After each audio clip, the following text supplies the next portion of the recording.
That is more than fair to say. If farmers fail, we have food insecurity. And no matter what the programs look like, what the rules are, what the regulations are, we have food insecurity, which quite frankly is national insecurity. Right. So only 4 Democrats on the House Agriculture Committee voted for the Farm Bill in committee last year. Is that correct? That's correct. Ms. Craig, I don't think you were one of them, were you? No, sir, I didn't, but I noticed Okay, Republicans thank you. didn't bring it to the floor because you didn't have the votes. Well, because of the demand that 80+% of it go to SNAP benefits. 45 was- million Americans versus 1 million Americans. That's the split in the Farm Bill between those two programs. Explain those numbers, please. SNAP covers 45 million Americans. The farm program covers about 1 million Americans. Yes, That's ma'am. the And those split. 1 million Americans provide 100% of the food And- for the American citizens. And your cuts This is to my time, SNAP. and you can wait. This I'm going to is come the to you. gentleman's time. Okay, Because I'm I want to talk about ready. some of the votes you've cast on the Inflation Reduction Act and the Ready. American Rescue Plan. But without the 1 million farmers in this country, there's no food for the people who have SNAP benefits to buy. That's all there is to it. So, but I appreciate you coming clean on that. I'm not coming clean, it's a fact. Sure you are. Yeah, you're talking. fact. Yeah, you made it clear. You don't That's care why about the the 1 million. coalition exists, because the nutrition and the farm programs It is the- exist no, it is the It's the together. gentleman's time. If you ask the You question. exposed yourself on not caring about the 1 million farmers, and that's fine. Oh, All right. GT. Federal law right now, today, and this is a Biden administration proposal I have. And I would remind everybody that's watching, when they had the House, the Senate, and the White House, they passed both the American Rescue Plan and the Inflation Reduction Act without a single Republican vote. So that they could have changed any of this they wanted to, and they chose not to. That's correct. Federal law limits the amount of time a time-limited, which is an able-bodied working-age adult without dependents, participant, commonly referred to as an able-bodied adult without dependents, can participate in SNAP to any 3 countable months in a 36-month period unless a person meets the work requirements. That's the current law. That's correct. And the work we've had the work requirements since 1970s. Yeah. thank you for coming clean on that. That's right. And when Bill Clinton signed the welfare to work requirements, the poverty rates declined more than at any other point in the country. Is that correct? Is that correct? That's correct. Do you dispute that, Ms. Craig? I don't have that data in front of me, and I don't think GT does either. Oh, come on. Democrats have routinely taken credit for what Bill Clinton did in the welfare to work. Just factually speaking, it was a good piece of legislation. And people went back to work and poverty rates declined. All right. So what we have done in the bill is effectively take the 2 separate work exemptions. One is a general work requirement exemption, and we have made them match with the able-bodied working-age adult exemptions. Is that correct? That's correct. Hopefully going forward, then reducing the confusion and the complexity for the participants to be able to gain better access. Gain better access to what? The SNAP. Look, This is the gentleman's time. work is good. Work is good. Work is great. You know, and without the 1 million American farmers, nobody in this country has food to eat. With that, Mr. Chairman, I yield. Gentleman yields back. Now recognize Ms. Leisure Fernandez for her time of questioning. Thank you very much, Mr. Chairman. And, you know, I think it's really important that we do not mischaracterize what our witnesses have said. And there was a gross mischaracterization as to whether the ranking member supports our farmers. I know the ranking member supports our farmers because, indeed, if you just talk about SNAP, 1.5 times the benefit goes to the farmers. So when we're talking about protecting SNAP, we're also talking about protecting the farmer. Is that right, Ranking Member. Well, if you cut SNAP by $300 billion, you're actually taking $30 billion right out of the farm income. And that is absolutely true, sir. And, you know, what's interesting I'm sorry, I is- have not yielded time, Mr. Scott. What's interesting, Ms. Ledger-Fernandez, is that my colleague across the room here, 23% of folks, all households in his congressional district, have access to the SNAP program in our country. One of the highest rates in this room, and he is seeking to cut that program by $300 billion. And back to work, work is good. And matching the program, you're talking about sending single mothers and fathers to work almost 20 hours a week when their child turns 7 years old. If we were here to talk about work, we would be talking about trade skills, technical programs. We would be talking about ways in which to help people get out of low-wage jobs in our country. We'd be talking about raising the minimum wage in our country to help them get out of poverty. But we're not. We're here talking about cutting their health care, cutting their SNAP benefits. We're talking about items that are going to absolutely decimate rural communities like Mr. Scott's across the room here. And it's just stunning to me. Me too. Mr. One- Chairman, one since my name was million- called, I do expect a chance to respond to that. Actually, is that the the proper, rule? the rule is that you can mention the gentleman from Georgia, but you're not to mention him by name in debate. And so if you would stick to just saying the gentleman or my colleague is fine, and if you would stick to that, but that, you know, but that's the way we're supposed to operate. Would you like to restate it to say the gentleman from? The gentleman from Georgia has one of the highest rates of SNAP households in the country, and he is promoting decimating this program. And look, you know, there's lots of things in here that should be in a farm bill, lots of elements. You cut the nutrition title, you plus up the farm programs in reconciliation in a partisan process. That's what's happening here. We should be sitting down and doing a farm bill. And honestly, I know my chairman sitting next to me does not want to cut SNAP by $300 billion, and many of the colleagues on our committee did not want to do it because they didn't show up for debate. They didn't want to be on the record talking about this because they know it's incredibly unpopular for the American people. We have traditionally been able to get a bipartisan farm bill from the Nutrition Coalition and the Farm Coalition. Of course, these coalitions are together, but we're destroying that here today, folks, and it has long-term consequences for us. I just hope you all know what you're doing on a partisan basis has long-term consequences. Thank you. And I noticed that the education chair and ranking member, you know, perked up and they said, wait a minute, we're going to talk about education. We came here to talk about education. And we're actually cutting education by also hundreds and billions of dollars. So we're not going to get there. But I wanted to yield some time to my ranking member, Mr. McGovern, Yeah, the gentleman from. Yeah, you could, yeah, I won't be offended if you refer to me by my name, but you know what? Enough of this BS, because that's what it is. I mean, nobody here is saying that there isn't dignity in work. What we're saying is that life is complicated, and one glove doesn't always fit all. And what we're also saying, and because I believe this is true, that this is a backdoor attempt to force people off the benefit, so you can take that money and pay for tax cuts for billionaires. That's what it's about.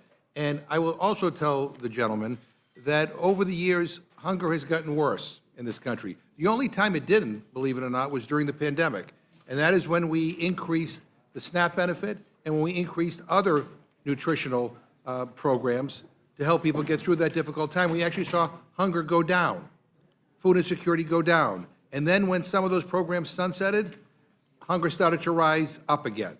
So hunger is a political condition, my friends. I mean, we have the money, we have the resources, we know what to do to end it. What we lack is the political will. And again, tax cuts for billionaires paid for by savings in SNAP is not going to end hunger and food insecurity in this country. And again, I mean, the idea that we can't come together and say that ending hunger and food insecurity is a priority, that somehow it's okay to demonize people who are struggling.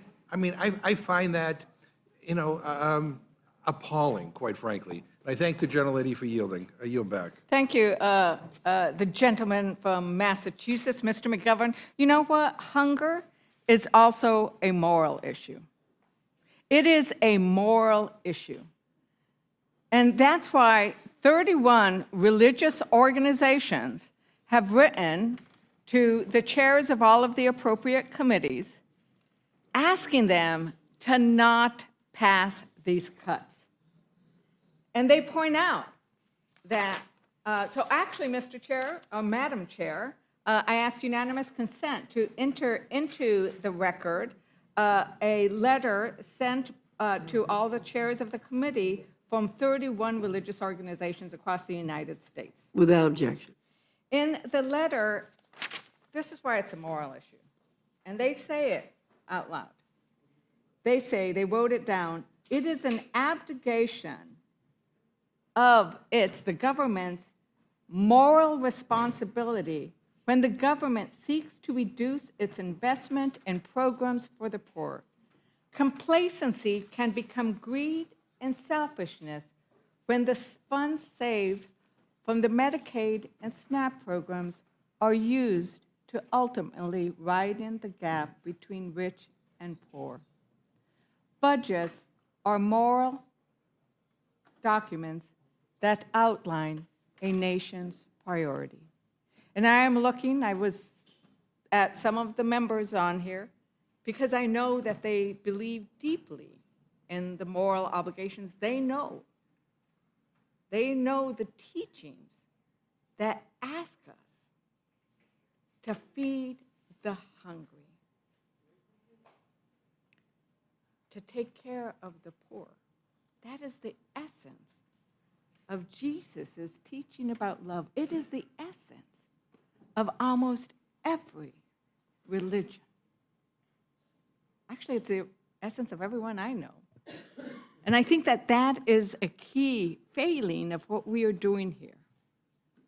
But I want to move on for a moment, because I know we've given a lot of attention to ag, and I might come back there.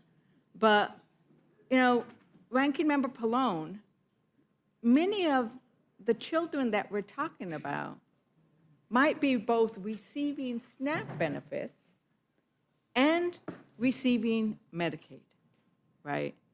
And is that right? You know, many of the children, because this is, we're talking, and they are often working poor. Their families are working. We heard the Ranking Member Craig, and so many stories. We have people, you know, congressmen and congresswomen here who've shared their stories about how their parents worked and received SNAP, and that's how they got ahead.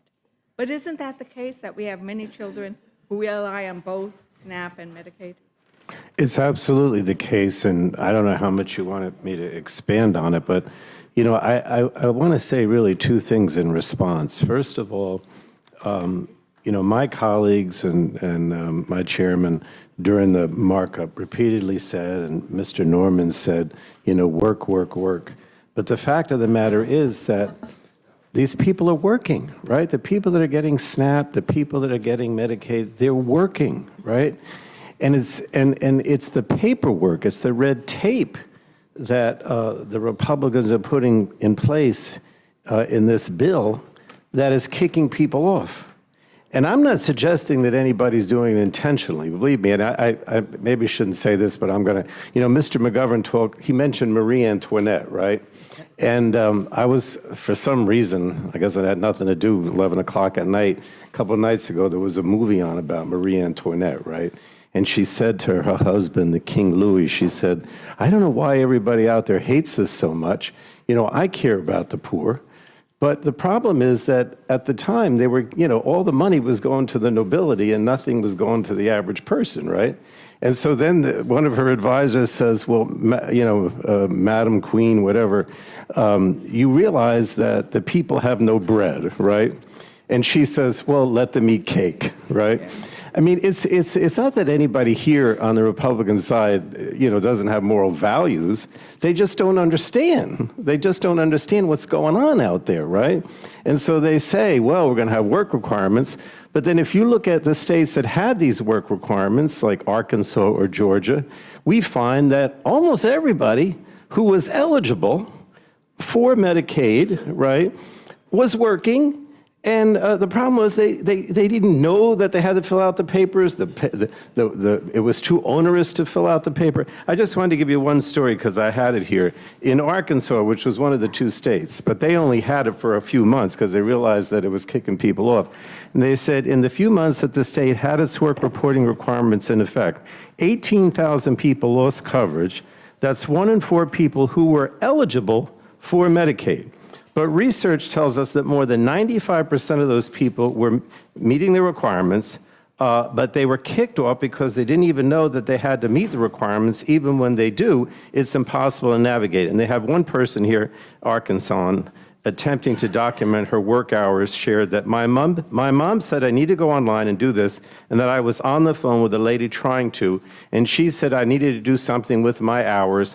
Well, I was on the phone with the lady for like an hour, then she sent me to someone else, then she sent me to someone else. So I just gave up trying to report my hours worked, and she lost her Medicaid. In Georgia, there were like 300,000 to 400,000 people that were eligible. The state admitted they were eligible, but only about 7,000 ended up with coverage. That's the one state that still has it. Not because they weren't eligible, but because they couldn't go through the red tape. And you know, I know, I'm not suggesting that anybody on the Republican side is intentionally doing this, but this is the reality, and this is what the CBO says is why all these people, millions of people under this bill are going to lose their Medicaid because of this red tape. It's that simple. Yeah, it's going to vary, and I'm glad you mentioned the Arkansas example, because indeed 18,000 people, right? In New Mexico, you have to fill out, this is what you fill out in New Mexico, right? It's not like people aren't working or that they aren't filling out a lot of paperwork. This is before this bill. And it asks all kinds of stuff. Your immigration status, what you're doing, where you're working. They are filling out too much paperwork as it is. And for a party that's always complaining about paperwork, they're going to just put more on there because that's not the purpose. The purpose isn't to get people back to work. It's to kick people off of Medicaid. It's to not recognize the hard work of those that already are. Because as you put it, 92%? 92% of adults under 65 on Medicaid are already working or can't work because they're caregiving, illness, they're going to school. So don't tell us about work. Because we come from families that work. We come from families that get our hands dirty. We know what it looks like and what it feels like. And these are the people that we are working to protect. And I am very concerned about what they're going to do to indeed the people. When I go to my rural areas, when I went, to the dairy farms and talked to the people in my rural areas, and they said, we are the people who get our hands dirty, because I represent a large rural district. They're going to get slammed, aren't they, Ranking Member Pallone? Because rural hospitals are going to go under. Madam Chair, I ask unanimous consent to enter into the record Medicaid cuts would threaten rural hospitals. And this is, Madam Chair? Yeah. You finish the. Yeah, thank you. I was going to go into it because I think it's really important that Americans who now have woken up and had their second cup of coffee, that they actually look at what's happening here, because it is really scary. In Pennsylvania, 12 rural hospitals, 24% are at immediate risk of closure from what you're doing here. In Michigan, 9 rural hospitals. Oklahoma, 24 rural hospitals. Several in my community as well. But if you are representing a rural area or a rural state, your rural hospitals are going to close. Because this is the thing. We're going to kick you off of Medicaid, and then we're not going to let you get onto the Affordable Care Act with the subsidies. Is that right? So they're going to show up at the hospitals and not have any care, right? Absolutely, and I want to explain why, because I'm not sure everyone knows that the CBO estimated that those 8.6 million under the bill that, or at least most of them, that would lose Medicaid because of the red tape, would immediately, or at least they would try to move over to the ACA and get a subsidized insurance policy under the ACA. But because of that, all of the savings that were going to be, go to the rich and the corporate interests under this bill would have been lost. Because if those people moved over to the ACA and got a subsidized insurance policy, the government would have to pay for their subsidy, and therefore there was no savings, or very, very little savings under the bill. And so then they put in the prohibition that if you were denied Medicaid, you could not go to the ACA and get a subsidy. You had to pay full freight, which of course none of them could afford to pay, right? So that is strictly to make sure that there's money saved to pay for the tax cuts for the wealthy and the corporate interests. That's the only reason that's in there. Again, it's not because, I think the GOP hate the poor. It's because they have to come up with this money to pay for the tax cut for the rich and the corporate interests. That's the bottom line. So I think it's also, once again, budgets reflect your values. Chairman Moore, I was wondering if you happen to have the bill, if you would mind reading the title of section 106 on page 901, line 20 in the Rules Committee print. Oh, sorry, Chairman Guthrie. I was about to say, you had made me a chairman. I was just going to say, I I didn't hear your accept. question then, I'm sorry. I didn't hear, I didn't know it was directed at me, I'm sorry. Okay. What, will you ask again? Okay, if you'd go to page 901. Page 901, line 20 of the bill. Do you have the bill in I front of you? don't have the bill in Nick? front of me, but Yeah, read the, I'll pass this down to you. okay.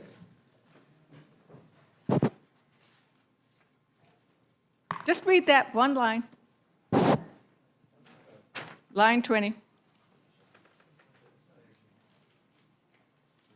I don't think, that's not in my jurisdiction, I'm sorry, that's why I didn't know Okay, about it. we can pass it. I think that was Ways and Means, actually. Yeah, I don't know. I don't know what it is. Chairman Smith, sorry. Excise tax. Okay, so what are you asking? Would you please, so that the American public knows what this bill does, one of the little things that it does, would you please read page 901, line 20? I think it'd be better if you read it. Oh, he doesn't want to read it. I'll read it. I know the well, actually, legislation, but I'm not Ranking gonna be Member Moore. part of your little, Ranking Member show Moore. here, so you can read it. It was a question if you would read it, so I'll ask Ranking said Member no. Moore to read the text. This is in their bill. They don't want to read a line from their own bill. Ranking Member. I don't want to read the bill for you. I'll help you out. I am testifying about this legislation. I'm not going to read the bill to you. Okay, I am. Miss- This is amazing. Miss You are Lager on- Fernandez, shall I pass this back or shall I No, read no, it for why don't you? you just read it? I am a member of this committee. I am the Line 20. ranking vice chair of the committee. It says Section 111106, repeal of excise tax on indoor tanning services. So they're going to they're repealing an excise tax on tanning beds. They're repealing a tax on silencers. At the same, so they're going to, okay, so if you have a tanning bed, you get a little bit of a tax break. And if you need a hospital bed in rural America, I'm sorry, you're out of luck. Right? And I don't know where this particular provision came from. We do know that there are certain elected officials who appear to have a certain orange hue about them, that maybe they want to make sure that tanning beds get a little bit of special credit. But really, we are prioritizing tanning beds over hospital beds in rural America. So, I do want to talk a little bit about the tax credit, the child tax credit. Because one of the things that is sad about the child tax credit, I agree that it should have gone on for longer. we fought, Rosa DeLauro has been fighting for that expanded child tax credit for almost her entire time here, and she is joined by so many of us on the Democratic caucus, I think all of us. Now, sadly, it didn't get extended, but it didn't get extended because we could not get the Republican votes to extend it in the way it was. And right now, what they have in this bill would actually deny the full value of the child tax credit to 17 million children because their families don't make enough money to qualify for it. Now, I don't know if the chair wants to answer any more questions, but maybe I'll just ask Ranking Member Moore, is that what's going to happen with the child tax credit? Is the families who need it the most won't get it? Well, does the child tax credit extend to all the families So what of this America? legislation does, of the 17 million children that you're talking about, they're going to make sure that their refundability is $1,700. At the end of this year, it drops to $1,000. So we're making sure that they are staying whole of where they are currently. If this bill does not pass, those 17 million children will only have a $1,000 child tax credit instead of a $1,700. But there is a discrepancy. Representative Moore. Thank you so much. And you know, Chairman Smith knows that that this is very important to me. This is the reason that I came to Congress. And so while I appreciate the fact that this committee has finally recognized that as an OECD country, we need to provide some kind of child supplement to children. I mean, everybody else has figured that out before we did. And while people want to give women $5,000 to have babies, I just think it's a lot more practical to take care of the children that we already have. I guess the thing that and we're going to get to talking about work requirements again, but as people have pointed out, about 96, 97% of people who are under the age of 65 and that receive any of these benefits they work. And if they're not working, they've worked the year before, you know, they received any of these benefits. They worked a year after they've gotten it. And the 6 or 7% of people who don't work, as Mr. McDermott has pointed out, they have Mr. McGovern, have very complicated lives. They're taking care of elders, they're taking care of children. So if a woman finds herself in a situation, for example, where she, for whatever reason, cannot work, you know, there are 17 million children who will get zero. And these are the poorest kids that there are. And they need support. It's, you know, a child supplement is supposed to recognize that child rearing is expensive. You know, the kids don't earn money particularly, but they need their Cub Scout uniform. You know, they have sports equipment. They can't participate. I can remember growing up when I couldn't go on a field trip because I didn't have $5 for the bus fare. And we're going to leave them out. And, you know, because of this work requirement, the poorest children, 17 million of them, who have no control over whether or not employers will provide their parents with work, parents who perhaps don't have a high school diploma. You know, I know people who wouldn't hire people because all their teeth were rotten. And that wasn't a good look for working in the restaurant. And these are children, the most needy will not receive any money whatsoever. And you have to earn at least $2,500, is that right, Mr. Chairman, to get the lowest amount of the tax credit. So someone, you know, the mayor of Milwaukee, you know, he's got 3 beautiful children, he'll get the maximum tax credit, and the kids who live down the street will get nothing. It's that disparity. You know, there are so many bad things in this bill that we really need another 3 or 4 days. The Inflation Reduction Act, what they are doing to clean energy, what they are doing in so many different areas, condemning the United States to be so far behind, condemning us to be, you know, second to China on renewable energy in so many different ways. But, you know, I think that we will just continue to talk about these other things because it's really important. But with that, I want to yield just a really quick few seconds to my colleague.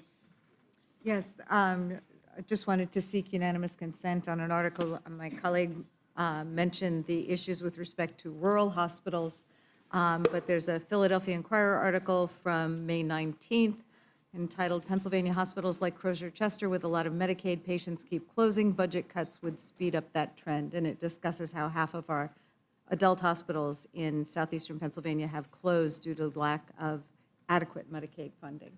Without objection. Thank you. And with that, Madam Chair, I yield back. Thank you. Ms. Houchin, do you have a question? Thank you, Madam Chair. I appreciate the panel being here and for long hours and testifying. I do want to offer to my chairman of Energy and Commerce, Chairman Guthrie, to just touch on anything that you would like to cover out of the many accusations that have been leveled about the bill. But my one question to you, since high school diplomas were mentioned, if somebody doesn't have a high school diploma, then they might not be able to get a job per the work requirements that we have in the bill. Doesn't participating in some sort of education program count toward those requirements? Yeah, if you're working towards a GED program, that would count towards your work requirement. So if you want to go through, I'll yield time to you to cover thanks a the lot. many accusations. Thanks a lot, and I come from a product of hard work too. My whole life growing up, my childhood up through high school, my dad worked in a Ford foundry. That's pretty hard in Alabama, so that's pretty hard work when you're in the heat of the summer. So I come from that as well. And if you look at, they talked about the coverage loss. I always say, look at ineligible, illegal, and able. So if you look at the coverage loss that comes from the Medicaid requirement, it's people that aren't eligible to participate in the Medicaid program by the rules set up by people who voted for the Medicaid program. The other are the people that are not here in a legal presence. And the other is the able-bodied. And when we talk about able-bodied, well, one, I know that we talked about the maternal health program. That was actually bipartisan. I think Doc Burgess was really engaged in doing that. It was extended for a year. And that, if it's anywhere in the bill, I want somebody to point that out because it's not in the bill that's affected. But the work requirement does not apply to you if you're a pregnant woman, if you're under 19 or over the age of 64, if you're a tribe member, if you're a parent, guardian, caretaker, relative of a disabled individual, or have a dependent child. Veterans with a disability rated as total. Individuals who are medically frail, which includes but is not limited to people with the following conditions: blind, disabled, substance use disorder, disabling mental disorder, physical intellectual development disability, serious or complex medical condition, or other conditions identified by the state or approved by the secretary, or you're for compliance with TANF or SNAP, which SNAP's had them, we argue, since the 1970s. So we think we can do this. People have brought up Georgia and Arkansas. Those were problems. People were working and could not get Medicaid. And that is absolutely not what we want. That's why we took great pains to make sure we simplify the reporting requirements. People have due process rights. We want people to have Medicaid, but if they're not working and able to work, but we don't want to use the work requirement to deprive people of Medicaid. So we feel that is there. The other number, because they throw up 13 million, there's like over 5 million, but that comes from an expiring provision in the Inflation Reduction Act. And it was brought up by my friend from Wisconsin and others that, well, why don't we make all these other things permanent? That wasn't made permanent. It's expiring, and because it's expiring, that's where the 5 million comes from. So there were decisions that I don't know why y'all decided in the IRA to spend $32 billion or $27 billion on the Green Energy Fund when you could have made this last longer. And then my friend from Massachusetts talked about, well, this is for the well-connected. We had a hearing yesterday where there was a nonprofit that was started by a well-connected individual, had $100 in the checking account of the non-progressive forward, and got a $2 billion grant, which the CEO's salary of that is over $800,000. So she's getting paid 5 times a member of Congress to implement a grant appropriated by Congress. And if that's not well connected and right, and that's money that could have been spent for these. And with rural hospitals, I love to see when that article was written, because we really sat down, all of us, we got a lot of energy and commerce people here. I went to rural hospitals. It's urban hospitals. It's any hospital that has a high Medicaid population, which typically also has a high Medicare population. So the low reimbursement rates for those programs affect those hospitals. That's what we're talking about here. And if you look at an item came up that a lot of, I didn't know as much about, state-directed payments. We sat down, and that's probably what they're writing about, because there were people saying that those should not stay where they are. And we sat down with hospitals, we all did, we looked, and we said, yeah, this really ups the reimbursement for hospitals that have high Medicaid so they can stay open. So we held harmless that provision. Now going forward, there's reform in it, but it held harmless. States said that they had difficult times with their budgets, and the provider taxes helped them get through. You know, President Biden called them a scam. President Obama wanted it to be 3.5. So a lot of people know this is sending money up to match federal money. But we said, okay, we realized it would be a big burden on states if we took a big approach to it. So we held harmless. We said, we're going to freeze where you are. You can increase, but we don't want rural hospitals on the edge closing because we took away state-directed payments, because we lowered the provider taxes for states. And so if anybody's closing tomorrow because of this bill, then it means they were already going to be closing anyway, because this bill doesn't affect that. And then there were people that are ineligible for Medicaid, so on the ACA. So that was another one. So they said if you're on Medicaid and you fall off Medicaid, you can't go to the ACA. The ACA sets up the provision that if you have other coverage, you can't go on if you have other coverage. So if somebody has Medicaid, this is what our argument wasn't save money, but if somebody has Medicaid and the only reason they become ineligible because they are able-bodied under all the exemptions that I read, but they're able-bodied and they fall off Medicaid just because they won't work, then they shouldn't have the opportunity to go get a subsidized plan in another form. And so that's what that provision was there for. So this whole committee, Energy and we're all saying we spent a lot of time making sure that we reform a program that's grown twice the size of inflation. I mean, one state has spent $26 billion more on Medicaid in the last 3 years. We felt it was unsustainable. We walled off. There's 2 groups. There's the Affordable Care Act. So if I'm a healthy Kentuckian and I go to the hospital, the federal government pays 90%. If I'm a disabled child in Kentucky, go to the hospital, the federal government pays 72%. Talk about values. But we have left that alone in our bill because of the states have budgeted and put their hospitals around that. So unfortunately, that's what was put into law under the Affordable Care Act. And so we looked at all of that. How do we get a handle on the growth in Medicaid and make it sustainable and protect it for mothers and pregnant women, mothers, children, the disabled, what the program was originally intended for, because most of the great growth is in the expansion population. And it was, I think this proposal was well thought out. I received a letter from the Kentucky Hospital Association. I said saying that thank you for the path that you took, because this is something we can deal with. I sat with hospital executives when they listened to the rhetoric and they saw where I thought our plan was going, and I could say, look, this is where I think it's going. They would all say, wow, we can all live with this. So we've given a product that saves the program. It puts it on a more sustainable path. You know, it's still a growing program. It's going to spend over 1.1. We're going to spend $700 billion this year, 1.1 trillion 10 years from now after this bill's in full effect. So we're not cutting Medicaid. What we're trying to do is deploy the resources for the people that need it the most and reform the program and let states have to take more responsibility in the future, but hold them harmless today so we don't have these hospitals on the edge, like my friend from Pennsylvania mentioned, on the edge, being affected by what we do here in the next few days.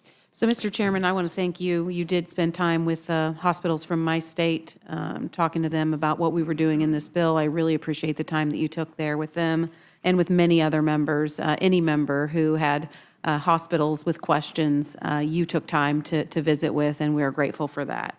I just want to make a few exclamation points on some of the things that you said. Medicaid alone is on pace to outpace defense spending. Medicaid alone is on pace to outpace defense spending. That's We'll it's going up from 700 billion out of 1.1 trillion under this bill. That is not sustainable. And Mr. Chairman, what happens to the Medicaid population when we can no longer afford that level of spending? Well, it's the fear when the interest on the debt just gets so big, it overcomes it all. And so I said to hospitals, a lot of hospital CEOs that I've talked to, yours and others, and I said, look, this is a beginning to bend the cost curve. This will be a much different conversation when we get to the point that we can't borrow money anymore because our debt's too high.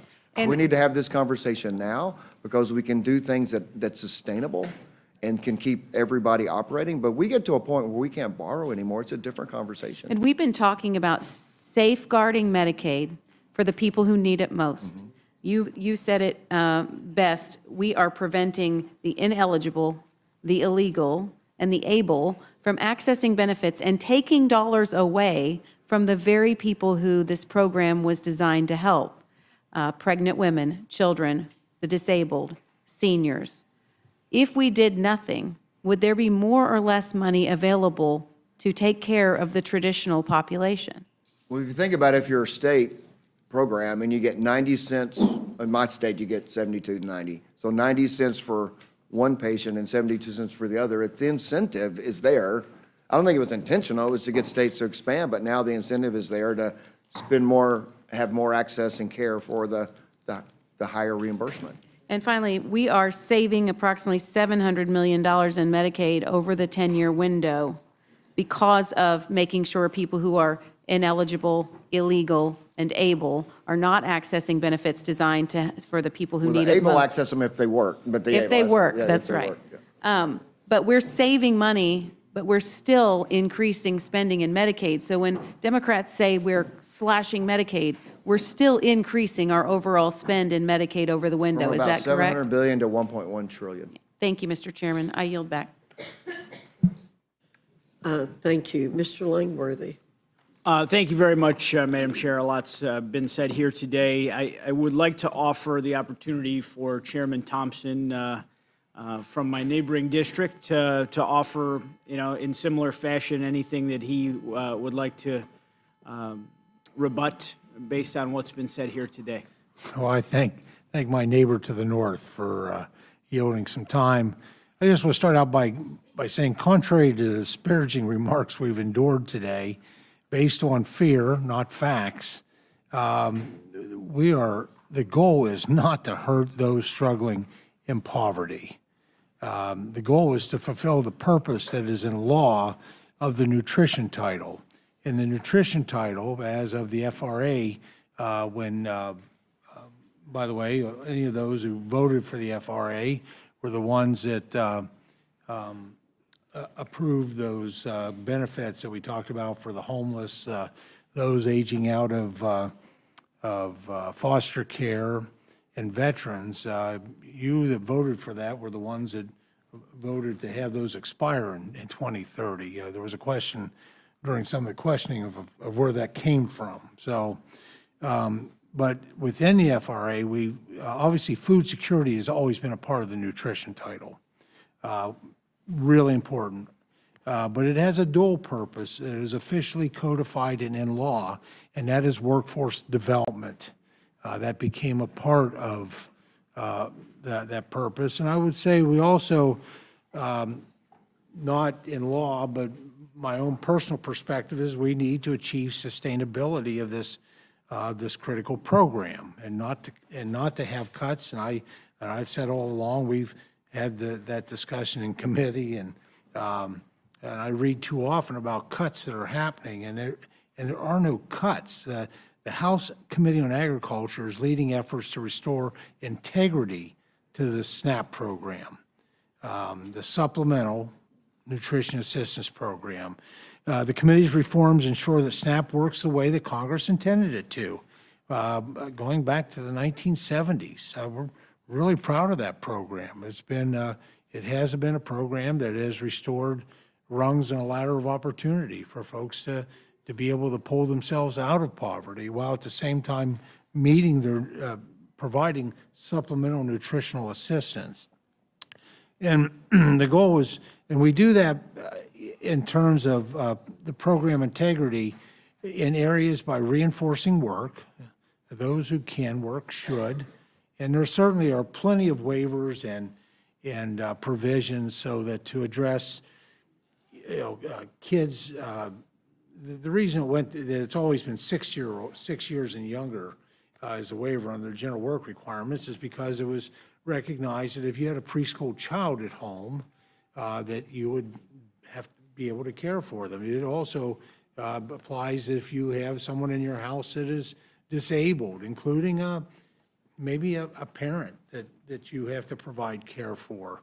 Always, those exemptions are there. But by reinforcing work, rooting out waste, and instituting long overdue accountability incentives to control costs and end executive and state abuse and overreach. Because when the executive branch, and specifically the states, do things the wrong way, it is the SNAP participants, those individuals, those families are the ones that are hurt most. So the reason for this reform, it's intended to intent to supplement the food budget for low-income individuals. That's what SNAP is. The SNAP has ballooned in cost. Since 2019, SNAP rolls have increased by 17%, from 36 million to, in 2019, to 42 million. And a lot of that has occurred at the state level. And while the overall cost of the program has grown by 83%, ballooning from 60 billion to 110 billion annually, states do administer the program. They administer the program. There's a cost share for administration of the program, and the collectively, the states make $13 billion per year in erroneous payments, both overpayments and underpayments. And both of those hurt the beneficiaries, the people that we've been spending hours now talking about how do we help them. The national average error rate is 11.68%, and that has nearly doubled just since 2019. So what is the impact? Obviously, we all know what the impact is when it's an underpayment. That single-parent mom with 2 little babies the states are not providing sufficient assistance in putting money into their SNAP EBT card. And that's obvious how that hurts those families. But I will tell you that the overpayments, which there's more overpayments than underpayments based on the data, has even, I think, greater harm. If you're that single-parent mom with 2 little babies and the card gets charged, you're going to use whatever's on that card, and that's fine, because that's the benefits you were given, and when you go, and by the way, SNAP beneficiaries use an average of 2 to 3 forms of payment when they go. They're not using just SNAP. That's obviously supplemental to cash and to checks or debit cards. So how does the overpayment hurt them? Well, because the states will come back and claw that back. It may be 3, 4, 6 months later. Now, where is that single-parent mom with 2 little babies supposed to find that money at that point? That's where program integrity is so important. It protects, one of the things it does, it protects the beneficiary. It protects that single mom from that. And so the error rate by these states is completely unacceptable. And you know what? Why do they do it? Because there's no skin in the game. They don't have any, there's no accountability. They get the money, they execute the program, and if they don't do it right, which is with these error rates is a significant amount, I believe, Pennsylvania doesn't do it right. It's double digits. And there's a lot of Pennsylvanians that are hurt because of these error rates. And that's unacceptable. States have to do a better job. So what we provide is, we could have come in and just done a punishment, but we did a carrot and a stick. And we put it at just 5% cost share, but it's based on their error rates. And I happen to believe that looking over the past couple decades, every state can get their error rate down below to be at that 5% mark. Only 28% of able-bodied adults without dependents on SNAP have earned income from work. That's largely because of how, not because of the law that in the regulations that Congress passes and the executive branch writes, it's because of how it's poorly administered by the states. The USDA and states have intentionally limited enforcement of the SNAP work requirement for adult without dependent children, able-bodied adults, through waivers, leaving 40% of these work-ready individuals today under a waiver of the ABOD work requirement, and remaining on the SNAP rolls long after the 3-month time limit for compliance with the work requirement. So because of the SNAP benefit, unlike other entitlement benefits, is 100% funded by the federal government, there is minimal, I would say no incentive for states to control costs, to enhance efficiency, and improve outcomes for recipients. The gentlelady showed the Medicaid paperwork. That is not paperwork that comes, I don't believe, comes from the federal government, because I know in the SNAP program, it is the states determine that bureaucracy. And there are problems with states that will take months in order to process those applications under the nutrition title. That's unacceptable, and that's why we need to hold states accountable. And I don't believe that no state out there is going to cut SNAP benefits. You heard about the passion for that assistance on both sides of the aisle and here. And so I think you're being pretty much unrealistic and disrespectful to our colleagues that work in state capitals to think that this program would be any less important to them. And we're talking 5%, that I believe that they can all get there. So with that, I thank the gentleman for yielding. Mr. Langworthy, would you yield a moment? I think, Mr. Thompson, you brought up a very significant word in your comments, and that's integrity. And what we keep hearing on our side is we want integrity in these programs to save them. But integrity, and we're hearing that these are moral programs. Well, integrity is moral too. And we want integrity in the programs so that we can save them. And I think you've just outlined that extremely well.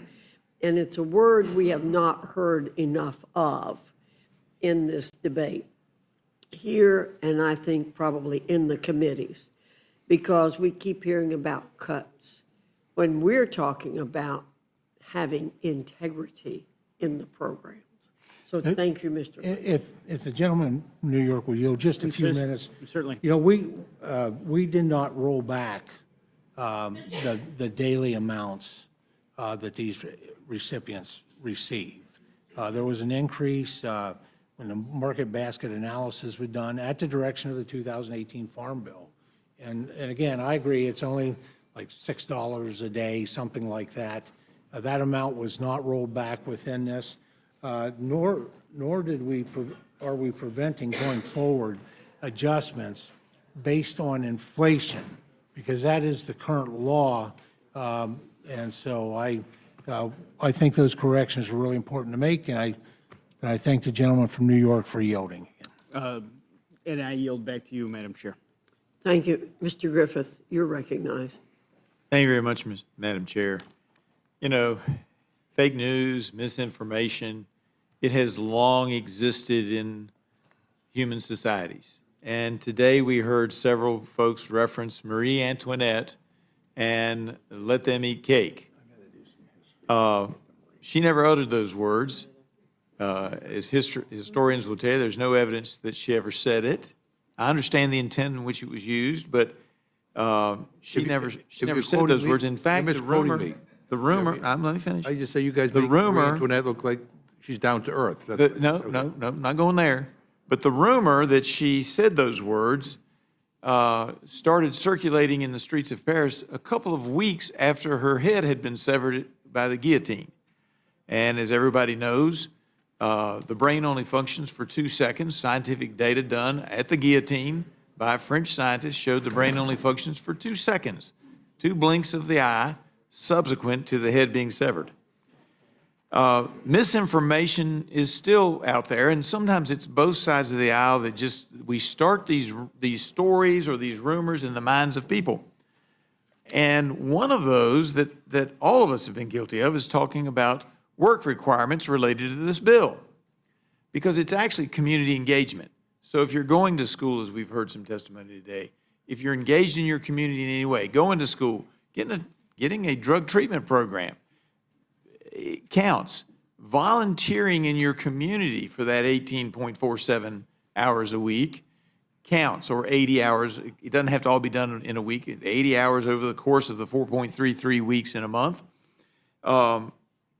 counts. And so I heard, because we fall into that trap, I heard that,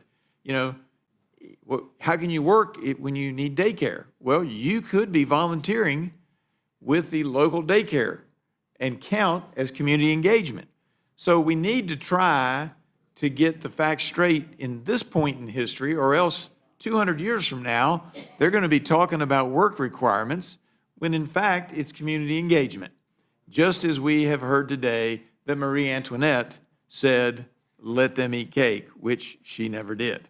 Now, we have also heard other disparagements today which are not accurate. The gentleman from Missouri threw shade on the Energy and Commerce Committee earlier by saying that it didn't have great jurisdiction. Now, having heard some of this, I'm sure his opinion has changed, and knowing that in order for him to make final comments, he will need to be recognized by a member of the Energy and Commerce Committee. I'm sure his opinion has changed in the last few hours as we've been debating this, and I would now ask the gentleman from Missouri if he would like to correct any things that are misunderstood that have been said today or that somehow otherwise need correction, so the historical record will be complete. I want to thank the gentleman from Virginia for yielding, asking that question, and also for serving on a fairly decent committee. So I appreciate the work that you all have been doing. This bill is a bill for working Americans. I'm a product of the working class. Like I said earlier, I grew up most of my life in a single wide trailer, and then we upgraded to a double wide. My dad was one of those 199A employees that would benefit in this bill. He was the employee of one. He had a 2-car garage. He was the best transmission overhaul mechanic that you could find. And I was the first in my family to ever graduate college. They were the first in their family to ever graduate from high school. And so the community that I represent, my hometown where I live today, is less than 5,000 people. The per capita income is just at $24,000. $24,000 a year. My grandparents never had running water on the farm that I live on. I was the first one to drill a well, so we didn't have to use an outhouse. I understand the struggles of working Americans, and that's why for over the last year, Chair Fox, we have traveled throughout this country.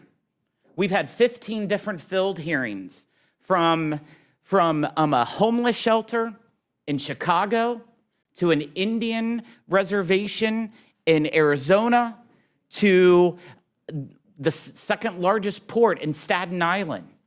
We went all over this country to hear from real small business owners, real working moms, real farmers, of the issues that they're facing in today's economy. And that's what this bill delivers on. This bill makes permanent what is expiring at the end of this year. Every individual tax rate will be made permanent. The 10% tax rate will be made permanent. Every single one. The child tax credit, which affects 40 million Americans, 40 million children. If Congress does not act by passing this legislation, you will see the child tax credit go from $2,000 to $1,000. To $1,000. That affects working families. The guaranteed deduction, which 91% of Americans use when they file their taxes, that gets slashed in half if we don't pass this bill. But guess what? This bill also increases that guaranteed deduction, $1,000 per individual. That's real tax relief for the 91% of Americans that use it to file their taxes. We also enhanced the child tax credit, $500, to make the child tax credit $2,500. Inflation's gone up a lot since 2017, and we're indexing it for inflation. We're also delivering on the promise that we made to the voters of no taxation on tips, no tax on overtime, tax relief for seniors, also allowing you to be able to deduct your interest from autos made in the United States.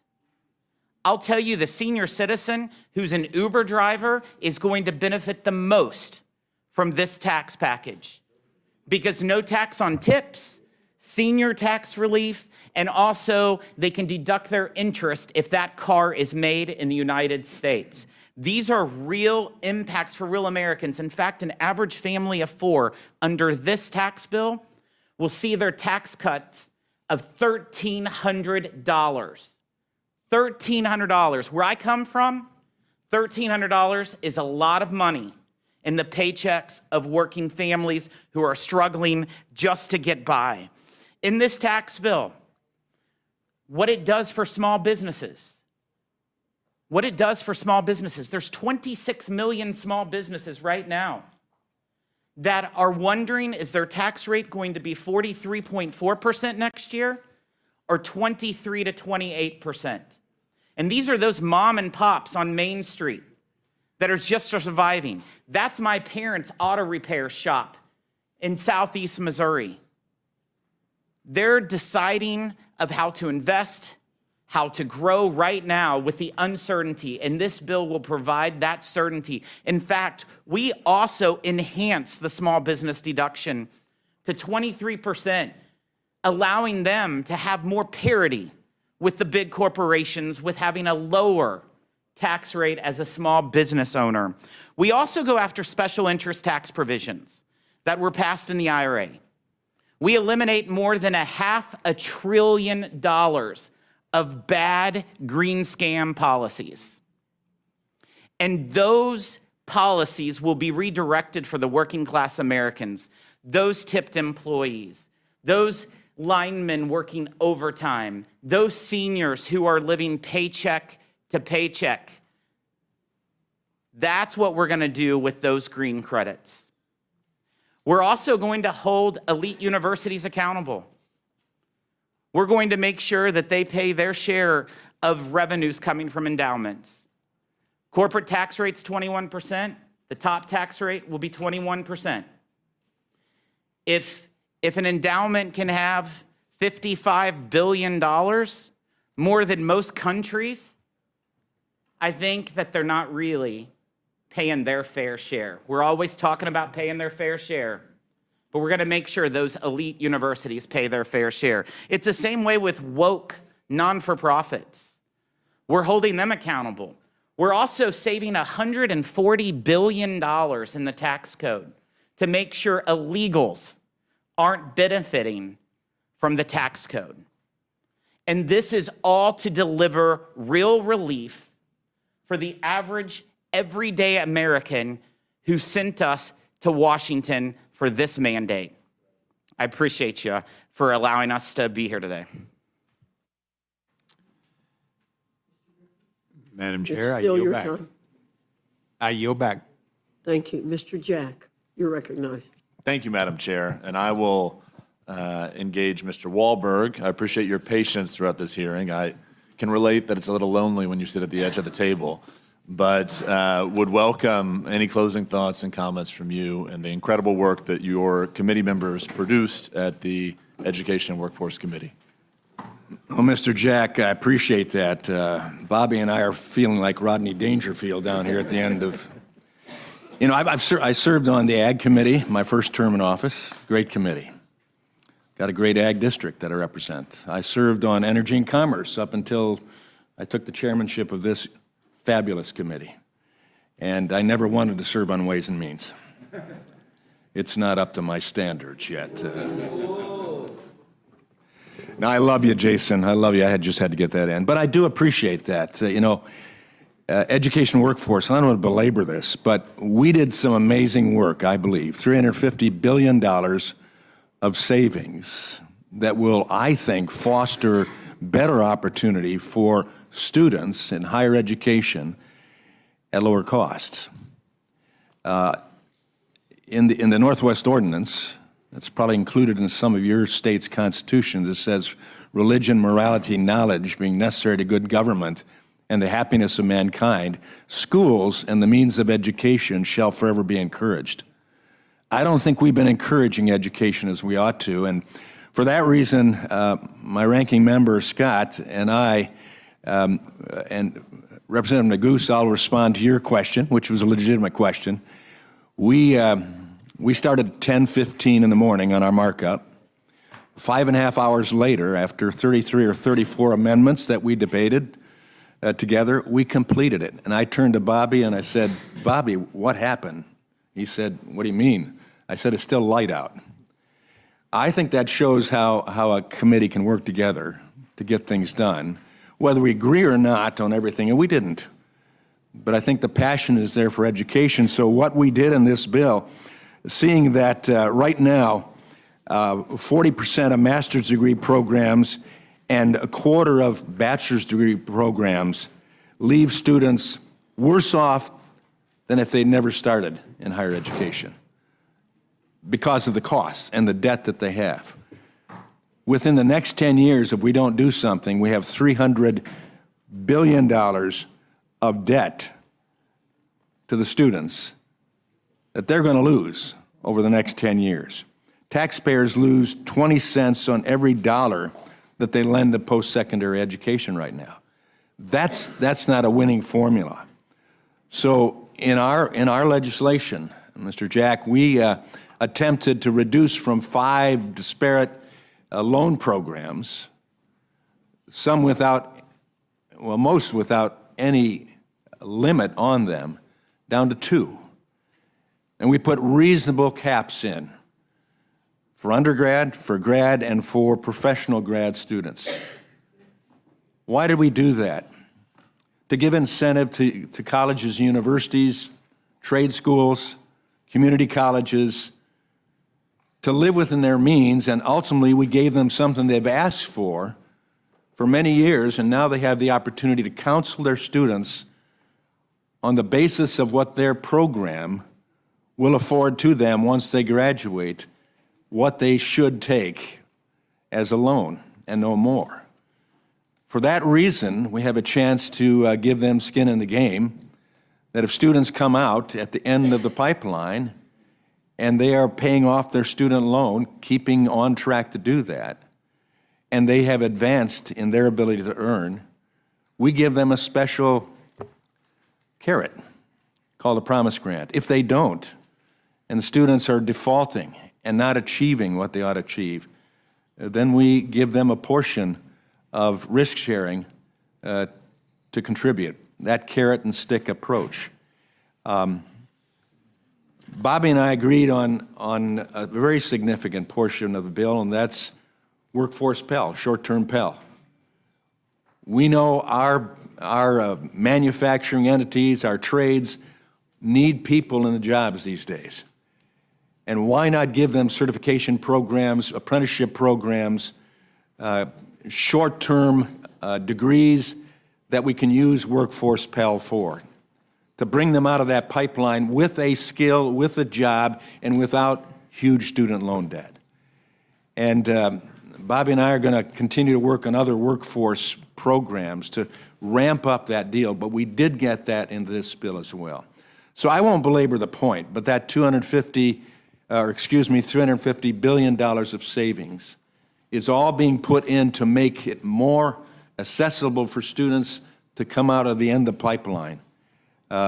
We don't agree on all of that. I get that. But that's the approach, and I think in the end, we're going to see a better higher education system. I wonder if the gentleman might give the ranking member a chance to. Well, he already had a chance to address one of your concerns, but but yeah. yeah. For him. I just heard a lot of references to Bobby. Respectfully, Mr. respectfully, Mr. Neguse, I reclaim my time, and I appreciate your comments, Chairman Wahlberg, and obviously appreciated your testimony throughout this hearing, Mr. Scott. And with that, I yield back to our chairwoman, Ms. Fox. Madam Chair, can I publicly thank Rules Republicans for all those profound last questions? You just did. Just did.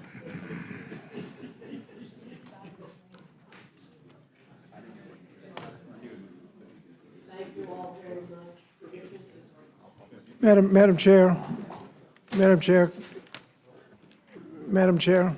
Excuse me, I'd Mr. like to thank you and the gentleman from Colorado for your kind words about Jerry Connolly as the Dean of the Virginia delegation. Several people said very nice things, and I'd like to thank you for those. I want to say, I think it's important we always acknowledge each other because we all work hard, and it's important that we do that, no matter the party.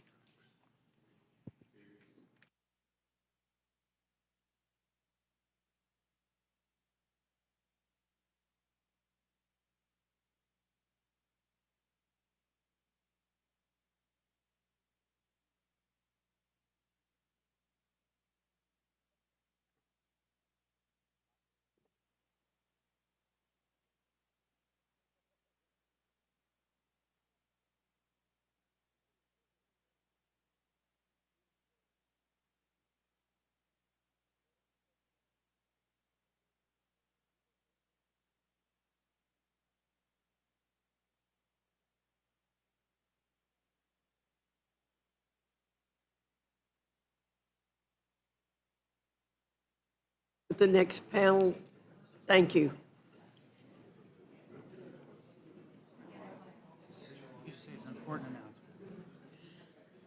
I have an important announcement to make.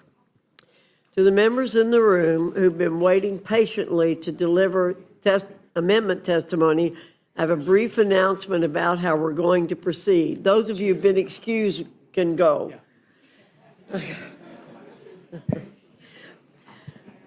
We're going to begin with a leadership panel, but it will still be an amendment panel. Democrat leadership has asked to testify as a panel of 3 to begin with. But it's our understanding they will abide by the procedures of an amendment panel, meaning 5 minutes of testimony each. We will then move to calling up members to testify on amendments, 8 members at a time. We've been doing our best to monitor when members have arrived and are arriving. We're also doing our best to cross-reference our notes on this with the staff of our Democrat counterparts so we get it as right as possible. I'll be calling up the members 8 at a time. I've been patient this entire meeting, and I ask for reciprocal patience here. If you just walked in, you may need to wait for a third panel. And for those listening who aren't here, you may need to wait for a fourth panel, and so on. Again, I'm asking everyone to be patient. We'll be identifying the members for each panel verbally I believe if you are on the Democrat side, and I think everyone who wants to offer an amendment is on the Democrat side, you may talk to the Democrat staff outside about where you might be in the queue.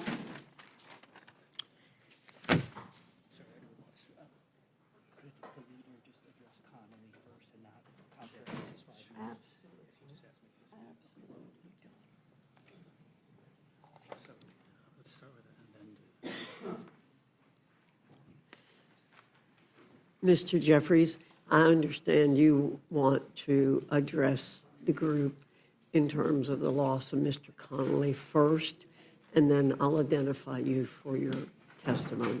Well, Madam Chair, thank you so much, and thank you so much for the moment of silence and the kind words of remembrance on behalf of our dear colleague, Jerry Connolly, who really was a member's member, someone who conducted himself with the highest degree of intellect, brilliance, resilience, integrity, humor, and wit.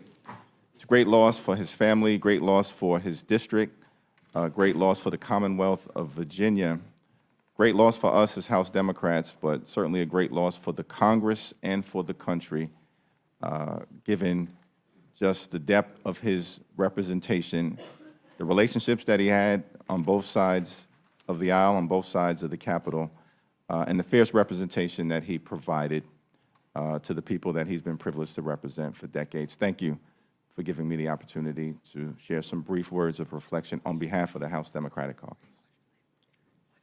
Well, I'm reminded of an old poem, "For Whom the Bell Tolls." Thank you, Madam Chair. Thank you, Mr. Jeffries. Now, I'd like to recognize that we have Minority Leader Jeffries, Leader Clark, and part of the leadership, Mr. Aguilar, at the witness table for our first panel. So I now will recognize each of you. Will you be going first, Mr. Jeffries? Thank you, Madam Chair. Good morning. Thank you, Chairwoman Fox and Ranking Member McGovern, for the opportunity to testify at this incredibly important Rules Committee meeting. I also thank my colleagues, Whip Catherine Clark and Caucus Chair Pete Aguilar, for partnering with me on this amendment. Come before you today with an amendment to strike the unacceptable, unconscionable, and un-American cuts to the health care and food assistance of the American people. America is the wealthiest country in the history of the world. We are better than this. The great American middle-class dream is that when you work hard and play by the rules, you should have the ability to provide a comfortable life for yourself and for your family, a good-paying job, educate your children, purchase a home, and have access to high-quality and affordable health care, as well as be able to put food on your kitchen or dining room table. Unfortunately, we are here today discussing a bill that would make that American dream harder to reach for millions by increasing costs for families, hardworking American families, and gutting the things that they need to survive and thrive. This reckless budget would take health care and food assistance away from millions of people in order to provide tax cuts to the wealthy, the well-off, and the well-connected. It would hurt children, hurt seniors, hurt families, hurt women, hurt people with disabilities, and hurt our nation's veterans. If enacted, the GOP tax scam would represent the largest cut to health care in American history and the largest cut to nutritional assistance in American history in order to provide the largest tax breaks to billionaires like Elon Musk in American history. So let's begin with the health care component of this amendment. Everyone should have access to high quality and affordable health care in the United States of America. In 1965, Congress created both Medicare and Medicaid. In the intervening decades, Congress passed legislation to expand and strengthen these important programs. In 2010, this Congress, under the leadership of Speaker Nancy D'Alessandro Pelosi, passed the historic Affordable Care Act, which created new protections for people with pre-existing conditions and expanded health care for tens of millions of people who couldn't otherwise afford it.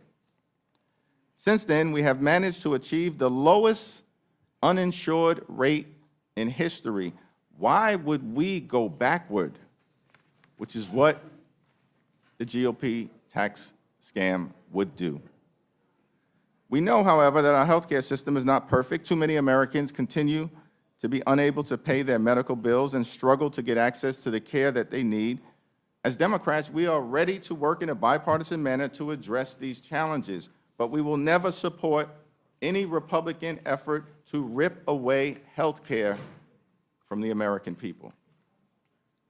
This GOP tax scam will force nearly 14 million people to lose their health coverage and cause millions more to pay higher copays, premiums, and deductibles. Hospitals will close, nursing homes will shut down, and people will die in all of your districts. Now, prior to the modern SNAP program being created in 1964, there was vast hunger and food insecurity across this country, including in low-income communities, rural areas, and communities of color. Thanks to public investigations, community-based organizations, and some good journalism, these challenges were spotlighted, and the need for an expansion of federal food assistance was highlighted. The American people were moved by images of children with distended bellies rummaging around in garbage and families going hungry. It finally compelled Congress to act. And over the last 60 years, we as a country have made significant progress to reduce hunger and help people afford nutritional food.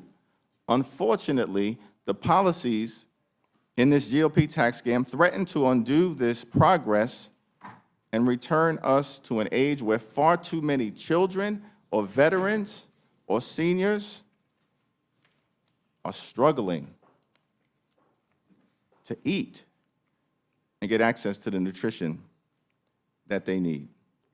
It's also important to recognize that SNAP is a vital part of providing opportunity for our farmers, who we stand with, food makers, small businesses, truckers, independent grocers, and the entire supply chain. So for the Republicans who have promised to love and cherish Medicaid, I ask you to support this amendment. For the Republicans who believe we should not rip food away from the mouths of children, seniors, and veterans, we ask you to support this amendment. And for the Republicans who believe that the gospel in Matthew 25 and 35 teaches us to stand up for the poor, the sick, the afflicted, the least, the lost, and the left behind, we ask you to support this amendment and strike these harmful cuts to health care and nutritional assistance. Thank you, Madam Chair. I yield back.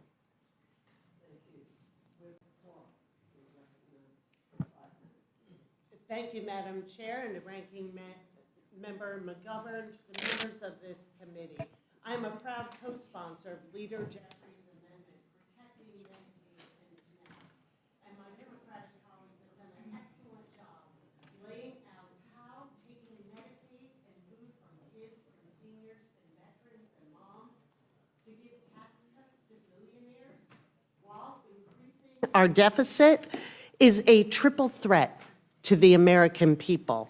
But unfortunately, it doesn't end there. I'm offering an additional amendment that strikes a provision that would defund Planned Parenthood. Speaker Johnson recently said about this provision, it is about going after, quote, big abortion. But he knows better than that. We all know the federal government doesn't pay for abortion care. We all know Republicans have already decimated access to safe abortions in this country. So what does this provision actually do? It further defunds women's health care. It defunds cancer screenings, prenatal care, postpartum services, fertility treatments, preventative care. 96% of Planned Parenthood's clinical work has nothing to do with abortion, but everything to do with serving millions of women, most of them overwhelmingly in rural and underserved areas, who are having a hard time finding reproductive care or any health care, especially in states with abortion bans. Faced with the choice of either breaking the law or breaking their oath to put patients first, OBGYNs are packing up and leaving. As a result, 35% of counties in America don't have a single obstetrician. In Georgia, it's 42%. In Texas, it's 50%. Clinics are shutting down while maternal mortality is on the rise. Infant mortality is up for the first time in decades. How does this bill respond to this Republican-manufactured crisis? It piles on. It makes it even harder for women to find health care. Without this amendment, it would shut down nearly 600 health centers run by Planned Parenthood, 64% of which serve women living in medical deserts. These are communities that don't have enough health care providers as it is. These are women who overwhelmingly live in rural areas. These are women that you represent. If Planned Parenthood is defunded, 7,500 South Carolinians will lose their doctor. All of them, 100%, live in a medical desert. 9,200 Georgians are on the edge of that same cliff, 75% in medical deserts. 22,000 Hoosiers, 82% medical deserts. 24,000 Virginians, 50%. 37,000 North Carolinians, 67%. 51,000 Minnesotans, 69%. And 118,000 Texans. Count on Planned Parenthood in a state where babies and pregnant women are dying at a historic rate. 2/3 of Texans live in medical deserts, and 141,000 New Yorkers are about to see 47 clinics boarded up, 61% of them in the neediest areas in New York State. Millions of women are counting on their representatives to make the right decision. Women like Cheryl from North Carolina, who years ago was overdue for a pap smear, but she didn't have insurance and she kept putting it off. A friend mentioned Planned Parenthood would provide this free of charge. She booked an appointment, got checked, and it came back abnormal. They caught it early, and the cancer was removed. Cheryl credits Planned Parenthood with saving her life. A lot of stories begin like Cheryl's.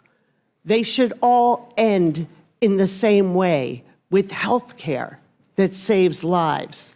I hope this amendment gives you all pause. When the women in this country deserve health care, and I hope you will think about the moms struggling to get by and stay healthy for the sake of their children and their families. It is not too late. Do right by them. Make this amendment in order for floor consideration. Thank you, Madam Chair. Thank you. Mr. Aguilar. Thank you, Madam Chair. Ranking Member McGovern, distinguished colleagues on the committee. I appreciate your kind words about our colleague, Mr. Connolly, as well, Madam Chair. I'm grateful for the opportunity to introduce amendments that would strengthen SNAP, a program that helps families across the country meet their basic needs. I'm also proud to co-sponsor Leader Jeffries' amendment. State governments can't afford to take on the extra costs that this legislation would impose on them. It would force leaders in red states and blue states to either raise taxes or remove people from SNAP, leaving even more Americans hungrier and poorer. I wish more Americans had the opportunity to hear from our prior panel's testimony during the workday, but this committee made the choice to hide from the public and keep hidden what's actually in this bill. In fact, we're still told that managers' amendments are still being negotiated and are incomplete. It is outrageous that this committee is debating these policies under the cover of darkness, but it shouldn't be surprising.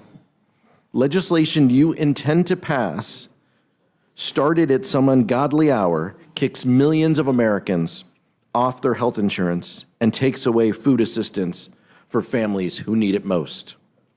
As grocery prices rise, I cannot understand why my Republican colleagues want to take food out of the mouths of mothers, children, and veterans while making health care even more expensive.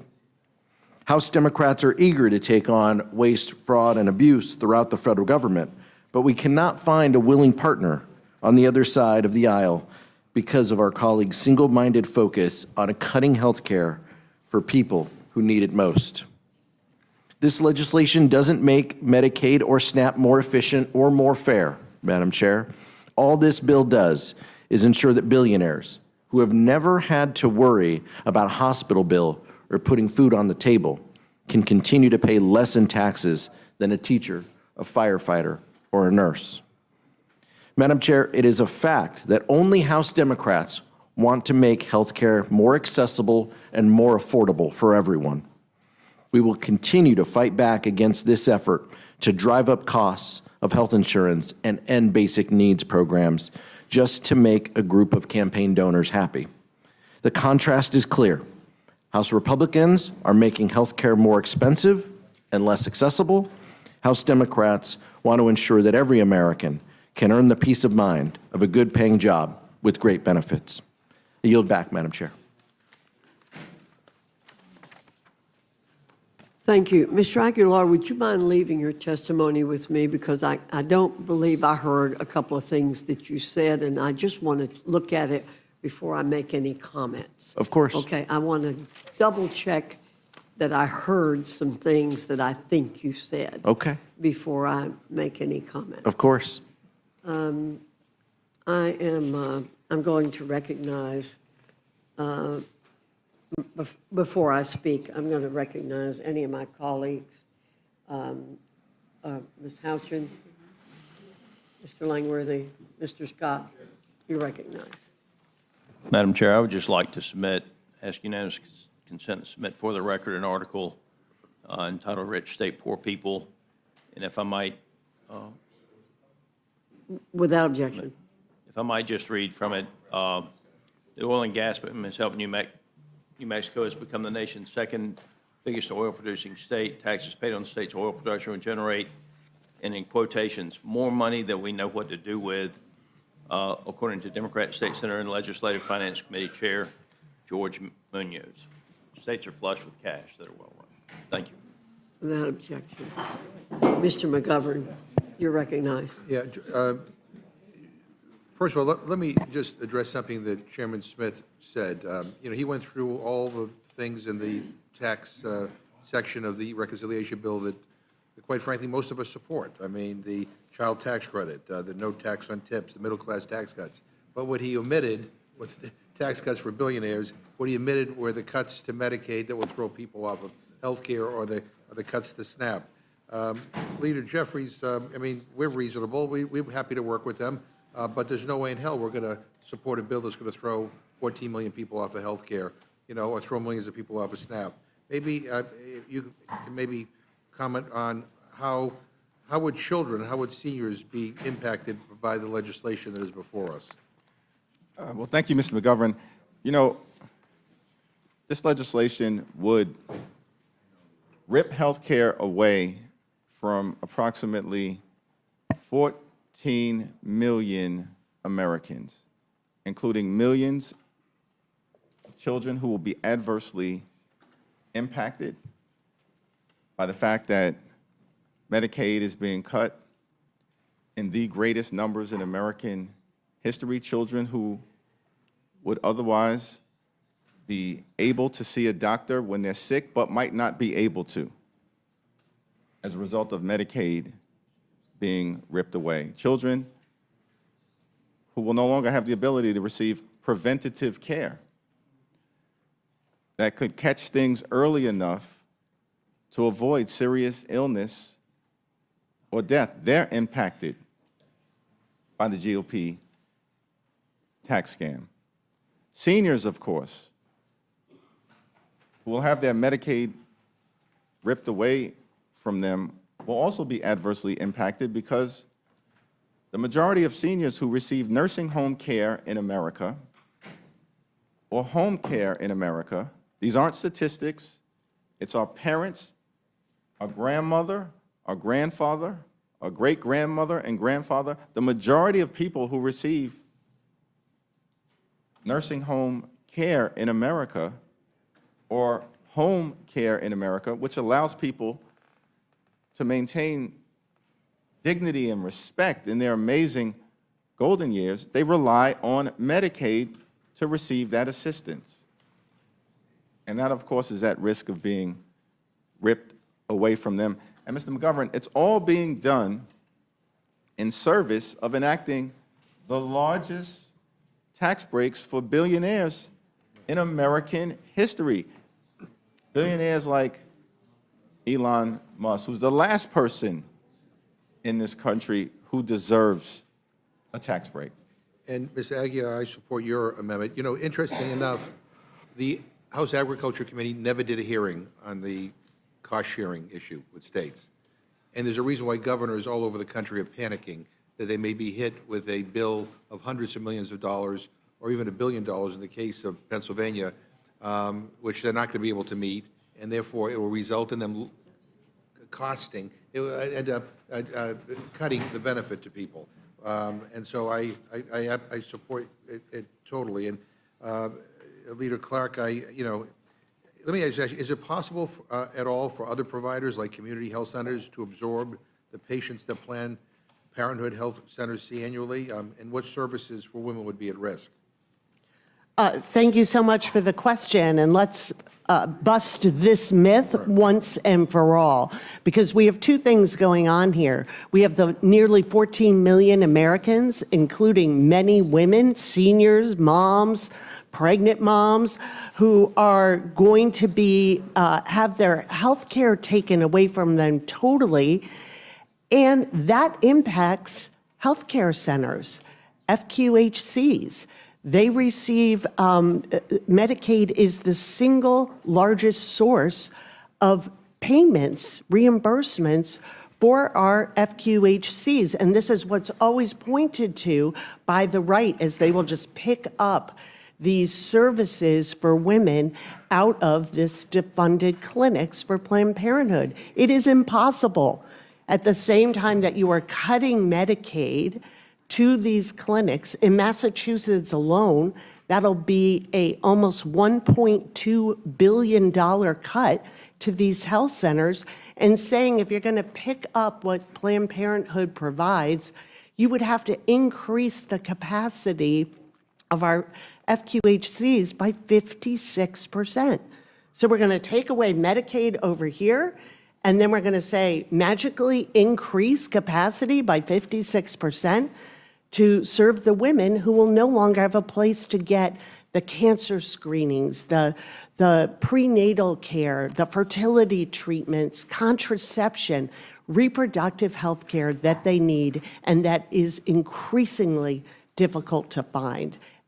I regret that so much of what is done in this Congress and in this current administration around health care is so politically charged. Yeah. And again, going back to the SNAP issue, people are going to see their benefits cut. Again, on average of $2 a person, per meal. That's it. And if states can't meet their cost share, they have no choice but to cut the benefit. And no hearings on this, not one single hearing. And this is a major change. and not even the courtesy of a hearing. We weren't able to bring in governors or anybody from any states to be able to comment on what the impact of this would be, or whether even all the states could meet, their financial obligation. And again, I mean, that it's part of a reconciliation bill, and that nobody even cares enough to do a hearing on it? Is that the way you legislate around here? I don't know if you want to add anything before I yield back. Thank you, Mr. McGovern. I think that's incredibly important, and I just share that the cost-shared discussion really breaks a promise of 50 years of a relationship between the federal government and the states. This is shifting more resources so they can be the bad guys, and so they can reduce benefits, kick people off of eligibility. It's just an existential threat and would result in significant reductions in benefits to the people who need it most. And I'll just say finally, all this does is it gives my Republican friends some cover to be able to dodge responsibility, and when benefits get cut, say, hey, it's not me, it's the states. And again, that to me is very cynical. I yield back my time. Thank you, Mr. McGovern. Ms. Fishbach. Thank you. Ms. Scanlon, you're recognized. Thank you. I think we just heard a little bit about myth busting. So, Leader Jeffries, I was wondering if you could address the myth which we have had thrown at us repeatedly throughout all the committee hearings on this bill, that somehow these proposals are going to be paid for by kicking undocumented immigrants off federally subsidized food and health care. Is that true? Are undocumented immigrants getting federal health care and federal food benefits? Yeah, it's a great question. Under current law, undocumented immigrants are already ineligible for Medicaid, the ACA exchanges, and for SNAP benefits. Not a single undocumented immigrant in this country gets a dime in federal taxpayer dollars for any part of comprehensive Medicaid coverage. Not one. And so when we're talking about nearly 14 million people who are going to be thrown off their health insurance, millions of others who are going to be jammed up by this aggressive cut to SNAP, the largest cut to food assistance in American history, we're talking about American children. We're talking about everyday Americans. We're talking about Americans with disabilities. And when it comes to nutritional assistance, we're talking about veterans who have served this country, sacrificed, risked it all, and they're going to lose access to the food assistance they need to live a life of dignity and respect. Those are the facts. That's why we're fighting hard to stop this GOP tax scam that will hurt everyday Americans dead in its tracks. I appreciate that, because we've heard this gaslighting, for weeks now, and we knew it wasn't true, but I appreciate your clarifying that as well. And of course, to the extent that anyone was trying to game the system and get benefits to which they were not entitled, we have inspectors general who were tasked with rooting out fraud, waste, and abuse, but unfortunately have been fired by this administration. So, don't preach about wanting to ferret out fraud, waste, and abuse when you're pulling the watchdogs whose job it was. Thank you. I yield back. Thank you, Mr. Scott. I've already came to you. Mr. Neguse, you're recognized. Thank you, Madam Chair. Thank you, Leader Jeffries, Whip Clark, and Chairman Aguilar for your leadership and for the amendments that you submitted before the committee today. As you all know, we started at 1 a.m., so this hearing's been going now for about 10 hours. We've heard from many Republican chairmen. We have, of course, many members of our caucus who are here that we'll hear from. The only person, and of course we have all the leadership of the House Democratic Caucus, and we're so grateful that each of you came forward to testify in this fashion. The one person we haven't heard from is the Speaker, who came here briefly earlier but was not willing, I guess, to testify in the way that you all have. Mr. Leader, I know you offered to debate the Speaker on the floor. I believe sent a letter to him about a month and a half ago on this particular reconciliation bill. And I wonder if you might expound a bit on why you think that is important for the American people to be able to hear that debate and that dialogue. Well, I thank the distinguished gentleman from the great state of Colorado. And first of all, let me thank all of the members of the Rules Committee, certainly my colleagues on the Democratic side who have done a tremendous job on behalf of the American people, Jim McGovern, Mary Gay Scanlon, you, Joe Neguse, and of course, Teresa Leger-Fernandez. Let me also thank the chair, Chairwoman Fox, from the great state of North Carolina by way of New York City. She may have left the Bronx, but the boogie down Bronx has never left her. So thank you for providing this opportunity for us to have this discussion. But one person is missing, Speaker Mike Johnson. Over a month ago, I asked our distinguished colleague from Louisiana, the Speaker of the House, to debate any of us, but certainly myself, on the House floor about this very bill. He believes it's one big, beautiful bill. We believe it's one big, ugly bill. That's going to hurt the American people, hurt children, hurt families, hurt veterans, hurt seniors, cut health care, cut nutritional assistance, explode the debt by a minimum of $3.8 trillion. This is being done by people who claim to be the stewards of fiscal responsibility. $3.8 trillion, if not more. And so the offer still stands. I'd love to have the opportunity to debate Speaker Johnson anytime, any place, right here at the Rules Committee, or certainly on the floor of the House of Representatives. Not a duel, a debate of ideas. I couldn't agree more, and I thank the leader, the whip, the chairman, and I yield back the balance of my time. Thank you, Mr. Neguse. Ms. Leger-Fernandez, you're recognized. Thank you, Madam Chair, and thank you to each of you for coming and testifying. Rep. Clark, as you described the impact that the abortion bans have had on states across this country, the lack of reproductive health care in states around this country, and then that this bill would then add to that difficulty. I am reminded, and I've been sharing lately, a story that I didn't used to talk about because it was so hard, about how when I was pregnant, I almost bled to death. And I remember lying on that hospital surgery piece of metal. And they didn't put me to sleep because we were trying to save the baby. And they were screaming, we're going to lose her, we're going to lose her, we're going to lose her.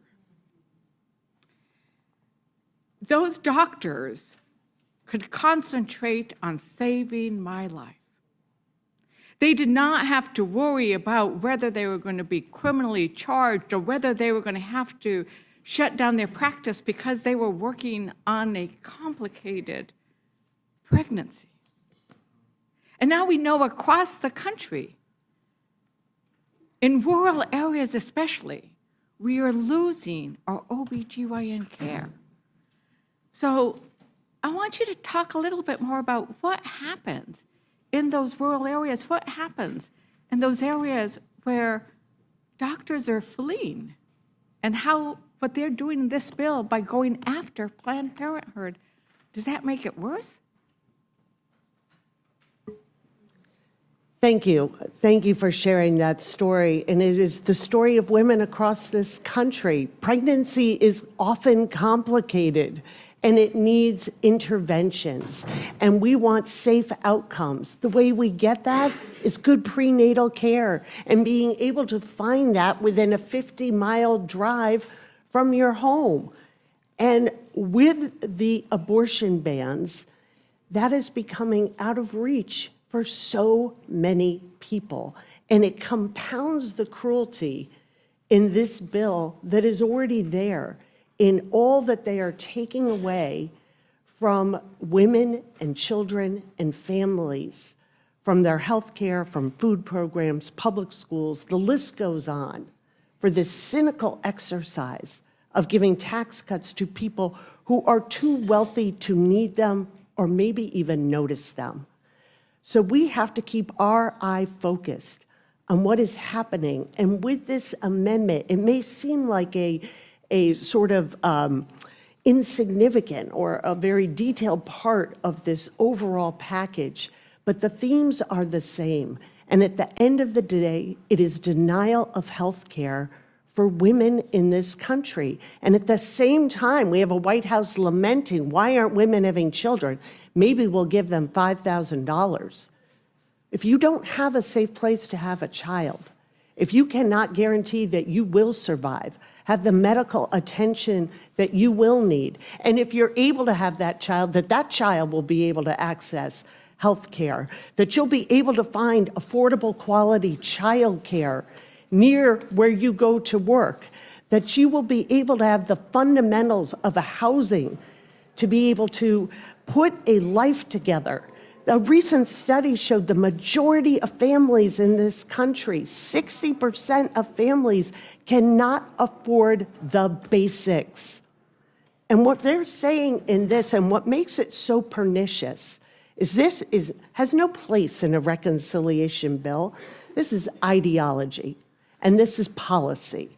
And this is saying, we don't like abortion providers, and it's not enough to outlaw them in our own states, to deny that care in those states. If there is an affiliate or a subsidiary in any state, then we will shut down the clinic that is not providing abortion care, but is providing this critical primary care for women. That doesn't belong in this bill either, and it is part of the pattern and the theme of this bill, that the American family is put last, and we are making the winner's circle so very small. And it doesn't include women in this country. It doesn't include working families. It doesn't include seniors and veterans. And the 99.9% of people who get up and work hard every single day and want to have a future for their children, a place in this economy, want their small business to survive this tariff regime, want to be able to put a life together that has hope. And instead, we're offering them ideology wrapped up as health care. It is a cruelty and it is a shame. And that is why we have seen the Democratic caucus and the American people united against this bill. Thank you, Rep. Clark. Chairman Aguilar, your amendment, I think, touches on a very important fact, and that is that people are working, and they're working really hard, and they're often not getting paid enough. And when Democrats were in charge, we increased jobs, but right now, there is a recession looming. And what they're going to do is kick people out of Medicaid, and they're not going to be able to get nutrition programs, and they're saying it's because people are lazy. Is that right, Chairman Aguilar? I mean, what is really happening with regards to American families who are working hard and just maybe not making enough money to afford health care? Thank you, Congresswoman, for sharing your story, first of all, and for the question. My amendment prevents what I hope is something we can all agree on. No child in our country should go hungry. Yet under this bill, nearly 645,000 people, including children ages 7 to 18, will lose some or all of their SNAP benefit just in my state of California. Whether you're a child in New Mexico or Maine or California, that isn't right. As cruel and failed as that 3-month time limit is, it has never been applied to parents and grandparents with dependent children. It's right in the name, able-bodied adults without dependents. So what is supposed to happen, the child turns 7 and now doesn't need to go to school by themselves. It's just playing wrong, and it puts kids at risk. No one is staying home for SNAP benefits that are $6 per person per day. If my colleagues were serious, we wouldn't be providing childcare and transportation and fair wages to help families make ends meet rather than cutting these important benefits. Thank you, Chair Aguilar. And Leader Jeffries, thank you for painting the picture of what hunger looked like in America and what poverty looked like in America when we decided that that was not an acceptable picture for us. And I think it's a policy choice, but I think you also touched on a sense that it's also a moral choice. And I entered into the record earlier today a letter from 31 faith organizations who were opposing these kinds of cuts because they noted that it was against a principle, a moral principle, that government should provide for those who are in need. And I just wanted to give you the last word. I'm the last Democrat who gets to ask a question on these issues of how you see the values and the choices that are being made in this bill. Well, thank you again for sharing your powerful story in such a compelling way, and it really does illustrate the challenges that we confront here. When we make policy decisions, we are impacting the American people in ways that, in certain cases, could be questions of life and death. It's often been said, Dr. King made this observation, that budgets are moral documents. And I don't question anyone's faith in this room. There are people of faith on both sides of the aisle. But we do have to ask the question, can't simply be enough to go to synagogue or go to the mosque or go to church and pray on Sunday and then come to Washington, D.C. and pray on the American people the rest of the week. P-R-E-Y.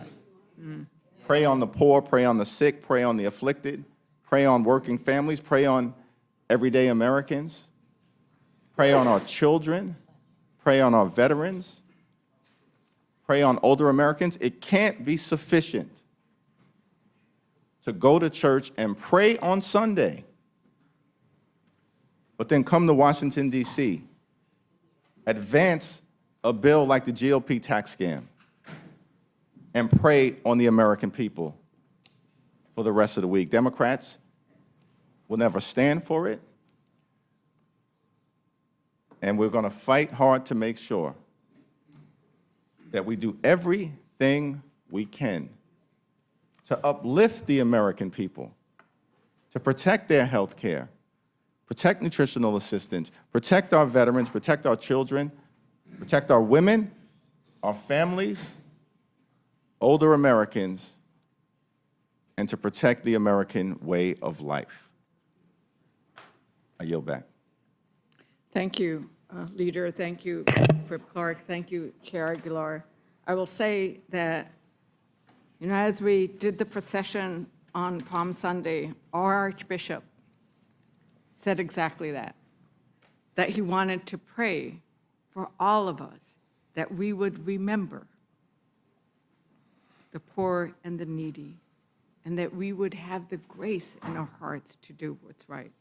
Tribal leaders came and met with me yesterday and said that they had done the blessings in the morning so that they could bring them to Washington, D.C., because the cuts to Medicaid, the cuts to tribal sovereignty, the cuts was something their people could not survive.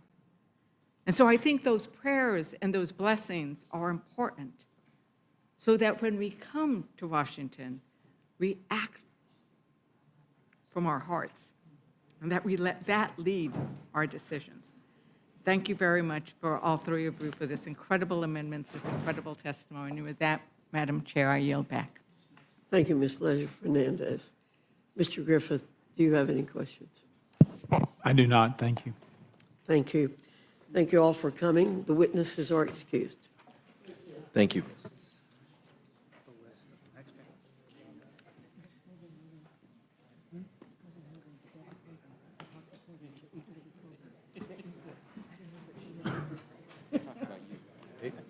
Madam Chair? Yeah. Yeah, I'm well, going to announce the names. yeah, but before you do, can I make one statement? Please? I want to thank all my colleagues who have been here for an incredibly long time. Some of them have been here since 1 o'clock in the morning. And I feel very proud to be part of this caucus, and I feel very proud of all the members who are here who want to make their voices and their views heard. And I especially want to also thank Speaker Emerita Nancy Pelosi for being here for hours as well. And I want to thank our leadership team. But it means a lot to me personally, and I think to everybody on this committee, that we have so many colleagues that feel so strongly that they have waited for hours and hours and hours to be able to present their amendments. And I thank you, Madam Chair, for letting me say that. Okay, the next panel will be Tim Kennedy, Norma Torres, Al Green, Mr. Horsford, Ms. Beatty, Ms. Dingle, Mr. Gomez, and Ms. Robin Kelly. Oh, yeah, the leader. If you all would quickly get to the tables, please.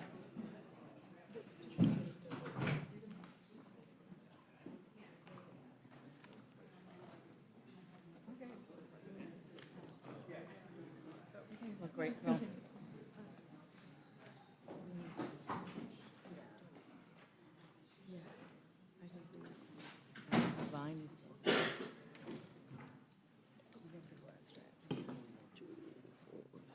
We can fit in one more. One more. We can do one more. 2, 4. We got 7. Yes. Oh, yeah.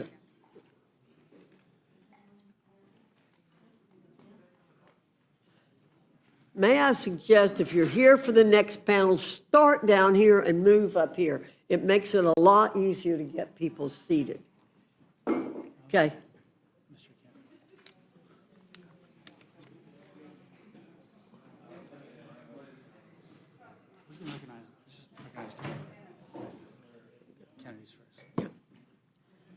Mr. Kennedy, you're recognized.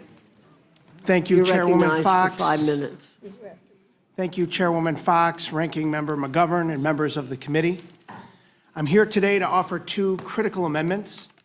First, to strike Section 44-111 and preserve the current 10% state cost share for Medicaid expansion, preventing the financial burden that will otherwise fall on states and safety net hospitals. Second, to strike Section 44-126, which targets and defunds community health centers that provide family planning services.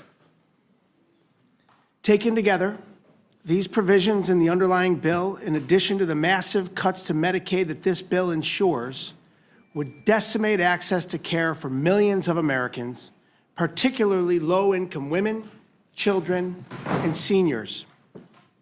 As members of the majority attempt to shove this bill down the throats of the American people, and frankly, some members of their own party, in a process that started in the middle of the night while America slept, my Democratic colleagues and I are here to stand up and shed light on what you're hoping to hide from the American people. As an occupational therapist myself, the husband of a physical therapist, the son of a nurse, and the representative of a community with 285,000 people who depend on these services, including 110,000 children, let me focus on what's at stake with the Medicaid provisions outlined in this bill. Since the passage of the Affordable Care Act in 2010, nearly 25 million Americans nationwide have gained access to care through the Medicaid expansion. That means moms have access to prenatal and postnatal care. Children can get regular checkups. And people struggling to put food on the table can still see a doctor before minor issues become emergencies. It means those in rural areas, often far from major hospitals, can visit clinics, access telehealth services, or get prescriptions filled without having to travel hours for basic preventative care. States that expanded Medicaid saw the uninsured rate among low-income adults decrease by more than half. It is so popular that even in states where the legislature and governor opposed it, like Oklahoma, when put to the voters, it was approved. In New York, the state I represent, expanding Medicaid has given over 1 million people access to care. With this bill, New York will face nearly $1 billion in new costs, while other states could see their expansions repealed entirely.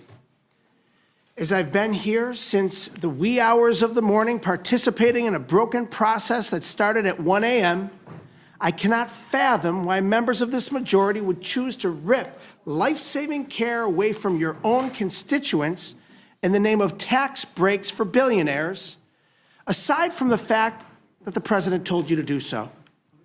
As an occupational therapist, again, I've worked with patients, young and old, people who rely on Medicaid for necessary care. I've seen what happens when patients delay care because they cannot afford it.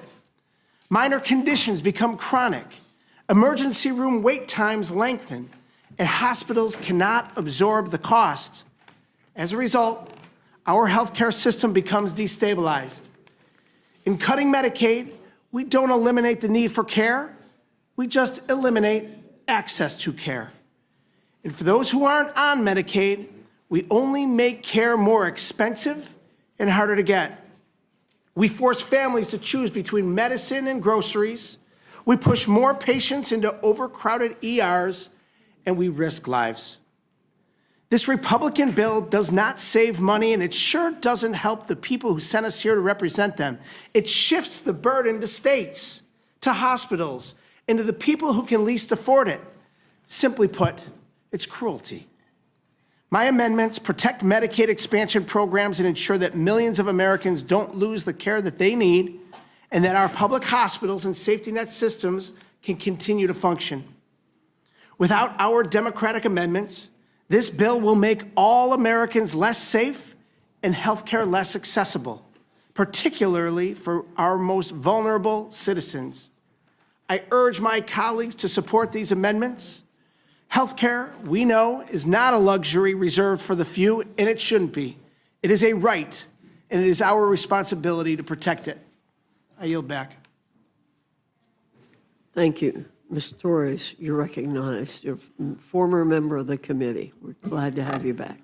Thank you. Good morning, Chairwoman, Ranking Member McGovern. It's great to be back with all of you here, although under difficult circumstances. I know how difficult it is to have to work through the night, but the work that we're doing here today is really important. It's important for members to be able to share how this bill will impact our constituents. The bill before the committee, it is truly a disaster for the American people. It would throw almost 14 million people off Medicaid. It would cause our hospitals to close in areas that need them the most. It would cut food assistance for more than 3 million Americans, and all to help the multi-billionaires that pay much less in taxes. I fully support many of the amendments proposed by Democrats to fix these cruel actions, and I hope that they'll be made in order. I have 3 amendments that would address problems in the bill and in the current policies of the Trump administration. First, I have submitted an amendment number 507, which would protect the health care of nearly 340,000 of my constituents by striking the hundreds of billions of Medicaid cuts contained in this bill. It's a common sense at this time when families are struggling with higher prices of food and good due to the self-inflicted wound of tariffs caused by our president.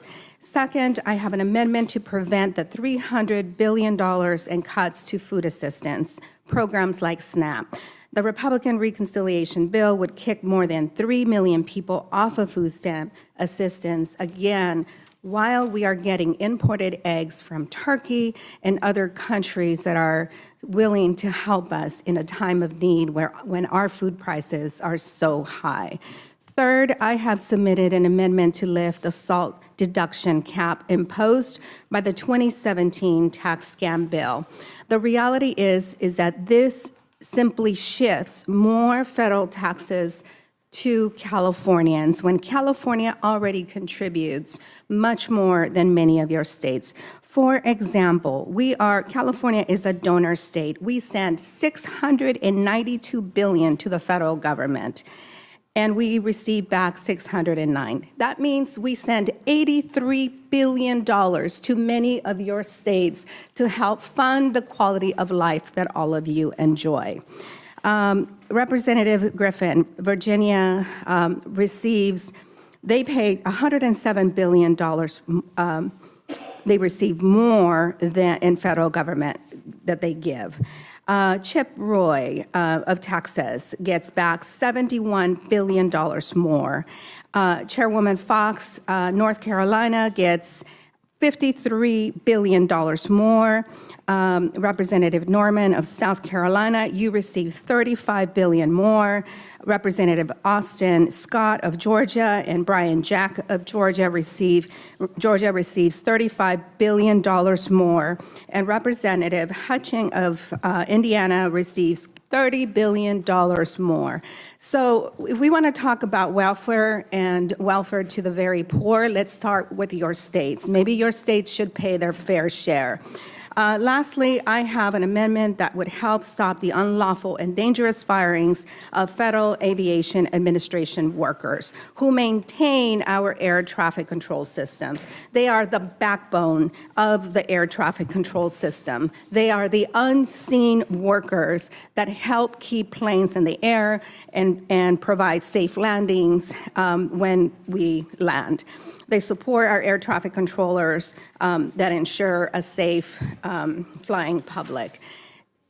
While the administration is trying to recruit more air traffic controllers, they continue to fire probationary employees and reduce staffing for the people who maintain these systems. This is something that is critical that we need to address.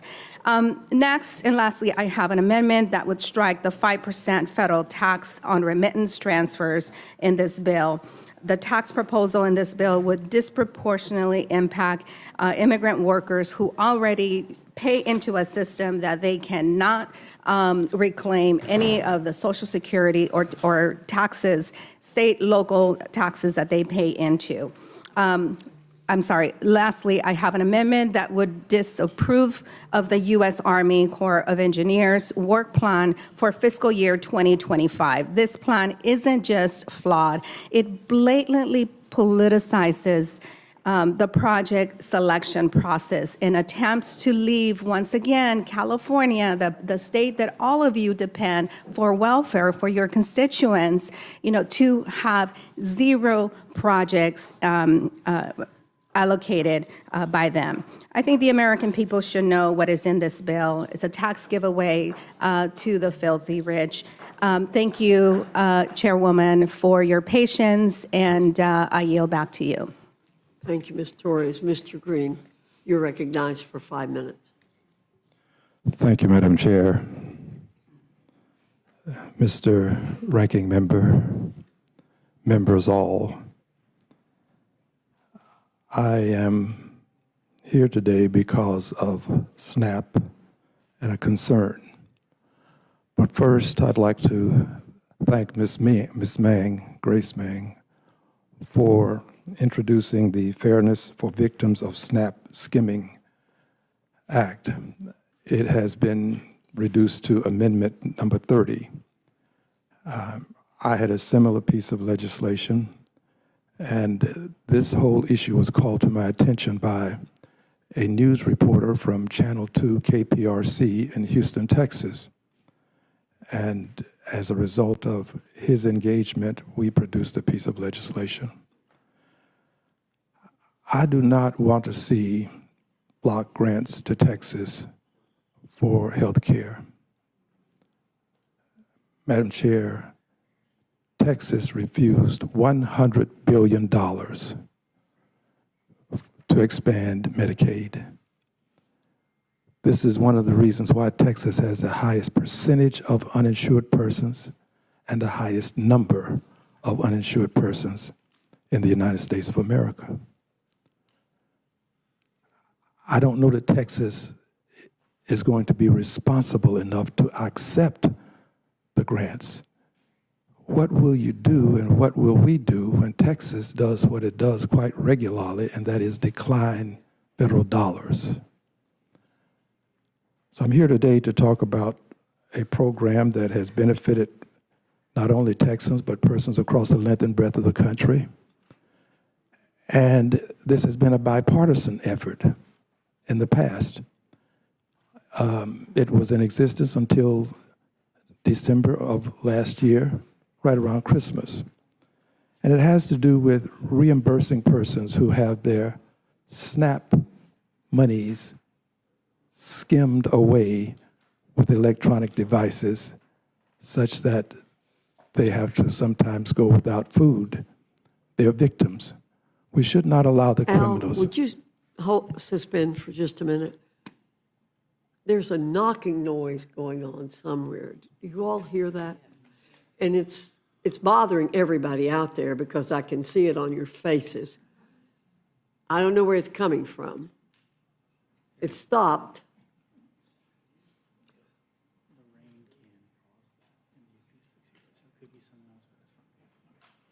All right.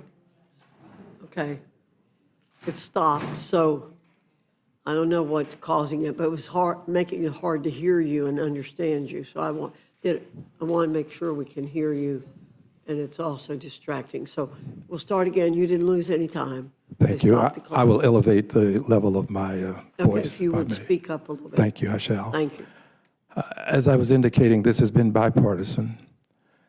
It has prevented criminals from causing persons to lose food. And I think that it should be bipartisan now in terms of reinstating this program such that people who need food and cannot afford the necessity of life will be able to acquire the food that they merit. I would also add this, that this program is one that has been sponsored by Republicans.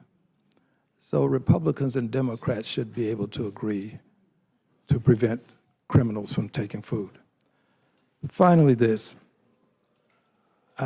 There's been talk about work and how work is good, and I agree, work brings dignity. But the thing, Madam Chair, that hit a nerve with me was when our dear brother, whose name I cannot call because it's not appropriate to do so, but if I could call Mr. Norman's name, I would. This dear brother said that work built America, and he's right. It did. Over 10 million people working for more than 240 years without a paycheck. America is a great country, and it's great, Madam Chair, because of the economic foundational mothers and fathers whose lives were sacrificed. If you're in this country, you're standing on the backs of those persons who were enslaved. And you're right, work ought to be recognized. In this country, in our capital, in Emancipation Hall, the recognition for 240 years of enslavement is a plaque not much larger than that picture on the wall. That's an emancipation. It would seem to me that if we truly appreciate the dignity in work, then we would express that dignity for the people who had a hand in building the White House, a hand in building the Capitol, built the roads, the bridges, planted the seeds, harvested the crops, fed the nation. Why don't we recognize them to the same extent that we recognize people who are victims of the Holocaust? It just seems to me that if we're going to talk about work, let's talk about the people who built the country. And finally, I want to thank you for the time, and I'd like to thank the ranking member as well, and would hope that we can save this SNAP program. Thank you. Good morning, Madam Chair, to the ranking member, to the Assistant Democratic Leader, to the members of the committee. I've been with you since 3 o'clock this morning. I want to thank you for your time, but I'm here to bring the voices of 750,000 people in Nevada who elected me to do a job, and that's to make sure their perspective is heard by this Congress and this committee. I know we've heard a lot, but I want to touch on what this bad-built bill for billionaires doesn't do, because it barely touches housing, a crisis that is affecting more than just the people in my district. My disappointment is with what is not in here. So once again, like I did in the Ways and Means Committee, I am here to let you and the American people know that there's nothing to address the fact that rent increases are outpacing people's income, that there's nothing in this bill that builds out housing for the middle class, that there's nothing in this bill that touches Trump's blanket tariffs, which are taxes that Americans pay, not some foreign governments, that will raise the cost of housing.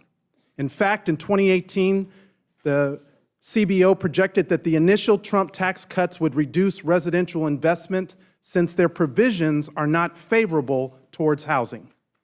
That report proved true, as inflation-adjusted residential investment today is nowhere close to its pre-2018 trend. I'll also tell you what this bill does have. It has an annual tax cut for billionaires, over $255,000 a year, while the average benefit for working people earning less than $50,000 annually is a meager $265. The cutting of health care for 14 million Americans, and the selling of Nevada public lands without a single dollar going to the state for which those lands are intended. So let's recap. Trump is making borrowing more expensive. He's raising the cost of housing materials due to tariffs, and extending the GOP tax scam means continued reductions in residential investment and making Nevadans pay for it with our land. Please make it make sense. That's why I am offering a package of amendments to help our veterans, to address tipped workers, small businesses, and the hospitality sector, which has been hit hard by President Trump's tariffs. However, for the purposes of this hearing, I will focus my remarks around helping our veterans. My amendment seeks to address the housing crisis that my colleagues seem to be ignoring. This amendment would create a Veterans Housing Fund through a 1% surtax on excessive corporate stock buybacks, limited to firms with over $10 billion in assets. We are asking that the largest companies, who recorded nearly $1 trillion in buybacks, pay 1%. Over 30,000 veterans are experiencing homelessness. If my colleagues are committed to helping veterans, then you can support this amendment to help balance that equation. This is not a blue city amendment. According to HUD's 2024 Annual Homelessness Assessment Report, nearly half of veterans experiencing homelessness are in suburban or rural communities. And my colleagues on the other side of the aisle in this committee represent 8 states that total around 6,000 veterans who are experiencing homelessness. Georgia, nearly 650. Virginia, around 400. New York, almost 1,200. Indiana, over 400. Texas, nearly 1,850. South Carolina, almost 400. Minnesota, 300. And North Carolina, nearly 700 veterans experiencing homelessness. There is nothing in this bill that addresses shelter, mental health, substance abuse, job training, and other assistance specifically for our veterans. So I'm urging my Republican colleagues to work with us now to fix this bill before it goes to the floor. We want to work with you to address the problems facing our constituents. Earlier this month, I introduced 3 bills that can help address the housing crisis. We need legislation that addresses the corporate takeover of single-family homes, like my HOME Act. Not one Republican joined when I brought that bill forward. I introduced my Unlock Housing Act to address affordable housing by allowing the Bureau of Land Management to be able to lease the land to local governments and tribes specifically for affordable housing. This is a smart method to use the laws that already exist to build out more housing. Why? Because as Nevadans know, the land that we sell has not helped create the housing that we need. But we are seeing the same story over and over, that this bill does not have working people in mind. Instead, we have people like Representative Mark Amodei pushing to sell off more than 500,000 acres of land in Nevada under the guise of creating more affordable housing. He didn't even give a second thought to selling out our community. And for what? To use Nevada as a cash grab for the nation's debt? Don't believe me? Look at Section 8315 of the bill. If my colleagues are truly serious about addressing the struggles of the middle class and specifically housing affordability, then please support my amendments. I'm also putting on the record that I've sent a letter to Chairman Smith and to Speaker Johnson to bring up my TIPS Act to ensure that tip workers receive the benefits that they are entitled. Thank you, Madam Chair.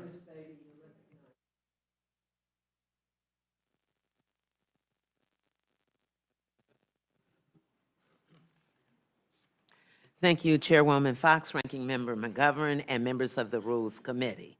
I urge you to make and order my amendment, amendment number 280. This amendment is simple. It would stop the implementation of the Reconciliations Bill's massive cuts for the wealthy if the bill's other provisions result in reduction in funding of Medicaid, Social Security, or SNAP. Let me just put it in simple terms. It says no tax breaks for the wealthiest Americans if you cut the programs that everyday Americans, families, seniors, and others rely on. If you believe that is true, then you should have no problem supporting my amendment, which would make no changes if the bill does not cut Medicaid or food assistance. We are here to serve our constituents, and I know I'm not the only one here who has received thousands of letters and calls demanding that Congress protect health care, food assistance, and other critical programs. Constituents are saying, what are we doing? Well, I'm telling you, this panel shows you what Democrats are doing. We are fighting. And despite what the title of the Republican Budget Reconciliation Bill would have you believe, it is not one big, beautiful bill. It's a big billionaire's bankroll bill. And it is one of the biggest and most reckless and heartless attack on American families. It would rip away health care from almost 14 million Americans and 11 million children with food assistance. And the worst part of it is none of this is necessary. It is only being done to bankroll a billionaire's tax cut. That is why I am offering this amendment. I am offering this amendment for the 2.4 million Ohioans who rely on Medicaid to access critical health care services like blood pressure, diabetes screenings, mammograms, mental health services, and other life care situations. I am offering this amendment for the millions of women across the country who rely on Medicaid to cover birth of their child and to keep them and their babies healthy before and after birth. I am offering this amendment for the more than 42 Americans without federal food assistance that they might not eat tomorrow. I am offering this amendment for Anisha, an Ohioan, a constituent mother of 2, and a recent cancer survivor who relies on Medicaid. She's scheduled for surgery that Medicaid makes affordable. Her family also depends on SNAP to put healthy food on the table. Losing these benefits would be devastating. In short, I'm offering this amendment for Americans who are struggling to get by, who are counting on us, Democrats and Republicans, to lower their costs and to improve their lives, not enrich billionaires. Unfortunately, families I'm fighting for will not benefit from the tax cuts in this package. The top 0.1% of earners, billionaires, will see a tax break of some $278,000 per year. And that is a tax break of $762 per day, almost twice the weekly salary of someone making minimum wage in Ohio. It is clear that this bill is an attempt to sell out hardworking American families who are just trying to make ends meet to benefit the few. This bill would harm our constituents, Democrats' constituents, Republicans' constituents. Republicans have claimed that this bill does not cut benefits. And if you believe that is true, you should have no problem supporting my amendment, which would make no changes if the bill does not cut Medicaid and food assistance. So I would urge you to make this in order. And Madam Chair, I would like to enter into the records the GOP's budget plan, this article, the GOP's budget plan that makes it hard to conceal its lies about Medicaid and SNAP. Without objection. Thank you. Lastly, let me just say to the American people, we have been here all night, and we're here because of you. They planned this hearing at 1 a.m. in the morning to 5, and here we are now in the first panel at 11:45. Is this the way our country should run? Is this what you expect from our leaders? Let me answer it for you. The answer is no, and that's why we are here today. Thank you, Madam Chair, and I yield back. You're recognized for 5 minutes. Thank you, Madam Chair and Ranking Member McGovern, for letting us testify today about issues that matter to all of us and to the American people. Over the past several weeks, I've been very concerned about what this Republican reconciliation bill will do. Not only does this bill, the bill, if it's enacted, the House bill, would be the biggest loss of health care coverage in American history that will strip health care from almost 14 million Americans. But as my colleague just said, how many of the pieces of this legislation have been considered in the dark of night when the American people are not able to watch what is happening? It's been too many pieces of this legislation. I have offered several amendments. Medicaid is the largest payer of long-term care in America, which is why I filed an amendment to ensure Medicaid home and community-based services, or HCBS, are not cut or reduced as a result of this reconciliation bill. We know that the majority of seniors and individuals with disabilities would prefer to receive care in the comfort of their homes, in the communities that they've known, where they can maintain an independent life, remain engaged in their communities, and age with dignity. And in fact, it is less expensive than in nursing homes, which is where most long-term care in America is paid for by Medicaid.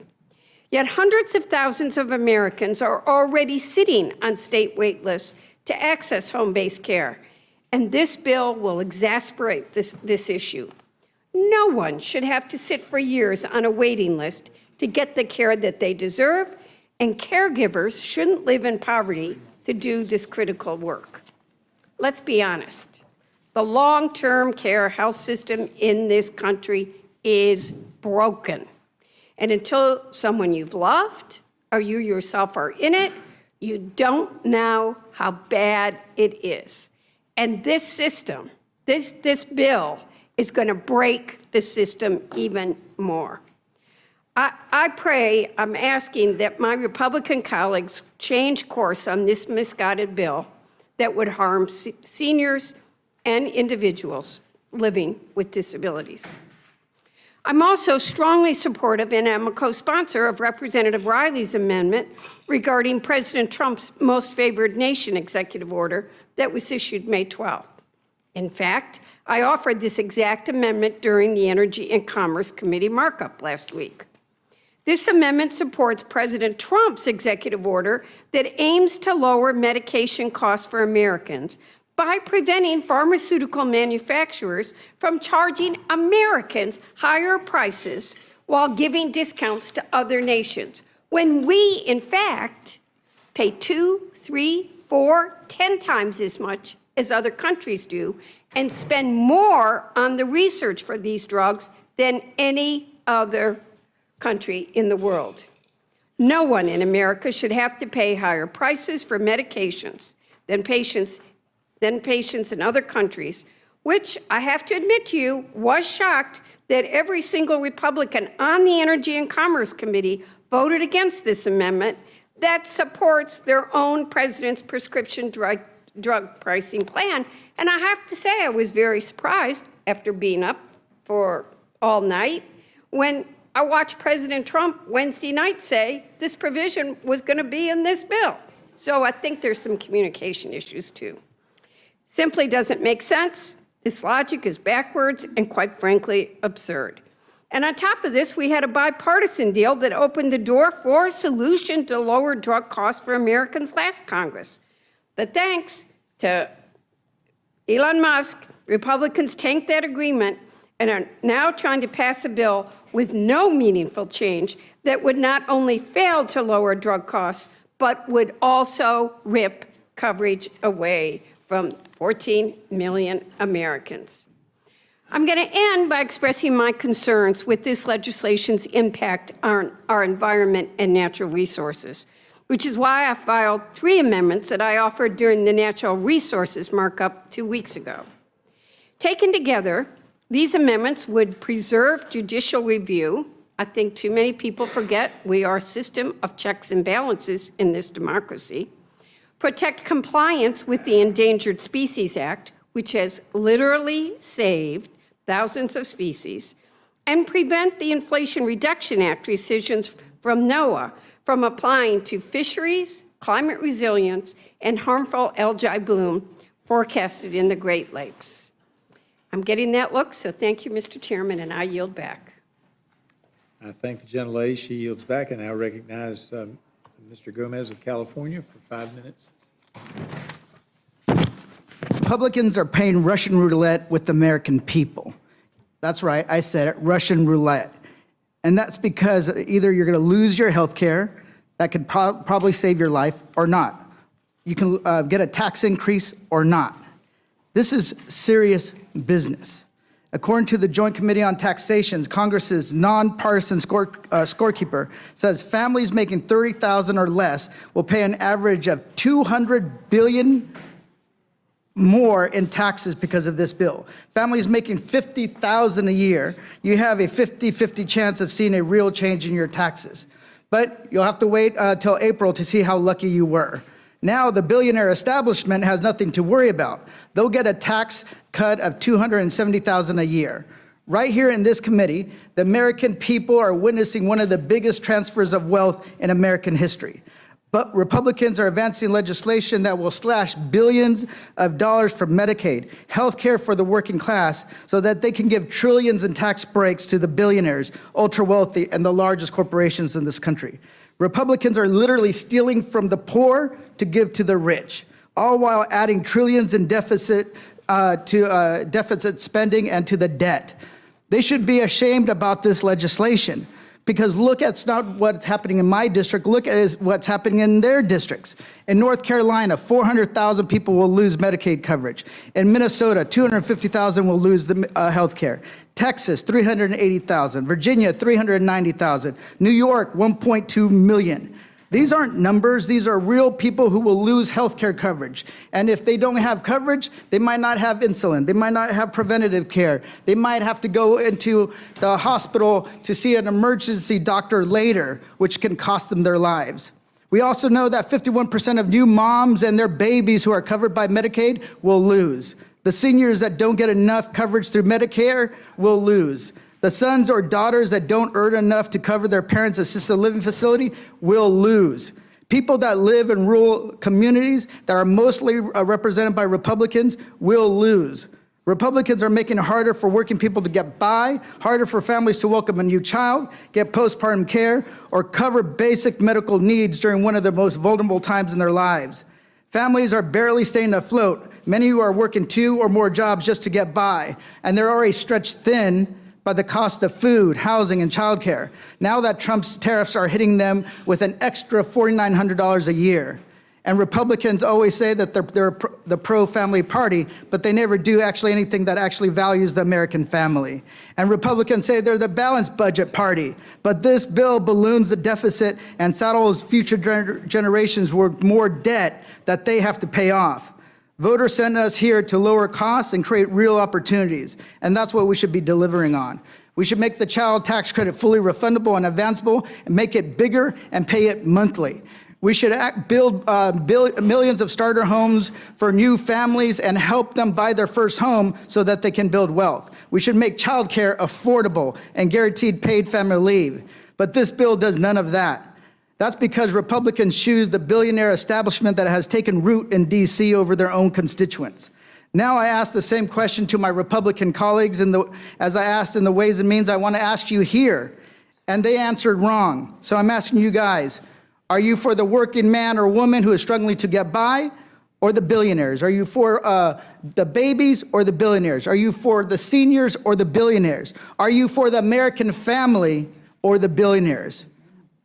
I have introduced 14 amendments making sure that billionaires pay their fair share to housing, to health care, and one of those bills is sponsored by Speaker Emerita, that is extend the ACA premium tax credit to help pregnant women and children.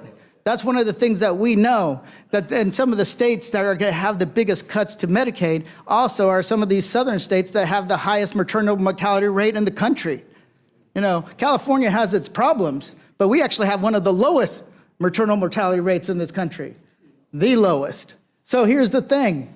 Once again, are you for pregnant women or the billionaires? Are you for babies or billionaires? Because that's what this all comes down to. And I will ask that if you vote on just one amendment, maybe you can restore a little faith in this kid from California. With that, I yield back. Gentleman yields back. Now recognize Ms. Kelly of Illinois. Thank you, Mr. Chair, and thank you, Ranking Member. I have an amendment at the desk titled Amendment Number 371. My amendment is simple and requires 12 months of continuous Medicaid and CHIP coverage of full benefits for pregnant and postpartum women. We've heard a lot about that. I've dedicated 10 years to this topic. This amendment will codify what we already know is essential, that 1 year of postpartum care is not just medically necessary, it is a matter of life and death. Let's remember that the United States maternal death rate remains far higher than other high-income countries, and nearly 2 out of 3 maternal deaths occur during the postpartum period. Our nation is facing a maternal health crisis, and it has been for years. It's shameful, and it has worsened. The maternal mortality and morbidity epidemic is particularly dangerous for people with disabilities who face a maternal death rate that is 11 times higher than the rate for non-disabled people. Black women are 3 times more likely to die from pregnancy-related causes than white women. And American Indian and Alaska Native women are twice as likely to die of complications. Medicaid improves maternal health outcomes and ensures access to vital pregnancy services. Medicaid covers almost half of all births in this country, and in many states it's more than that. And it covers more than half of all births in rural communities. Consider a new mom from Arkansas who was finally approved for Medicaid in her 3rd trimester following a delay in her eligibility determination. Her Medicaid coverage was invaluable during complicated labor and delivery. Her baby was not receiving enough oxygen, and she ultimately needed an unplanned cesarean section. Without Medicaid, that procedure would have resulted in profound medical debt, given the cost of a C-section in Arkansas is estimated to be close to $10,000 without insurance. Ensuring 12-month coverage can give women the peace of mind that they have stable coverage and access. Cutting funding means cutting care for moms and babies during their most vulnerable time. That means fewer prenatal checkups, more life-saving deliveries, and forcing states to choose between vital programs. Waivers aren't enough, especially during major budget cuts like those in this bill. In Michigan, 12-month postpartum Medicaid coverage reached nearly 45,000 moms, reducing maternal deaths from 36 to 22 per 100,000 births in a year. Most maternal deaths occur after childbirth. 1 in 3 happens 1 week and 1 year postpartum, between 1 week and 1 year postpartum. In Colorado, 89% of maternal deaths were preventable. Continuous guaranteed year-long coverage saved lives. Overall, over 80% of maternal deaths are preventable. This amendment codifies 12 months of full Medicaid and CHIP benefits to postpartum individuals, no more state-by-state patchwork, no more expiration dates on care, no more new mothers being dropped from coverage just 60 days after giving birth, right when they're still at high risk for complications like infection, postpartum depression, and more. Postpartum coverage for 12 months should be mandatory and permanent and immune from shifting state politics and budget pressures. We cannot expect someone to recover from childbirth, return to work, care for a newborn while also scrambling to reapply for coverage. That's not health care. It's chaos and disproportionately harms low-income families, rural communities, and communities of color.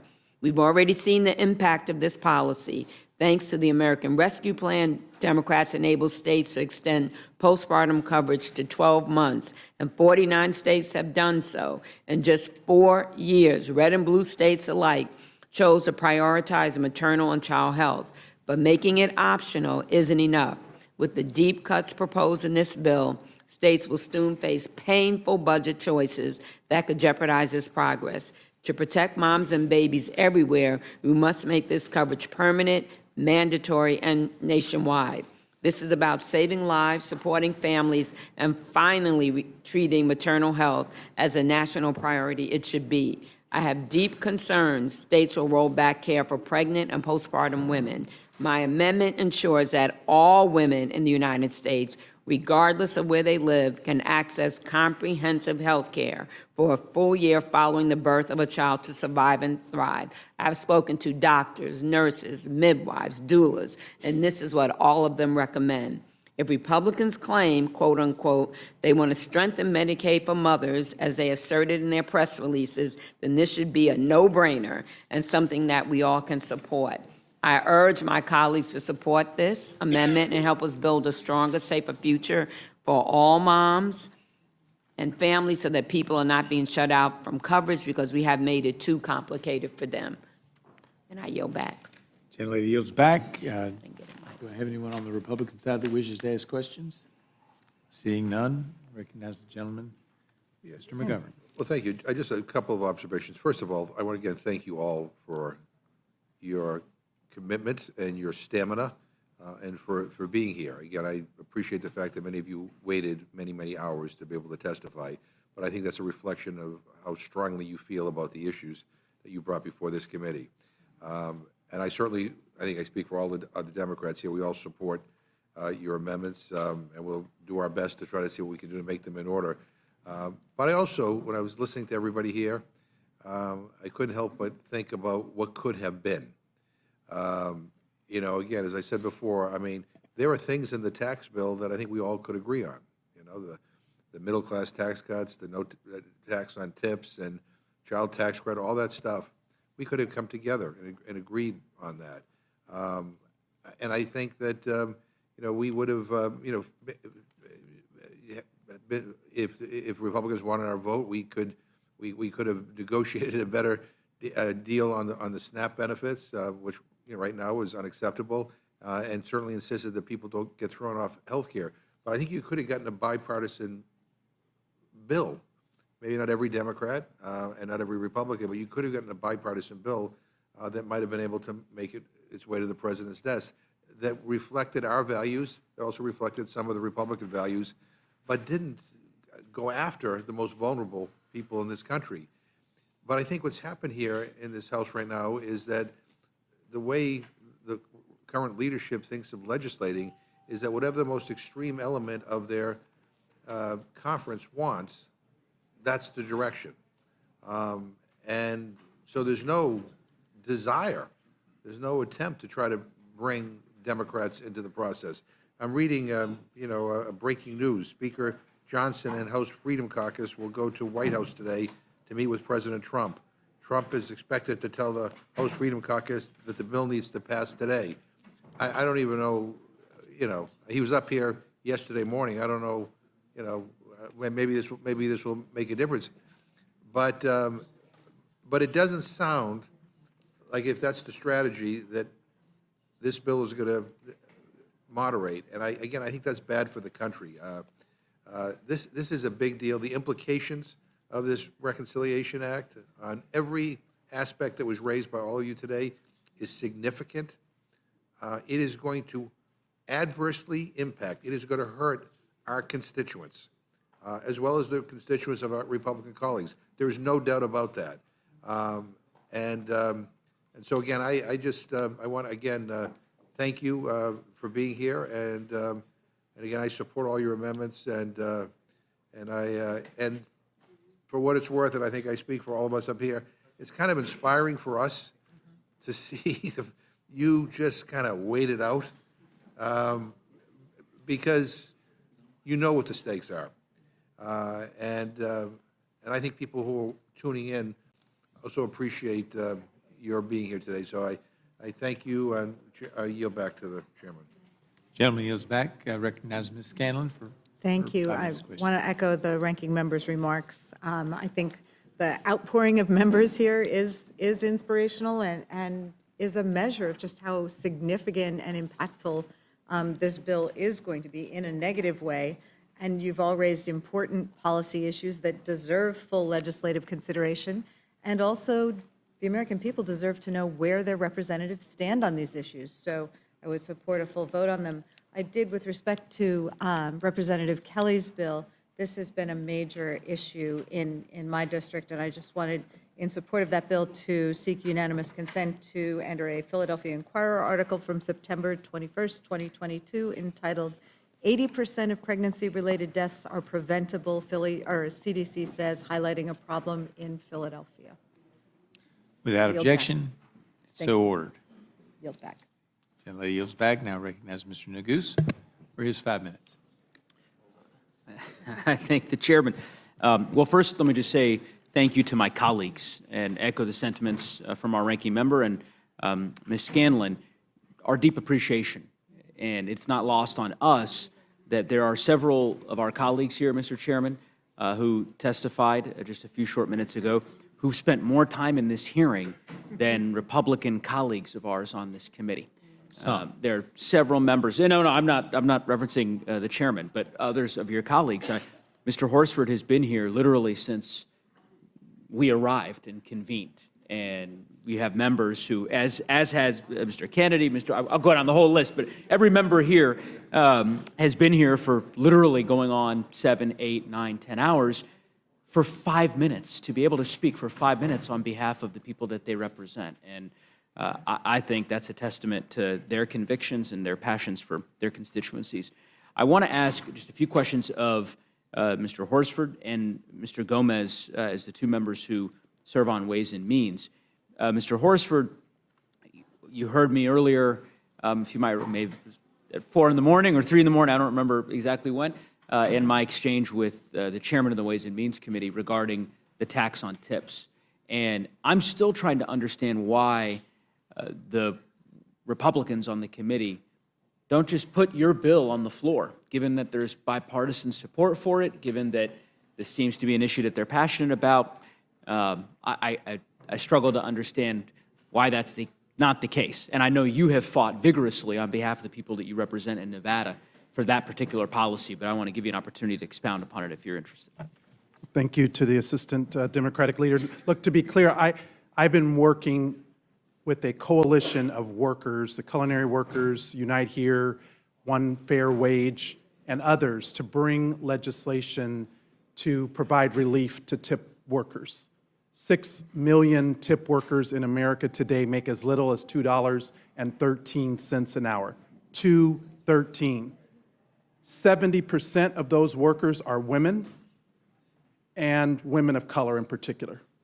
So on top of giving relief and allowing more tip workers to keep their hard-earned money by eliminating the tax on tips, we also need to give workers a raise. And that is what my bill does. No other bill does that. My bill also has important safeguards so that people continue to pay into Social Security, so that hedge funds are not able to grift off of the policy, so that we define what a tip worker is, so that it's not abused under our tax law. And so for Chairman Smith to sit here today and say, you know, he couldn't bring a bill to the committee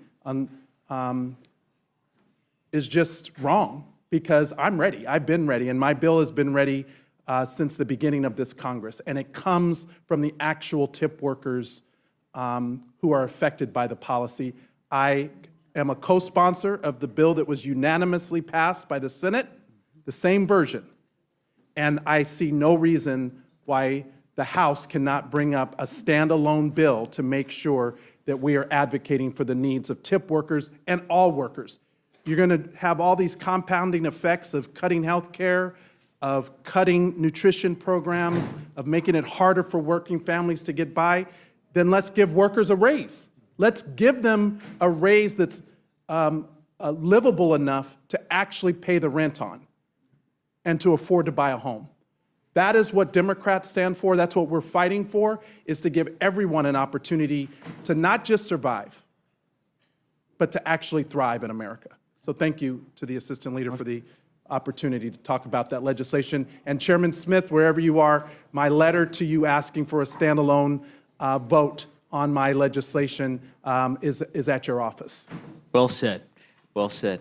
Mr. Gomez, there was a robust discussion earlier about the tax brackets. Yeah. And I think the chairman was not as candid as I would have hoped with respect to his description of the various tax brackets in the reconciliation bill. I wonder if you might talk about the billionaire tax bracket and the amendment that you proposed. Yeah, first, I have an amendment that would increase taxes on billionaires, basically preventing them from getting any kind of tax break in this bill and actually require them to pay their fair share, increasing the tax bracket from 36% to 39% roughly. So in this room, by show of hands, who believes a billionaire shouldn't get a tax break and actually should pay their fair share of taxes?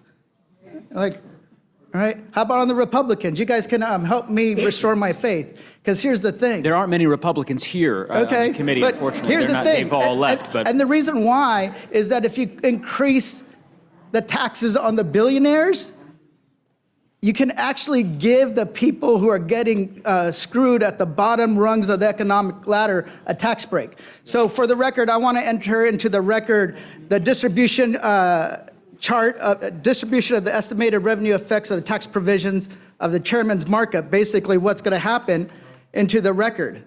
This is by the Joint Committee on Taxation. It's an official record. What's it on? It basically shows how much, who's paying what in taxes under this bill by the Joint Committee on Taxation. Without objection, so ordered. Thank you. And here's the thing, the reason why, let's go over years. Calendar year 2027, if you're people that make less than $15,000 a year will pay an additional $1 billion in taxes. $1 billion. And here's the thing, in the year 2029, people that are making less than 15 million are going to pay 15,000 will pay another $2.6 billion in taxes that year. People that are making 15 to 30,000, 2.5 billion in additional taxes that year. And we go on to year 2031. They're actually less than 15,000. They're going to pay another $3.6 billion that tax year. 3.6 billion.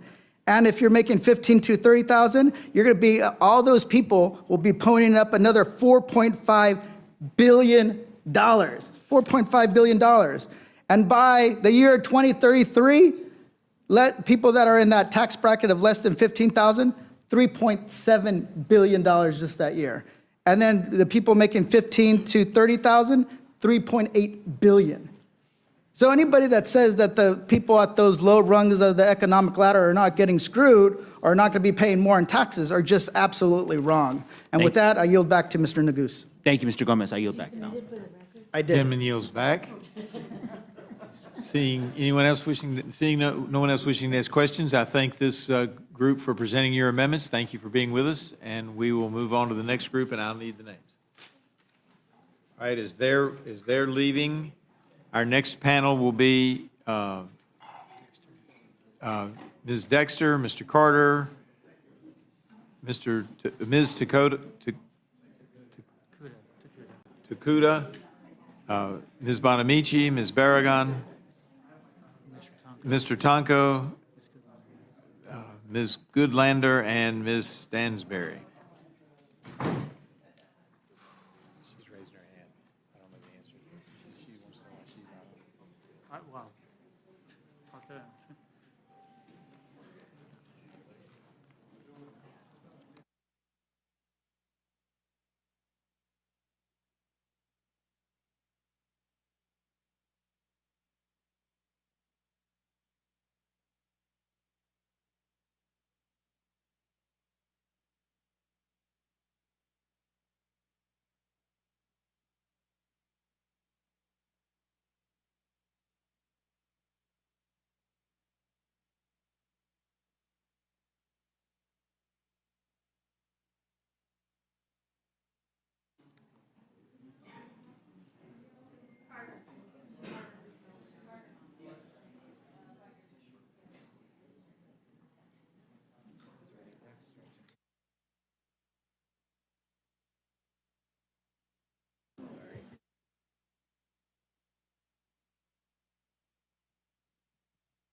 All right, if Ms. McLean Delaney could join as well.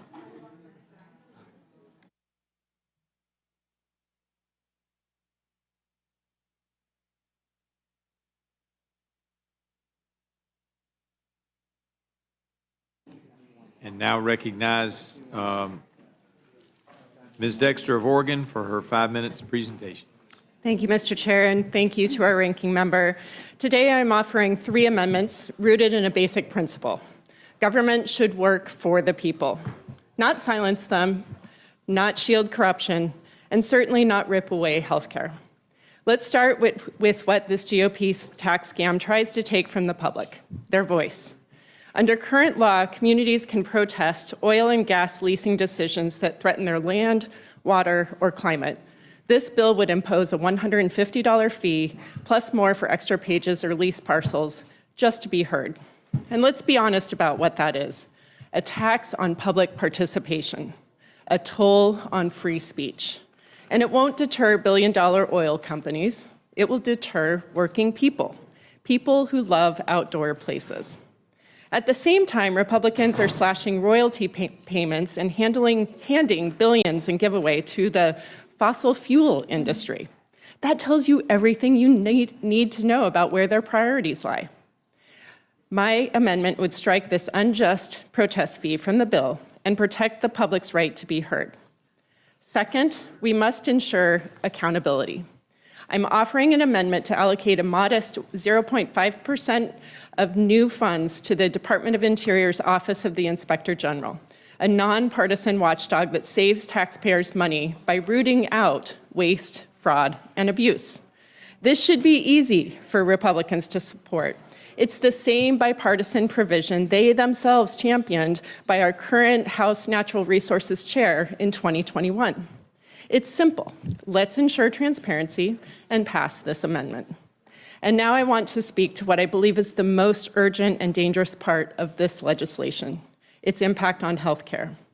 Before I came to Congress, I spent nearly 20 years caring for some of the sickest patients in our community. I've worked in emergency rooms. I know what happens when a system doesn't have the resources that it needs to serve its patients. That's why I'm offering an amendment to require states to report on how coverage losses under this bill would impact uncompensated care and emergency department wait times in safety net hospitals. If this bill were really only about ridding out waste, fraud, and abuse in Medicaid, we should welcome this kind of data. But we know the truth. This bill isn't about waste.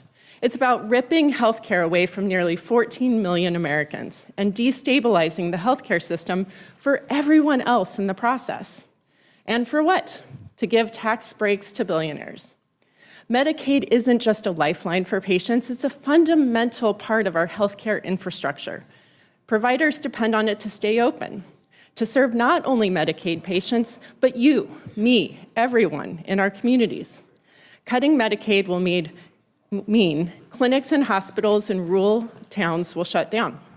Hospitals in cities will be over capacity. Seniors will be forced out of nursing facilities due to closures.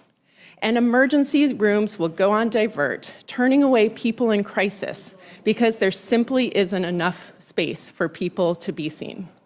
We're talking about longer wait times for pediatric care, delays for life-saving cancer treatment, people suffering and dying, not because we don't have the tools to help them, but because we've made a political choice to take those tools away.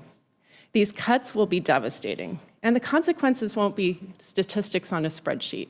They will be lives lost, futures cut short, and suffering that could have been prevented. And again, for what? Tax breaks for billionaires. I urge my Republican colleagues, show courage in this moment. Stand with the constituents who cannot afford to lose their voice and their health care. Support these amendments and defeat this outrageous and dangerous bill. Thank you, Mr. Chair. I yield back. Gentlelady yields back. Now recognize the gentleman from Louisiana for 5 minutes, Mr. Carter.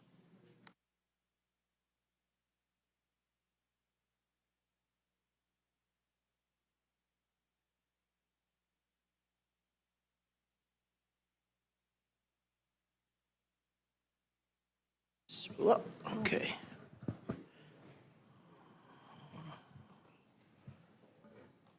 Okay. Let's start again. Thank you, Mr. Chairman. Thank you, Mr. Chairman and Ranking Member. My first amendment, number 299, preserves environmental justice block grants that improve public health. The EPA has provided grants for more than 50 years that protect our constituents' public health and enhance their environment. This is especially true for the Environmental and Climate Justice Block Grant Program, which provides valuable funding that serves community centers, environmental rehabilitation projects, and public health revitalization initiatives that would otherwise not be possible. These projects are providing environmental and public health benefits in Democratic and Republican districts alike. However, this bipartisan bill ruthlessly claws back these funds and eliminates this vital program. Not only is this bill stealing people's health care, it's also making them sicker. My amendment will ensure that environmental and climate justice block grant projects that improve the health outcomes in low-income communities do not lose critical funding. If Republicans truly prioritize their constituents, they should easily agree with me that this funding is valuable and must be protected. My second amendment is amendment number 358, which would add to the text the bipartisan Next Generation 911 Act to the Republican budget reconciliation legislation before us today and fully fund programs using the proceeds from future spectrum auctions. Because of technology advances the telecommunications from the past 50 years, Americans can communicate today in ways weren't even contemplated when 911 system was first created. Yet, our 911 systems are stuck in the past. Our first responders are unable to utilize these tools we take for granted in this digital age. we are far behind. Police officers, firefighters, and emergency medical technicians who serve communities we represent deserve better. I cannot think of a better use of dollars raised from auctioning off public airwaves than to upgrade old, outdated public safety communication systems. I hope my colleagues will vote yes on this amendment to modernize our 911 systems for the 21st century. Congress should give FCC the authority to begin spectrum auctions now. Those proceeds need to help our constituents and first responders not pay for tax cuts for the ultra-rich. My third amendment is Amendment 373, which states no funds can be used to effectuate the detention or removal of of citizens of the United States or any non-citizen whose legal status was determined or visa revoked due to exercising simply their right to speech, free speech, not breaking any laws, simply their right to free speech. Last month, I led a delegation of House and Senate members to 2 ICE processing centers in Louisiana to meet with individuals who had their legal status revoked and remain in immigration detention simply because they exercised their right to free speech. If these individuals can be jailed for exercising their First Amendment rights, any person in this country is under the same threat. Now, let me be clear. I do not support any hate speech of any kind. Speech that supports anti-Semitism or calls for violence, I am totally opposed to. The individuals we met with were very clear. They don't support these matters either. My fourth amendment and last amendment is number 357, which states that 100% of Medicaid cuts resulting from waste, fraud, and abuse will go directly back into programs to strengthen Medicaid for generations to come. My Republican friends say that they want to help the people that Medicaid was, quote unquote, intended for, the most vulnerable. And to that I say, put your money where your mouth is. But we all know they won't. It's always been about enriching billionaires while ripping health care away from seniors, children, mothers, and those with disabilities. Republicans now say that Medicaid shameful. We will put the most vulnerable at risk.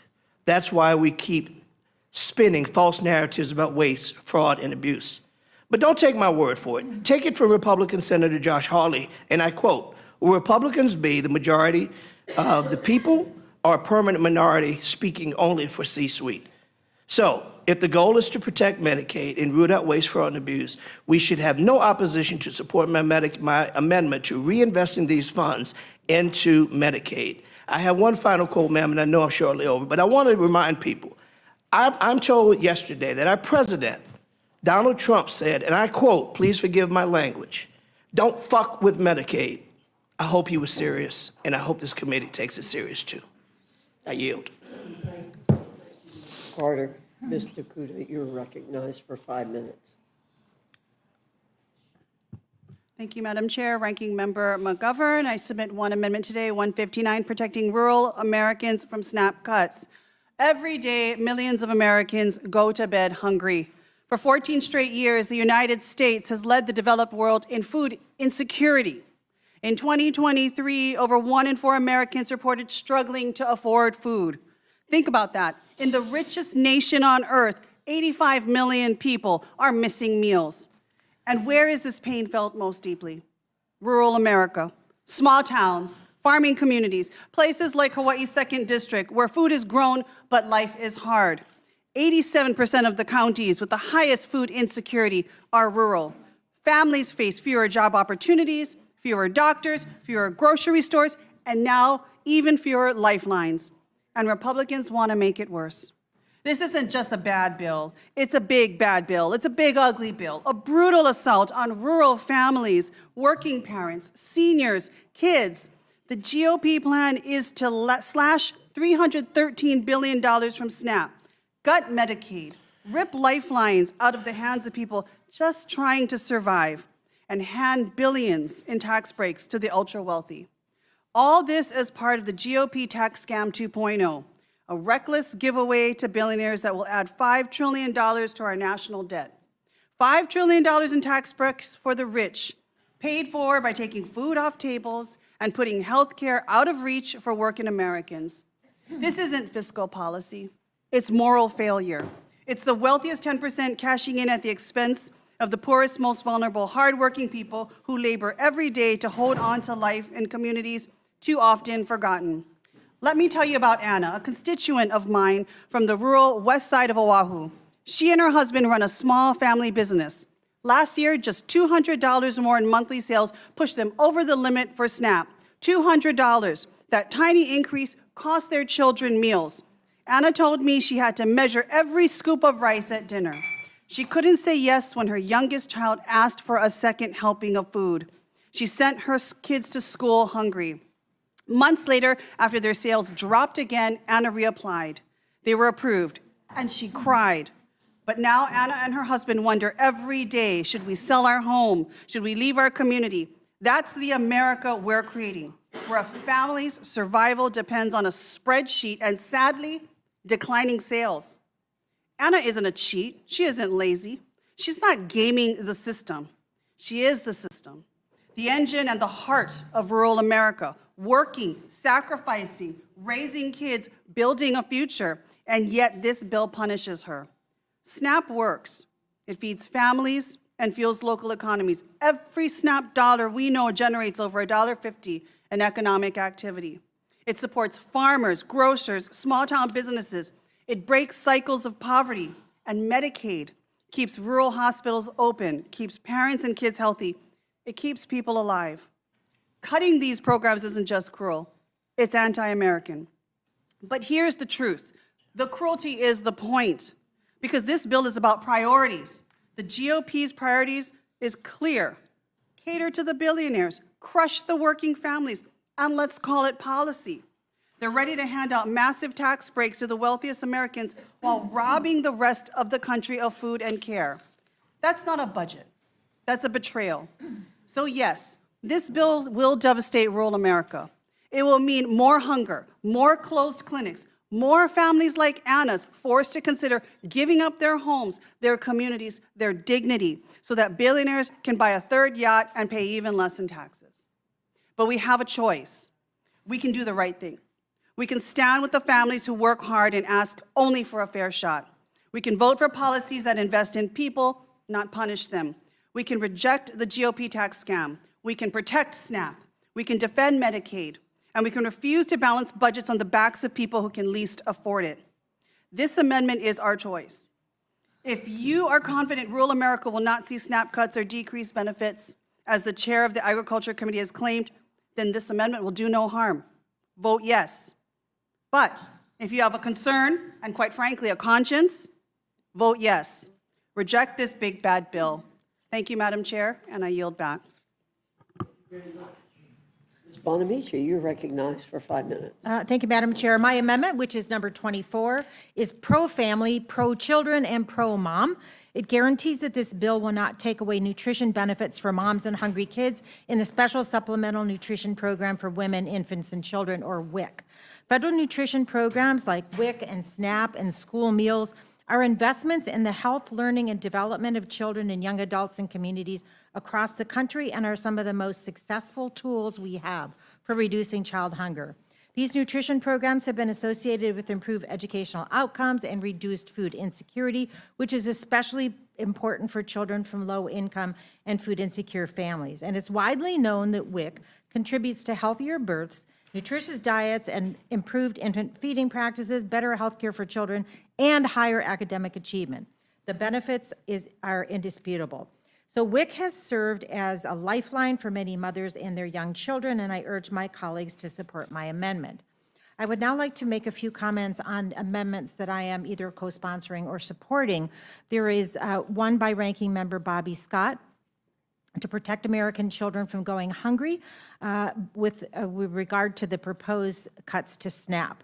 Yesterday, the Urban Institute released a new report highlighting that as many as 18.3 million children could lose access to free school meals as a result of the harmful provisions in this bill. And we know that every congressional district has children who are hungry. Families are working hard, but the income isn't keeping up with the cost. So I hope we can adopt Mr. Scott's amendment number 184. I also want to speak in support of a amendment that is going to be introduced or has been introduced by Representative Sykes to strike the language in the bill that cuts Medicaid. In Oregon, 1 in 3 people are covered by Medicaid, including 57% of Oregon children, and make no mistake, if you rip away health care from millions of Americans, people will die. Rural hospitals will close, cancer patients will go without treatment, and I will support this amendment, and proud to support this amendment.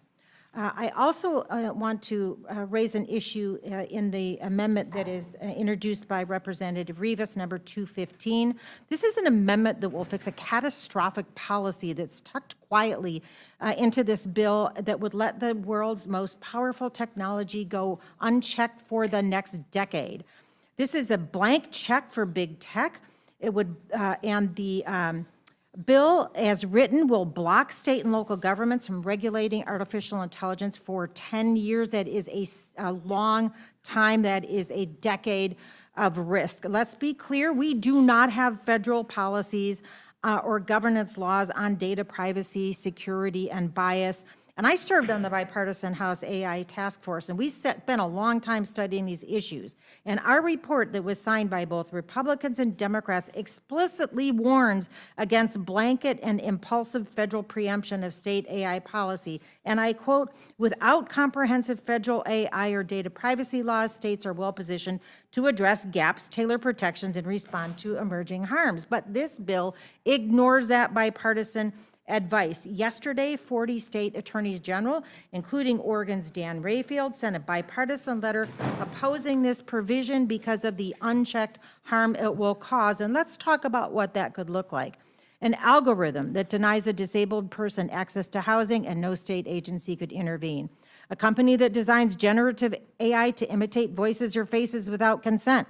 States couldn't stop it. A hiring platform that discriminates by race or gender. Under this bill, if a company deliberately designs an algorithm that causes foreseeable harm, they'd be legally unaccountable, and it would leave policymakers and the public flying blind as a handful of corporations consolidate power over rapidly advancing technology. And I'm not talking about machines. I'm talking about civil rights, consumer safety, child protection, elections, employment, and more. The House AI Task Force made it clear we should empower good AI policy at the state level, not block it.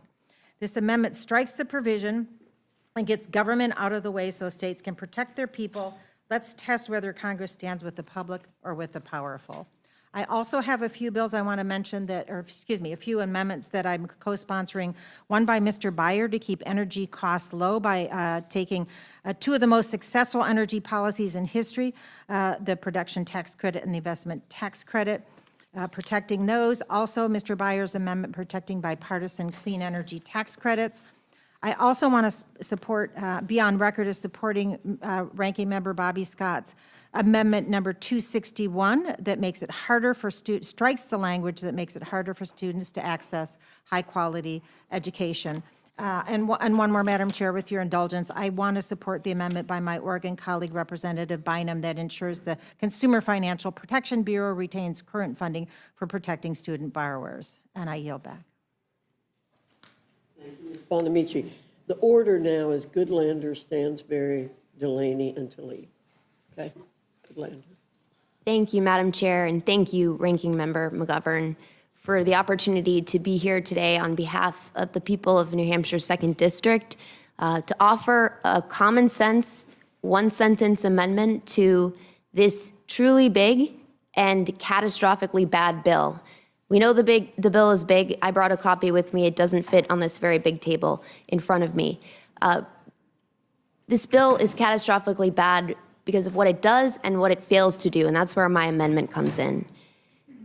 This bill is catastrophically bad because we know what it's going to do to 14 million Americans who will lose health coverage. The biggest cuts to health care in American history. It's going to hurt our kids, people with disabilities, pregnant women, seniors. It's going to jack up health care costs for everyone. Rural hospitals in my state are going to close and people are going to die.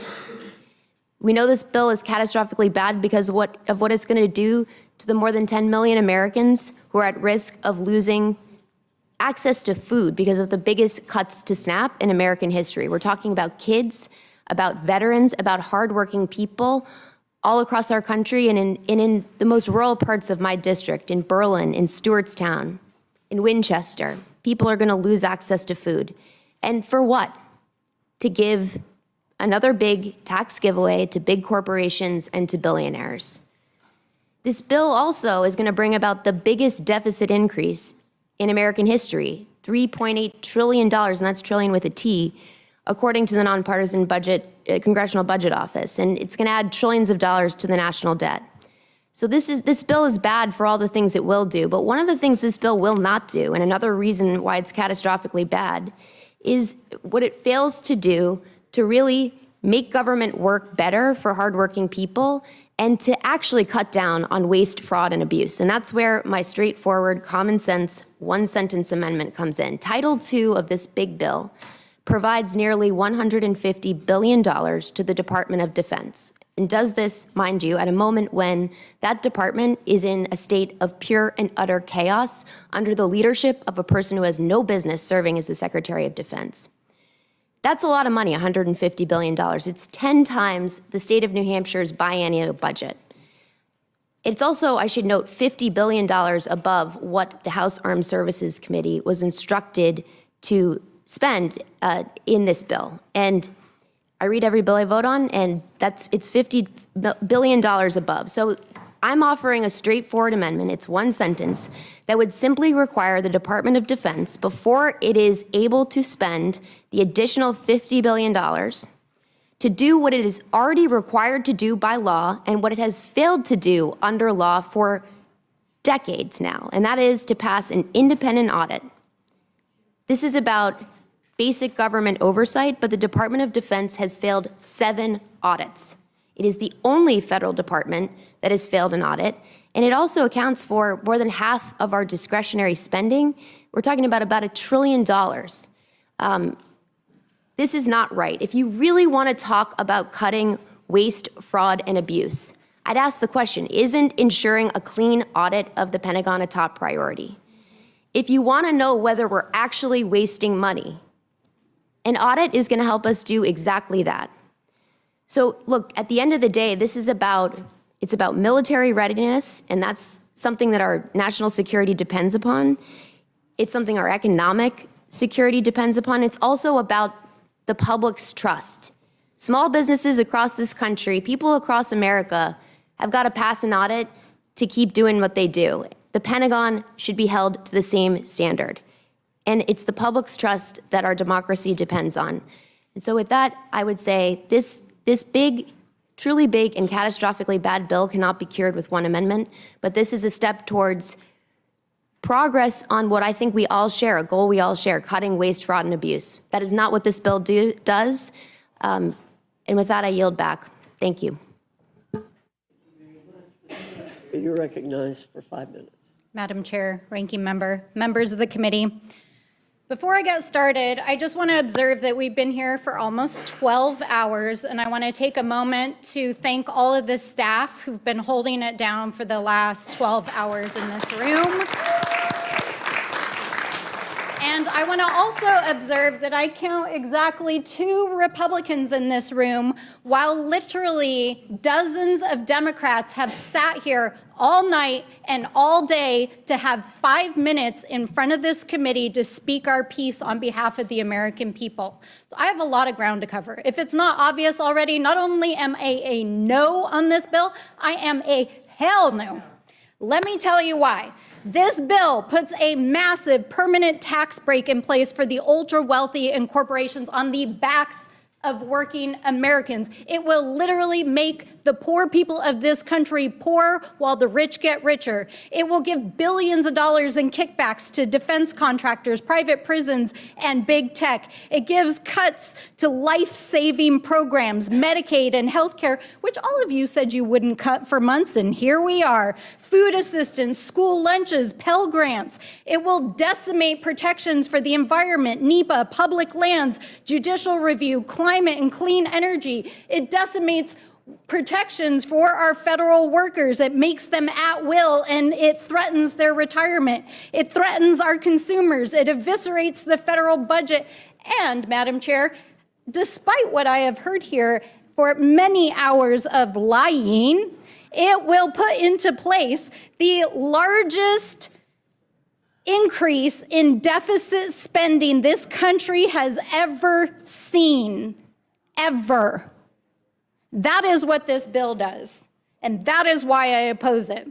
I'm here to present 6 amendments, one of which was voted down by the Republicans in oversight that would actually protect Medicaid, Social Security, veterans benefits, and food assistance. I'm also here to fight for a bill, an amendment to this bill that would make it impossible for people like Elon Musk and special government employees to self-deal and exploit the government for their own personal gain. I'm also here to present an amendment that would restore the protections for our tribal nations, because notwithstanding what I heard the chairman say in the dark of night in this room, this bill takes away the judicial rights of our tribal nations to defend their sacred lands and their tribal trust and treaty responsibilities, and it is shameful.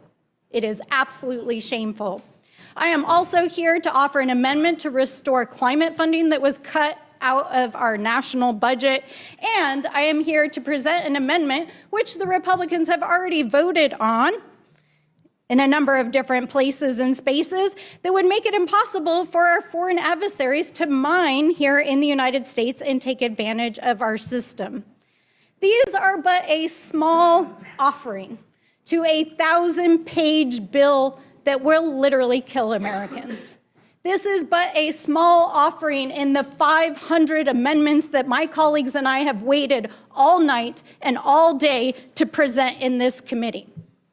So let me be perfectly clear.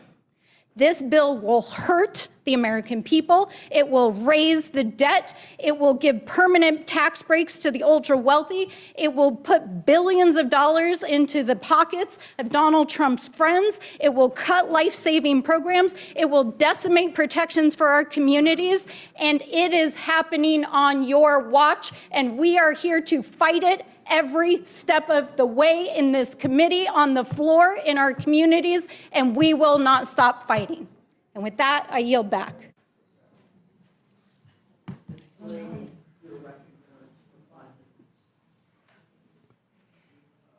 Thank you, Chairwoman, and thank you, Ranking Member McGovern. And thanks to all the staff, I agree as well, who've been here. I got here around 3 in the morning, and I echo what many of my Democratic colleagues have said. But I just have to say, as a preamble, you know, many of the things I've said will be repeating others, but my heart is heavy.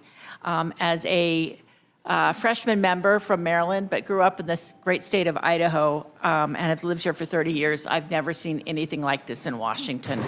And I must say, I ran on common sense, common ground in my campaign, and there is none of that right here on Washington, on Capitol Hill. But that takes common ground, takes shared truths, and starting at least the same platform and the same set of facts, and shared value outputs. And I would think that we should come back together to really look at those things. The way in which we have not been able to really have hearings and an ability to really think and probe into all these issues is so important going forward. So my amendment, H313, is really about ensuring that children and families will continue to receive the food they need despite the proposals put forward in the package. In this country, I do think that we all agree, and many of my colleagues on both sides of the aisle on the Ag Committee believe that no child in this country should go hungry. My Republican colleagues repeatedly said that this package would not result in the kids going hungry and that benefits would remain whole for them. My amendment takes them at their word, and it seeks to ensure that no cuts to SNAP can be made unless the USDA and states confirm that these cuts will not lead to a reduction in benefits for households with kids. Taking Republicans at their word to prevent benefits that I would suspect they would want. In some nationally, 42 million currently depend on food assistance programs. And in my district, 1 in 9 households depends on SNAP. Half of them are children. This isn't just about ending hunger. It's about dignity, it's about opportunity, and it's about being able to concentrate in school and being able to thrive. And if you want to talk about economics, as we said before, SNAP pays for itself in economic benefits and health benefits. For every dollar in my district, but across the country, spent on SNAP, $1.50 comes back into our economies. And that means many of my farmers in District 6 sell into the food markets. It goes back to 2,700 national retailers and back to our truckers. Cutting SNAP hurts, not helps our national economy. And these cuts will even be more apparent in rural communities. And by the way, in rural communities, there is going to be a tsunami of issues that is going to impact them, not just with SNAP, but with Medicaid and all these core funding cuts, and it's going to hit our states as well. So let me just put another thing in it, and maybe it's the lawyer in me, but I dispute the GOP constant messaging that this is about financial discipline and tackling the deficit. None of these cuts to SNAP or to Medicaid or our social net programs result in this objective. The numbers do not add up, because we all know that it is widely acknowledged that this current proposal is projected to increase the budget by nearly $3 trillion through 2034 by locking in tax cuts and spending increases that outweigh reductions in Medicaid and SNAP funding. So let me put a finer point on this. It will strip $18 billion in benefits from households with children. It will harm 1 in 5 kids who rely on SNAP, and it lowers the age by which a child is considered dependent from 18 to 7. No one I know would argue that an 8 or a 10 or a 12-year-old is not dependent on their parents for food, housing, or care. And the authors of this bill have exempted families within this new definition of dependent only if they are married or living in the same household. But what about single or unmarried parents who are doing their best? This bill leaves them behind. Last, the bill prevents future increases to the Thrifty Food Plan. $37 billion will be cut from food assistance for the next decade, and that includes slashing $1 billion from summer EBT, which is a lifeline for millions of kids as they head into summer. I repeat, children will be hungrier over the summer. So it's about feeding our kids and about their future and our country's future.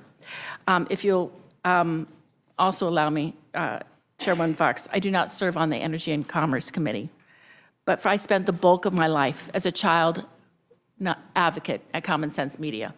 Common Sense is a nonprofit dedicated to looking at how media impacts the health and well-being of our nation's children vis-a-vis media. And the reports that came today about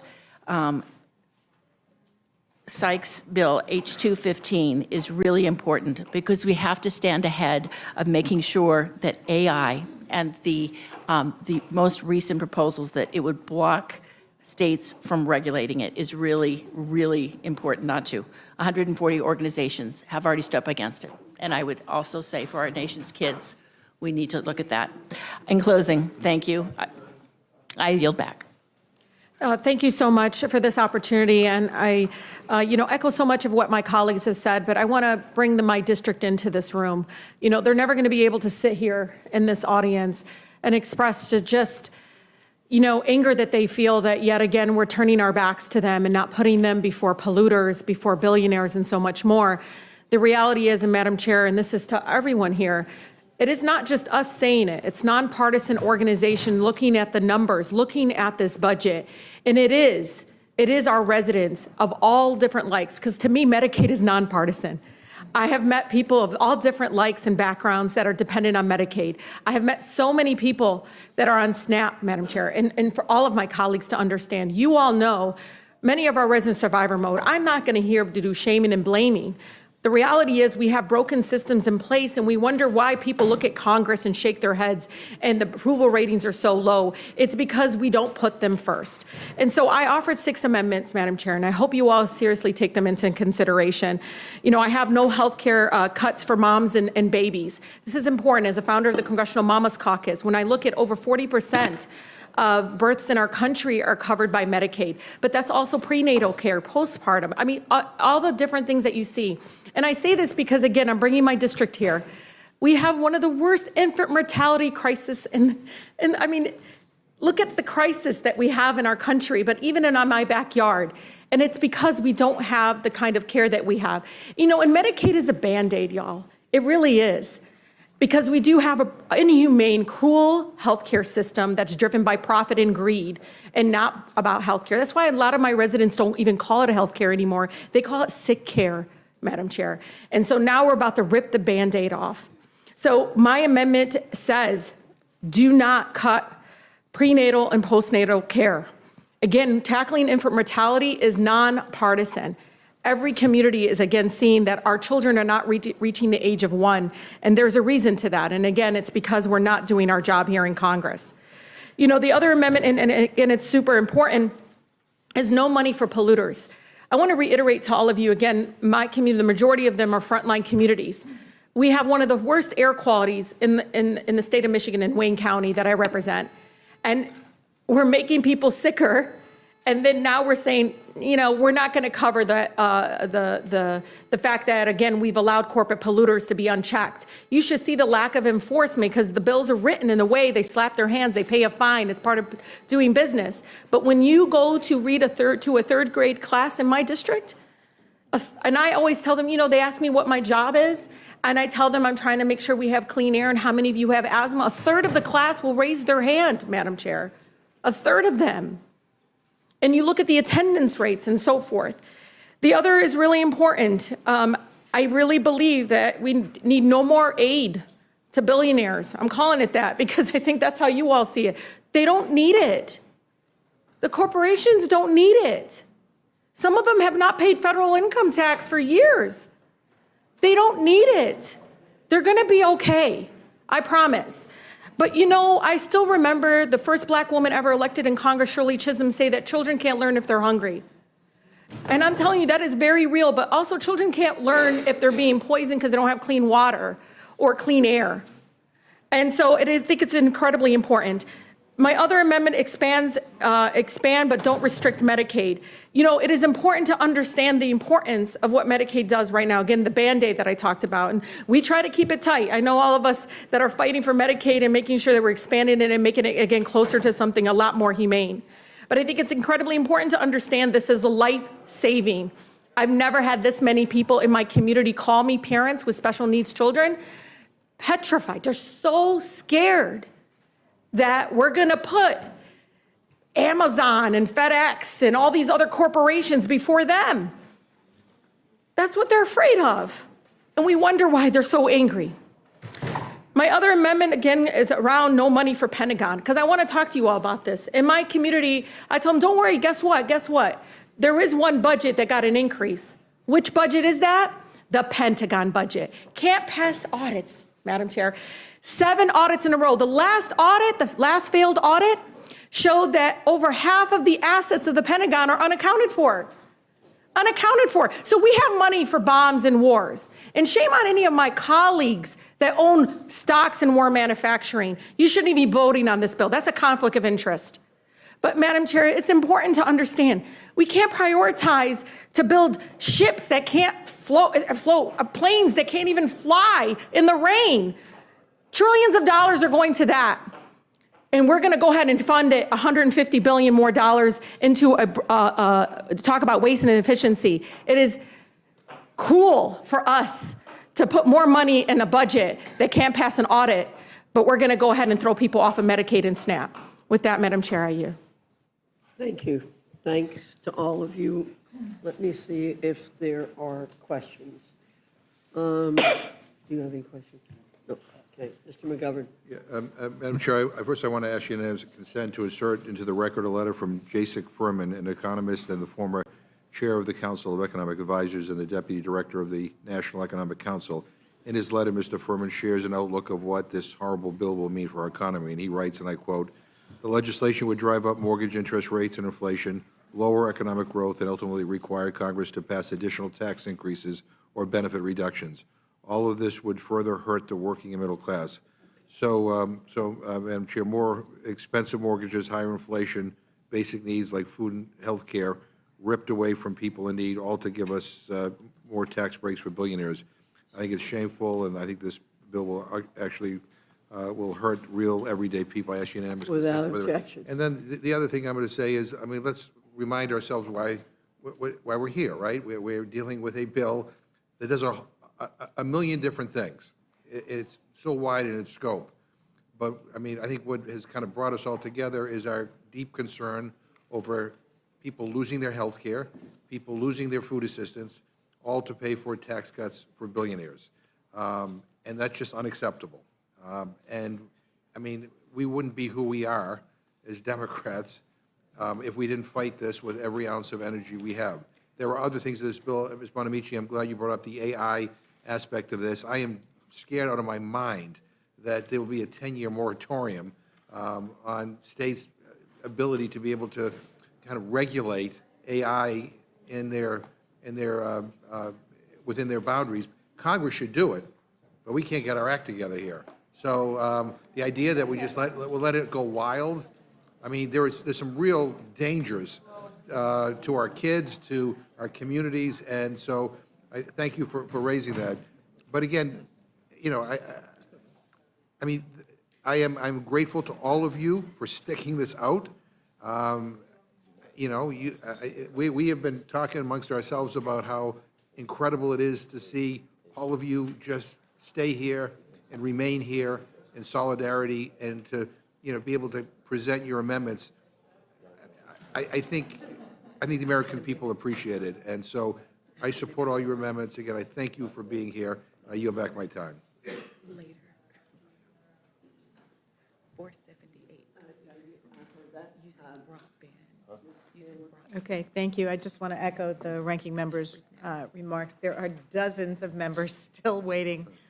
We really, really appreciate your passion, your amendments, which are so well taken, everybody bringing their expertise that would have been probably better served if we'd been able to use regular order, use committee structure to try to work on consensus bills.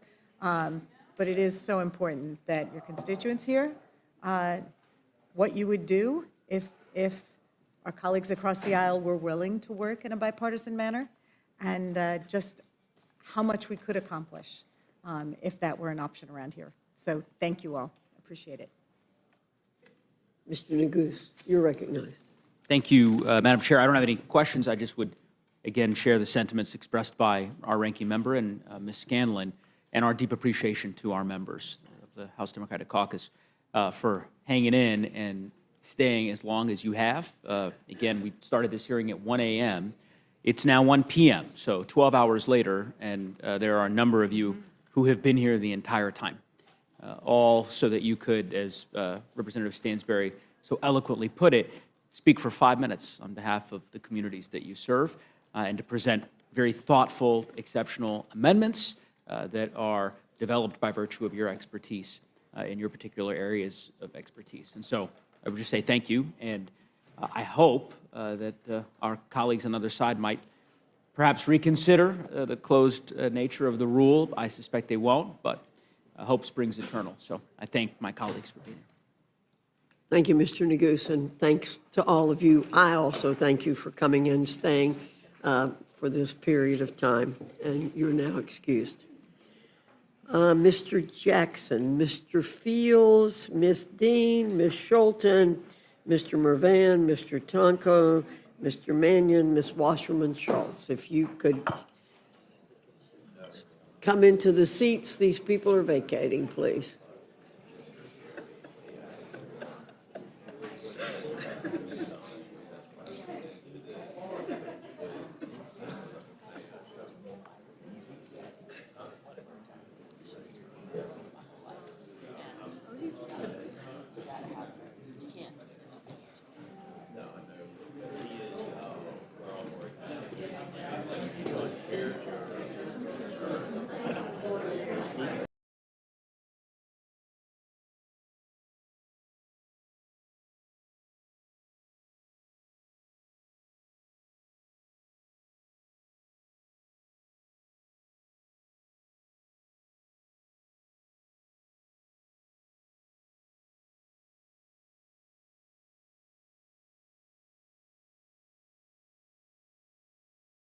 Home residents. According to the nonpartisan Congressional Budget Office, the current proposal would leave at least 8.6 million more people uninsured over the next decade. I support cutting waste, fraud, and abuse, but I will not support it gutting the lifeline of many people. America needs smart, compassionate, fiscally responsible health care policies, but not blunt force cut. This is a catastrophic and unacceptable outcome for Louisiana and for the American people. I thank the chair, and I yield back the balance of my time. Thank you very much, Mr. Fields. Ms. Dean, you're recognized for 5 minutes. I thank you, Madam Chair, and I thank you, Ranking Member McGovern, and my Democratic colleagues for your endurance and for being here, standing watch over this proposed budget, this proposed reconciliation, and the disgraces that are within it that we've really yet to uncover. You know, Madam Chair, I had a very wise and funny godmother. Her name was Joan Casson, and she used to say to me, "Mad, remember, nothing good happens after midnight." So I came here in the middle of the night to see if Joan Casson was correct. And I sat here for hours and hours in the dark of night as members struggled to even stay awake because you noticed this hearing in rules of one of the most important, big pieces of legislation, I won't call it beautiful, that we will vote on this year. One of the most important. And I am baffled that you called this important hearing on this important legislation that you all seem to, well, some of you seem to prize, for 1 o'clock in the morning. Joan Casson was right. Nothing good, nothing that you're proud of happens after midnight when you call such a hearing. A couple of things that I wanted to talk about. They are by way of amendment, but really they're just by way of my heart.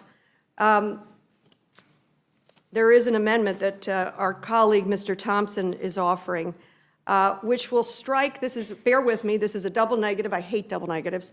It strikes the removal of the $200 tax on silencers. Right now, and this is since 1934, there has been a $200 tax on silencers, never adjusted for inflation.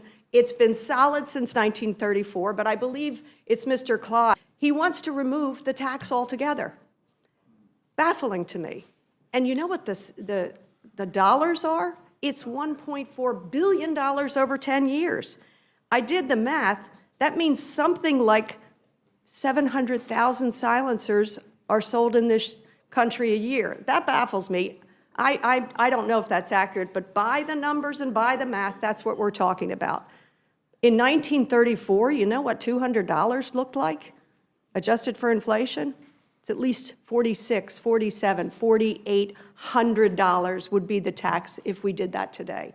Why do you think they put such a steep tax on that silencer in 1934? Take a look at the history. The history is the tax was used to try to discourage the purchasing of silencers. Well, this is a committee, this is an amendment, this is an initiative that Mr. Thompson will correct in his amendment, which I'm sure you're all going to go for, that would reduce the revenue, take us down $1.4 billion over 10 years, don't know why, and probably encourage the sale of more. Sounds to me like it is just to appease the NRA and to encourage the industry, all at the cost of our revenues. If we doubled it, if we just went to $400, you could sell only half as many and not lose a penny in revenue. If we tripled it, you might actually discourage some sales of silencers. Wouldn't that be a good thing for us to be doing in this committee? The other thing I want to talk about is substance abuse treatment and substance abuse dollars in Medicaid. In Pennsylvania, in my state, 100,000 Pennsylvanians have access to health care, recovery, treatment, 100,000 in Pennsylvania alone, thanks to Medicaid. What this budget proposes to do, slash that. Let those people go out in the cold. Let them try to find recovery on their own. Let them try to get a life worthy of what they want to become so that they can continue to work, provide for their families. 100,000 people are at risk. So I support an amendment that I know Mr. Tonko is going to be supporting also. He and I are co-chairs on really important committees, caucuses around addiction and mental health and fentanyl poisoning and all the rest. I come at it because I have a son in recovery. I want other families to have children in recovery, not dead. And so this proposed deep cuts to Medicaid make no sense whatsoever, especially at a time, Madam Chair, that I know you care about, at a time when we have reduced the number of overdose deaths in this country last year by 27%. That's something like 30,000 fewer people dead as a result. I implore this committee, make sure you pass this amendment, make sure you pass the Tonko amendment. Let's save lives from these scourges of gun violence and overdose death. I yield back. Thank you, Ms. Dean. Ms. Schulten, you're recognized for 5 minutes.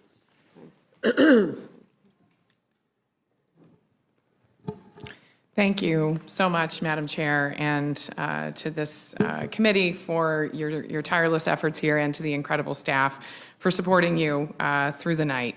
As my colleagues have said here, I am just baffled at the reason this committee would start a hearing at 1 o'clock in the morning to hear amendments and testimony on a bill that has such significant impact on the American people. We are responsible to the American people, and transparency is at the heart of what we do.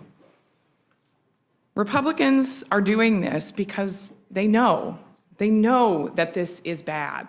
It's the same reason why when the president pulled Republicans to the White House when there were holdouts on the budget proposal, that he told them just to close their eyes and vote for it.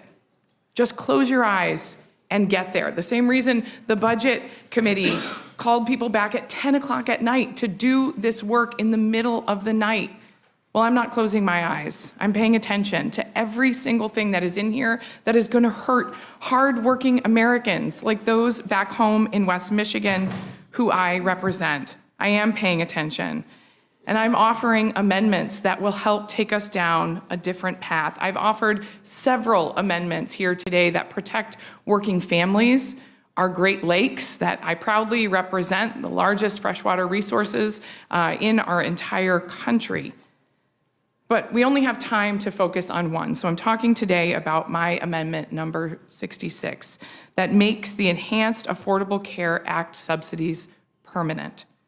These subsidies are one of the most effective tools we have to make health insurance affordable for hardworking families, middle-class Americans, and those who fall into the coverage gap just above traditional Medicaid eligibility. This amendment eliminates the previous income cap that cut off subsidy eligibility at 400% of the federal poverty line so that no family is forced to pay unaffordable premiums just because they make slightly too much.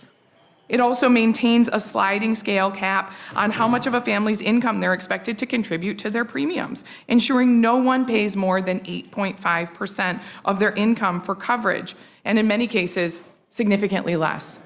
What does that mean? That means that a family of 4 making $125,000 a year can still afford quality insurance without facing crushing monthly premiums. It means a self-employed contractor with variable income isn't penalized for working hard. And it means that millions of Americans who don't qualify for Medicaid but can't afford private insurance have access to care. Without this amendment, those enhanced subsidies are set to expire at the end of the year. If you're at home listening to this and you thought this was all about Medicaid, think again. Your premiums could go up significantly. When these premiums expire, over 4.2 million Americans are projected to lose their health care coverage. That's according to the nonpartisan Congressional Budget Office. Millions more will see their premiums double or even triple. We are staring down a cliff, and my amendment pulls us back from the edge. In my home state of Michigan, these subsidies have helped hundreds of thousands of people afford health coverage. That includes families with children, small business owners, those who are self-employed and part-time workers. If we let these subsidies lapse, people in every single one of our districts, red and blue, are going to feel the impact. We better be paying attention. At the same time, this budget plan slashes nearly $1 trillion from Medicaid. As we know, those proposals that threaten coverage for nearly 14 million Americans, including children, seniors, people with disabilities, and low-income families. While one side of the aisle is proposing taking health care away, I am working to keep it. This amendment offers a responsible, proven way to keep people covered. Let's not forget, these subsidies work. We've shown that they work. They've reduced the uninsured rate to a historic low. They have brought down premium costs. They've given people peace of mind in moments of crisis, whether facing a chronic illness, job loss, or pregnancy. Making these subsidies permanent is not only the responsible thing to do, it's the moral thing to do. It's pro-family, pro-worker, pro-stability, and it is a fraction of the economic cost and the human toll that we will pay if millions of people lose their coverage. We need to be asking ourselves, why? Why are we doing this? We have the resources to cover the healthcare coverage that we need if we will just tell the billionaires that they need to pay their fair share. This tax plan will allow the top 1% to get an additional $700 a day. Thank you, Ms. Schulten. Thank you. Mr. Mervan, you're recognized for 5 minutes. I want to thank Chairwoman Fox and also Ranking Member McGovern for allowing us to be here. I offer up an amendment that would require the Medicaid and CHIP Payment and Access Commission to produce a study on the effect of the Medicaid title on out-of-pocket costs for services to prevent and screen for and treat cancer. The amendment would require the study to focus on individuals eligible for Medicaid or CHIP under the eligibility rules in effect on April 1st, 2025, and the health outcomes for such individuals. As a local elected official for 15 years, I was elected to take care of the most vulnerable populations. Those that couldn't afford or have access to health care during that 15 years would come to my office. We had 142 caseworkers that would work with individuals that were the most vulnerable populations.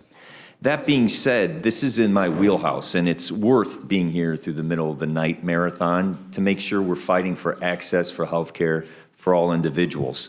I specifically choose this amendment for cancer because each year I meet with NIC, which is Northern Indiana Cancer Children, and what their 300 families that they have provided for are worried about is losing access to health care for their children, losing access, obviously, for individuals with cancer as we reduce the numbers of people who are on Medicaid.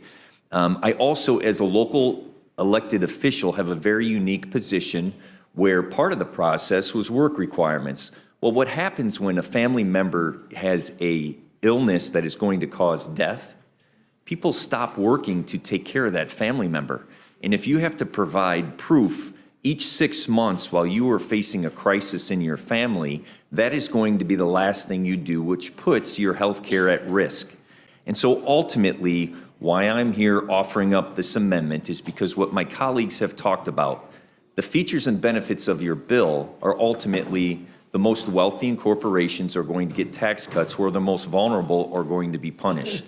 And ultimately, I leave with this message. The American Cancer Society, if we can agree upon one aspect of life, Chairwoman, the American Cancer Society has an ad on social media saying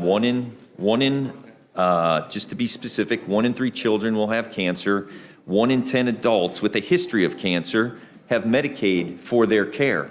They're advocating against this bill because they know the impact of it.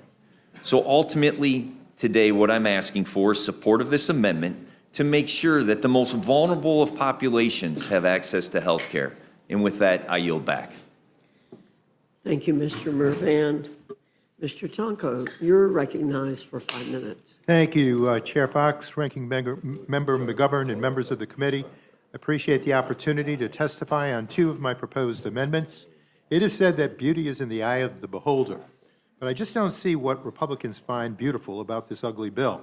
Is it the 13.7 million Americans that will lose their health care, the children that will go hungrier, the energy bills that will go higher thanks to repealing critical tax credits?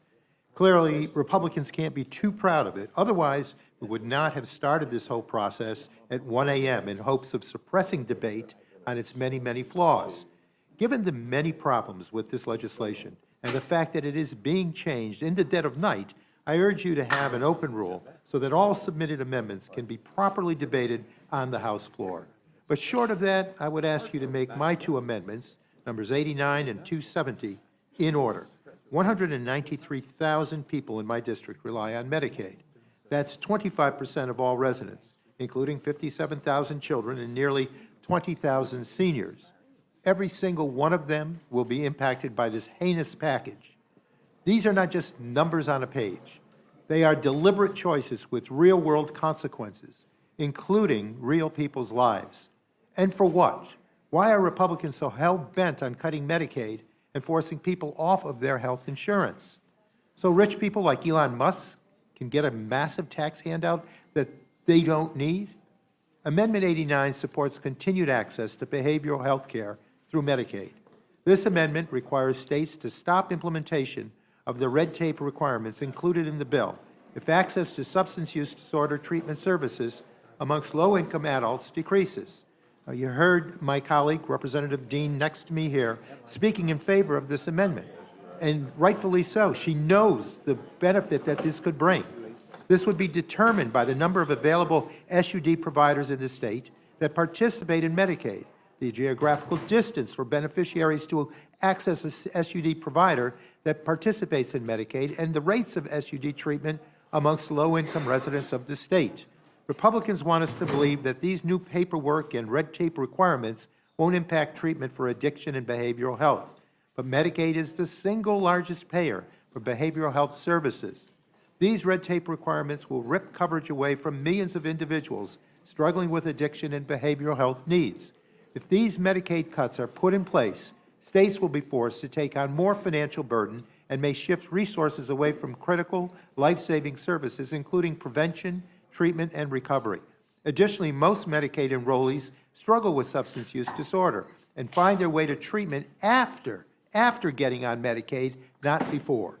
If a diagnosis is required before providing someone with access to Medicaid, then how do the undiagnosed ever get care? Under the Republican plan, they won't get access to substance use disorder treatment.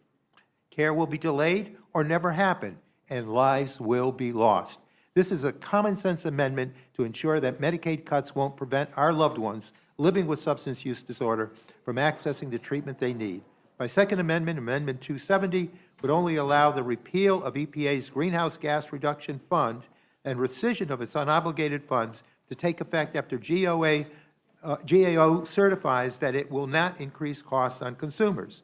This program was designed to help Americans who are struggling with their energy bills by leveraging billions of private sector dollars to support projects that will lower costs and create good-paying jobs. To do this, EPA tapped into nonprofit coalitions of experienced community-based lenders.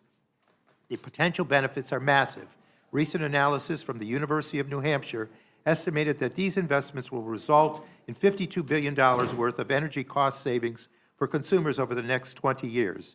Despite these major benefits to everyday Americans, this bill would continue Republicans' ideological crusade against the program to help offset the cost of tax cuts for billionaires.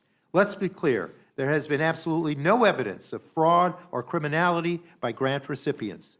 In court this week, attorneys for the administration admitted that we're not accusing anybody of fraud and there aren't any particular instance of waste and abuse. This bill doubles down on the Republicans' longstanding policy objective of undermining the program, having sought its repeal on numerous occasions. At the moment, only $19 million of the original $27 billion remains unobligated, which is intended to be used to administer and conduct oversight of the grants. If Republicans were genuinely concerned about the program's risks for fraud, waste, and abuse, they would not be rescinding these oversight dollars. Americans are struggling with the cost of living. Energy bills, despite President Trump's promises, are going up. It's outrageous that Republicans would target funding and reduce energy bills at this time. So let's make certain we go forward, support these amendments in order, and defeat this ugly bill. And with that, Madam Chair, I yield back. Thank you, Mr. Tonko. Mr. Mannion, you're recognized for 5 minutes. Thank you, Chairwoman. Thank you to the ranking member and members of the full committee. I appreciate the opportunity to testify today and offer Amendment 156 for your consideration. This amendment is simple. It says none of the changes in the health title should go into effect unless the Congressional Budget Office can confirm they won't raise out-of-pocket health care costs for working families. That's it. That's the whole thing. And to me, it's just basic accountability. I represent New York's 22nd Congressional District, a true 50-50 district, Republicans and Democrats living side by side, and right now I'm hearing the same thing from all of them. Fear. Fear that changes in this bill could jeopardize their ability to pay for their care. Fear that their kids or aging parents will lose the services they depend on. Let me tell you about Betsy, a mom who has a child on the autism spectrum and has Tourette's syndrome. He has significant needs. And through Medicaid, he's been able to access therapists, medical providers, and a communication device that gives him a voice. And that's not an exaggeration. His device is literally how he speaks to the world, and through these services, her son has built independence. He's learning to thrive, and as Betsy put it, this is how he lets the world know that he's a fighter and he deserves to live a full, meaningful, and enriched life. But if we cut Medicaid services, what happens to families like Betsy's? What happens to a child who literally loses their voice? Because we can't take the time to understand the impact of this legislation. So this is a common sense amendment that ensures that we're not balancing the budgets on the backs of the families who can least afford it. In Central New York and the Mohawk Valley, we are common sense people. It's common sense to support this amendment. It's common sense to reject a $400 million gift from a state that sponsors organizations that carry out terrorism, potentially against our allies. It is common sense to investigate the creation of meme coins and stable coins to enrich those in positions of power and their families. I urge the committee to adopt this important amendment, and I yield back.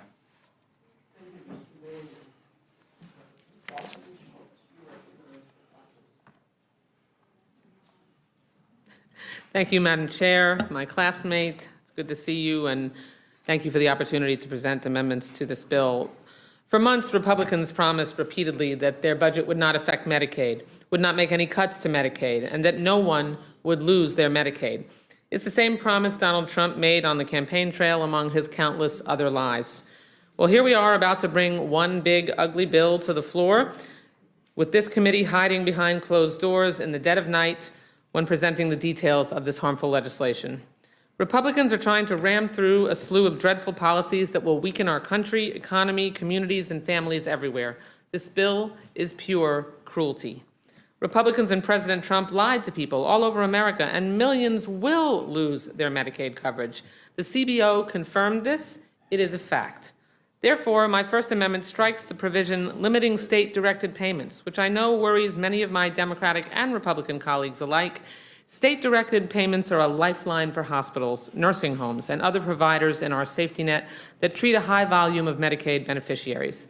Medicaid often reimburses providers at rates below the actual cost of care. In Florida, Medicaid repays providers at about 48 cents for every dollar spent to provide care. This is why states like Florida have these agreements in place to address the shortfalls for hospitals that operate on razor-thin margins and need help bridging that gap. The Republican bill before us today would hamstring states, ironically, most of them red, by taking away their ability to manage their programs effectively and removing needed flexibility. This will have a cascading effect. Providers will be harmed, then be forced to limit services, which negatively affects Medicaid patients. And where will the Medicaid patients turn? To the emergency room. And that, of course, hurts hospitals even more because it's the costliest point of entry into our healthcare system. This will make healthcare pricier and harder to find. In other words, working families pay for Republican tax cuts to the wealthiest by giving up their own health care. That's why my First Amendment strikes this provision so that the safety net hospitals in my community and the people they serve in my district don't suffer needlessly for the benefit of the wealthy. And this affects hospitals across the country, and many will close as a result of this change. Mark my words. Moving on, my Second Amendment is deeply personal to me because many of you know I'm a breast cancer survivor, and we have millions of other cancer survivors in this country. I know what it feels like to wake up every morning not knowing what the next scan will show, not knowing if I'd be there for my children's next birthday, or see them grow up, get married, and maybe have their own kids one day. And it shatters me to know that this bill will harm people who are grasping for hope, desperate to survive this terrible disease. My amendment prevents this horrible, ugly bill from taking effect until the HHS Secretary certifies that not one of its provisions harms cancer patients and their access to care. Over 10% of cancer survivors rely on Medicaid for their care, and more than 1/3 of children newly diagnosed with cancer in our country are enrolled in Medicaid or CHIP. Medicaid is a lifeline to so many cancer survivors, and they don't need any obstacles or uncertainty to accessing their care, nor do they need to struggle just to stay alive. Also, Republicans can stuff more big tax breaks into the pockets of big corporations and the super rich. Survivors who rely on Medicaid will die because of this bill. Full stop. It's shameful. You want to talk about saving taxpayer dollars? Then fund early screening. Fund treatment. Help prevent advanced stage cancer, because we all know that preventing diseases like cancer and catching it early, as I was able to, is far less costly than treating it when it has advanced and spread. Access to insurance saves lives and lowers costs. I know you know that, but you simply don't have the courage to stand up to Donald Trump and defend your constituents for fear he'll tweet a primary opponent for you. And spare me the excuse this bill only kicks off ineligible people from Medicaid. That is false, and you know it. This moment calls for courage, not self-interest. It requires a heart, not a headline. There are 110,000 people in my district who are at risk of losing their Medicaid health care under this terrible bill. A majority of them are children. Nearly 30,000 are seniors. And I'm up here I'm sorry, I've been here since the middle of the night, fighting for them. Why? Because Republicans turned their back on the people that you represent. You have to push this midnight madness because you're putting your constituents in dire situations, and you want to block them from defending themselves. And you want to ensure they can't by yanking their health care while they're sleeping. I know how important Medicaid is to so many Floridians and people across the country, and I swear I will defend it to my last breath. So I ask each of you, would you vote for a bill that could take away the care of a loved one facing cancer when they needed it most? Hide in the dark if you want, but history is watching, and the people that we all serve will remember how you answered. I yield back. I'm going to take a point of personal privilege and ask Mr. Jackson if he would, there are 3 of us who attend prayer breakfast regularly with you. Would you like to invite other people to go tomorrow morning, Mr. Jackson? I give you a point of personal privilege. Thank you so much. Yes, I'm the bipartisan co-chair of the National Prayer Breakfast. I would like to invite all of my colleagues out for friendship, fellowship, and an exhibit of faith.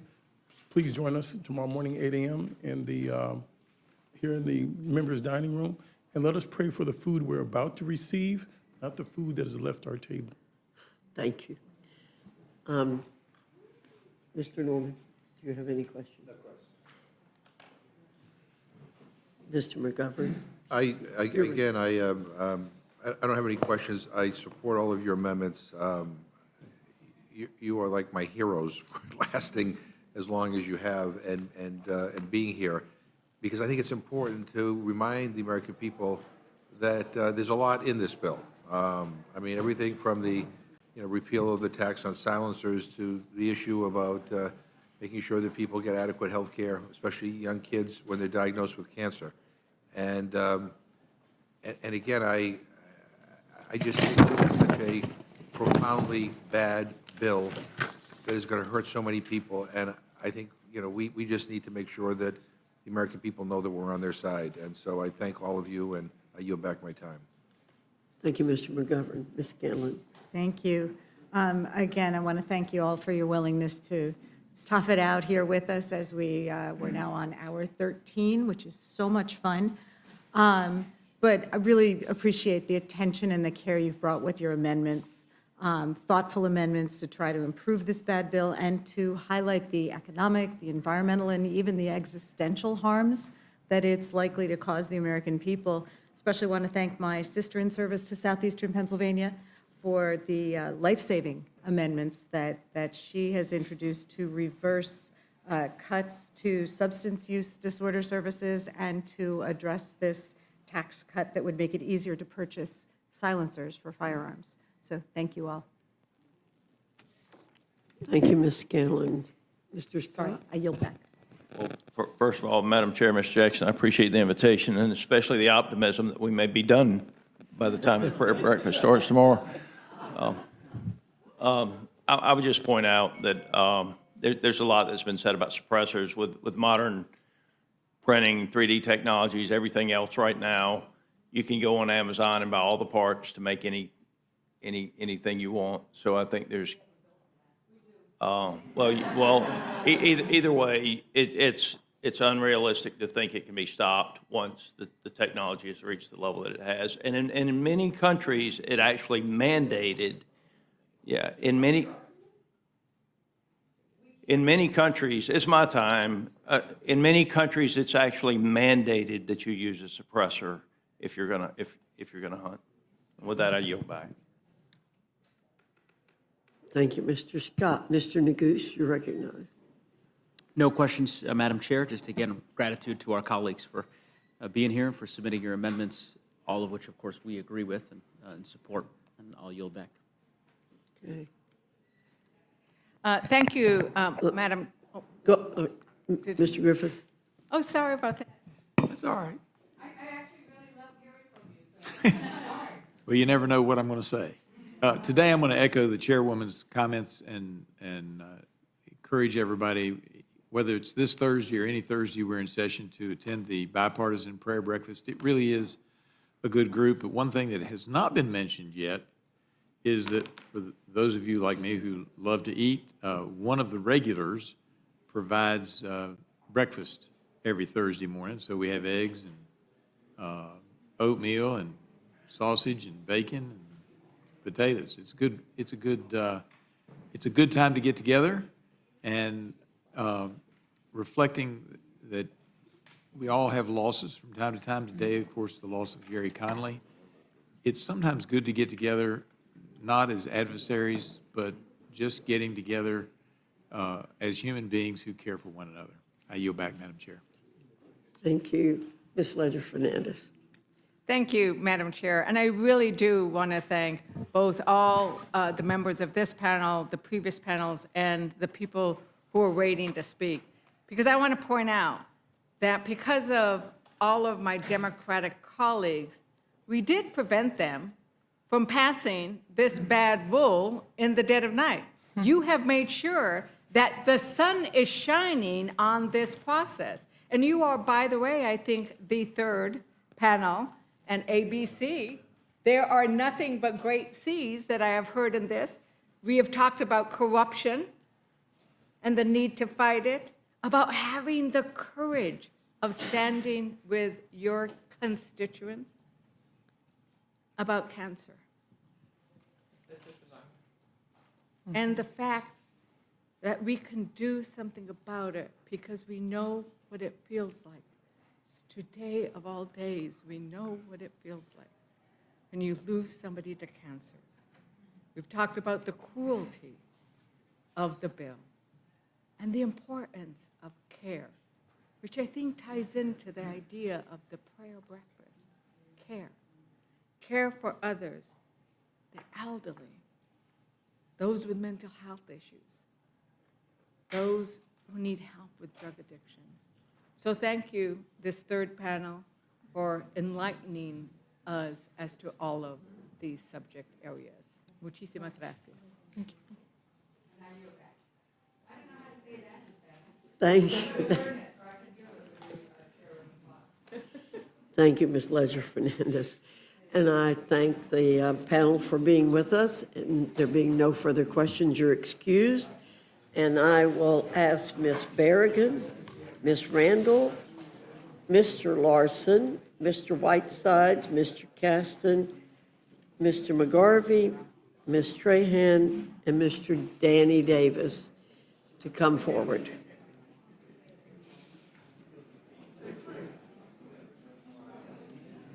If some of you would go down before you click.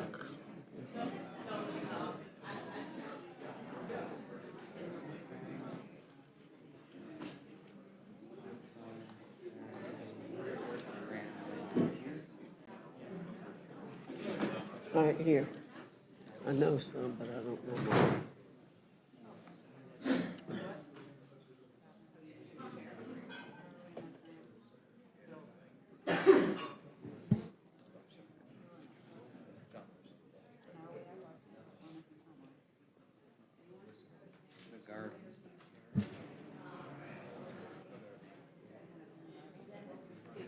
Who are missing? Let me see. McGarvey. Ms. Budzinski. Ms. Budzinski. Who? Budzinski. Ms. Budzinski. Budzinski, if you would come forward. You dropped something.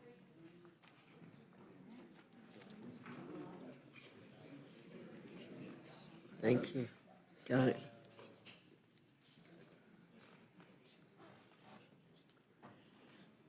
I'll recognize you in the order that I called out your name. Some people want to know what order you're in. So again, we're just doing it by the names that are given to us. Ms. Berrigan, you're recognized for 5 minutes. Thank you, Madam Chair. I have an amendment titled Health FCD AMD 88. My amendment removes red tape and improves access to the Children's Health Insurance Program, also known as CHIP. Let me be clear, this amendment does not expand CHIP eligibility. It simply makes sure that kids who are already qualified can actually get the coverage they need and keep it. That's it. CHIP provides low-cost health coverage to children in families who earn too much to qualify for Medicaid, but not enough to afford private insurance. When kids have health coverage, they do better, not just in childhood, but for life. They're healthier adults. They attend school more regularly, and they succeed more in the classroom. My amendment takes 2 simple, powerful steps to protect kids. First, my amendment ends waiting periods, because when a child loses coverage, they shouldn't have to sit and wait for care. Right now, 9 states force children to wait up to 90 days before they can enroll in CHIP, even after they lose coverage. 3 months with no access to checkups, a prescription, or a specialist. Imagine being a parent in that position. These gaps can result in delayed treatment and increased financial risk for families. Some of the states that impose waiting periods also have the highest rates of uninsured children in the country. It's cruel and unnecessary. Second, my amendment ends annual and lifetime limits on benefits. In 13 states, kids enrolled in CHIP can face strict limits on the care they receive, including limits for dental care. That means even if a child needs treatment, their plan may stop paying once they hit a cap, not just for the year, but for their entire life. Limits like this are not allowed under most insurance programs, and it shouldn't be allowed for children under CHIP. It's unfair. Let me tell you about Emily Dent, a mother from Cape Coral in Florida's 19th Congressional District. Emily's 8-year-old son, James, was kicked off of Medicaid because their family's income was too high. But leaving James uninsured is not an option. He has a rare genetic disorder. It's called Pulaski-Killen syndrome, and he relies on round-the-clock care from a nurse. Emily, his mother, said he has to have health insurance, but it's going to drain my savings, which was going to be to save for a house one day. For families like Emily's, higher health care costs would mean a breaking point. Why should she have to choose between children's health care and other essential needs like housing? This is why it's so absolutely vital that we take steps to protect CHIP today. So there's an option for kids like James to have health care. CHIP and Medicaid work hand in hand together to cover kids from low and middle income families. Together, these programs cover nearly half of all children in the U.S. When Medicaid is cut, CHIP suffers too. States could impose impose new or higher CHIP premiums and cut people's access if they failed to pay. States could cut CHIP benefits, eligibility, or outreach to deal with budget shortfalls. Or doctors and hospitals could get paid less, which means longer wait times and fewer available providers for kids. In this budget, Republicans are gutting hundreds of billions of dollars in Medicaid funding, failing to extend enhanced premium tax credits for the ACA marketplace, making it harder for kids to access CHIP coverage. This is a triple blow to working Americans' access to health care, and kids will suffer, all to pay for billionaire tax cuts. No parent should have to choose between paying the bills and getting their child the health care they need. Right now, kids face dangerous and unfair waiting periods and lifetime limits on their care. Why shouldn't we fix this for children? My amendment is simple. It says kids shouldn't be punished with unfair rules just because their families are struggling to make ends meet. Every child deserves a healthy start. I urge this committee to adopt this amendment, not for politics, but for children who depend on us to do the right thing. I yield back. Thank you, Ms. Berrigan. Ms. Randall, you're recognized.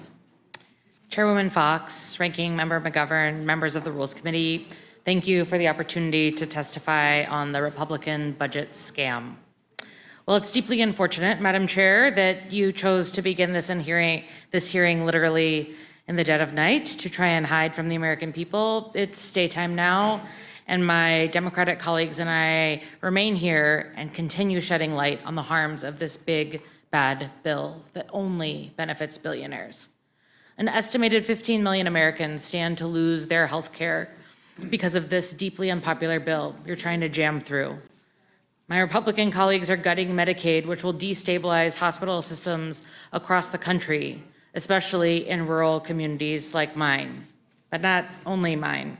Ms. Houchin, I understand a hospital in your district is projected to lose $2.5 million in revenue under this proposal. And Madam Chair, it's my understanding that in debate, and maybe I'm not sure about testimony, but I just want to ask for a point of clarification if members are allowed to refer to panelists, members of this committee by name.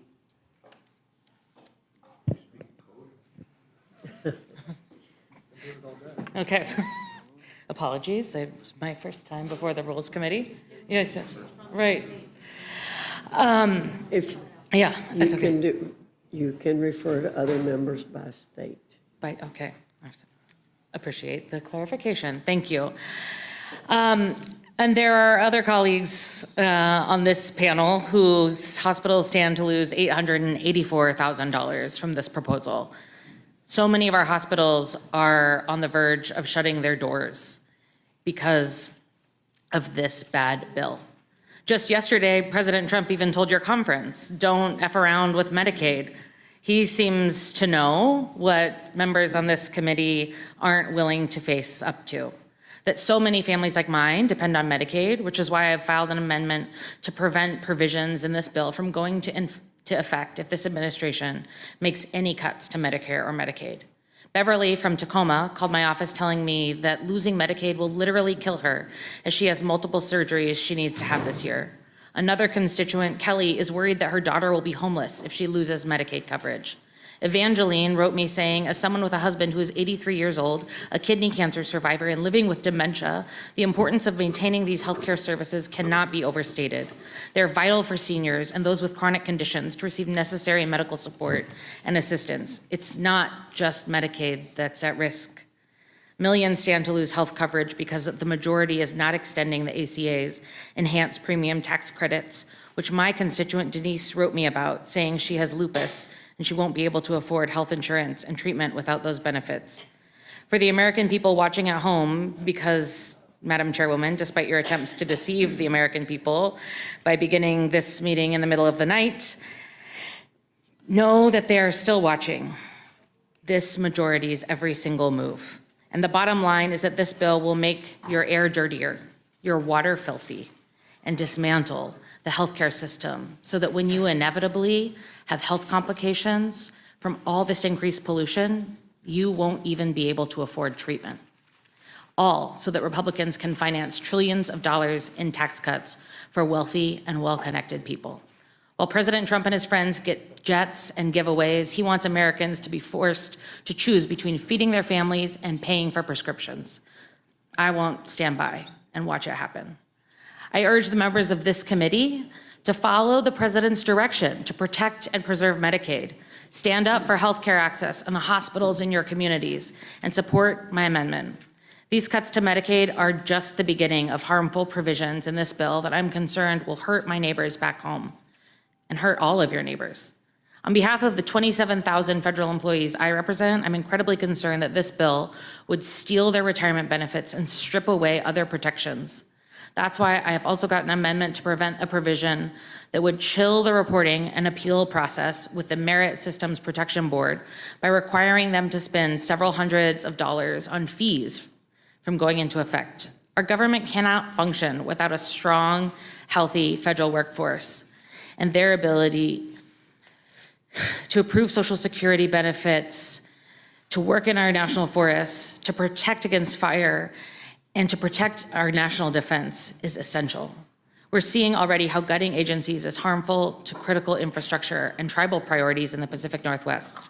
That's why I'm also offering several additional amendments to ensure proper staffing at NOAA, force the administration to release bipartisan infrastructure law funding appropriated by Congress, require tribal consultation, and increase funding for critical tribal education programs. Unfortunately, in committee, my Republican colleagues seem to be scared to even engage in conversation or debate on this bill or any of my amendments. So that's why I'm back here in front of the Rules Committee asking if any Republicans here are willing to speak up and defend the terrible cuts included in this bill. And if you also aren't able to find it in you to speak up about these cuts, then I urge you to make my amendments in order, and let's take it to the House floor. Thank you. I'm going to take a point of personal privilege here and say, I thought members could see from the last panel and from the way I've conducted this meeting that I'm trying to be very bipartisan and to respect everybody who's here. I generally do that. I hope that's what's coming across, so I ask people to see that we try to be a role model here in being bipartisan and not to attack members personally. We can disagree on policy, but we don't need to attack each other personally. Mr. Larson, you're recognized. Thank you, Madam Chair, and let me thank you for your perseverance, your patience, and your practical application of getting through this process. Let me also commend my colleagues on the Democratic side for their persistence in making the public fully aware that all legislation has consequences.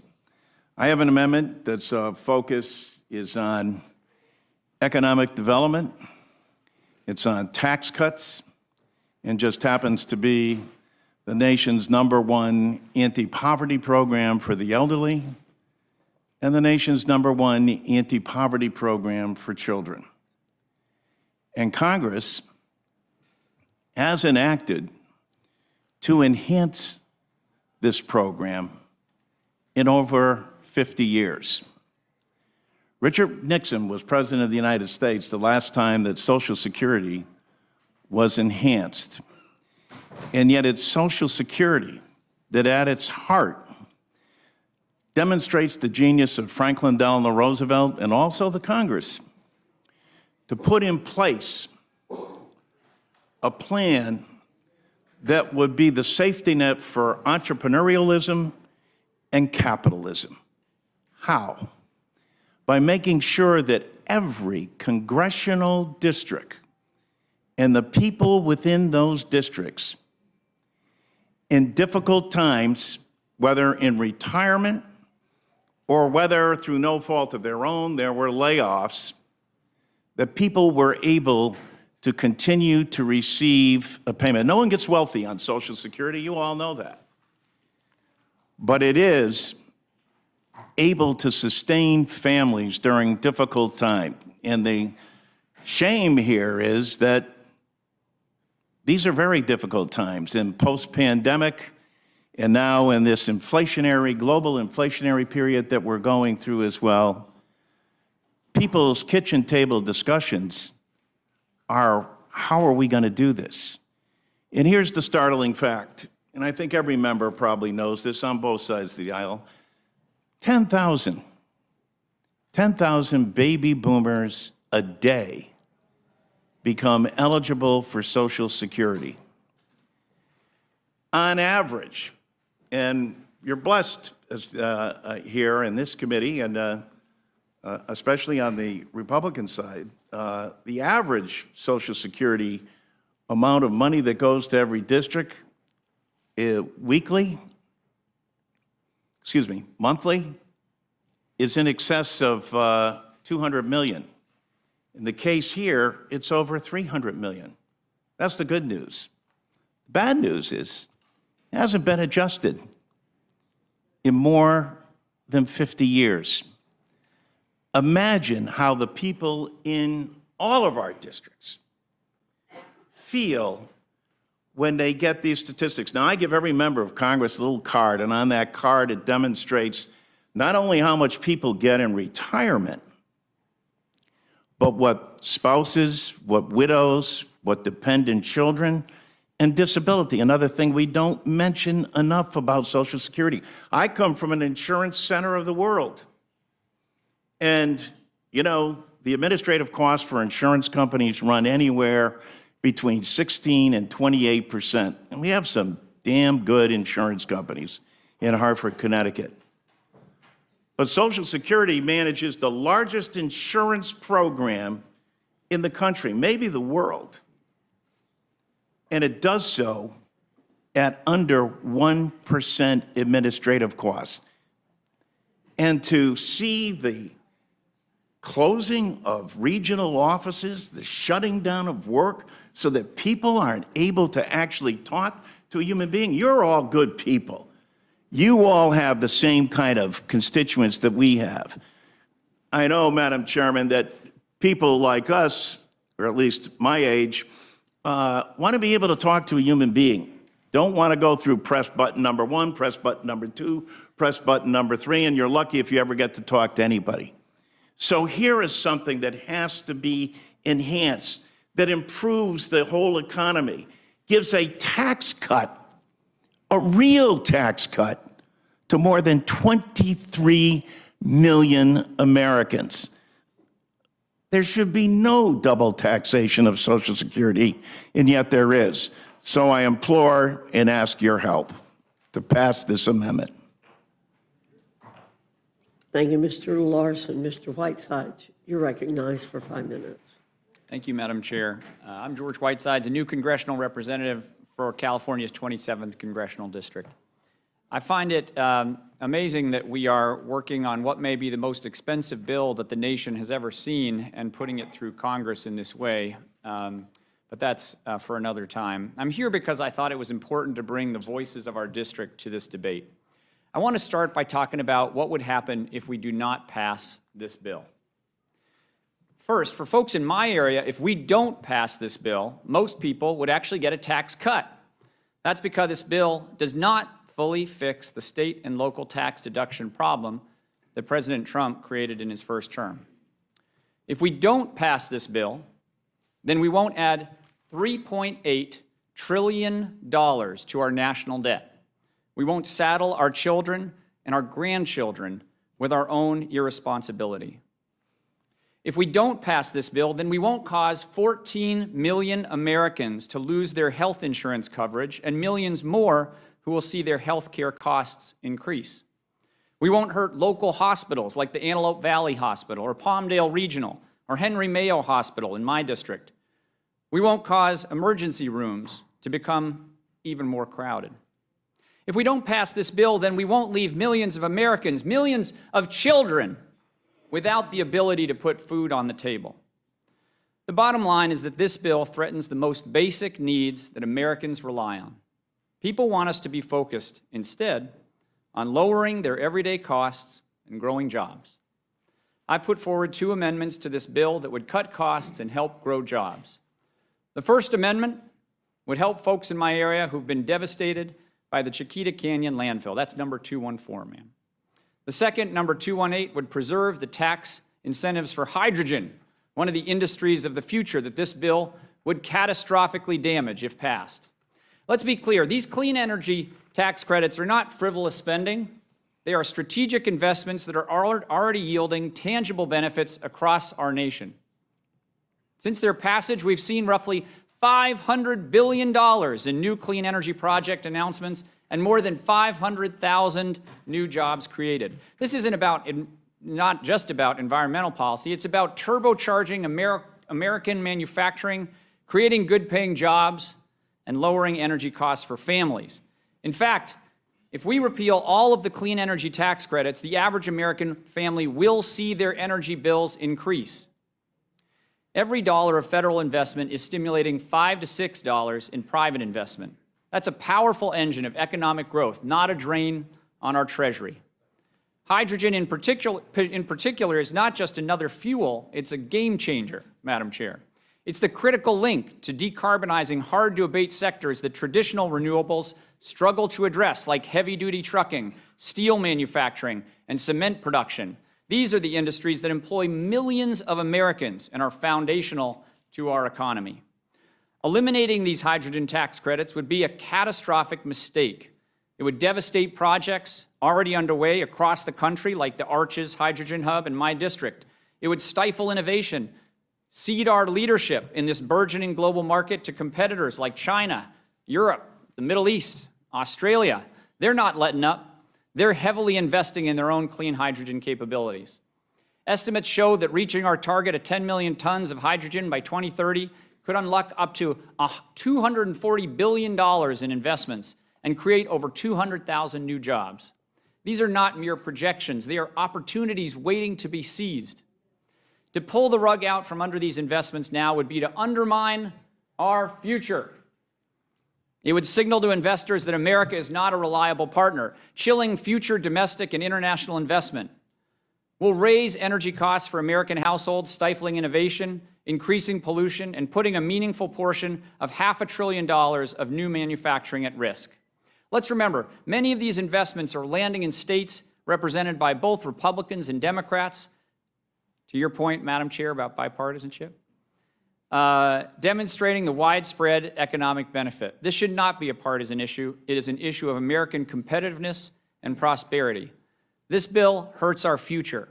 For folks in my district, it raises their costs, cuts their health care, mortgages the kids' future, kills new jobs, hurts our planet.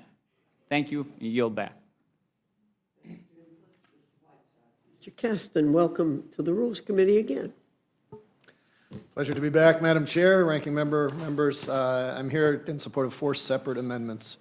Number 376 corrects a conflict in this bill between the bill and current law, specifically Section 3 of the Natural Gas Act, which requires that any new natural gas export facility has to be in the public interest. That law is contradicted by the pay-to-play provision in Section 41004, which says that a developer who pays the lesser of $10 million or 1% of construction costs receives automatic approval, their review is not completed in an expedited timeline.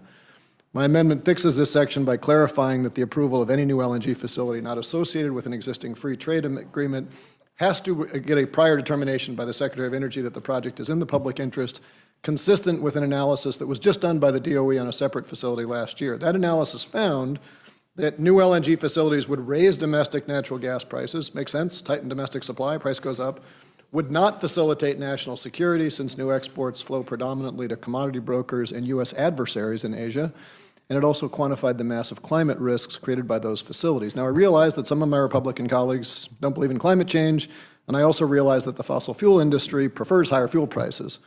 But if you hold those views, I'd ask you please to consider our national security. Gas demand has flattened in Europe. It's peaked in Japan. It's expected to flatten in South Korea by 2030. China is now the world's largest importer. It is in China's national interest that we send them our natural gas. It is not in ours. Amendment 380 restores the appropriated funding from the Inflation Reduction Act for electric transmission and offshore wind. This amendment is necessary to ensure that American homeowners and businesses continue to have access to affordable and reliable electricity. Over the last decade, U.S. coal demand has fallen by over 50%, 50. Oil demand is flat over the same time period. Natural gas is losing market share. That transition is the result of market forces because fossil-fired plants can't compete on the margin with plants that don't pay for fuel, and markets favor cheaper energy. Now, a company that's losing market share generally has two choices. They can change or they can go bankrupt. The fossil industry's taken a third path: persuade Congress to block construction of assets that would expose them to competition. So a bill that repeals incentives to build transmission is a bill that sides with the economic losers. And I want to point out, this is not just about markets, because as companies consider whether they're going to build their next factory in the U.S., we don't want them to wonder whether our grid can handle the load. And when extreme weather knocks out the part of the grid that serves your town, I want to make sure that there's a redundant transmission path available to ensure that your family stays safe. So we need those back. Amendment 385 would reinstate incentives for cleaner transportation options and charging facilities. It also includes legislation I've introduced with Representative Matsui to spur innovation in the U.S. automotive sector. Let's talk about global, not U.S., global automotive markets. More than 25% of all cars sold this year are electric. That number is projected to rise to 40% by 2030. China now produces more than 60% of the world's electric cars and 80% of the batteries that power them. The EV demand is not because the world got woke, except in the sense that you've got to be damn close to comatose to prefer a car that costs more to fuel, more to maintain, and has crappier acceleration. This bill is not going to change those trends. It simply determines whether or not we cede control of that growing market to the Chinese. So if you count yourself among the so-called America First movement, this amendment is for you. Finally, Amendment 386 would strike Section 50003 to ensure that the Consumer Financial Protection Bureau, or CFPB, has the funding necessary to do their job. As drafted, that section would cut CFPB's funding by 70%. Now recall that the CFPB was created by the Dodd-Frank Act in response to the 2008 financial crisis. That crisis was driven because we had this financial regulatory system created in the 1930s where financial firms were regulated according to their designations, are you a bank, are you a thrift, are you an insurance company, et cetera, rather than by their activities. And as financial markets evolved, that left regulators with conflicting and frequently incompatible supervisory responsibilities. That weak supervision caused risk to migrate outside of the traditional banking system, ultimately landing on taxpayers and consumers, and so the 2008 financial crisis came. Congress created the CFPB to ensure that wouldn't happen again, and it has been wildly effective. It has returned more than $21 billion, the B dollars in relief, to 205 million Americans. But even that understates the benefit, because a cop on the corner stops more crime than he catches just by his presence. Defunding the police force will cost us a lot more than the $21 billion that they've already recovered. And the need for this particular cop is growing as the CFPB is the primary regulator of non-bank financial technology companies. That category will soon include Elon Musk's new platform, X Money. Now, I don't know if you know who Elon Musk is, but the more I learn about him, the less I like him.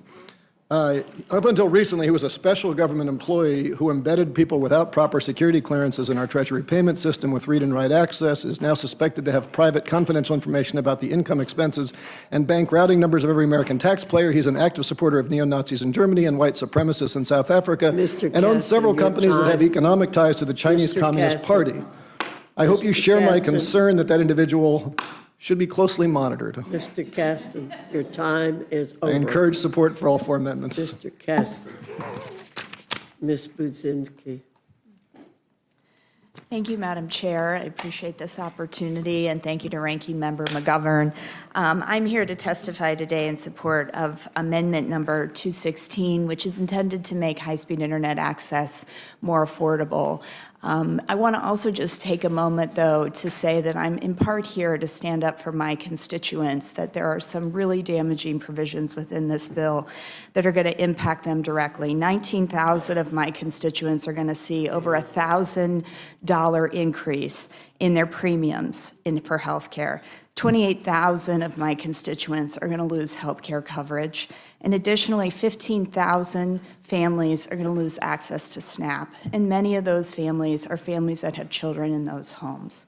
So I just wanted to say that I'm speaking on behalf of this amendment, which gets to affordability, which I think is a bipartisan issue that we all want to address, but I would be remiss if I didn't stand up and speak out for the constituent impact that's going to be on these health care and SNAP provisions as well. My amendment would lower costs, though, for working families by using a small portion of the revenue from Spectrum auctions to reestablish a broadband affordability program like the Affordable Connectivity Program. Right now, this is what the American people need.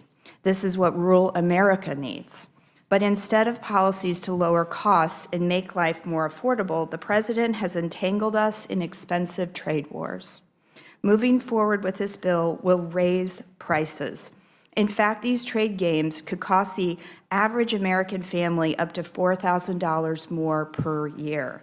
That is $4,000 to many folks that simply just do not have that money in their pocketbooks. My amendment introduces a measure of fairness into this otherwise harmful bill. This simple amendment puts working families first. Spectrum, the invisible radio frequencies that carry our wireless signals, is a limited public resource. The proceeds from auctioning it off should be reinvested in the public good, not to offset tax cuts for billionaires. Let's be clear, broadband is not a luxury, it is a necessity. Families rely on it to pay bills, do homework, and earn a living. Yet the high cost of service remains the #1 barrier to staying connected.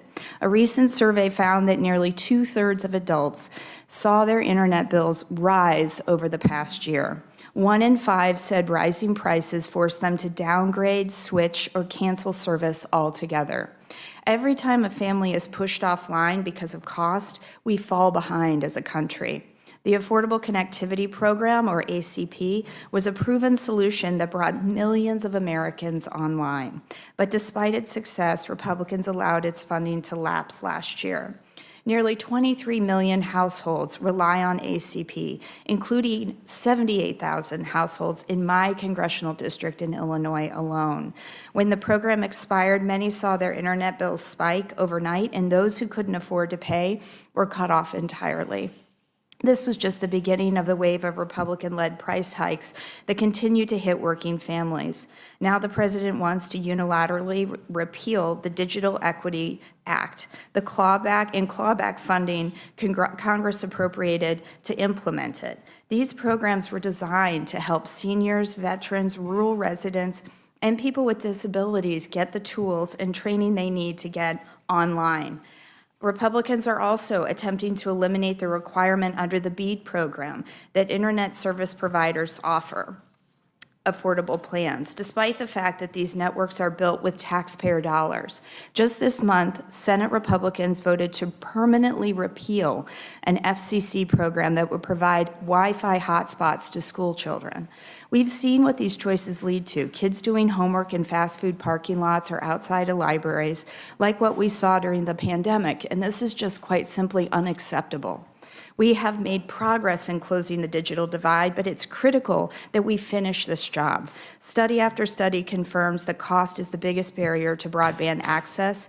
Any serious solution we must tackle that head on. My amendment does just that. It delivers real relief to working families already struggling under President Trump's price hikes. I urge my colleagues to support this, and I yield back. Thank you very much. Ms. Trahan, you're recognized. Thank you, Madam. Is this on? Yes.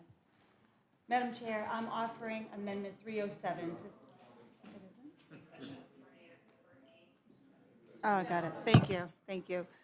Madam Chair, I'm offering Amendment 307 to safeguard access to IVF for millions of women who rely on it to start their families.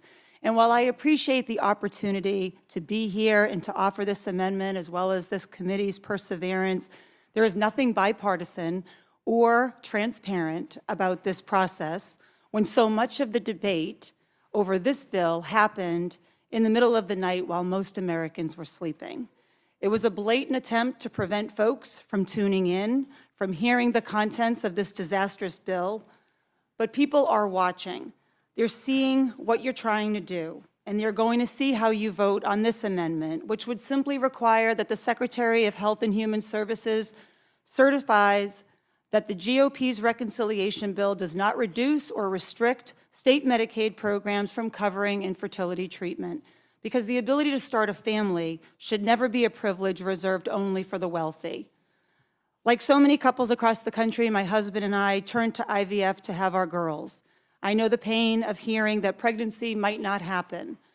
I know the silent heartbreak, the financial strain, and yes, the overwhelming joy when, thanks to modern medicine, I was finally able to hold my children in my arms. Every woman deserves that chance. President Trump recently called himself the father of IVF and claimed he wants to make it easier for women to have children. But actions speak louder than words. Just last month, this administration eliminated the CDC's Reproductive Technology Surveillance and Research Team, the very experts who tracked IVF outcomes and access for over 30 years. Without that data, we're flying blind. And now, House Republicans are threatening deep cuts to Medicaid, the very program that could make IVF accessible to working families. Today, most Medicaid programs don't cover IVF. And for the majority of Americans without insurance coverage, IVF, which can cost upwards of $15,000 per cycle, is simply out of reach. If Republicans succeed in cutting Medicaid even further, that dream won't just remain out of reach, it will disappear completely. It will be women living paycheck to paycheck, women in rural areas, women of color, the very women already facing the steepest barriers to care, who will suffer the most. This amendment is about more than reproductive technology. It's about whether we believe that every woman, no matter her income, her zip code, or insurance status, deserves a fair shot at motherhood. Unfortunately, the consequences of this bill don't stop at IVF. Every one of us here has heard stories from our constituents, mothers, daughters, families, about how hard it is to access the care that they need. And yet, this bill, crafted behind closed doors by Republicans in this chamber and considered here in the dead of night, will only deepen that crisis. At a time when the United States ranks last in maternal mortality among industrialized nations, when hospitals are closing and care is harder to find, this bill pours gasoline on a fire that is already raging. Cutting Medicaid doesn't just mean cutting coverage. It means cutting off care to women when they are most vulnerable. In my district, those failures are real. In 2023, the only maternity ward in the western part of my district closed due to staffing shortages. Then the collapse of Steward Health Care forced 2 more hospitals to shut down, including one that served as the primary provider for thousands of families. These aren't hypotheticals. These are closed doors, darkened hallways, delivery rooms that will never welcome a newborn again. According to the March of Dimes, 1 in 25 obstetric units has closed in just the last 2 years. Over 1,100 counties in America are now maternity care deserts, with no hospital, no OB, no place to give birth safely. And now this bill proposes gutting the program that keeps what little is left afloat, Medicaid. If we do that, we won't just lose coverage, we'll lose hospitals, we'll lose doctors, and we'll lose lives. So to my colleagues, especially those who claim to support IVF, who care about mothers and family values, I just ask you to prove it. Support this amendment to protect IVF access. Reject the deep cuts to Medicaid in this bill to protect the hospitals, doctors, and services that make motherhood possible in the first place. Because if you are serious about being pro-family, pro-mother, and pro-life, then you must be serious about protecting Medicaid. And you must be honest about what's at stake. I urge my colleagues to vote yes on this amendment, and I yield back. Thank you. Mr. Davis, you're recognized for 5 minutes. Thank you, Madam Chairman, Ranking Member. The good book teaches us to care for the least among us. My 4 amendments do just that. For parents, child care is the work-related expense. My amendment would reimburse working parents up to $8,000 in child care costs. The meager current maximum of $1,200 was set at the turn of the century. Now the cost of center-based care for 2 children is more than the average rent in all 50 states. Yet the Republican bill fails to directly help struggling parents with the crushing burden of child care. Instead, the bill gives $731 million to businesses and ignores the tens of millions of working parents whose employers will never offer child care. And the small temporary $500 bump in the child tax credit excludes the poorest parents and is dwarfed by the $8,000 in relief offered by my amendment. If Republicans want parents to work, then please accept my amendment. The second amendment would provide life-changing help to hard-working, rent-burdened Americans earning up to $100,000. Rent unaffordability is at an all-time high, with about half of all renters being cost-burdened, especially extremely low-income households, seniors, and rural Americans. My amendment would create a new tax credit for low and middle-income renters that would cover a percentage of the gap between 30% of their adjusted gross income and their actual rent. For renters earning less than $25,000, the credit would cover the entire 30% income to rent gap and then phase out. The Republican bill offers nothing to help struggling renters. Supporting my amendment would provide financial relief to thousands of individuals so that they can thrive without fear of eviction. My third amendment would provide a tax cut to tens of millions of low-income workers by enhancing the Earned Income Tax Credit. The EITC is a powerful tool to reduce poverty. Although the Republican bill gives an increased EITC for some Purple Heart recipients, it ignores the vast majority of individual workers. Workers aged 65 and older represent one of the fastest growing groups in our labor force. Millions of people, of workers, receiving and not receiving. We would also lower the eligibility age to 19 while enhancing the credit for all childless workers. Further, my amendment would include important flexibilities for foster and homeless workers, homeless youth. If the GOP bill can spend $211 billion on tax breaks for wealthy heirs, surely it can help vulnerable workers who are young, old, single, homeless, or foster youth. Finally, my fourth amendment would strike the permanent tax hike on foundations that would rip $15.8 billion in charitable aid from our communities, aid that supports food banks, houses of faith, veterans, disaster relief, rural health care, emergency assistance during economic downturns, and other critical needs.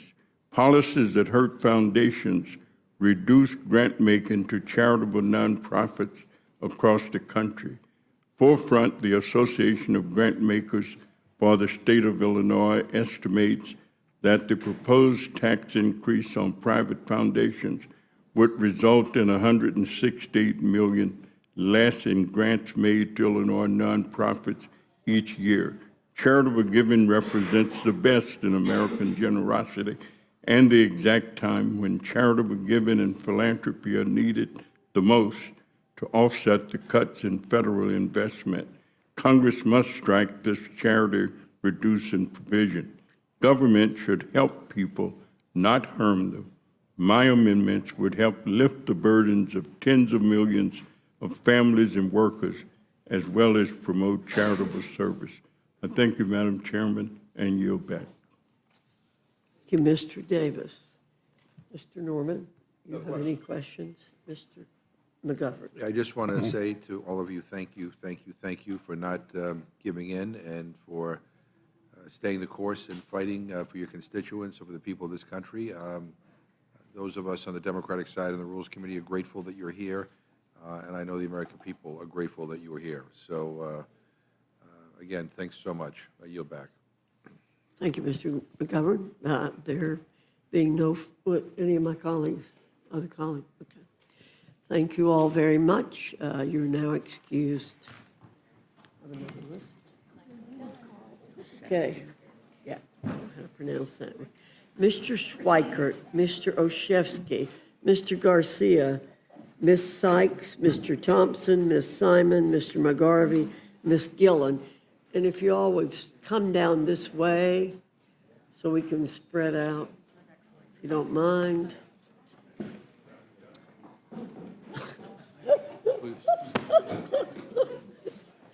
Would you mind moving that direction so people can get by? We can fill in. So we can fill up here. Yeah, just go down, Dave, go down to the end, okay? It makes it a little bit easier to fill in. Get over that way. You're going to be first, so it doesn't matter where you sit. Just trying to get you all the way to the right. Yeah, no, thank you. And to think you're one of the my lights. And that way you don't have room for your charts. There we go, there we go.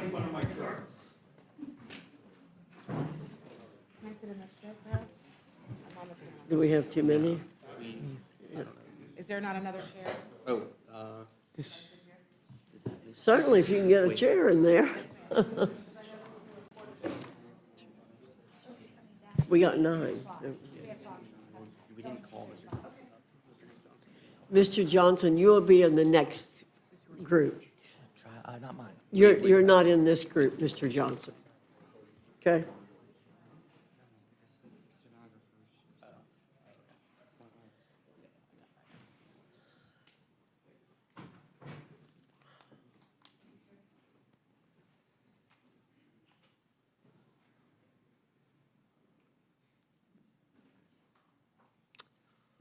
Okay, Mr. Schweikert, you are recognized for 5 minutes. Thank you, Madam Chairwoman, and to members of the committee.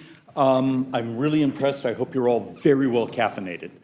Madam Chair, members, I'm actually trying to do something honest and unique here. The 2 pieces of legislation I have preliminary CBO scores that reach $2 trillion.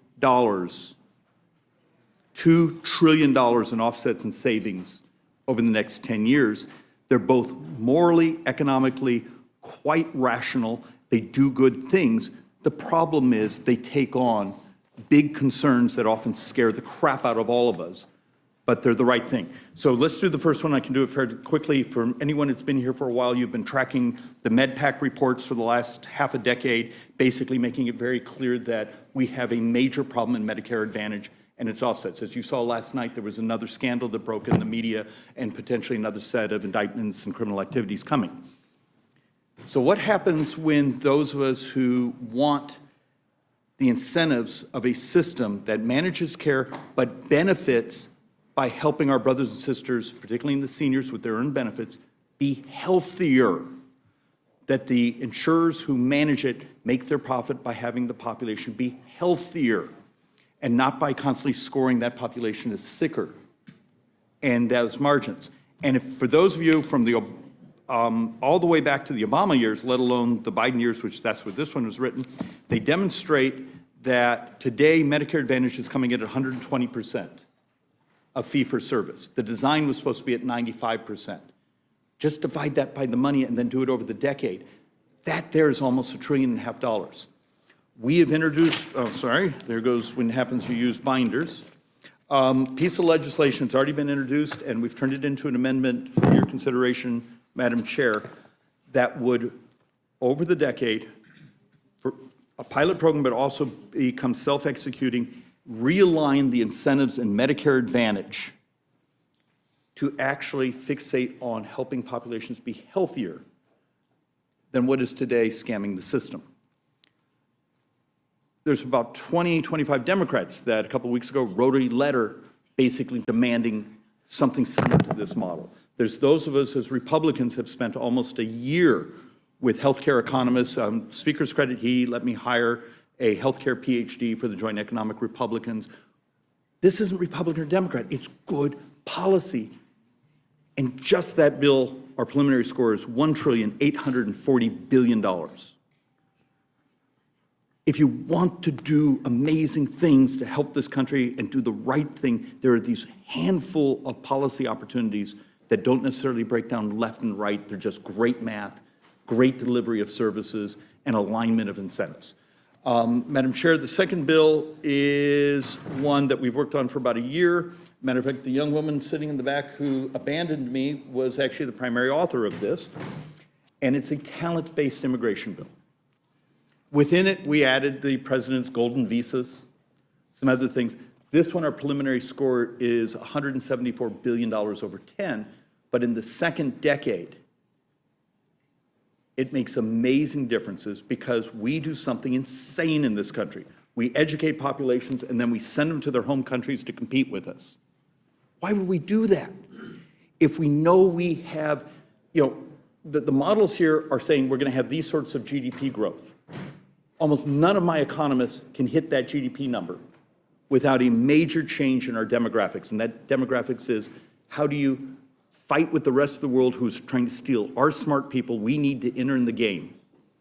And it turns out a STEM-based, talent-based immigration system is one of the most elegant ways for productivity, for new inventions, and also for tax receipts and GDP growth. Both of these are written more by economists than politicians. We wanted to get the alignment of the actual math together instead of some of the, forgive me, insane things I've heard people say behind the microphones here today, where it's the political wedge for the next campaign. How about for once we get the alignment of the economics and the math and do good things? And those are my pitch. I yield back. Thank you very much, Mr. Schweikert. Mr. Olszewski. Thank you, Madam Chair. Thank you to the committee member, Ranking Member McGovern. I appreciate the opportunity. Before I begin, I wanted to just address a comment earlier from the gentleman and our colleague from South Carolina. To be clear, the government is not my God. Jesus is my God. So just want to be clear that Democrats, we actually have faith too, and I'm proud to sort of wear that and share that with all of you. I also deeply believe in the value of work. And so you and hopefully your colleagues will love my amendment today because it's an indisputable fact. The more people that have access to health care, the better it is for everyone. It's better for families, it's better for communities, it's better for businesses. There are a lot of reasons to vote against the reconciliation bill before you. It adds trillions to the federal deficit to fund tax breaks for Americans who need them least. It does nothing for working class Americans to lower costs in any real way. It will increase healthcare costs for millions of Americans, for those lucky enough to still have healthcare coverage. The bill proposes sweeping changes to Medicaid to help offset these tax breaks for wealthy individuals and large corporations. One such change is new work requirements that would result in millions of Americans losing their health coverage entirely. Hundreds of millions of Americans are set to hundreds of Americans will literally lose their lives, according to the Center for American Progress. These changes won't even achieve the savings that we believe our Republican colleagues think they will. That's because nearly everyone with Medicaid coverage who's able to work already is. 92% of adult Medicaid enrollees are either already working, in school, or serving as a caretaker, or unable to work due to illness or disability. Most are working low-wage, hourly, or seasonal jobs in vital industries, including healthcare, manufacturing, or agriculture that don't offer employer-sponsored healthcare. So it was no surprise that when states began implementing work requirements, employment did not go up. Instead, the arduous paperwork meant that even more who were working or should have been exempt lost their coverage anyways. These are not people who are gaming the system. These are honest, hardworking people just trying to get by. But if our Republican colleagues insist on implementing new work requirements, we should also insist that work is actually available. Anyone who needs a job to satisfy these misguided work requirements should be able to find one. So I want to connect Americans to work. I know that you all do too. For that reason, I'm introducing Amendment 151. My amendment requires the Secretary of Labor to establish a national employment placement program that provides a broad range of public and private employment opportunities. And under the amendment, anyone seeking employment within the job program will be exempt from Medicaid work requirements. Americans who are seeking work in good faith will keep their health care coverage. The amendment empowers the Secretary to create the program and its operation, to define acting in good faith, to determine the scope of the placement program, and all other relevant details. The amendment is reasonable. It simply says, before you take health care away from able-bodied constituents, let's make sure they actually have access to a job. Madam Chair, I've been here since early this morning, and I want to commend you for the respect and the decorum that you are keeping in this meeting, and I mean that sincerely. So thank you for the ways in which you're conducting this meeting. I also heard you mention, though, that you want to operate in a bipartisan fashion. Bipartisanship requires consensus and agreement. So, in that spirit, I will say that I offer one of over 500 amendments that this committee can adopt, can take up. I challenge the committee to consider a dozen or two really good ideas that have been presented to at least truly move forward in that spirit of bipartisanship. And with that, I thank you for the opportunity, and I yield back.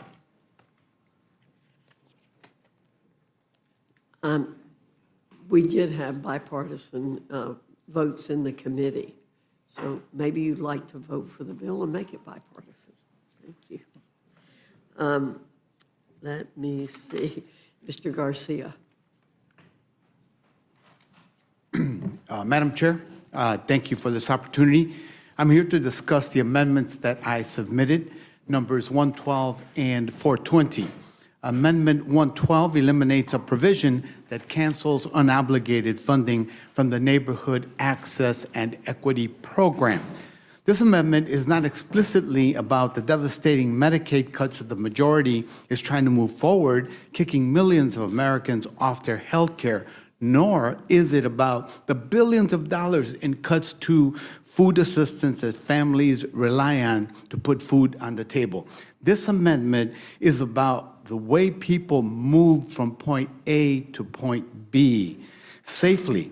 It's about the glue that enables people in urban and rural districts alike to actually get their health care appointments or go to the store for groceries. And if the majority is set on imposing strict work requirements as a condition for receiving Medicaid and SNAP benefits, they should be supporting my amendment. Why? Because the NAE program helps people get to and from their jobs. NAE was created to support infrastructure projects that increase safety and transportation access. That transportation access is the lifeline that allows a grandmother who depends on a bus to get to her doctor's appointment. And that safety focus creates a complete streets approach that protects kids when they walk to school and cyclists when they commute to work. In fact, a city represented by one of my Republican colleagues in this room received NAE funding to build a pedestrian bridge over railroad tracks, accomplishing two goals. One, connecting two communities that were separated by said railroad tracks, and two, protecting pedestrians and cyclists moving between communities. The bill before you places billions of dollars for safety projects at risk nationwide.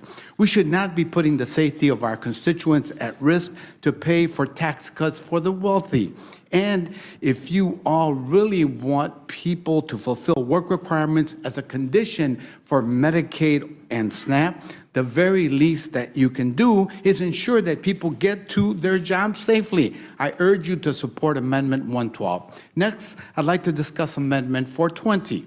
This amendment ensures that revenues from new registration fees on electric or hybrid vehicles are also spent on public transit. Since 1982, Congress has ensured that revenue increases for the Highway Trust Fund cover authorizations under the mass transit account in addition to the highway account. As written, all of the revenue will be deposited in the highway account, meaning transit will see its small share of the total further reduced. This moves us in the opposite direction of where we need to go. You all may think that this is only a big city problem, but maybe big city problems aren't your top concern.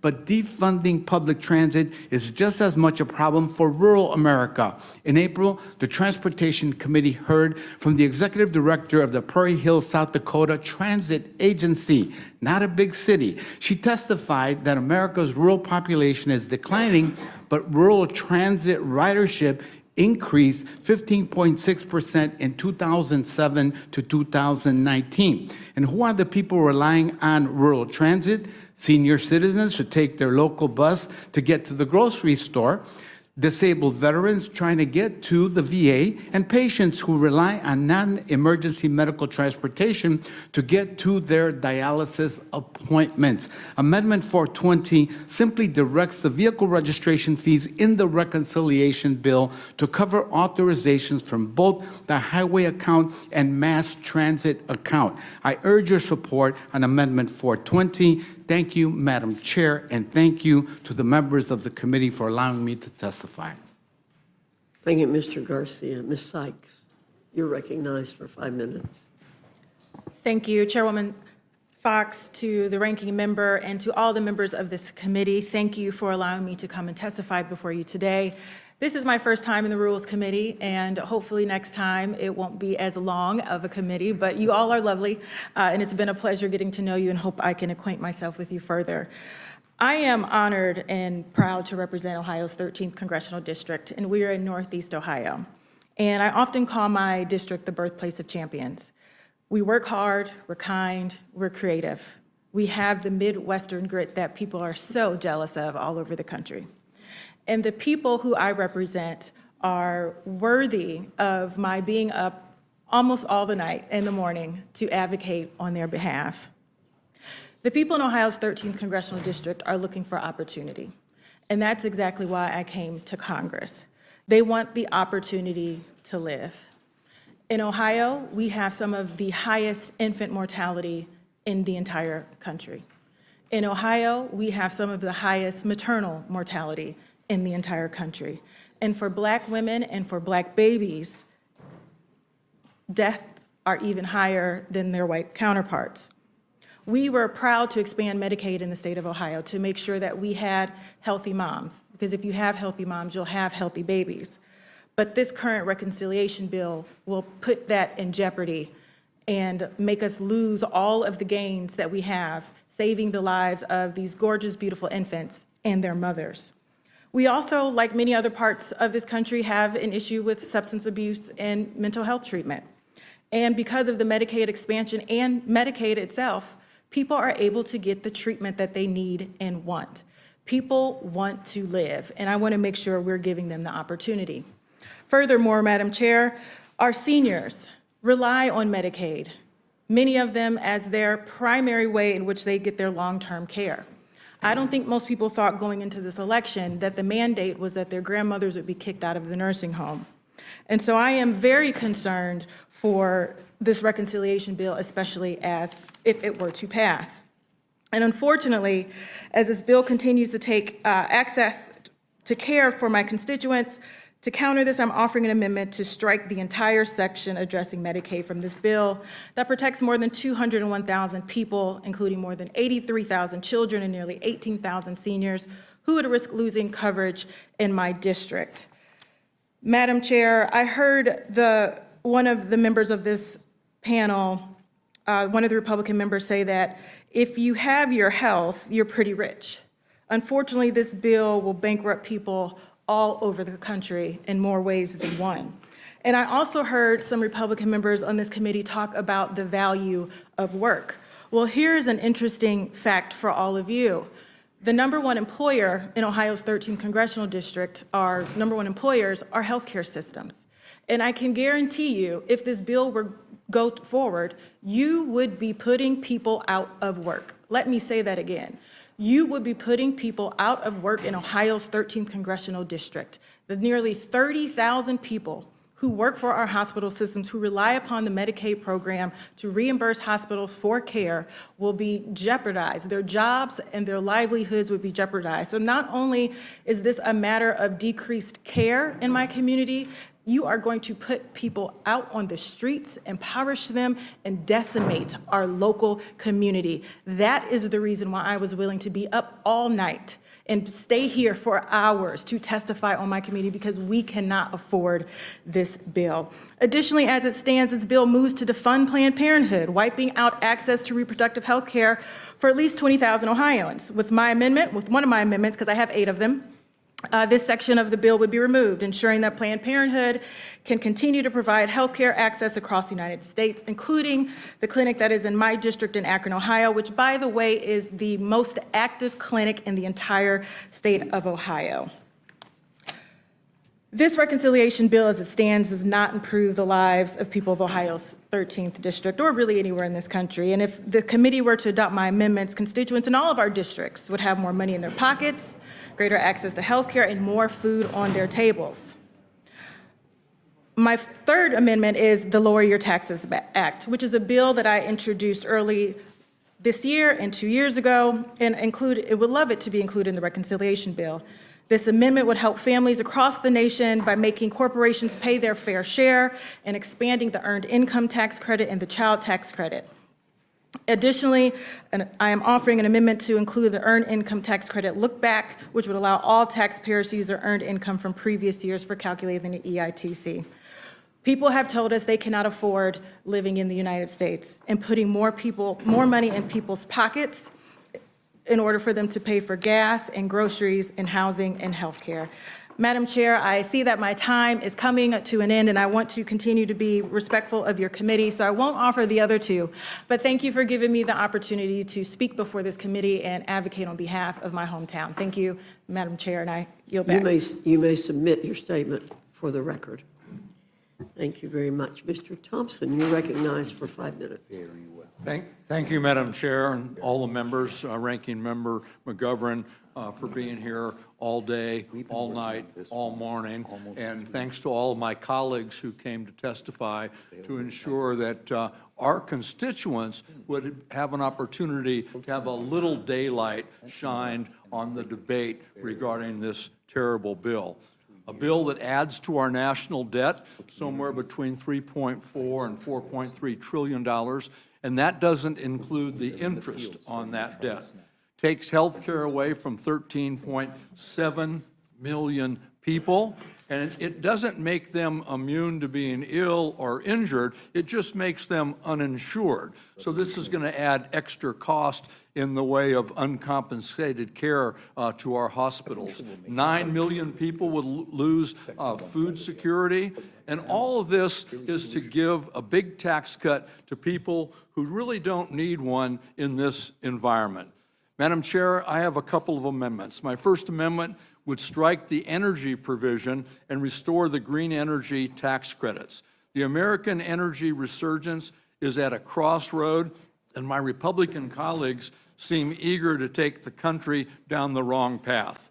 This reckless bill would gut America's clean energy production, raising the energy cost for millions of families and killing hundreds of thousands of good-paying manufacturing jobs. Repealing these clean energy credits would raise electric costs by more than $110 per year per household. That's to all of our constituents in red states and blue states. And despite what my Republican colleagues say, clean energy is the industry of the future. 93% of all new American energy supplied last year came from solar, wind, and battery storage. When we passed the clean energy credit, we deliberately paired supply and demand side incentives. By repealing some of these credits, you put at risk the entire supply chain at a time when the need for energy has never been greater. And just as energy demands dramatically increase with AI and crypto, my colleagues on the other side of the aisle are looking to decrease our nation's ability to meet this demand. Repealing these credits also cause economic pain to all American families. Whether my colleagues believe it or not, clean energy is the industry of the future, especially in Republican states and districts. Over 400,000 new clean energy jobs have been created since 2022. More than half are located in Republican districts. And this also disadvantages us at a time when China is trying to dominate the global clean energy supply chain. Shutting off the most impactful tool we have to combat this is absolutely reckless. I would urge all of my colleagues to support this. My second amendment deals with would strike the provision that the Republicans stuck in this bill to eliminate the $200 tax on silencers.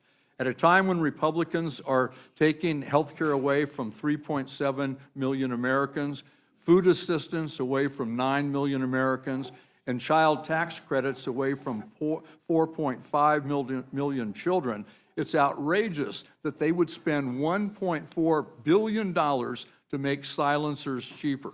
I'm disgusted that the congressional Republicans are spending $1.4 billion to make it harder for victims of mass shooters to know where their shots are coming from when they're trying to run for cover, and it's appalling that their actions will make it more dangerous for law enforcement when they respond to these mass shooters. Madam Chair, silencers kill cops and make it easier for criminals to evade capture, but they do nothing to muffle the devastation that family members feel when they lose a loved one.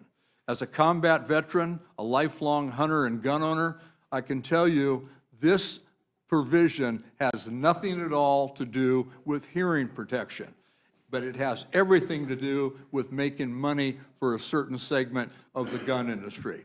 If you're concerned about protecting hearing from gunfire, buy and use earplugs.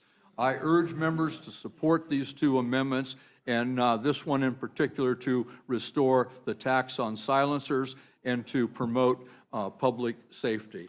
And I'd like to submit for the record, Madam Chair, a list of data showing where silencers were used in mass shootings to kill cops, to kill kids, to make it more difficult for police to respond and to make our communities less safe. Thank you, Mr. Thompson. Without objection. Thank you. It will be done. Ms. Simon, you're recognized for 5 minutes. Thank you, ma'am. I really do appreciate the opportunity to speak to you all today. And what a day it's been. Madam Chair and Ranking Member, allowing me to speak on behalf of my constituents is one of the great honors of my life as a new member of the United States Congress, so thank you. And as you've heard from my Democratic colleagues today, the consequences, the deep, profound consequences of this bill and what the real life consequences will have on families in my district and across this great nation are devastating.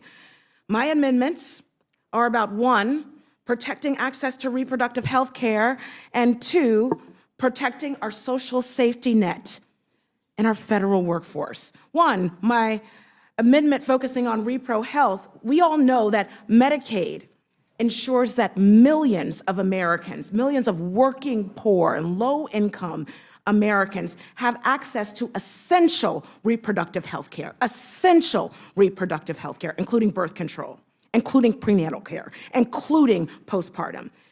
My amendment would prohibit cuts to reproductive health services, including counseling, birth control, prenatal care, pregnancy, and of course, again, postpartum care. It would do so by requiring that the actuary of CMS certify that the majority's bill would not decrease access to or coverage to any of those things. Mercy, mercy. Don't touch women's reproductive health care. But there's no question in any of our minds on both sides of the aisle that this bill would do exactly that, attacking women. When we talk about the majorities pushing through the largest cuts to Medicaid in United States history, here's what it really means. It means Medicaid now covering 40% of all births in this great nation, including prenatal, including pregnancy care and postpartum. It means that millions of people in California, my district, and across this country will lose access to contraception, to family planning, and cervical cancer screenings. My God. Cutting Medicaid would mean rolling back progress. The Second Amendment that I presented and that was voted down shamefully by my Republican colleagues in the Oversight Committee, it was an amendment that would protect access to SNAP and support federal employee benefits. Simply put, this Second Amendment says that, one, if the Trump administration cuts SNAP, the budget, by even $1, that the provisions in this bill that would cut federal employees' salaries, their pensions, labor protections would immediately expire. I know my time is about to expire, but I want to say one thing. Being a new member of Congress, what has hurt me the most is a woman who was a teen mom who took my daughter on the bus every single day to childcare, and I got support.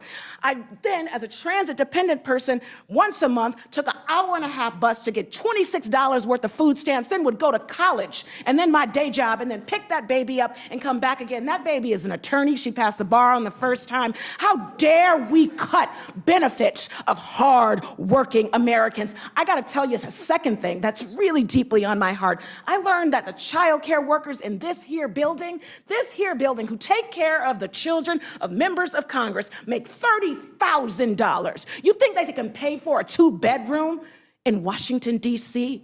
If you haven't been poor, don't legislate for the poor. Let's step up and protect Americans who are working with their full bodies, their full spirits. Instead, you are putting forth a bill that pathologizes the folks who need us most. Lastly, Madam Chair, I ask every Republican in the conference to walk with me after you vote this weekend. Get on a plane, come to the Children's Hospital in Oakland, and you tell the BMT nurses, you tell that mother who has a child with TMP in her nose that that child may in fact die. Come with me and walk with me and stand in line like I did when my husband died at the Social Security office begging for a $600 death benefit. Walk with me. You all have an opportunity to vote your conscience, your spirit. Vote for the people. Vote for the real people of this country that keep the tapestry moving, and I'll yield back.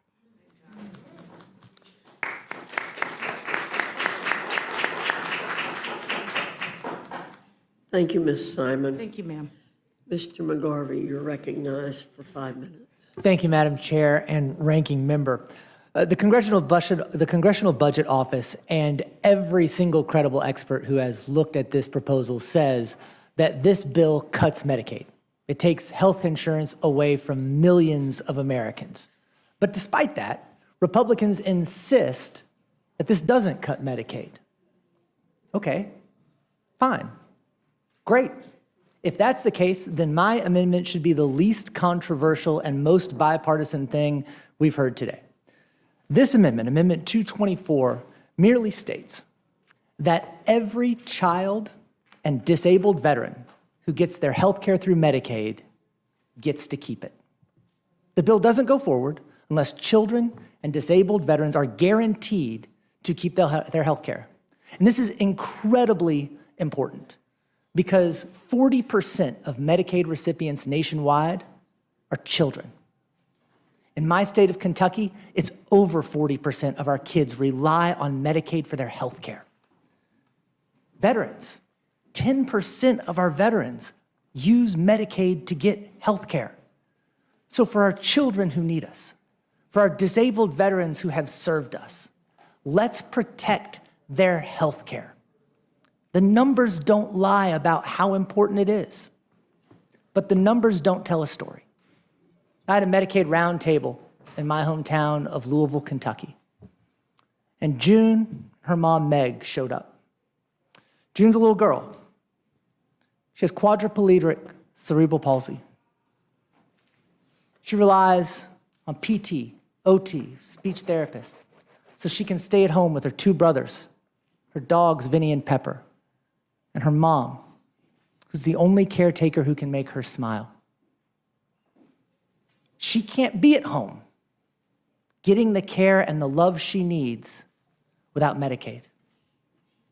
Do her parents work? Of course they do.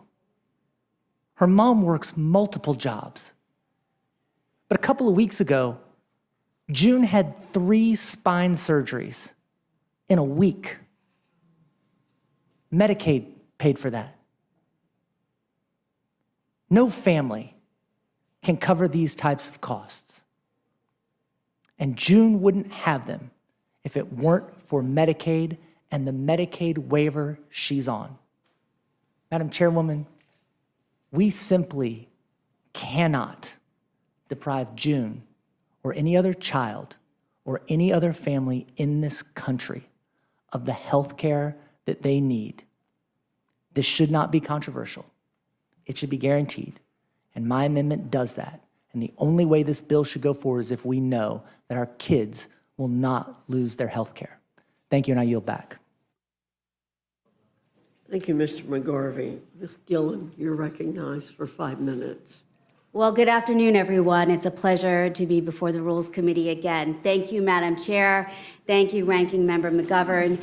I'm testifying today to speak in support of my amendment number 2, which will eliminate the SALT cap and restore the full state and local tax deduction to cut taxes for my constituents and millions of American families who are being hurt by this unfair cap. My amendment will deliver on the promise that President Trump made when he campaigned in my district on Long Island and said he would get SALT back.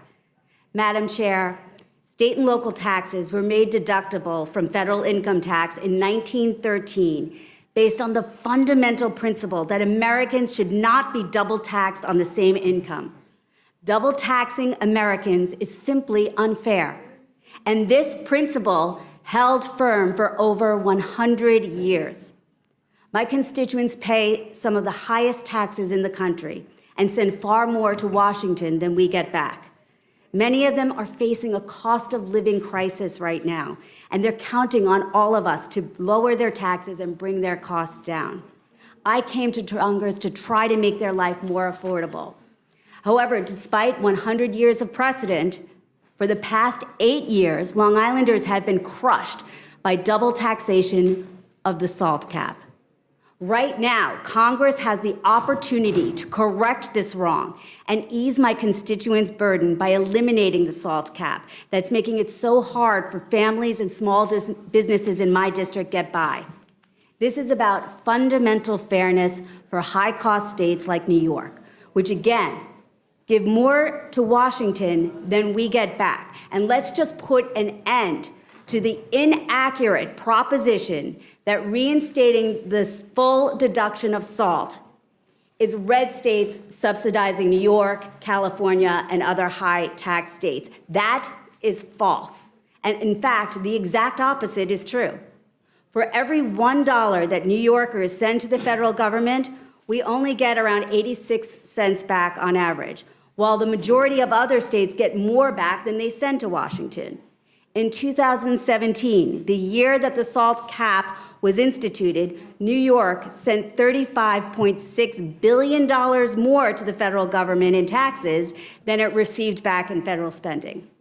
Restoring SALT helps adjust this imbalance and make sure that hardworking Americans on Long Island, in New York, and in other high-cost states are treated fairly. Long Island is one of the most expensive places to raise a family in the United States. Having a cap on the SALT deduction has hit everyone's pocketbooks.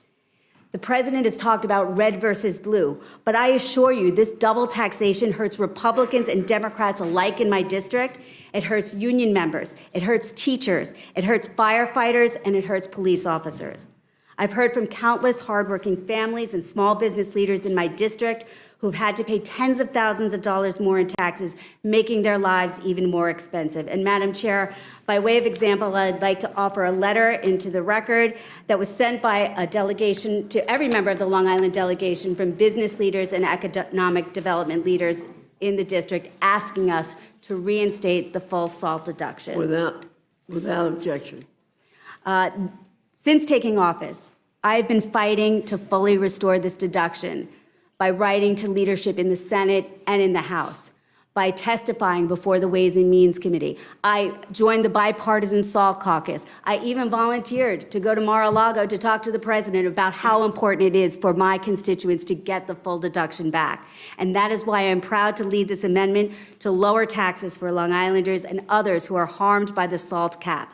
My amendment has been co-sponsored by 16 of my colleagues from across the country, and today I ask the members of this committee to make my amendment in order and bring an up or down vote on eliminating the SALT cap and cutting taxes for Long Islanders and millions of other hardworking Americans to the floor. Thank you, and I yield back. Thank you very much. Mr. Norman, any questions? Congresswoman, thank you for your testimony. Now, to eliminate the SALT cap, you're talking about take the, it's 10,000 now, take it off completely? That is what my amendment does. It strikes the cap altogether. How is that not a tax break for the rich?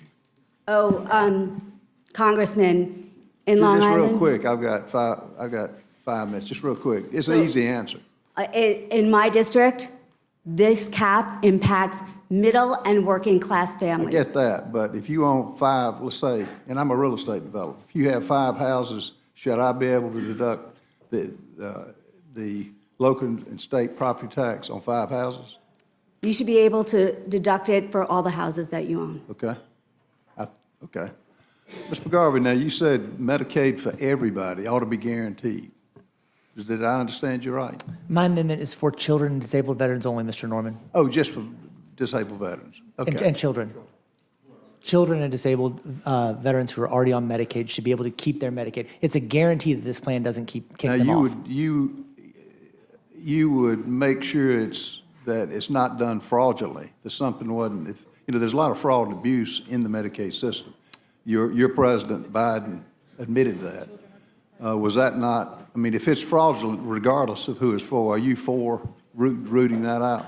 I think we should get rid of all waste, fraud, and abuse. My question to you is, are you in favor of kicking kids off their health care? That's all this amendment does, is prevent kids from getting kicked off their health care. If you are not in favor of this, you're in favor of kids losing their health care. It's got to be fraud. You got to get the waste, fraud, and abuse out, I think. How many kids like June who have quadriplegic cerebral palsy are fraudulently using Medicaid? We're talking about children and disabled veterans. The very veterans. picture you showed is the kind that you want to be helped. Congressman, did I understand you believe in the work requirements? I disagree with the work requirements, but I'm simply saying, Congressman, if we're going to have them, we should make sure there are actually jobs available. Okay. And if people are seeking them in good faith, they should be able to keep their health care. And who should judge whether a job is available? My amendment fully authorizes the Secretary. It's very flexible. It allows the Secretary to promulgate all the regulations around this program to define good faith. But I think we should agree that if we're going to require a work requirement for health coverage, that we should at least make sure we're encouraging people to actually seek that work. How would that actually, the Secretary's got a lot of, I assume, you're talking about Secretary of State, or what Secretary? Secretary of Health. Secretary of Health. How, would he have time to? Secretary of State definitely does not have time. He has too many jobs as it is, Congressman. Secretary of Health, how would he have time to go out and determine if there's work available? How many people, where do you live? I live in the Baltimore suburbs. Okay. How do you logistically put that pressure on the Secretary of Health to find work, see if work is available? Walk me through real quickly how you do that. Well, first of all, I would restore all the firing that the Secretary did, so he actually has the staff to implement the program.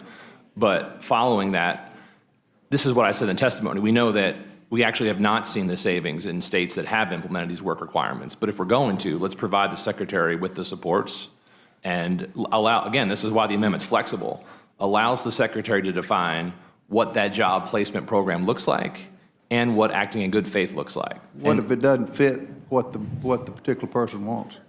How does that work? That's why it's up to the Secretary. It gives full discretion to the Secretary to define what acting in good faith looks like. So if the Secretary says, you need to be looking for a job, you are not acting in good faith, that person would then not be eligible for health coverage because the program would define that. So, yeah. Well, I can see you believe that, but now we've all been up for kind of a long time. it would take a Secretary of Health living, not sleeping at all to try to handle all that if you have to, if he has to be the arbiter of finding whether you've got a job available. With all that due would be hard, I would think. Sure, but then with all due respect, just imagine how hard it's going to be to prove that people aren't seeking work. You have the same problem by putting this requirement in the bill. What they do is... How is the secretary going to do that with this requirement, without the staff, et cetera? I mean, they're the same logistical challenges of actually requiring proof of work. Yeah. Well, what you normally do is you have them go in, sign a piece of paper that you interviewed at a particular job, and the employer has to sign it.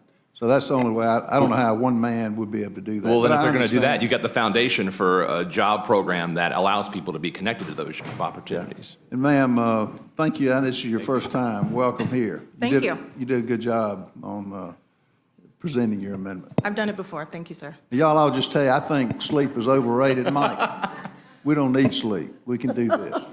Thank all of you for coming. I yield back. Thank you, Ray. Mr. McGovern. You know, I think one of the problems in this Congress is that there is a disconnect, I think, between a lot of people who serve here, who live pretty privileged lives, and the reality of millions of people in this country who are struggling to get by. I mean, the idea that somehow people just want to be poor, that people want to be on SNAP, that people, you know, want to be on Medicaid, that's their life goal, is just so absurd. It's beyond words. And I support making all of your amendments in order. I'm not sure I support all of Mr. Schweikens' ideas, but I know... You'll eventually love them. I know he's a thoughtful member, and he should be able to make his case on the floor. You know, I am somebody who has been advocating that our healthcare system be more oriented toward keeping people healthy. And I authored legislation that produced the second ever White House Conference on Hunger, Nutrition, and Health that we did during the Biden administration.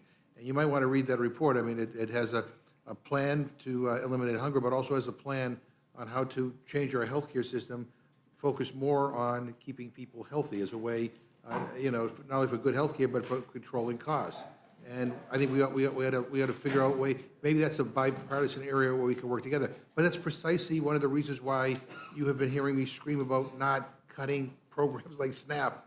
Because if you want people to make healthy choices, they have to be able to afford to make those choices when they go to a grocery store, or sometimes don't even have access to a grocery store, right? I mean, and the average benefit is about $2 per person per meal. I mean, you can't even buy a cup of coffee in the Capitol complex for that. So, I mean, so let's not undercut programs that give people the ability. In the case of SNAP, they have the Double Up Bucks program, which enables people to buy, you know, fresh produce from local farmers in their areas, and they get double the value if they make those healthy choices. I think all of that is good, because if not, if we start to continue to erode these programs, the cost is going to be incredible. You know, hungry kids don't learn in school. There's a cost to that. Senior citizens who take their medication on an empty stomach, when they're told to take it with a meal, they end up in an emergency room. People develop chronic illnesses that last a lifetime. So, you know, I'd love to talk to you about that. You also said that all your ideas came from economists, not politicians, but correct me if I'm wrong. I think the golden visa idea came from a politician, Donald Trump. Okay. Mr. Ranking Member, we wove that in as a sweetener, but we actually did a modeling with a couple economists that the total number was like 800 a year. So. Yeah, and I have another question, which is just pretty straightforward, and I hope you can answer yes or no. I mean, do you support adding trillions of dollars to the national debt as this bill does? And I know you know it does. Mr. Ranking Member, that's actually why I just gave you a solution to that. That's why you give me what? Right, I know, but, yeah, I know, but I mean, I'm assuming that you may not have, your solution may not make it to the House floor. Well, I'm not the chair of the Rules Committee. But I mean, it's a serious question. I mean, there's no doubt that this bill as written adds trillions of dollars to the debt, and so so all the deficit hawks out there who say that they want to do something about the debt, and they just kind of go along to get along, I don't really think that helps very much.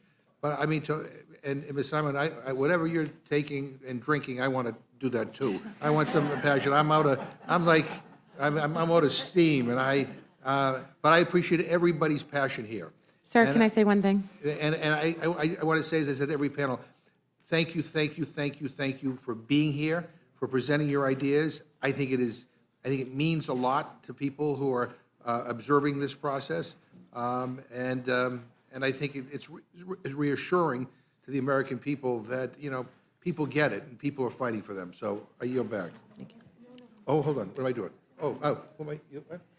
Just very briefly, with all the love and all the respect, why I did call folks in. I ran an organization, the Young Women's Freedom Center, for over a decade. I got my MacArthur Genius Fellowship for doing that work, because what we found and what we knew, young parents don't want to be poor. Right. They want good work. Work requirements require something on the other side. An employer who wants to give the job and provide a prevailing wage and provide the health care and the skill building and the opportunity. You don't put wealth development on the poor. And so I would love to work with you every member of this committee moving forward, of running organizations, running reentry programs, creating jobs, lifting folks out of poverty. We can't legislate from ideology. We need practitioners to tell folks how to do it. That is how we create real sustainable opportunities for folks to get out of poverty. And I'll just say one last thing. I mean, I don't know when it became okay to stigmatize people who are struggling in poverty, kind of generalize in a way that they all fit into this category, that none of them want to work. That's just not true. That's just not accurate in any way, shape, or form. And maybe, if some of the committees of jurisdiction that came up with some of these ideas to go after programs like SNAP and Medicaid or whatever, maybe if they actually talk to real people. I mean, not, individuals from some right-wing think tank, but real people. I mean, we might have a different outcome. Thank you. Thank you, Mr. McGovern. Ms. Scanlon, you're recognized. Thank you. And I just want to, reiterate the ranking member's thanks to everyone who's been here for so many hours with us. We really do appreciate it. And particularly, I appreciate the emphasis in the amendments on controlling costs for people and recognizing what costs do to families, because we did last night after 5 o'clock, we got this letter from the CBO in which they estimated household resources and what would happen to household resources based on this bill. And what they found was that household resources would decrease for folks who are in the lowest tenth of income distribution, and they would increase for those in the highest tenth, because they're looking at both the tax cuts that are included in this bill and the cuts to benefits that families, particularly lower income families, rely upon. So there's a lovely graph that shows just how those cuts are going to impact household income if this bill were to become law. So thank you for your amendments to try to ameliorate some of the impact there, and I yield back. Thank you, Ms. Scanlon. Mr. Scott, you have no questions. Mr. Neguse. I thank the chairwoman and thank all the witnesses for their testimony and their thoughtful presentations to this committee. Without belaboring the point, as I proceed to belabor the point, I want to ask my friend from Arizona a question. I don't know that there's a member of the House who has spent more time on the House floor bemoaning the deficit and our national debt than you, Mr. Schweikert. And I know that you have a special order hour every week. I've watched it from time to time. I may be one. So you're the one. I may be one of the few people who's watched it, waiting for a moment like this one where I could finally pose this question to you, which is, I have to imagine that this is a painful exercise for you in light of the Committee for Responsible Federal Budget's real condemnation of this bill in terms of what it would do to the deficit. And to my friend, you're one of the people I actually think very fondly of, because you've asked some brilliant questions over the last couple of years when I've done floor speeches and how things work. But what I found around here is we do lots of complaining and very little intellectual capital. And so I started almost a year ago on part of this project. And the idea is, I just showed up in front of you with slightly over 2 trillion in savings, offsets, however you want to, and they're not particularly partisan. They're actually great economics and alignment of incentives. So, you know, besides someone Just to be myself- clear, I mean, the ranking member, I think, I don't want to speak for him, I think he indicated that we would be happy to consider that amendment, and Yeah. it's And the that- chairwoman that you have to convince, not Well, us. and It's a look, closed rule, so. Look, part of my battle is, and many of us are, when you end up in the majority or vice versa, you go through this, is the body doesn't really like complexity anymore, or maybe it ever did. And we have really complex problems. Understand, the movement in interest rates today, if you look at them, just even over, since the beginning of the year to now, it's 2 trillion over the 10. Yeah. Just the movement in interest rates that we've seen recently is the debt we're talking about here. And I don't think we understand how to, so. You're making a real compelling argument against this bill. I mean, No, this actually, is- I agree with you. Actually, you have the flip side. If we don't do some of the extensions and particularly the accelerated depreciations for research and development, those things, we can't, you know, we have a demographic crisis. Why not We just can't do get some- those? Actually, tax cuts for individuals. I mean, this is what the Committee for Responsible Federal Budget has said, right? They've Very much, essentially but said that But if- even that has, there's 3, that's about another 600 billion, so so even that's 3.6 trillion dollars, just those two things in cost. You still have to find offsets, even with those. My argument to you is, Madam Chair and members, and maybe even some members on my side, give this fair read, because it would be the one moment we could also communicate to those bond markets that are functionally now running our country, that we're doing something to offset policy. If I can't change the policy, maybe I can find a way to pay for it. I know we've got a lot of members who've been really patient about presenting their amendments, so I'll just ask you this last question.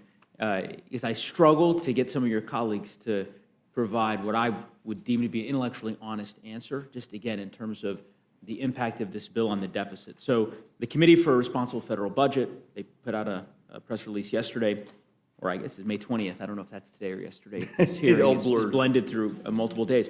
The title is House Bill Would Put 3% Deficit Far Out of Reach. And I'll just read from it. It simply says, Treasury Secretary Scott Bessent has frequently discussed the importance of reducing annual deficits to 3% of GDP, which would be enough to stabilize and reduce the debt relative to the economy.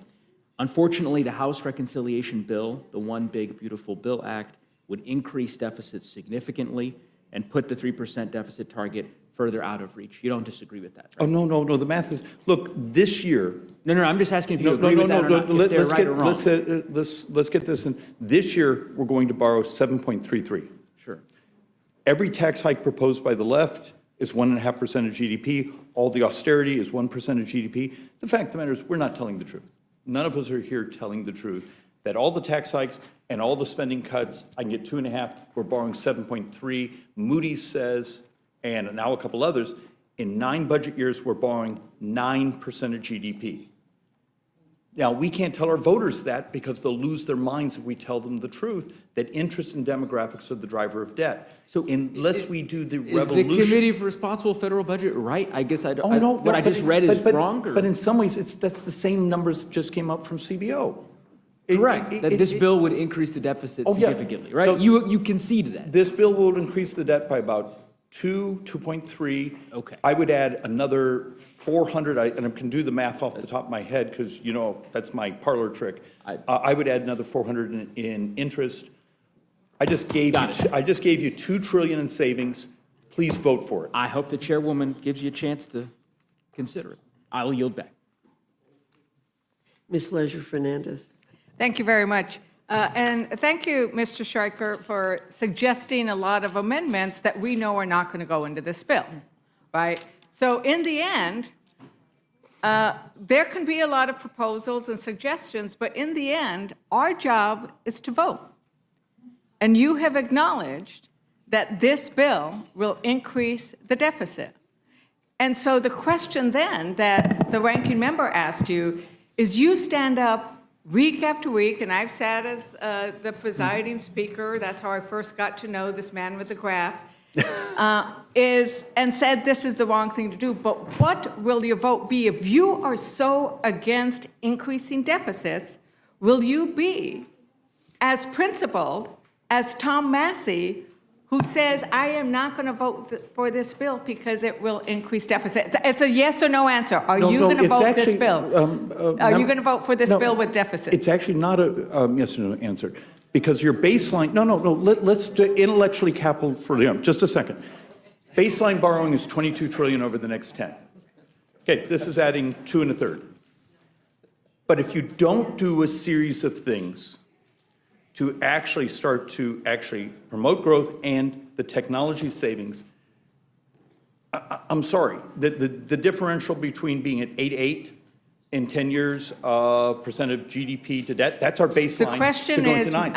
Mr. Schreiker, we are not in the special order hour. So let's Mr. actually. Schreiker, Mr. Schreiker, we are not in the special order hour. We are here to ask you this. Y'all are talking fast. So if you're going to allow, if you're going to allow me as a member to respond, I'll give you a simple answer. Leadership doesn't have my vote yet.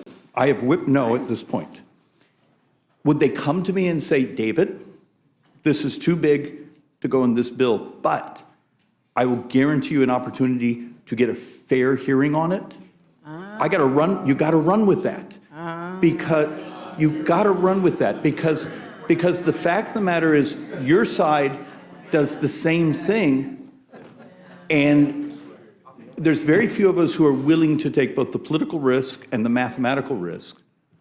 To do it. So are you going to come to me and say, look, you're a conservative, I'm a leftist, I'm going to stand with you if you get a chance, okay, libertarian, whatever you want to be called, an opportunity to have a fair hearing, both from the Democrats and the Republicans, on things that I believe disrupt the cost curve in the future. This is only one of a handful of things I've tried to bring. I've never been able to get a vote on them. Could I get a guarantee of the vote in the future? So, you might be able to buy my vote on this bill if I knew. Our side doesn't buy votes. We don't accept. Really? We do not accept. Really? Do you want to see $400 million? Do you want to see the amendments you all did during the Inflation Reduction Act? Mr. Schreiker, I have not asked you a question. Mr. Schreiker, I have not Ma'am, asked I would you a almost like to take her words down for a bold lie. It is. I'm reclaiming my time. It is a simple question, and we did not get a simple answer. And that's the thing, is this, I have not asked a question. This is the issue, is the question was whether or not somebody would take the political courage to vote no when there is a deficit, and that is what they stand for. And I need to acknowledge the gentleman from Kentucky. Because the gentleman from Kentucky, you're a colleague of Tom Massey. And so I know you have conversations. I often have conversations with Mr. Massey. And he really is, this is a line for him. And he's willing to have the courage of that conviction. And I want to thank you for bringing up the story of June. And I want to thank everybody on this panel for bringing the stories of what does it look like in Ohio. The idea that if there is not work, how do you punish people? And we are likely headed into a recession. We've had the first quarter of negative growth. And it is absolutely true that our job is to create the opportunities and the possibility for people to realize their potential and to not starve them while they are trying to get an education or take care of their children, and to not penalize them depending on where they live, in what state they live. And to focus on the stories that all of you have brought to us today. And while there might not have been very many Republicans on the dais, you look at the Democrats, well, we have to go out to get a little break because we've been here since 1 o'clock in the morning. I can tell you that the American people are listening. And so this panel, like the panel before it, the panel before that, the panel before that, and the many more They're going to come because I'm looking at this audience. And these are representatives who know that their job isn't about charts. Their job is about bringing to the American people the stories of how this bill is going to hurt their constituents. And then you know what they're all going to do?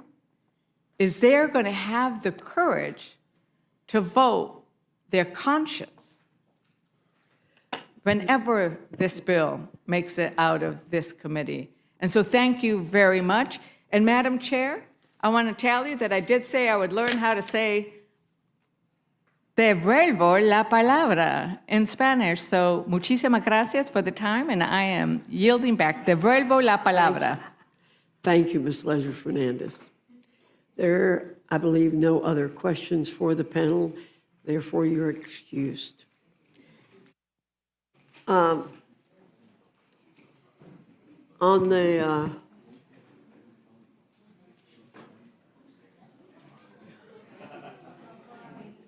I'm going to announce the next panel, and what I'd like you all to do is to move down this way to leave the places in the middle so people can move. So, Ms. Castor, Mr. Levin, Ms. Sewell, Ms. Titus, Ms. Delbeni, Mr. Espaillat, Mr. Amo, and Ms. Susie Lee from Nevada. So come on down.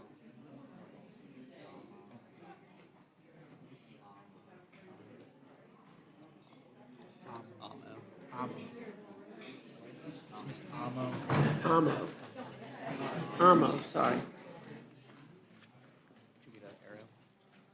Oh, yeah. Here,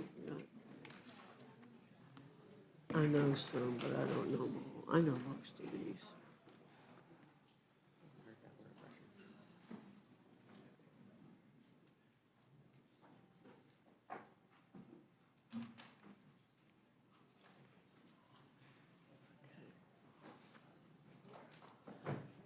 So I'm going to call on you in the order in which I called your name to come up to the table. So, Ms. Castor, you're recognized for 5 minutes. Well, thank you, Madam Chair. Thank you to the Rules Committee and your professional staff for the opportunity to give voice to my neighbors back home across the Tampa Bay area. If you ask my neighbors right now what they care about, it's affordability. It's the affordability squeeze. Many of them are rebuilding their lives, their homes after the devastation of Hurricanes Helene and Milton. They're trying to figure out what the highest import taxes and tariffs in 100 years mean on their rebuilding efforts. And now they're confronted with this billionaire boondoggle that is going to impact the affordability of their health coverage, their electric bills. It's really harsh news to them to hear that the Republican budget bill is going to rip away coverage to 13.7 million Americans, and that it's going to increase electric bills. It's going to restrict nutritional assistance, food, healthy food for kids and older neighbors in order to provide a major tax cut to billionaires who simply do not need it.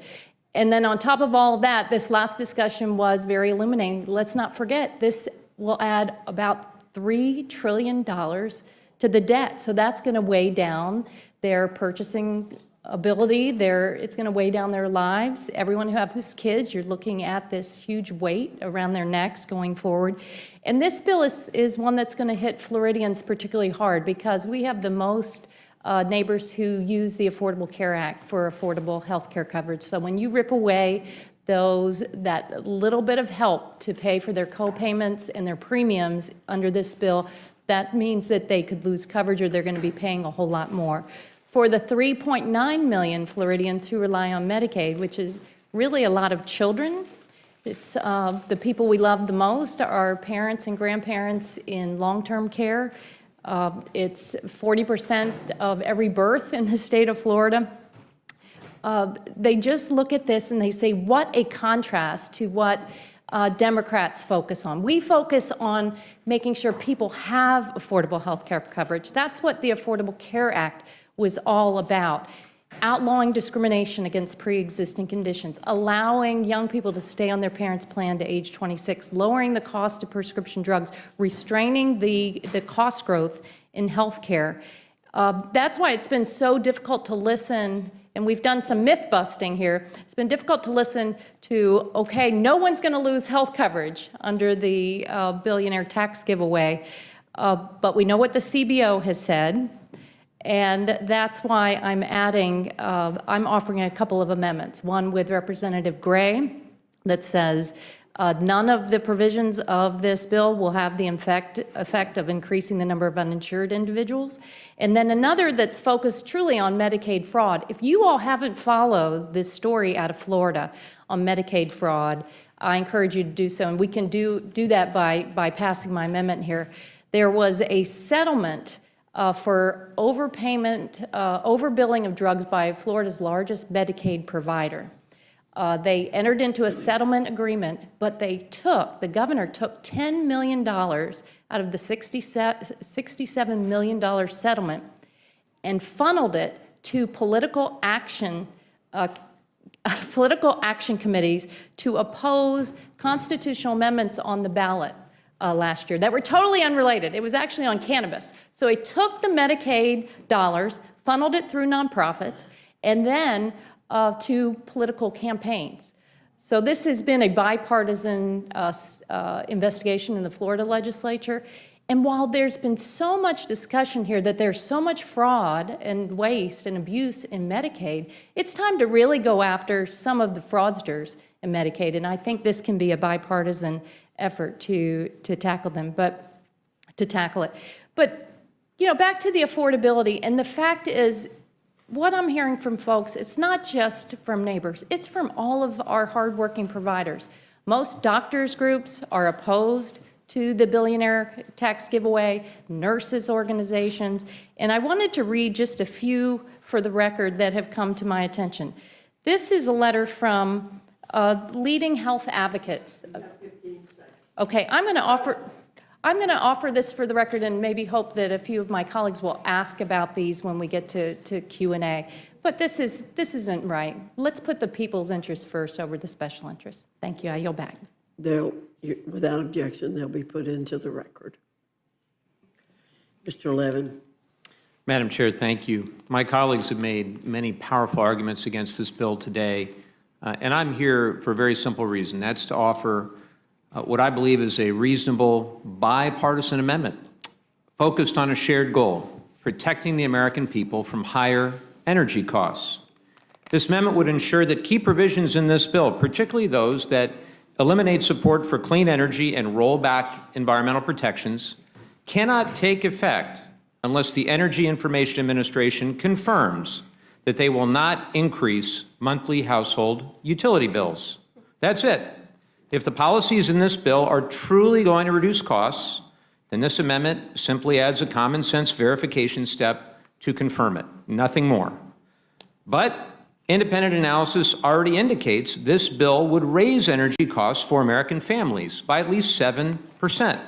That's an average of more than $110 per year per household at a time when nearly 80 million Americans are struggling to pay their utility bills. We shouldn't be adding to that burden.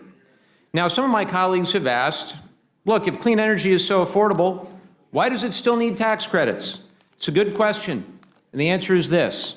Clean energy is already the cheapest source of power in many markets, but the transition still requires upfront investment. We need to build transmission lines, upgrade the grid, and scale American manufacturing. The credits help unlock those investments and deliver long-term savings to consumers. At the same time, fossil fuels continue to benefit from long-standing subsidies and infrastructure that's been built and paid for over decades. Without tax credits, we're not creating a level playing field. We're favoring the status quo at the expense of innovation and competition. These investments are not only saving families money in the long run, they're creating jobs, and not just in any one part of the country. The clean energy economy is growing in red districts and blue districts alike. Solar plants, battery storage facilities, wind farms, electric vehicle factories, grid modernization projects. These are putting people to work in rural areas, in small towns, in manufacturing hubs, and communities that have seen jobs vanish in past decades. From Georgia to Michigan, North Carolina to California, clean energy is rebuilding America's industrial base and restoring pride and prosperity, including in places that have been overlooked for far too long. If we eliminate the tools that are making this growth possible, we don't just risk raising prices, we risk losing momentum on job creation, competitiveness, and true energy independence. This bill also contains provisions that raise fees on renewables, will make it easier and cheaper for fossil fuel developers to access public lands. It weakens permitting protections, and it undercuts the economic foundation for one of the fastest growing sectors in our economy, all while shifting costs back to American families. Regardless of how you feel about clean energy or climate change, I hope we can agree on this. If we're going to pass legislation that affects energy markets, we have a responsibility to ensure it doesn't drive up costs for the people we represent. That's what this amendment does. It doesn't block the bill. It doesn't impose ideology. It simply says, let's get the facts first. Let's verify the real-world impact before we make irreversible changes. Our constituents expect us to be responsible stewards, not just of the environment, but of their hard-earned money.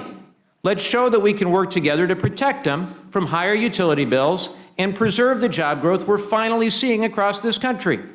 I urge my colleagues to support this amendment and to stand up for families, for fairness, and for the future. Thank you, Mr. Levin. Ms. Sewell, you're recognized for 5 minutes. Thank you, Madam Chairman, Madam Chair, for the opportunity for me to give a voice to the great people of Alabama's 7th Congressional District on this debate. I have 2 amendments. My first amendment, amendment number 209, would extend the Affordable Care Act's premium tax credits to Americans in non-Medicaid expansion states like Alabama, who are caught in this coverage gap, as well as Americans who have lost Medicaid coverage as a result of the Republicans' cut in this bill. 1.5 million Americans are in the Medicaid coverage gap. These are the working poor. They work every day, many minimum wage jobs, and they make too much money to be on Medicaid, but they don't make enough money to be able to afford health insurance. They are truly the working poor. We must not let the ACA enhanced premium tax credits expire December 31st, 2025. And we must expand the premium tax credit for low-income citizens below 138% of the poverty line.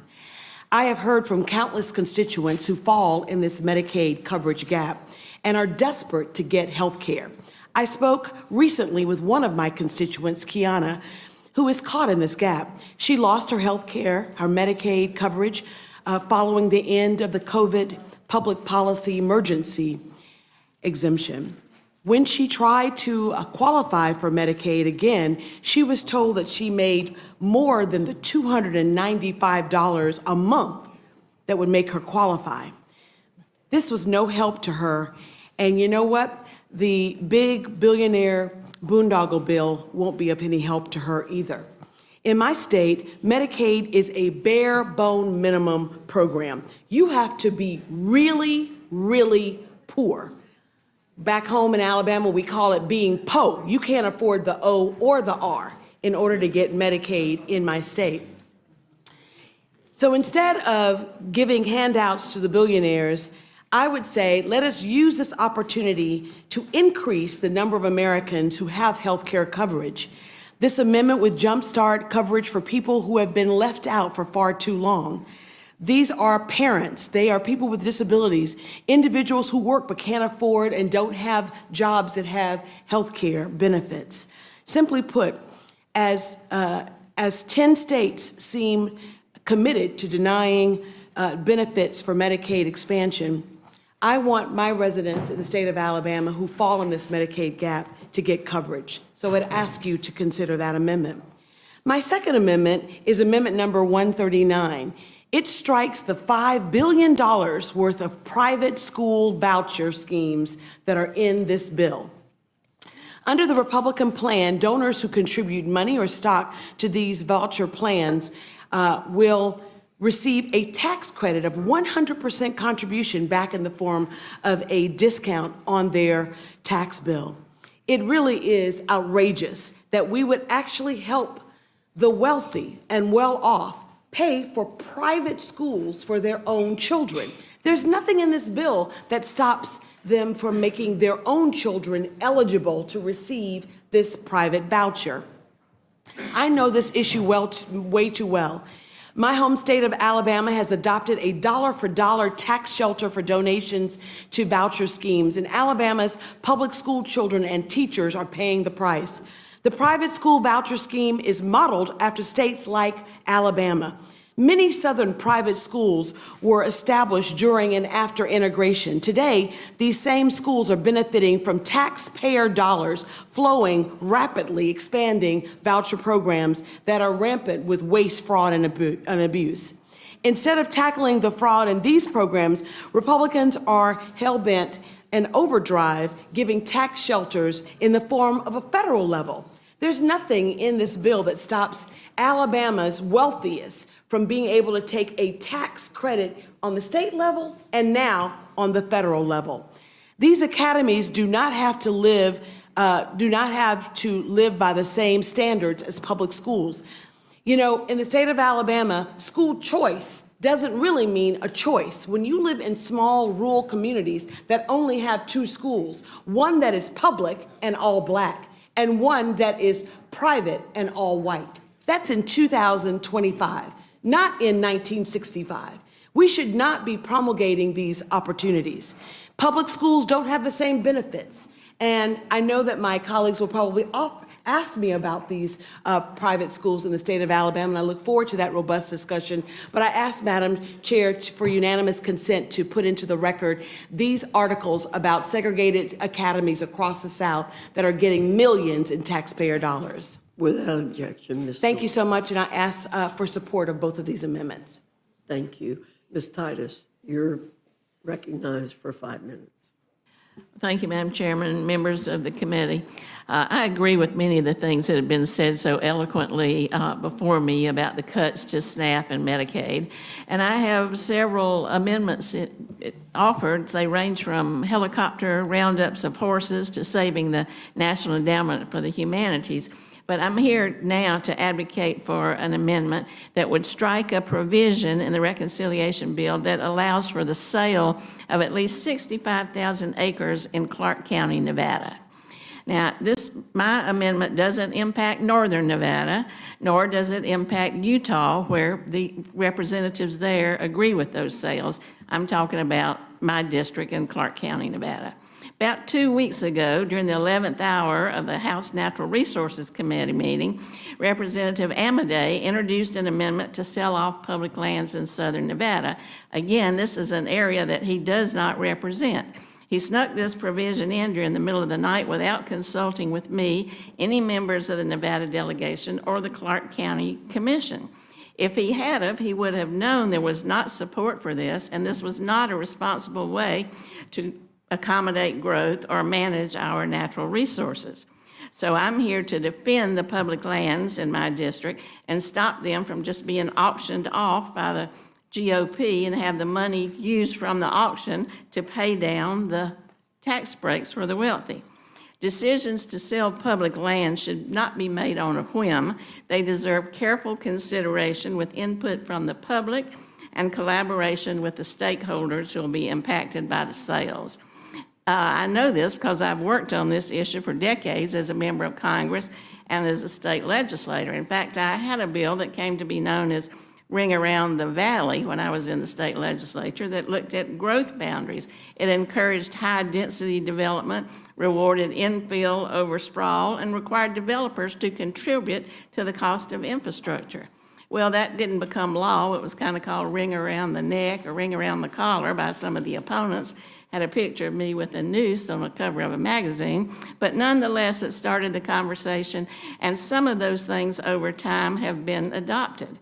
Representative Amadei's amendment was an irresponsible departure from that and will just roll back our attempts to kind of balance smart growth with conservation. His proposal includes no offsets for land conservation, and in fact, it appears that it overlaps a Viquame, a national monument that we just got created. Nor is it a silver bullet for addressing housing needs in Nevada. It does nothing to address the other factors that contribute to housing problems besides land costs. This includes supply chain issues, the Trump tariffs, a shrinking construction workforce, and lack of tax incentives to build affordable housing. What's more, it does nothing to address the infrastructure that will need to be built to accommodate far-flung developments caused by sprawl, and it ignores the drain on our very valuable resource of water because there are no built-in guide rails or guardrails. In fact, just this month, a report from the USDA's Natural Resources Conservation Service showed just how serious our lack of water is, both in Lake Powell and Lake Metis at 33% capacity, down 920,000 acre-feet, which equates to enough water to service 1.8 million homes. Furthermore, the U.S. Drought Monitor shows that areas in Clark County slated for land sales in this amendment to the reconciliation bill are in conditions that range from severe to exceptional drought, that being the most extreme. Nor does it take into account the new guidelines, the soon-to-be determined post-2026 operating guidelines for the Colorado River, and that has potential to shape our water allocation. If we're going to develop more land, we certainly need to take in that reality. Finally, nearly $1 billion in estimated revenue from the sale of this land in southern Nevada would go directly under this amendment to the U.S. Treasury, not come back to the state to be used for outdoor recreation, preserving critical ecosystems, or wildfire protection. So the public lands of Nevada will not be sold to benefit southern Nevada, nor will they be put up for sale by someone who represents southern Nevada. So for all these reasons, I would ask you to take this into consideration and let the people of southern Nevada have a say in what happens to their public treasures. I yield back. Thank you, Ms. Titus. Ms. Del Bene, you're recognized. Thank you, Madam Chair and Ranking Member McGovern. I'm offering an amendment that is a proven solution to grow the middle class and significantly slash childhood poverty. Families across the country are struggling to make ends meet, and addressing the high cost of living is the #1 concern for Americans. My amendment would restore the largest ever middle class tax cut by increasing the child tax credit and making it fully refundable. The current child tax credit leaves out 1 in 3 kids because they live in families that don't make enough money to access the full benefit. The Republican bill will leave out 17 million American children who are in families that don't earn enough to receive the full child tax credit. This Republican billionaire bailout bill would give the ultra-wealthy millions of dollars in tax breaks, while a 2-parent family working full-time, earning minimum wage, wouldn't qualify for the full child tax credit.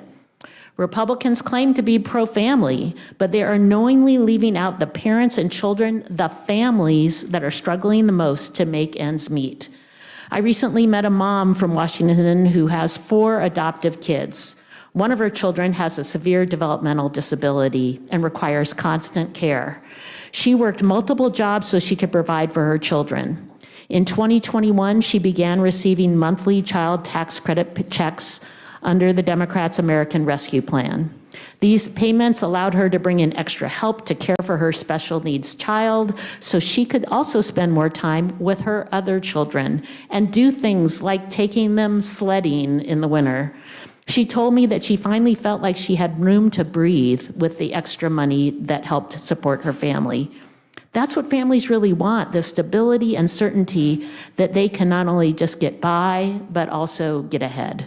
Since the child tax credit payments ended in 2021, she's had to pick up more work to make ends meet again, meaning she spends less time with her kids. This budget bill shows where people really stand and shows where Republicans really stand, and it's not with hardworking Americans.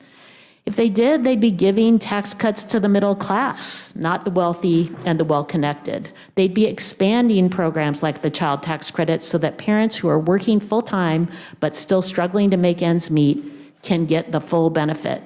I urge my colleagues to support that amendment. I also have a second amendment that will reassert Congress's authority over trade, which is based on my legislation, the Prevent Tariff Abuse Act. President Trump has been waging a trade war around the world since he took office. This includes our close allies and economic partners like Canada, Mexico, and the European Union. These tariffs are increasing costs for small businesses and raising the price of goods that families rely on every day, like groceries and household products. The president has callously said he could care less if prices go up because of his tariffs.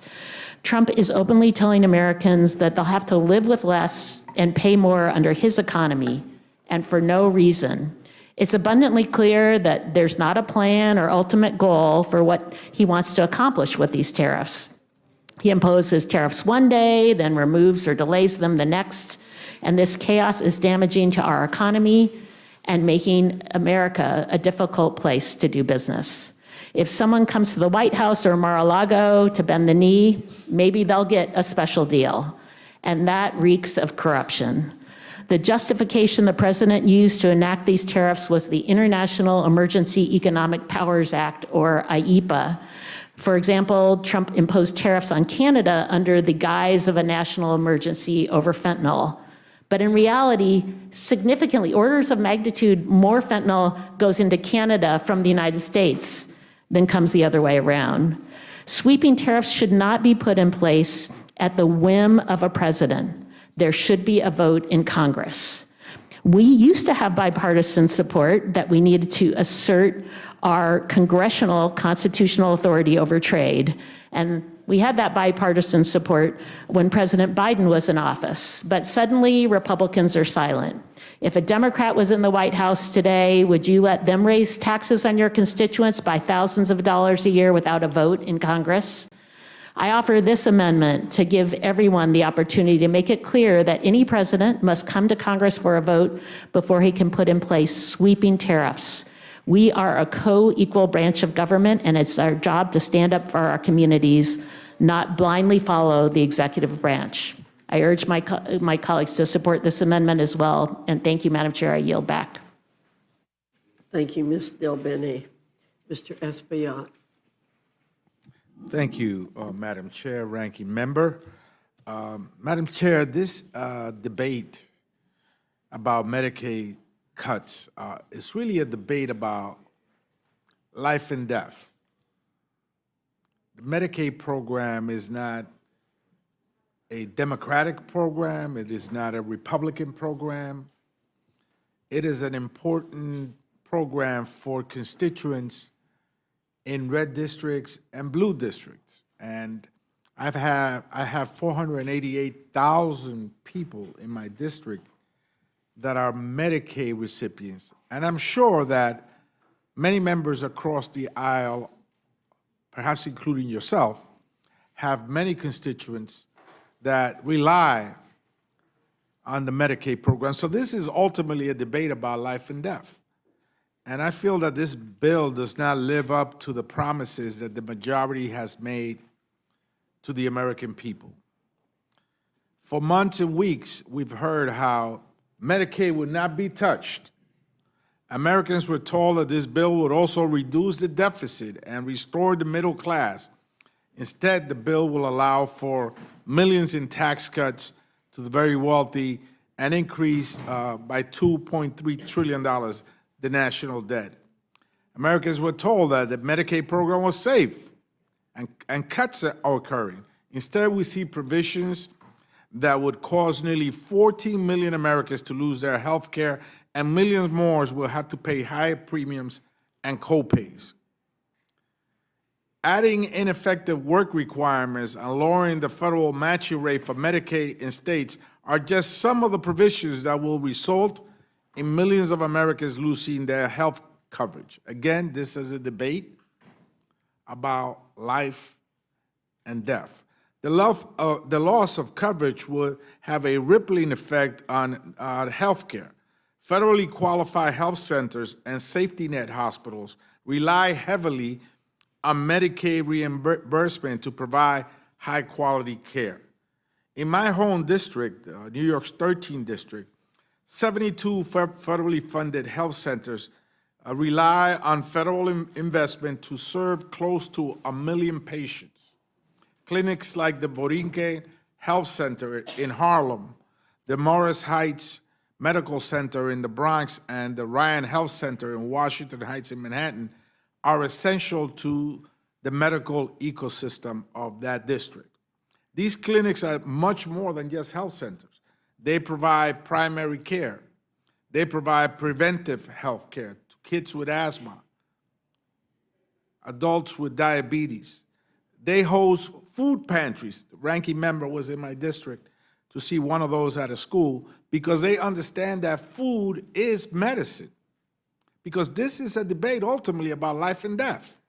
This is not a comfortable debate. This is not an easy one. This is not one that we can laugh about. This is about life or death. Without a strong Medicaid program, these health facilities will be forced to limit their services that they offer. They lay off staff and they will even have to close. That is why I've introduced Amendment 309, which will require the Health and Human Services Secretary to conduct a study and report to Congress the effects of Medicaid cuts and the reduction in services of federally qualified health centers, like the ones I described, community health centers, and safety net hospitals. These safety net hospitals are the last resort for working families that are sick, that cannot provide or have the money to pay for a Cadillac health plan, a private health plan that is so expensive. That's why I have 488,000 patients. Cuts to Medicaid will increase the uninsured rates and will dismantle health care. We must protect safety net programs. I urge the adoption of this amendment. And I yield back. Thank you, Mr. Espaillat. Mr. Amo, you're recognized for 5 minutes. Thank you, Madam Chair. Thank you, Ranking Member, and thank you to the members of the Rules Committee who have been here from darkness to light, and hopefully not to darkness again. But I've got to be clear that the moral darkness of this plan remains. There is a clear contrast in values here. And budgets are, as we know, are a statement of values, and my Republican colleagues have been showing through their force the stature of their values, and I don't find them to be high in this moment. As Americans slept and as they awoke, they are experiencing a reality where there's a strategy, an attempt, a plan to take away health care from more than 3.7 million Americans, school meals for 18.3 million children, food assistance for about 11 million hungry people, and access to higher education for 4 million aspirants. In my home state of Rhode Island alone, 28,000 people would lose health coverage by 2034. Over 12,000 students would lose some or all of their Pell Grant funding, and 21,000 Rhode Islanders would lose some or all of their food assistance. These are people's lives. This is their health. This is their future. And I'll say it again, that budgets are a statement of values, and this tells tens of thousands, hundreds of thousands of Rhode Islanders that they don't matter, and that is not true. These cuts are made all the more egregious by the fact that they are being used to finance a tax scheme that gives out handouts to the richest Americans. As written, this disastrous reconciliation bill would give the richest Americans an extra $82,000 just to begin, going up for more and more and more, yachts and fancy cars and trips to exotic places, while people on the other end suffer. It, meanwhile, would also hike the lowest earning Americans' tax rate by 19%. It's a moral inversion, a reverse Robin Hood scheme to steal from the poor and give to the rich. You know, we saw the numbers from CBO, seeing household resources for the bottom 10% go down by 4%. For the top 10%, go up by 2%. And those might seem like small numbers, but the scale of the increase for the top is just immoral. And that's why I introduced Amendment 355, which would raise the top tax rate back to 39.6%. And conveniently, this is something that President Trump said himself, right? Broken clock is right twice a day. And I think we know that we have a revenue problem. We know that this is something we will have to deal with. And we know the wealthy not only can, but they should pay more. We just have to have courage. And I encourage support for this amendment from my colleagues on both sides of the aisle. And this amendment, of course, won't solve everything. We know that this Republican bill still strips health care from over 13 million Americans and puts 1 in 4 SNAP recipients at risk of losing benefits. It remains a betrayal. Raise the rate, it still doesn't solve for that. But it makes it slightly less fiscally irresponsible. Moody's cited our revenue challenges, specifically in their downgrade. Now, on to another amendment, because the devil's really in the details here. And beauty is truly in the eye of the beholder when it comes to this legislation, and I had to pay real close attention to this one to see how ugly this portion is. It's why I'm proud to co-lead Congressman Mike Thompson's Amendment 374, which would repeal the provision that eliminates the $200 tax on silencers. Silencers make mass shootings worse, more deadly. They make it harder for victims and law enforcement to locate the source of the shooting. What is beautiful about that? Making them cheaper. Not only does this provision make silencers more accessible, it would cost $1.4 billion. Here we are stealing, seeing a theft from Republicans of health care so that we can eliminate silencers? It's illogical, and I can think of better uses for $1.4 billion. Let's focus on caring for the sick and feeding the hungry and not making silencers cheaper.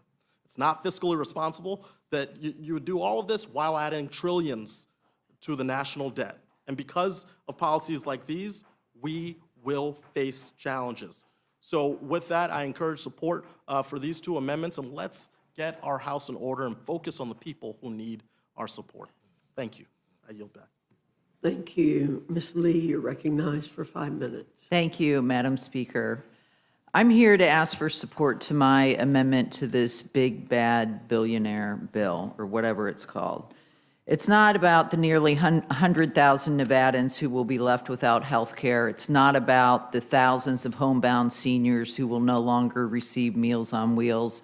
It's not about the trillions that will be added to our national deficit. It's about water, something so precious and important to my home district of Southern Nevada. My amendment aims to stop Congressman Mark Amodei and the House Republicans from moving forward with the Trojan horse Utah land grab that jeopardizes Nevada's water security and could very well derail sensitive and complicated negotiations about the future of the Colorado River. I'm here because 2 weeks ago, literally in the middle of the night, seems to be a recurring theme for how Republicans legislate. Rep. Amodei advanced legislation in the Natural Resources Committee to sell off hundreds of thousands of acres of federal land in Nevada and Utah.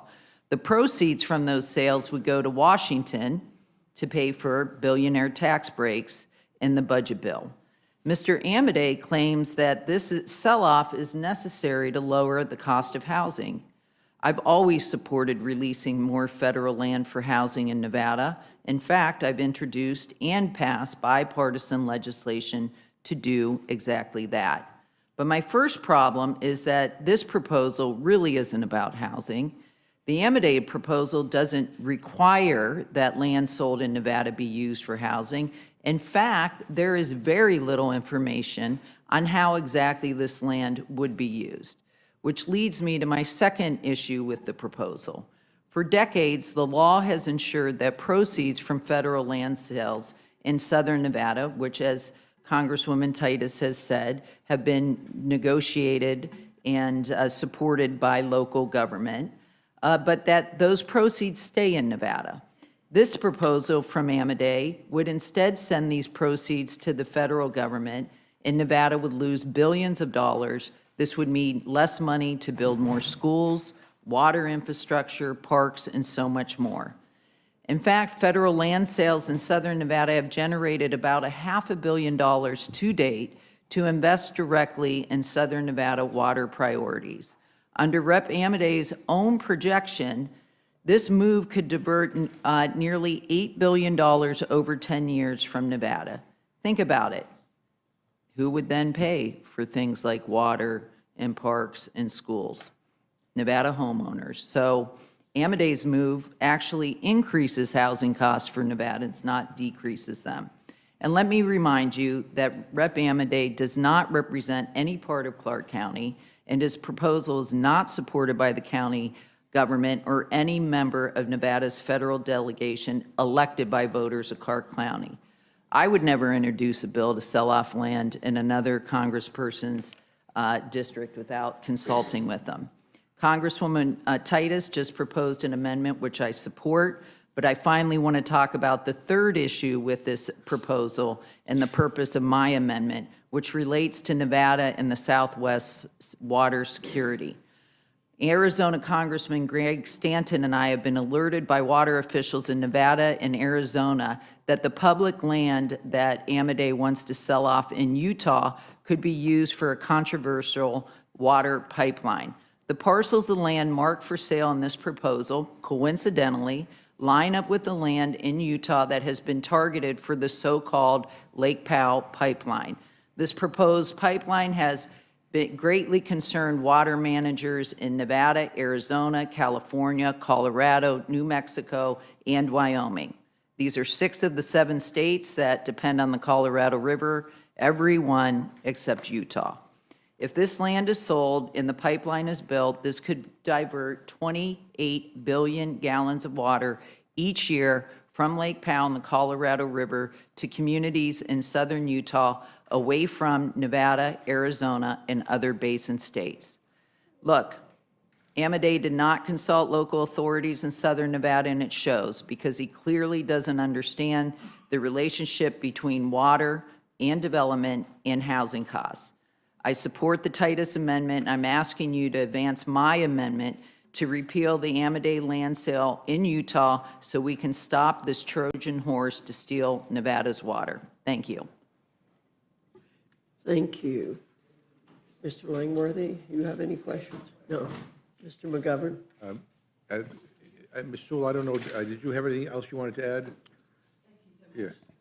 Yeah. Yes, you know, I was starting to talk about the effects of this horrible bill on public schools and the fact that the school vouchers are now being federalized. I mean, there are lots of states, including my own state, that gives tax credit to parents who put their money in a, foundation. They call it a foundation.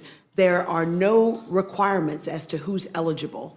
So what happens is that lots of parents who already have their kids in private school now will have an opportunity, one for one, to get those, to get that a tax credit for that. And in my state of Alabama, a lot of those private schools popped up as a way of avoiding all deliberate speed in Brown versus Board of Education and created these segregated academies. And so I don't want this bill to give further credence to these vouchers being about choice when there are very little choices when you have small communities that are made up of 5,000 people and there's one public school and there's only one academy, and that academy is still all white in 2025. And, as a public school kid and parents who grew up, parents who were public school teachers, and my mom was a librarian and my dad was a high school basketball coach, I can tell you that in Selma, when I was growing up, the best school was Selma High School. It was Selma High School that sent kids off full scholarships to Duke and to other places.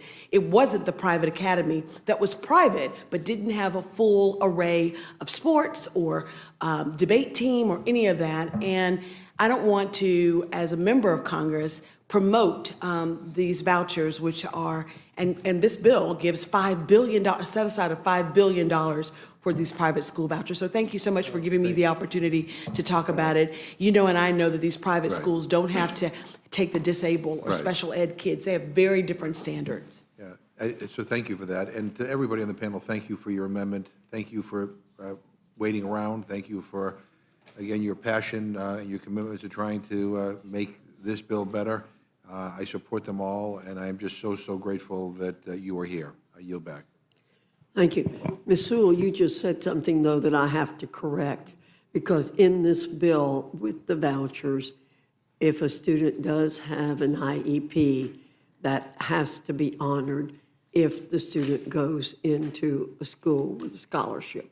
So you are mistaken, I have to say, for the schools. That is a part of that piece of legislation.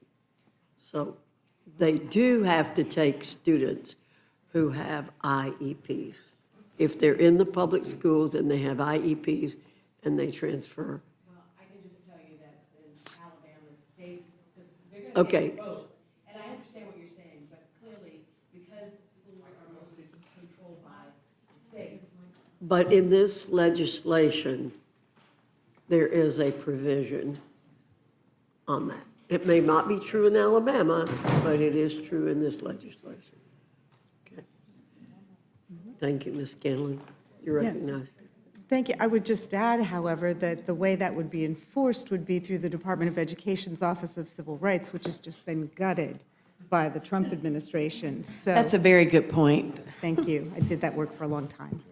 Mr. Levin, I think you mentioned that the bill would raise energy costs for families. Is that right? Can you give me that figure? Yep, by 7%, about $110 a year. Okay, so if the energy costs for the family are going to go up by $107 per year and their tax break is going to be $265 per year, we've already eliminated half of that. And then if they're going to have problems with their health care costs because we've cut Medicaid and we're eliminating the ACA credits, you begin to see how the budget office has determined that the prices for average families are going to go up. Well, this is a lousy deal. So if you're making, the statistics I saw is if you're making under $51,000 a year, you're going to wind up with $700 in increase taxes, tax burden per year. And if you make over $4.3 million, your taxes are going to go down by an average of $389,000. So the rich get richer. And that's what these folks want to do. Okay. And Ms. Castor, you were talking, one of your amendments deals with having HHS investigate the potential for Medicaid fraud. Isn't that something that inspectors general would do for HHS under ordinary times when we had an inspector general? That's correct. And in fact, just today, the Senate Homeland Security and Government Affairs Committee issued a major report on the impact of Trump's firing of all of the inspectors general, the folks who, these are the cops on the beat that root out waste, fraud, and abuse. You're right, if we don't have the cops on the beat, if we don't fund them through our appropriations, that's money lost to the taxpayer. Right, and in the past, I think the Inspector General has found Medicaid fraud in Florida to the tune of $1.something billion with the Columbia Hospital System.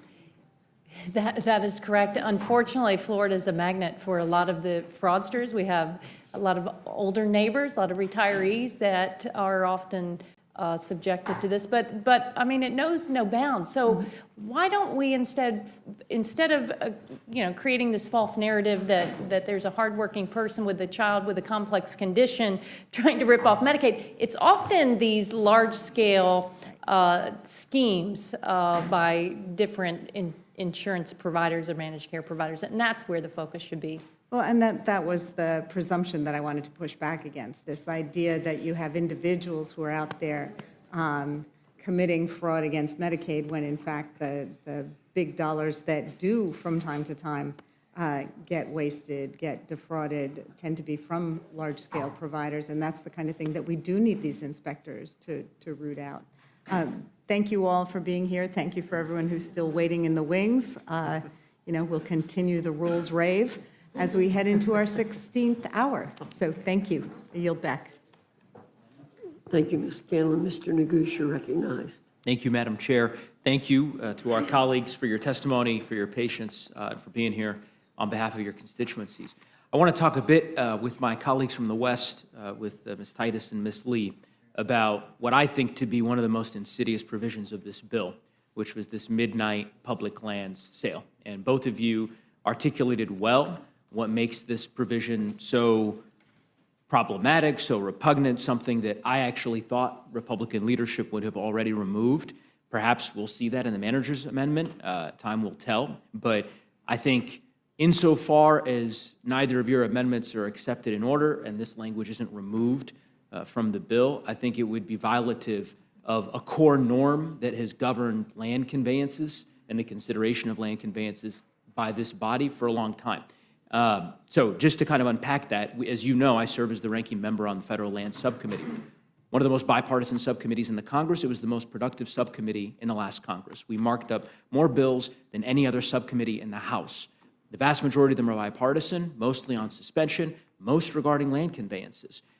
Those typically are done through regular order, a legislative hearing. Were these land sales considered as a part of a legislative hearing? Ms. Lee? No, they were not. In fact, the amendment was literally unusually dropped right before it was heard, rather than at the beginning of the markup hearing. That's precisely right. Ms. Titus, were they considered in a markup prior to being included in this bill? No, they weren't, and furthermore, that we were not informed about them in advance. As you well know, any kind of public land decisions go through a long process. Stakeholders come, you have public hearings, local elected officials weigh in, BLM plays a role. None of that happened. This was just dropped all of a sudden, and to add insult to injury, it is in a district that Mr. Amadei does not represent. It's in my district.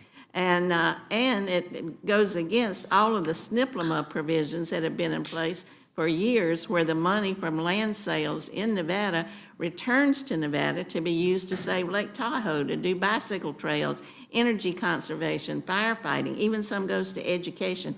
None of that was considered. Yeah, it, as I said, violates every norm in the book. No legislative hearing, no legislative markup, introduced at the dead of night without any consultation with the colleagues who actually represent the areas in question. It's opposed by the local counties, opposed by the congressional representation, opposed by the U.S. senators who represent the state in question. And I just have to say to my colleagues, and it gives me I don't enjoy saying it, majorities come, majorities go.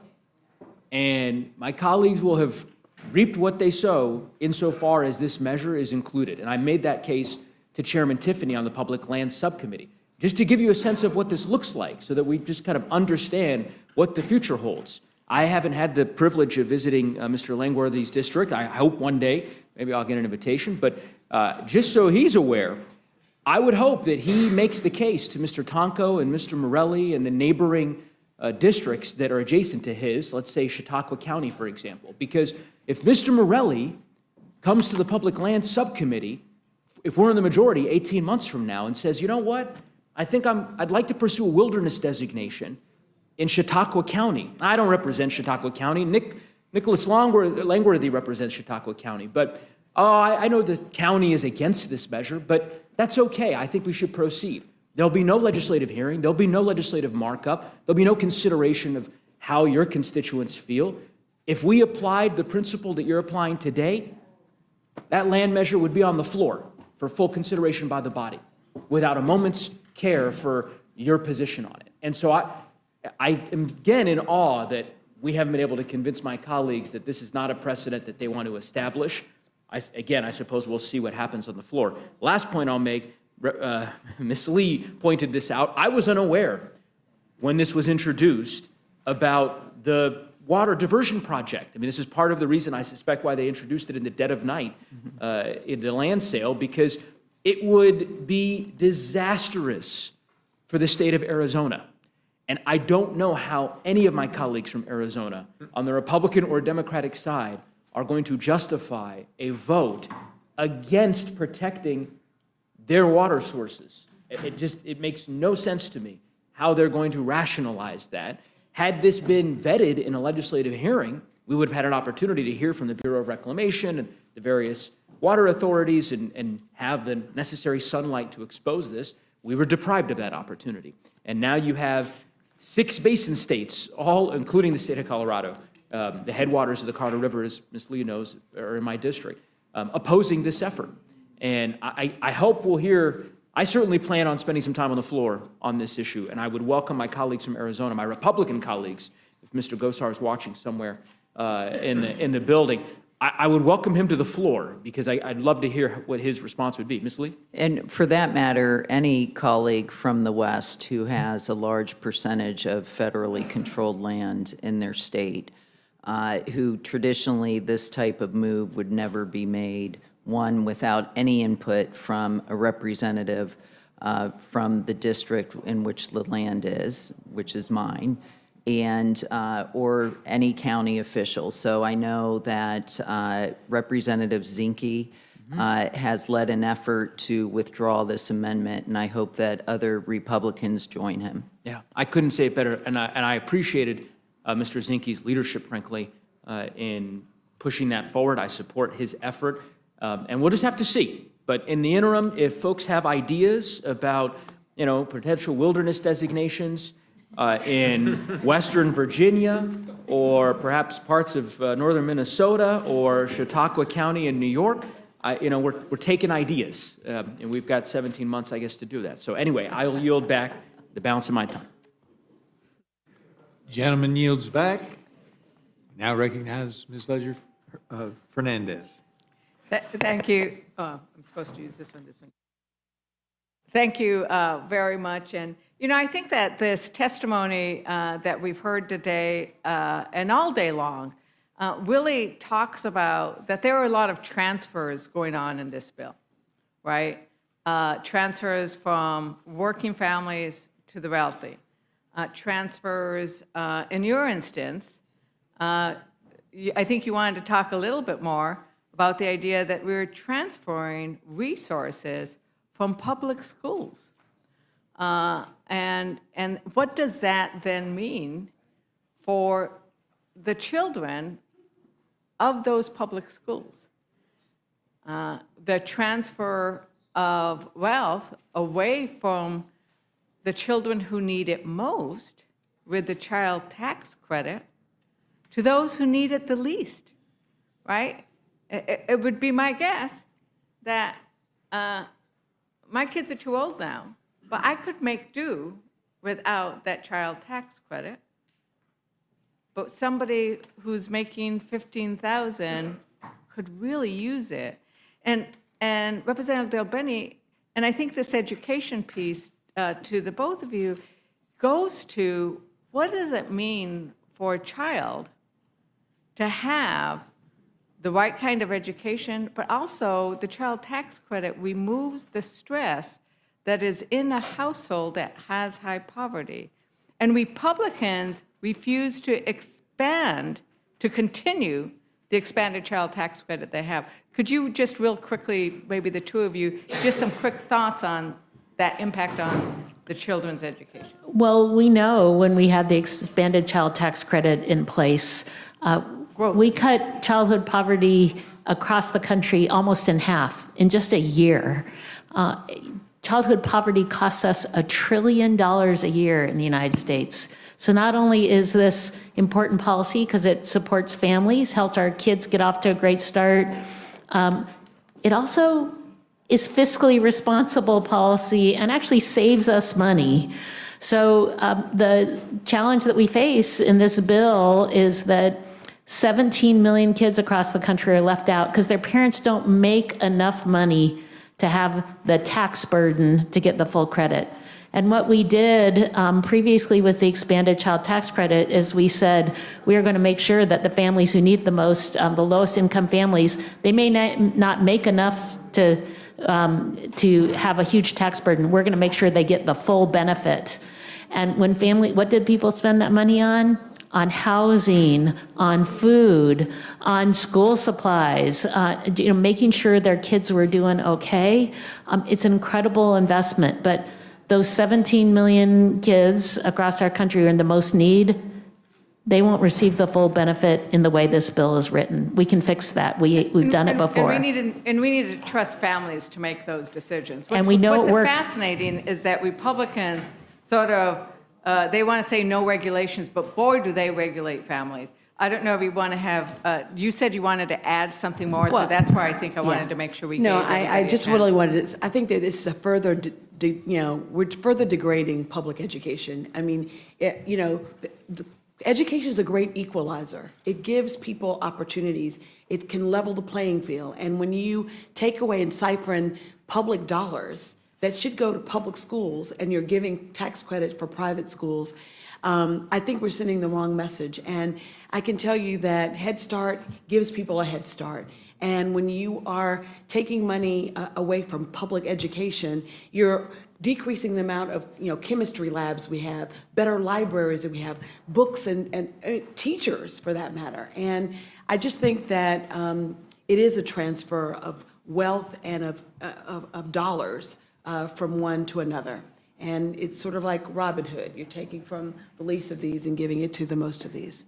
Thank you. And of course, we have let's tax the billionaires. That would be the right way to do the transfer. And thank you very much for bringing that amendment, right? Like if you don't want to benefit, if you want to make sure that there isn't the transfer of wealth going the wrong way, that's what your amendment does. And I thank you very much for it. And then finally, there we are on, making sure that we are losing the battle for renewable energy. And thank you for championing those.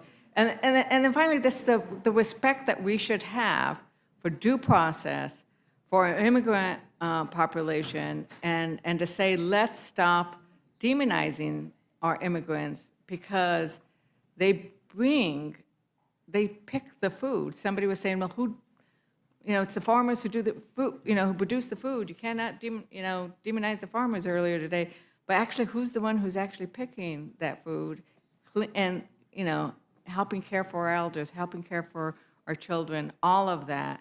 And I think that what you all did today on this panel was bring all those many aspects of this bill to light. And so I'm very grateful that you did that. And once again, we have a room full of colleagues who are bringing some other great amendments to bear here. And so with that, I yield back. Gentlelady yields back, and that concludes this panel. Thank you all for being here. And we're going to look forward to the next panel stepping forward as we let those get out first before we have a big shift.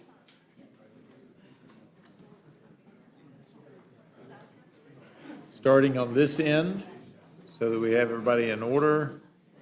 Ms. Lofgren, Ms. Houlihan, Ms. Underwood, Mr. Swazi, Ms. Rivas, Mr. Goldman, Mr. Moskowitz, and Ms. Morrison. Moskowitz? Yeah, Moskowitz. Here we go. We had Comer this morning. We had Comer this morning. He was terrible. Yeah, he was here. Weren't you? Oh, no, you weren't here earlier. I missed his. Your chair number 3.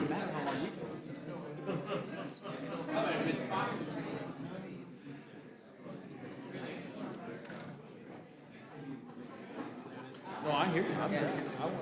Yeah, I only. All right. But I'm saying people didn't get to ask a question. I know some of you all have been here for some time. We've still got at least 1 or 2 more panels to go after this. So, Ms. Lofgren, I'm going to recognize you to go ahead and get started, and hopefully everybody will settle down here real quick. The floor is yours. Thank you very much, Mr. Chairman and committee. there's a lot to dislike in this big bad bill, but many of my colleagues have addressed some of the most pernicious elements, reducing health care for Americans, increasing costs for Americans, nutrition cuts for Americans.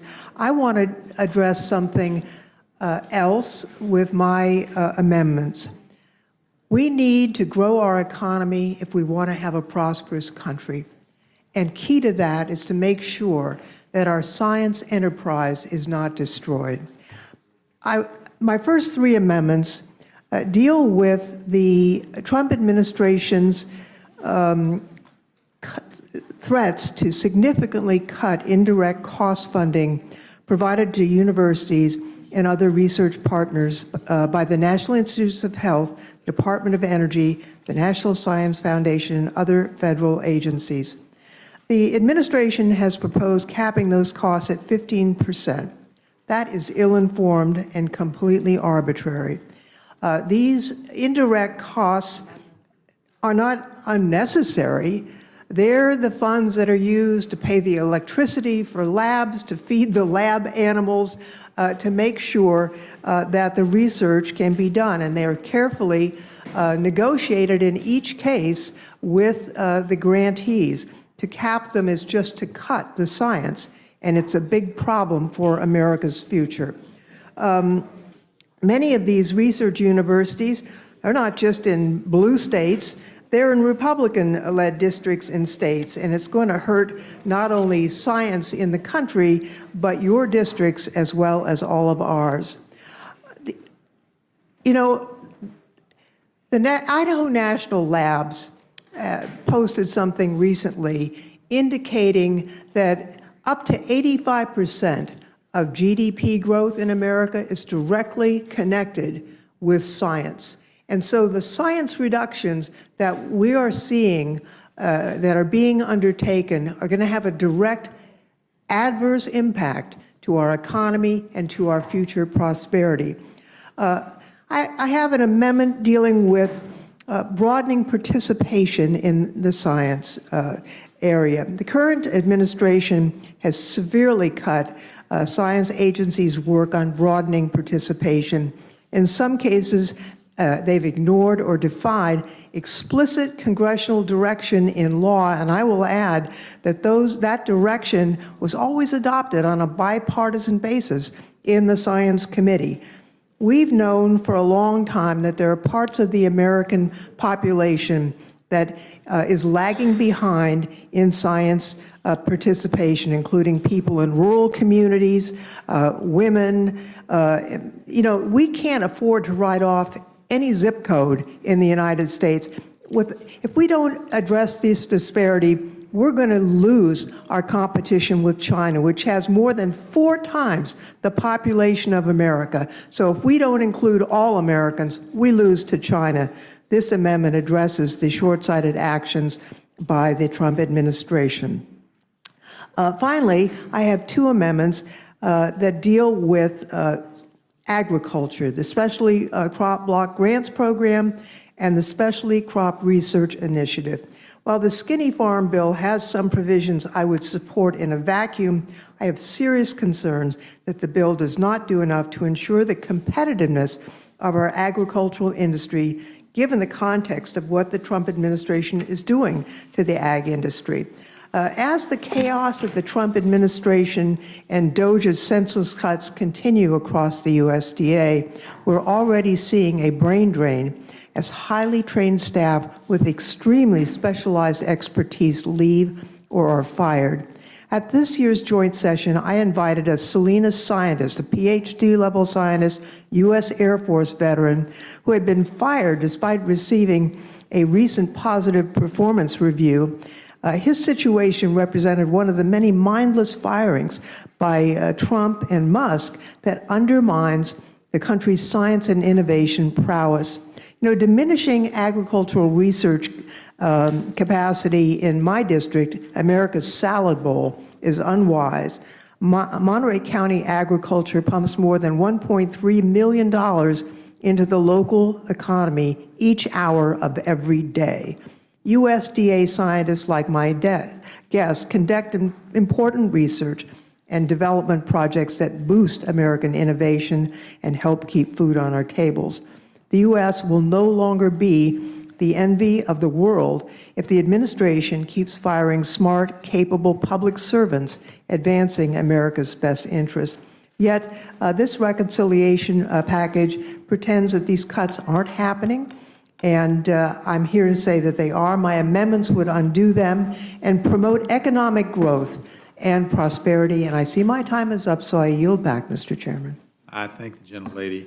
Now recognize the gentlelady from Pennsylvania, Ms. Houlihan, for her 5 minutes. Thank you, Mr. Chair, and I'm here to speak on behalf of the close to 750,000 members of my community, as well as the military in this conversation here. This bill is simply a slapshot and irresponsible bill. In many cases, it's quite hateful. In fact, just a few hours ago, one of my Republican colleagues described it to me as a hot mess. So I believe that we are in a place where we need to figure out if there's any sort of amendments that we can be doing that are common sense and that might hopefully prevent some of the harmful and destructive fates from befalling the American people. So I have a few amendments that I'd like to introduce, and each of them prevents this bill, if it moves forward, maybe helps to hurt fewer people less, whether they're veterans or students or the middle class Americans, and anyone who might be worried about national security. And I would argue that everyone should be worried about national security. The first of my amendments is that none of these funds will be available if this bill increases taxes or the cost of living expenses for those making $400,000 or less. I'm going to say I shamefully stole this from a fellow Pennsylvanian who offered this exact amendment during the IRA. And so it feels as though what's good for the goose is good for the gander, and it feels like that this should be a really good opportunity to add this amendment, and no one should disagree with that. While Republicans claim to care about lowering grocery prices and the cost of living, the reality is that both have gone up under President Trump's leadership. My community learned that the hard way the last time Republicans jammed forward their tax bill, and in my community particularly, it actually raised taxes for many of our families and provided giveaways to many of the wealthiest and to many large corporations as well. So the next thing that I will offer is this big, beautiful bill is a second amendment, which is one that I actually offered during the Armed Services markup. And this amendment was offered first and named the delay of effective date of this bill until Pete Hegseth is no longer the Secretary of Defense. Right? If you've watched me over the past 6 years in Congress, you know that I am passionate about national security, and you know that I've worked really hard to provide our warfighters with everything that this nation can provide and our armed forces needs to face the threats of today and of our future wars, which is why I cannot and we should not, in good faith, effectively give a blank check to the Department of Defense for $150 billion additional dollars of investment with somebody like Secretary Hegseth at the helm. He has proven himself to be incompetent, to be reckless, to be willful, and frankly, to be paranoid as well. And he cannot and absolutely should not be trusted with the responsibility of these, our most precious resources, our soldiers, our sailors, our airmen, our Marines, and our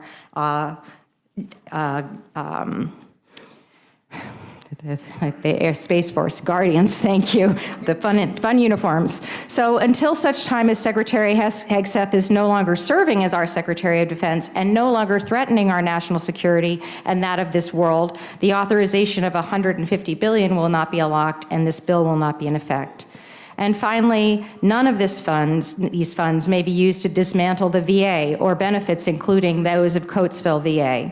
At a time when President Trump and the administration has been implementing sweeping and super chaotic structural changes at our Department of Veterans Affairs, we must ask ourselves who is indeed bearing the responsibility of this instability.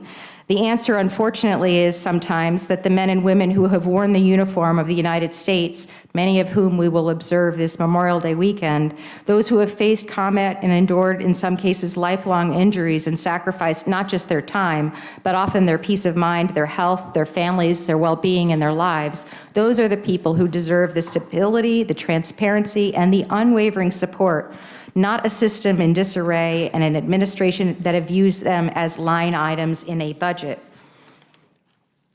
which is why this amendment will ensure that none of the funds will be used to dismantle VA facilities, veteran services, or benefits, including those at my Coatesville VA Medical Center. And finally, none of the funds authorized under this act may be expended until such time as all funding that has been allocated amongst the rescue plan, the American Rescue Plan's elementary and secondary school emergency relief, or ESSER, has been allocated. Specifically in my community, the Reading, Pennsylvania School District, $51,363,310 that were appropriated and allocated by this Congress were clawed back by this administration, forcing our STEM building, our high school STEM building, in one of the nation's poorest areas to no longer be able to be built. So until such time as those funds are re-released, those appropriately, legally, constitutionally appropriated funds are re-released, this bill will not be enacted. With that, those are the several opportunities that I think for improving this bill. I urge this committee to make these amendments in order, please. I urge this committee to take stock of what American people are really actually telling us, and I yield back the balance of my time. Thank you, Chairman. Gentlelady yields back. Now recognize the gentlelady from Illinois, Ms. Underwood. Thank you. Thank you. I join you today to speak on behalf of the millions of Americans who stand to lose their health care based on which amendments this committee decides to move forward with today. While most of the country was asleep, the Republican majority on this committee has been working to rush this legislation through the night to please Donald Trump and hand a massive tax cut to all those billionaires that were in the front row of the inauguration. And if that wasn't enough, you're making American families pay for it by kicking Americans off of health care coverage, closing nursing homes and rural hospitals, and taking no action to protect critical resources like the enhanced premium tax credits that keep families afloat. So I, alongside my colleague, Representative Horsford, am here to offer our Republican colleagues an opportunity to do the right thing, to put American families first and lower healthcare costs. Our amendment, Amendment 245, would make permanent the expiring enhanced premium tax credits that have already delivered historic savings for millions of Americans. This amendment is based on my Healthcare Affordability Act, which I first introduced in 2019 and fought so hard to get a short-term version signed into law in the American Rescue Plan, and then later extended through the Inflation Reduction Act. Because of this legislation, more Americans than ever before have access to quality, affordable health care through marketplace plans. This year, we once again have record-breaking enrollment with more than 24 million Americans enrolling in coverage, 22 million of whom will receive tax credits to lower their out-of-pocket costs. Families of four who get their health care through the Affordable Care Act are saving an average of $2,400 per year on their annual premiums thanks to these tax credits. 4 out of 5 customers can get a plan for $10 or less per month. Let me be clear. These tax credits benefit and are favored by Americans across the country on both sides of the aisle. In farm country, these tax credits save family farmers an average of $506 per month, over $6,000 a year for farmers. In the chair's own district, not you, Mr. Chairman, but in Chair Fox's own district, this policy saved constituents an estimated average of $696 on their premiums in 2024. Across the district of every one of my Republican colleagues on this Rules Committee, these tax credits delivered at least an estimated $468 in annual savings to constituents and as high as $804 in Indiana. It's no surprise that Donald Trump's own pollster, Mr. Fabrizio, found that these tax credits are popular and highly supported by swing and Trump voters. And they're supported by a broad range of providers, healthcare systems, and patient advocates too. Because these tax credits don't just work, they provide an essential lifeline for families across the country, and we cannot let them expire. This tax package is already a disaster for working families, and without this amendment, it's catastrophic. Without it, healthcare costs will skyrocket, and over 4 million people will be priced out of healthcare. That's on top of the 8.6 million people that are already being kicked off of Medicaid by this tax bill. I urge my colleagues across the aisle to stand in solidarity with the American families instead of billionaires by supporting this amendment. Thank you, and I yield back. Thank you. Gentlelady yields back. Now recognize the gentleman from New York, Mr. Swazi, for 5 minutes. Thank you, Mr. Acting Chairman and Ranking Member and all of my colleagues. I know you've had a very long night, and we appreciate you taking the time to listen to our important concerns. I'm going to talk to you about the state and local tax deduction, also known as SALT.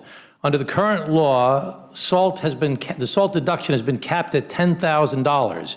And under the existing reconciliation bill, it's been raised to $30,000. We haven't seen the manager's amendment yet. We're talking about all the different negotiations that are going on.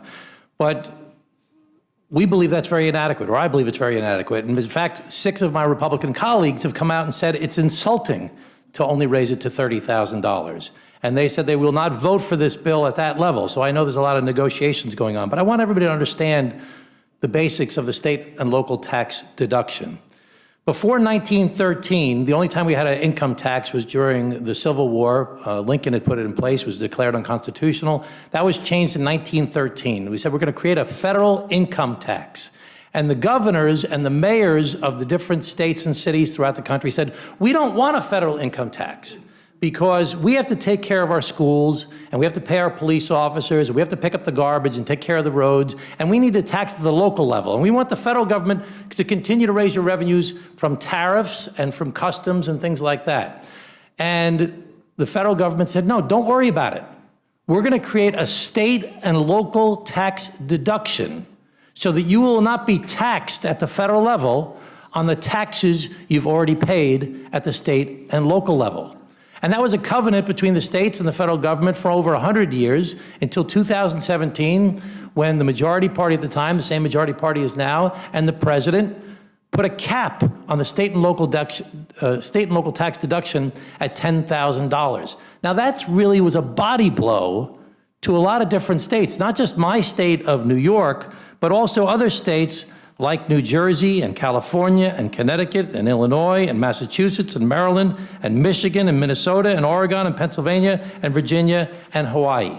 These states were hurt dramatically because when we set up our government in the United States of America, we wanted our states and cities to be laboratories of democracy, where they could experiment with what's the best way to run their governments. And then the federal government would not tax people on an expense that they were mandated to pay at the local level. So our taxes are higher in New York State, for example, and some other high tax states, because we've decided we want to insure our children. We have the lowest rate of uninsured children in the United States of America in New York State. We have the lowest rate of uninsured adults. We have subways and mass transit. We pay our teachers and our firefighters and our police officers good wages and give them good benefits.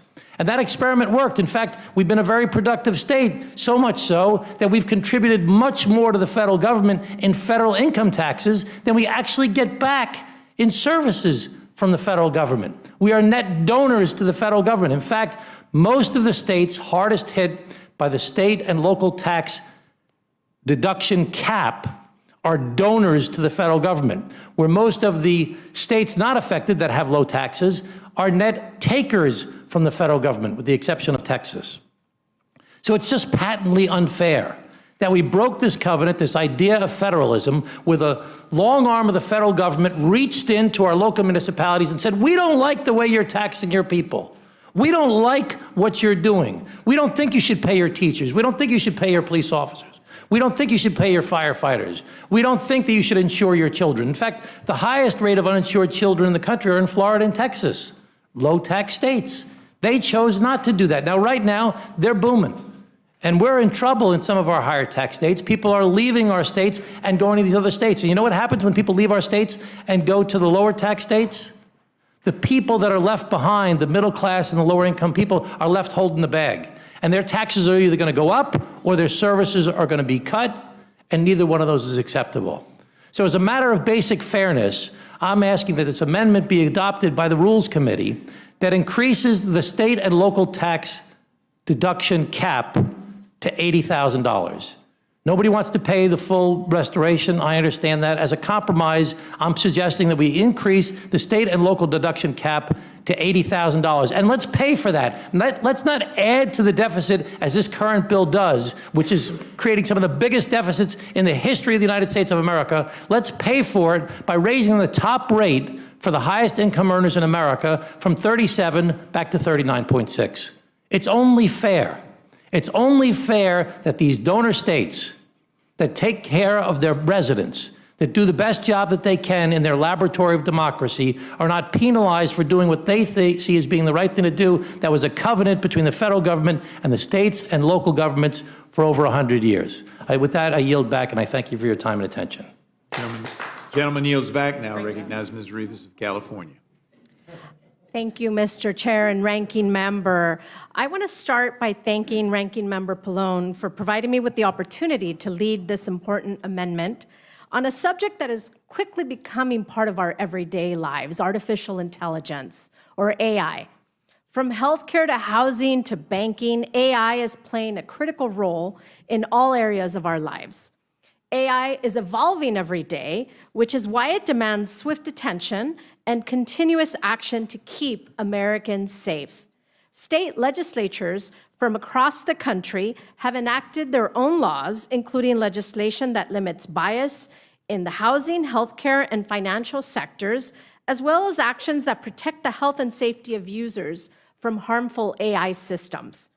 Despite all these positive developments, there's currently a provision in this Republicans' big bill that would issue a 10-year moratorium on states' ability to enforce AI laws. My amendment strikes this moratorium. This 10-year ban would remove states' ability to establish or enforce state laws that help keep up with the technological evolutions of AI, as well as push back on deliberate designs that could harm Americans.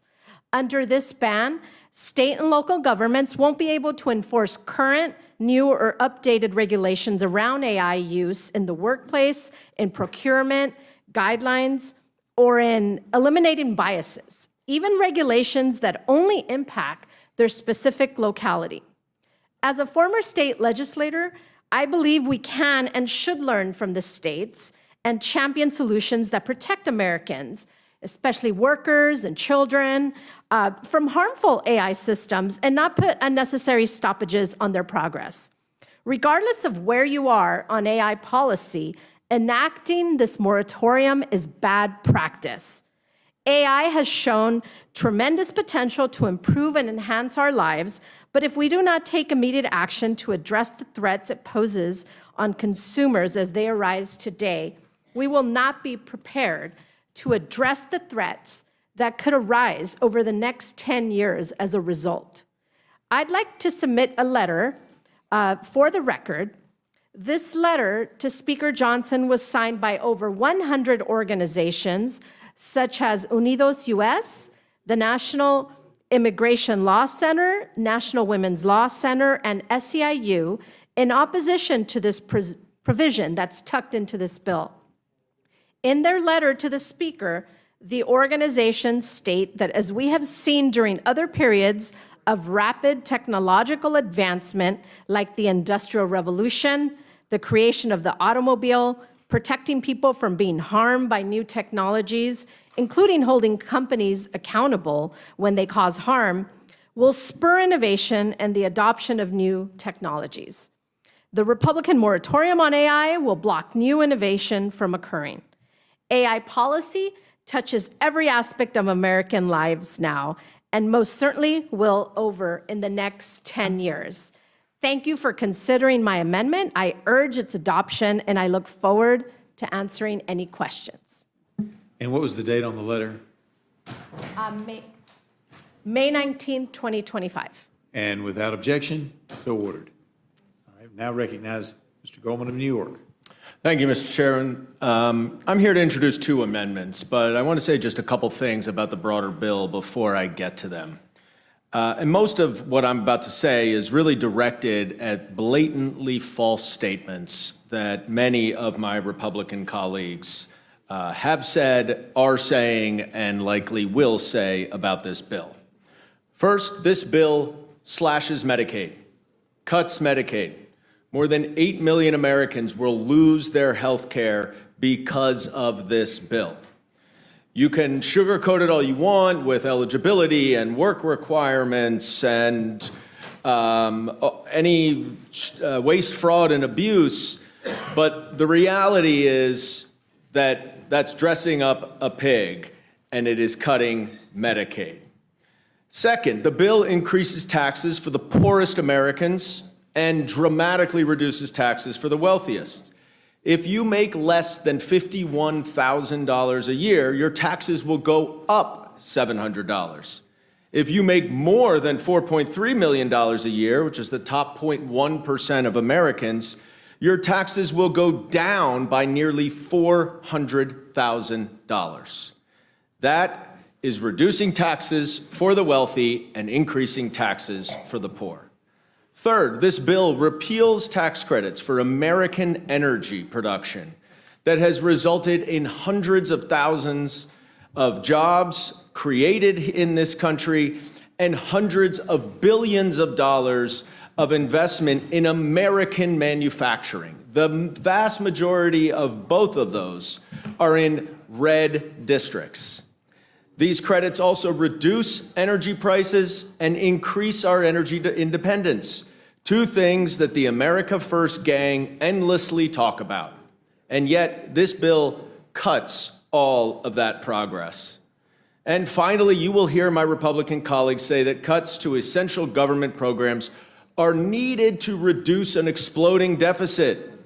That's nonsense. This bill increases the deficit by at least $3 trillion, so much so that Moody's became the last of the three major ratings agencies to downgrade U.S. debt.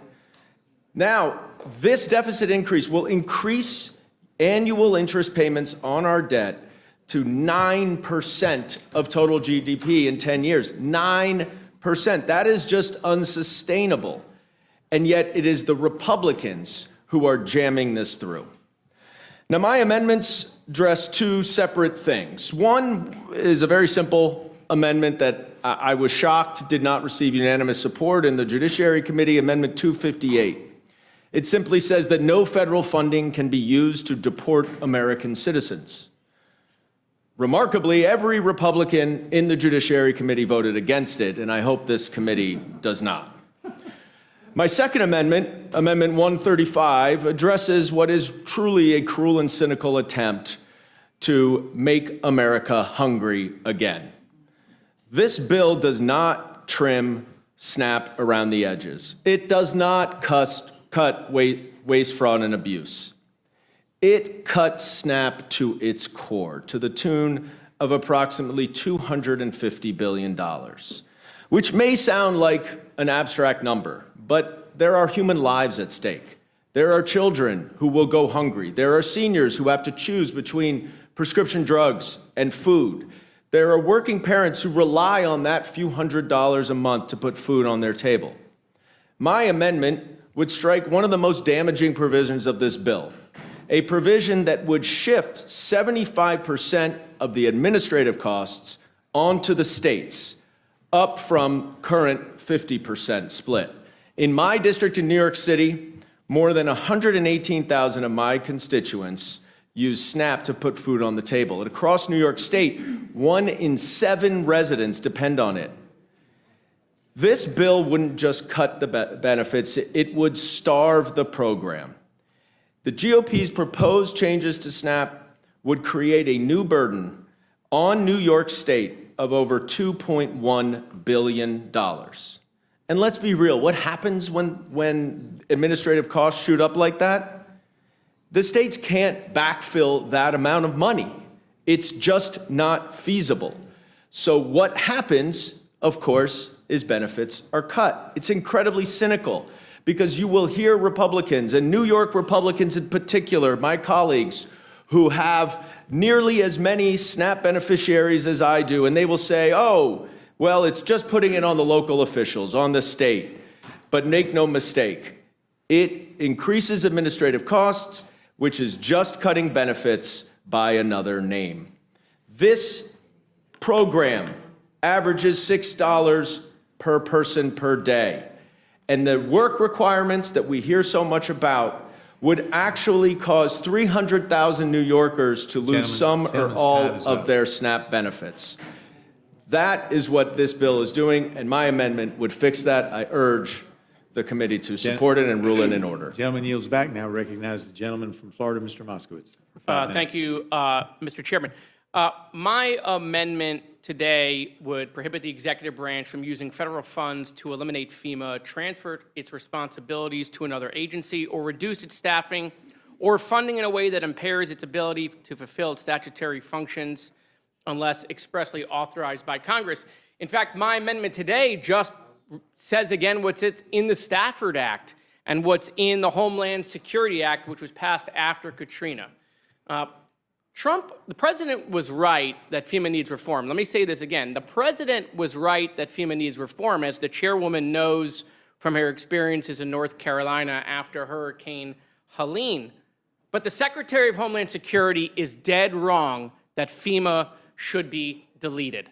First of all, the Secretary is in violation right now of the Stafford Act and in violation of the Homeland Security Act. The Secretary has no ability to pause all grants, which she has done. She has no ability to transfer any of the appropriations or restructure FEMA as she's done.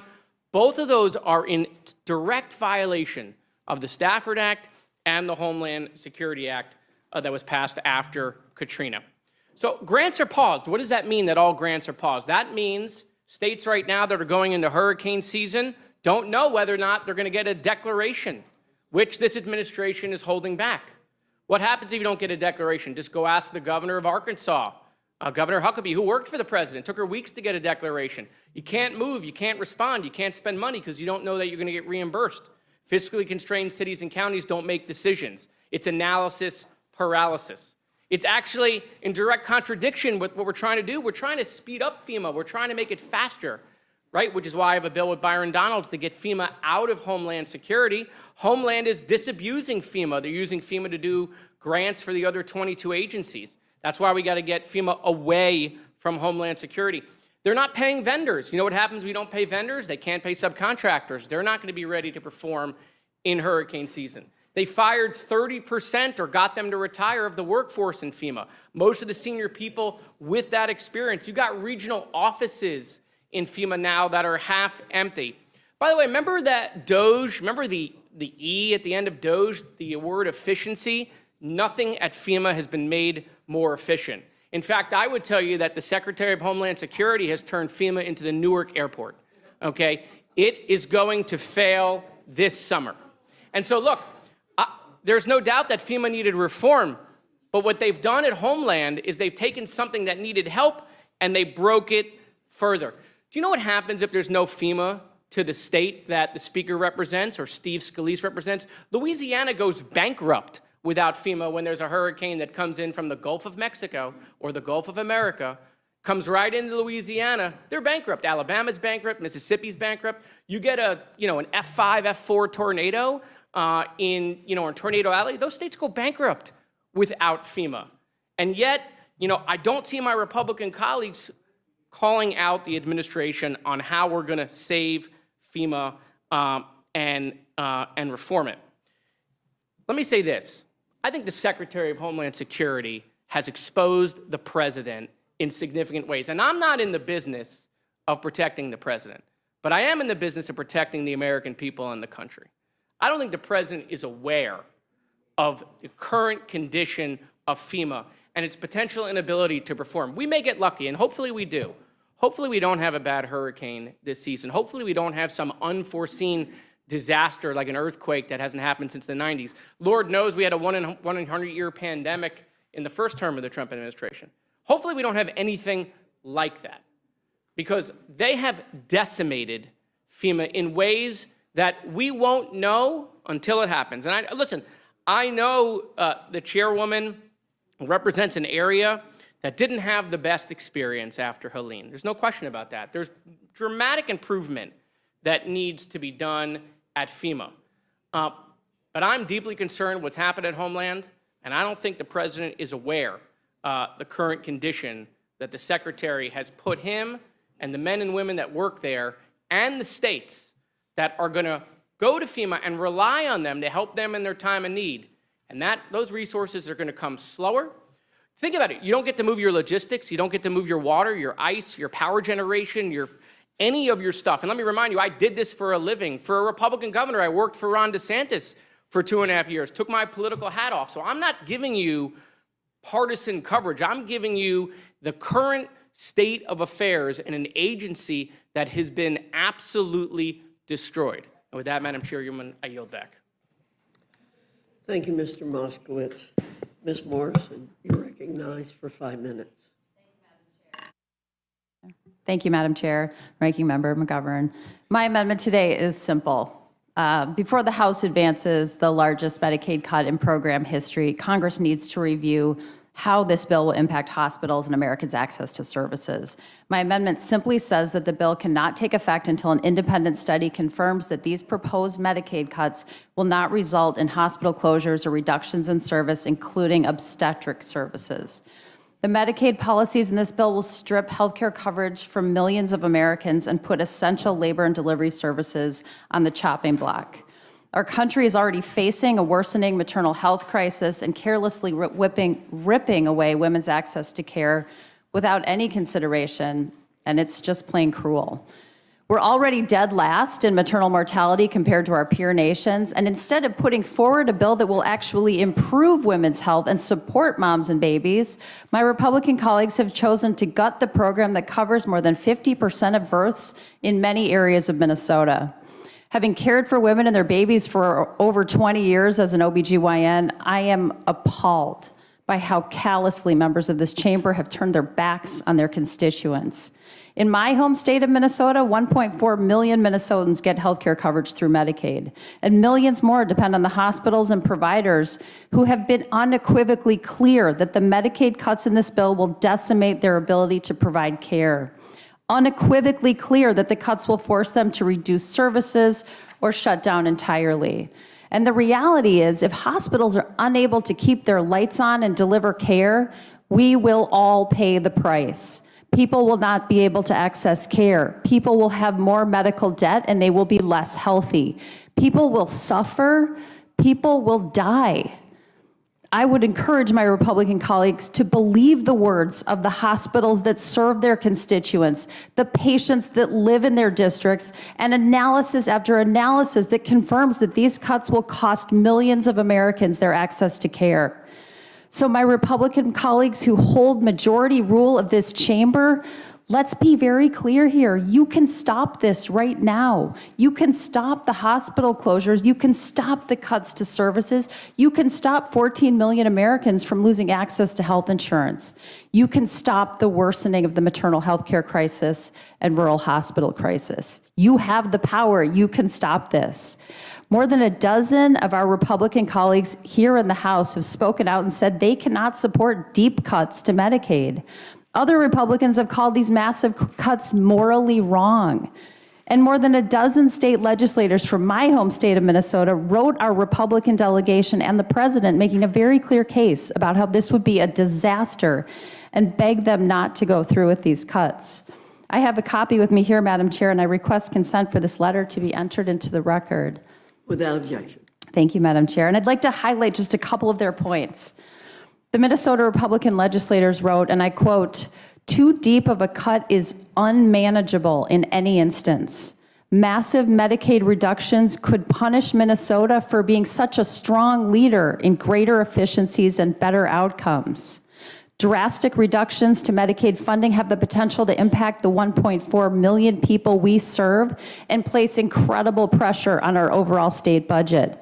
And they closed with, "Please remind our good leaders in Washington that simply cutting the budget is not going to take away our responsibilities to the aged, those with disabilities, mental health needs, children, and the poor."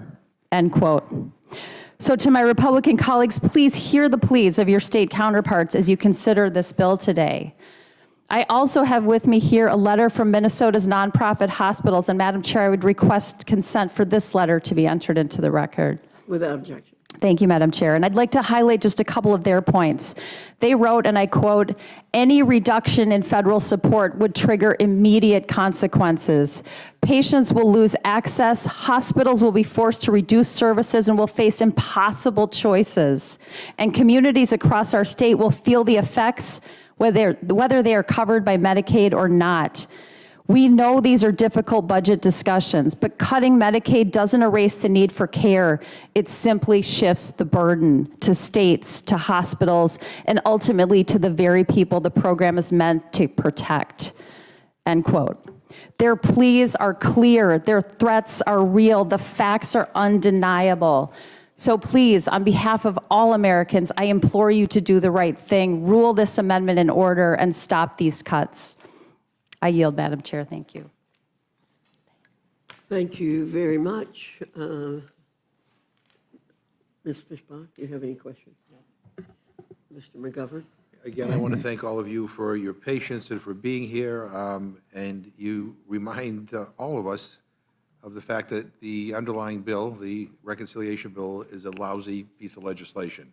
I mean, the attacks on health care, attacks on food assistance, the attacks on public lands, the attacks on FEMA, the attacks, on, and the indifference on AI, which is a very dangerous thing that we're about to do. I mean, basically saying we're not going to do our job in the Congress, but we're going to prevent states from doing anything to protect the citizens. I mean, just so many things. I mean, this bill should not be coming to the floor.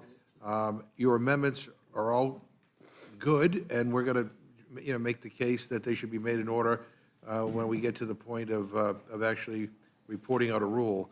But again, I think it is so important that you stayed here and that you made the case as to how we could improve the bill. Did you have? Yeah, go ahead. I was just going to add something that I know is near and dear to your heart because you're such a leader on food insecurity and it's done such incredible work. These so-called work requirements are such a fig leaf. They're such a pretext when in reality, the census data shows that 82% of households with working age adults who do not live with minor children and did not receive disability benefits had earnings during the year 2023. Right, yeah. This is not an issue that needs to be addressed. It is an issue that is being created so that poor Americans can struggle even more. Yeah. Again, we had this discussion in the Ag Committee. I mean, of a single mother with a 7-year-old child, who loses her job, and she has 90 days to get another job. Otherwise, she loses her benefit. And the back and forth in the Ag Committee was like, well, the 7 years old, the child's at school. I mean, like, do people realize what time school gets out? I mean, if people are working, I mean, what happens during the summer? What happens during vacations? I mean, again, many people are able to juggle all this stuff. And the majority of people who are able-bodied, who are on SNAP, actually do work. And there are work requirements, especially for those who are able-bodied adults without dependents. But to be totally indifferent to what life is like for a single parent with a 7 or 8 or 9-year-old child, and to just say, oh, one glove fits all, it's just a cruel and rotten thing to do. And we're talking about food assistance and a really, meager food benefit. On average, $2 per person per meal. And by the way, with the state cost share, that requirement now, many states won't be able to meet that cost share, and so that $2 benefit will get even less. I mean, you can't buy a cup of coffee in the Capitol for $2. And it's like this is where you're going to try to get money to offset tax cuts for billionaires? Like, who does this? I mean, who thought this brilliant idea up? I mean, it's just such a terrible thing to do. I mean, there are other things we can do to improve programs. Every program can be improved. But this is not it. And I appreciate your amendment. I appreciate all your amendments and look forward to working with you. I yield back. Thank you. I just, again, we'll just wave at this point.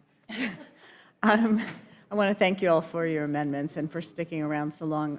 Representative Lofgren, I really appreciated your bringing attention to the fact that when cuts are made to scientific research, medical research, it doesn't just harm that research. And of course, we've heard about ovarian cancer trials being paused, people not being able to get treatment that they were hoping would impact their issues. But we then know there's job loss when that happens. We're hearing from universities in my district that students who thought they had internships, which would make them the researchers of tomorrow, are losing those internships. And then we're hearing from contractors and tradespeople that universities, in order to try to preserve some of the research, are diverting funding from capital projects. And then we have contractors losing those jobs and tradespeople being laid off because those things are happening. And Rep. Houlihan, we have so many veterans in southeastern Pennsylvania. I think you and I, we each have about 28,000 veterans in our districts. You've got the Coatesville facility in your district. The Philadelphia VA is adjacent to my district. And of course, we've just tried to expand the benefits available to our veterans through the PACT Act. And at the same time that we're trying to expand those benefits and make sure that people actually get the treatment that they are entitled to, that they've earned through their service, we're seeing these funding cuts and the pulling back. So thank you for amendments bringing attention to all of that and everything that people have put forward. Excuse me, losing my voice. I yield back. Could I just address the science issue briefly? Because we've seen reductions in physics, in mathematics, in chemistry, in computer science, and what we've seen all across the United States is universities reducing the number of doctoral students that they are admitting because they cannot see how to pay for the research. So what's happening? Europe, Canada, and yes, China are recruiting the scientists that we are losing. So we are going to pay a big economic price for a long time for what's already happened. So let's stop the digging and try and recover, because this is going to hit our economy in a way that is really terrible, terrible impact. And I thank you for Well, and you do bring up another point, which is that these foreign students coming to the U.S., when we are making them feel unwelcome, they often pay full freight. Correct. Which is really, really helpful to our universities, and all of a sudden, that's an income source that they the don't number have. of F1 student applications has completely crashed. Yeah. And so, yeah, we're losing money because they subsidize the American students. And then we're also losing, almost 50% of the Nobel Prize winners who are Americans in the sciences were Americans by choice, Americans born someplace else. Those people are not going to be here in our future. So it's a talent drain and a financial drain. Thank you. I yield back. Thanks, Ms. Scanlon. Do my colleagues on my side have any questions? Okay. Well, thank you all very much. Seeing no one else having questions, the panel is excused. Thank you very much for coming. If the next panel we could do, I hope you did this, start down here and move up. Ms. Ansari, Ms. Johnson, Ms. Hayes, Mr. Kassar, Ms. Williams, Mr. Cisneros, Mr. Kursan, and Mr. Takano. It doesn't really matter which seat you sit in. I'll call you by the way you were on this list.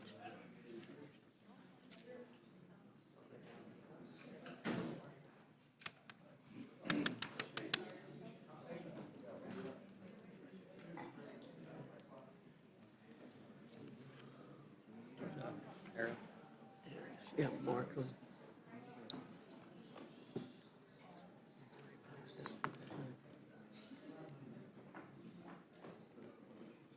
No, Miss Hayes.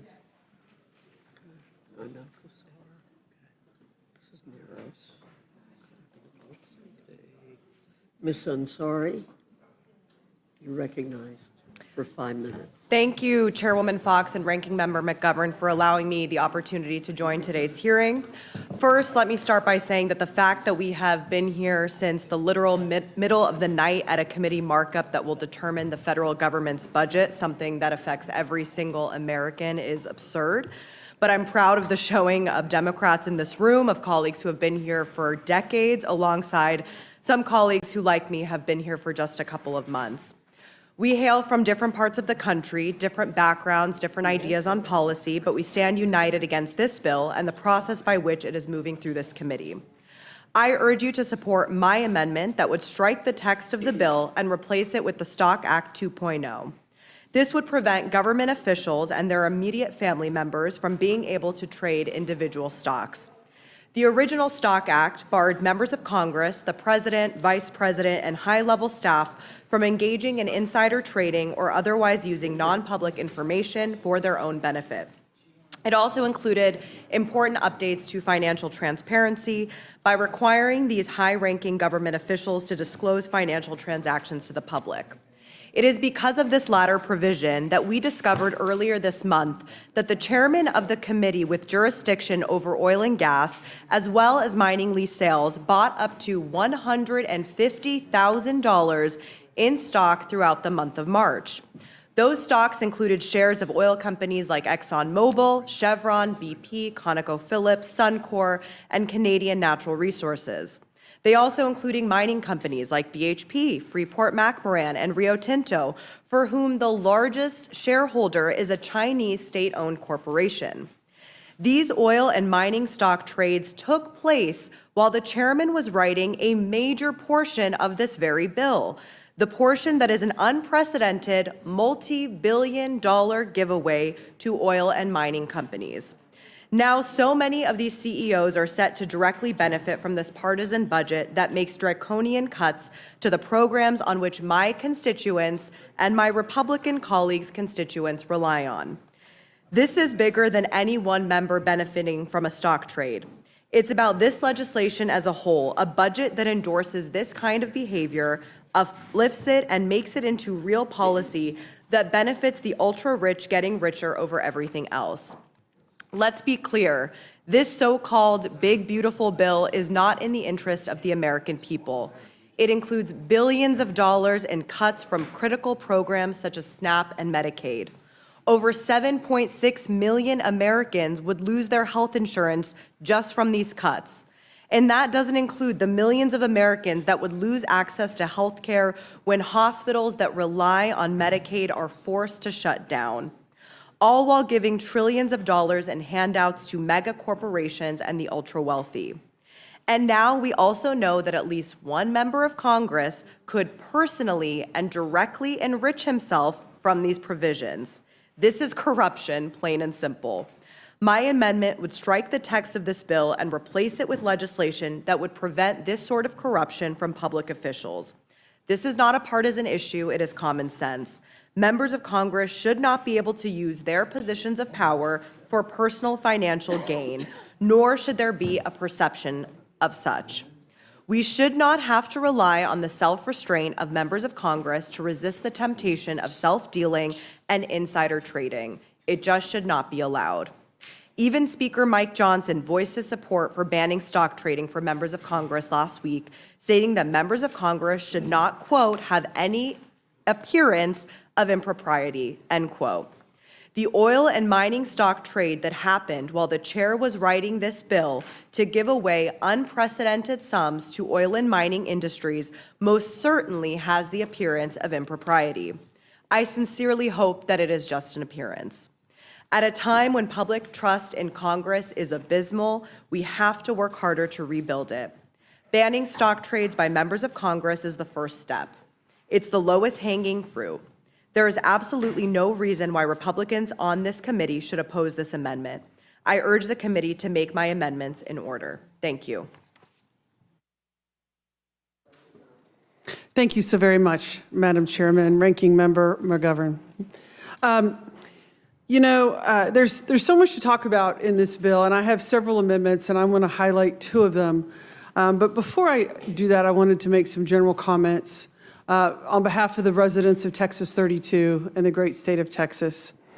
You know, our deficit is at catastrophic levels. We've had multiple committee hearings in this building that suggest we're going to be facing some very impending financial crisis. Our federal credit rating was just reduced. And this bill and the Republicans in this building are voting to add $4 trillion to the deficit in the most irresponsible way possible, on the backs of hungry children, on the backs of young mothers and families and the poor in this country to keep them from getting health care, on the backs of children and kids who want to get an education in cybersecurity, on the backs of safety of our aviation and our airports, on the backs of FEMA and states for disaster preparedness, on the backs of law enforcement officers who are being routinely terminated, on the backs of woeful areas of across this government for lack of prudent and proper investment to the health and safety and the prosperity of this country. And we're being put in a dire financial strait so that the President of the United States can reward a few of his friends with extra money in their bank account that they don't need, that they can't spend. And the Republicans in this Congress have abdicated all the values that they have campaigned on for decades in homage to this one man. And it is a travesty to this government and to the American people that this is happening. Democrats have been protesting this viciously all through the day in the weeks preceding this to have the American people wake up and say, this is harming you. This bill will hurt the American people. I have an amendment for the Affordable Care Act tax credit. Millions of people get their health care in this country because of the Affordable Care Act. Texas is one of the leading states of it. Our state and our health care system is going to be devastated. And this is a bill that is supposed to give tax cuts. But yet we are removing one of the most critical tax cuts that the American people rely on. It makes absolutely no sense.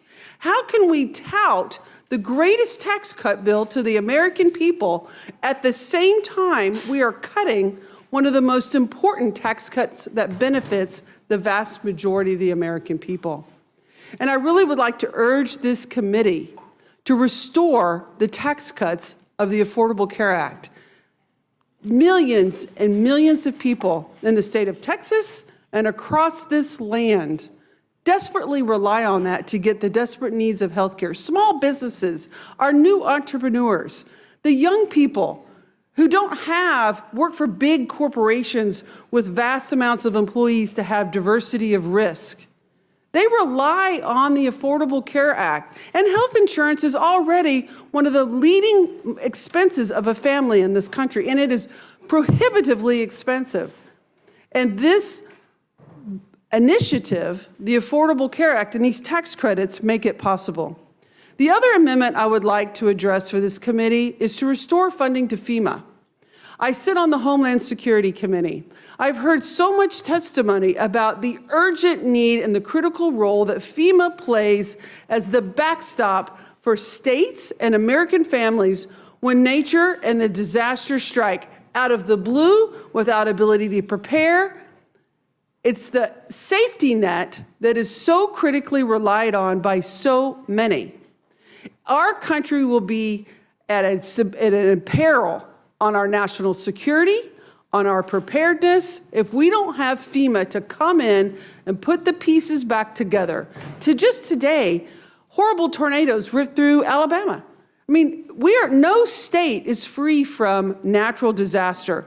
And Texas is certainly one of the states that has had to rely on FEMA the most. Hurricane Harvey decimated our Gulf Coast.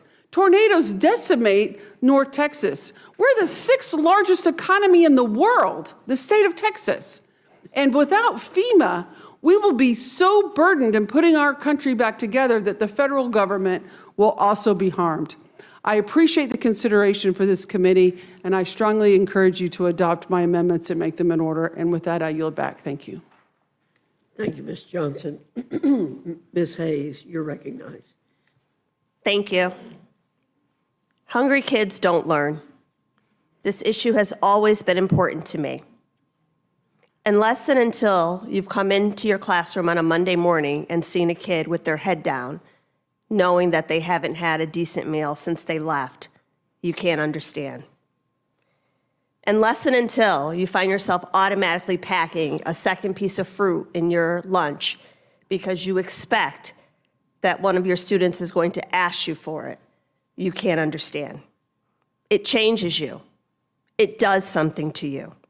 When I came to Congress, I knew I would work to help address food insecurity. But my Republican colleagues here in this bill seek to exacerbate it. Hunger is a policy choice, and today we're considering legislation that makes the choice to take food away from people, from children. The reconciliation bill we are considering here today is the largest ever cut to the Supplemental Nutrition Assistance Program. Approximately $313 billion will be taken away from the most vulnerable in our country: hungry children, families, veterans, and seniors. Republicans are pushing a legislative package that guts SNAP, the most efficient and effective anti-poverty program in this nation. The cost-sharing provisions in this legislation are going to shift the financial burden to states, forcing the states to cut benefits, eligibility, or both in order to reduce costs. States have always been responsible for hiring staff and administering the benefits they receive through the federal government and paying an equal share with the federal government. Under this bill, a workforce already facing shortages would have more responsibility to address paperwork errors with fewer funds. This bill does nothing to support workforce development or the administrative support that will come as a result of these changes. In my state of Connecticut, the Department of Social Services estimates that this would cost an additional $177 million per year. But based on the FY23 error rates, the state of New York, which would be forced to pay $1.8 billion, Texas, $1.074 billion, Georgia, $82 million, and North Carolina, $584 million in additional costs to administer these programs. Additionally, this legislation would prevent the Secretary of Agriculture from reevaluating the Thrifty Food Plan, which is used to determine benefit eligibility amounts. This bill also expands work requirements for older adults up to age 65 and for parents in households with children age 7 or older, which means that 4 million children between the ages of 7 and 17 who live in households that receive SNAP would be at risk of losing some type of food assistance. While expanding these requirements, this legislation does nothing, once again, to fund workforce development programs or increase access to child care for these families. I would also note that when children lose their SNAP benefits, they automatically lose their CEP, which is the community eligibility provision that allows them to get free and reduced lunch at school. So not only is food being taken away from children at home, it is being taken away from them at school. My amendment is simple. It prevents any cuts to SNAP that would reduce benefits for the 42 million Americans who rely on the program for food assistance. My amendment says that this legislation can only take effect once the USDA and all state agencies issue reports evaluating and certifying that any changes made to SNAP would not result in a reduction of benefits to eligible individuals or decrease in population. SNAP serves 16 million children, 8 million seniors, and 4 million people with disabilities. I've heard over and over and over that the target is able-bodied adults without dependents who have the ability to work. If that is true, and that is the only group you are targeting, then it should be simple to make sure that we are protecting children and families and seniors and those with disabilities from being cut off of these programs. I can't understand why my Republican colleagues would not vote for that. Based on your testimony and everything that you've said in regards to SNAP, these aren't the people you're going after anyway. So we should all work together to ensure that we protect them. I've heard members from the other side of the aisle say that their intention is not to cut benefits. This amendment is your chance to go on the record and do just that. While I question the intent here and where we are going, I understand with fidelity the outcome and who will be affected. In the wealthiest nation in the world, we have the ability to feed children. We don't have a drought, we don't have a famine, we don't have a war. We have policies that intend to take food out of the mouths of children. With that, I yield back. Thank you, Ms. Thank you, Ms. Hayes. Mr. Kassar, you're recognized for 5 minutes. Good afternoon. So in this terrible Republican budget bill, we're talking about saving money by cutting waste, fraud, and abuse. But then when we actually look at the bill about who's taking a cut, well, of course, we are cutting taxes for billionaires, but the people who are taking a cut is a person with a disability who will lose their health care because we say, well, you've got a disability, but it's not quite bad enough, or you didn't fill out this piece of paper. Or we're cutting the $6 a day in food assistance to a child because now you're 8 years old, not 7 years old, so you don't need it anymore. You kidding me? When folks think about waste, fraud, and abuse, we aren't talking about these Americans. If you want to see waste, tens of billions of dollars get milked by big pharma every year off of the taxpayer in the Medicare Advantage program. We could be getting tens of billions of dollars from them. Or if you want to talk about fraud, we could be talking about the billionaires who hide their money in offshore accounts that we should be going after. Or if you want to talk about abuse, this bill that's supposed to be saving money has $25 billion in it for Trump's Golden Dome project that recently was reported the person most likely to get that money is Elon Musk. So while he's in the White House playing with the president, this bill is sending potentially $25 billion to Elon Musk. When we talk about waste, fraud, and abuse, we should be looking at those folks with lots of power who are milking the taxpayers, not the biggest Medicare cut in American history or the biggest Medicaid cut in American history. So come on, y'all. So one of the amendments I've proposed is pretty simple. Let's say if a federal court finds that Elon Musk abused his power to be able to route money to himself, then we could save ourselves billions of dollars by automatically canceling out these billionaire tax cuts and the billions of dollars in contracts that Elon Musk has. If nobody on this panel thinks that Elon Musk hasn't been abusing his power, then we could just put this amendment in order and take it to a vote. If Elon Musk is found to have abused his power, we can save ourselves a whole bunch of money. And as if that isn't enough of the heart of the hypocrisy here, the Republican Party that campaigned on saving people money, one, is talking about saving billionaires money with their tax cut, and two, in this bill, they're going to jack up the premiums on health care for the people that rely on the marketplace for their health care. And so I will hand the mic over, yield my time to any of my Republican colleagues that want to address the amount of money that their tax-paying citizens are going to have to pay in increased premiums for their health care. If anybody wants to mention, we have the numbers, everybody here has the numbers, how much your constituents are going to have to pay more every year in health care because of this bill. I don't know the numbers for my district. It's going to be a 50% increase, over $400 in my district.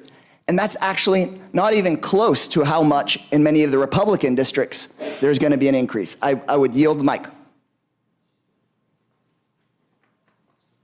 I think we're 78% in my district. 78% in Mr. McGovern's district.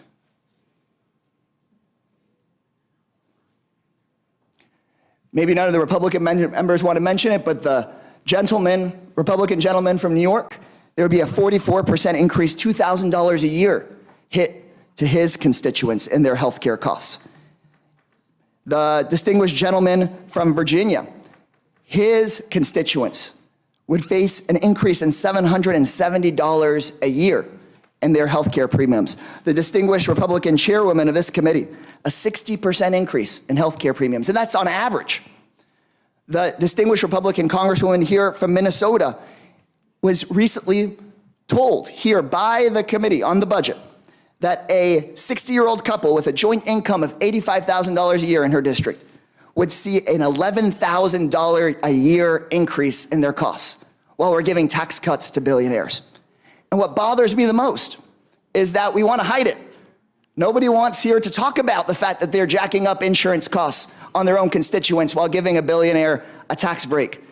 Nobody on the Republican side pushing this bill wants to have an in-person town hall and look their constituents in the face and explain to them why they want to hand Elon Musk another $25 billion contract while jacking up your health insurance costs, not just by hundreds, but by thousands of dollars. I yield back.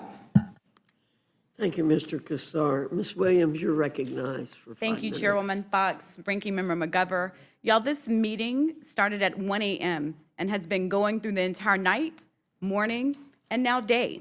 We're considering one of the most harmful bills to ever come before the House, cutting health care from 14 million Americans, taking food from the mouths of hungry children, seniors, and veterans. My Republican colleagues were hoping that my Democratic colleagues and I would sleep through the night as the American people slept. But what's done in the dark, y'all, comes to the light, and I'm here to shed the light.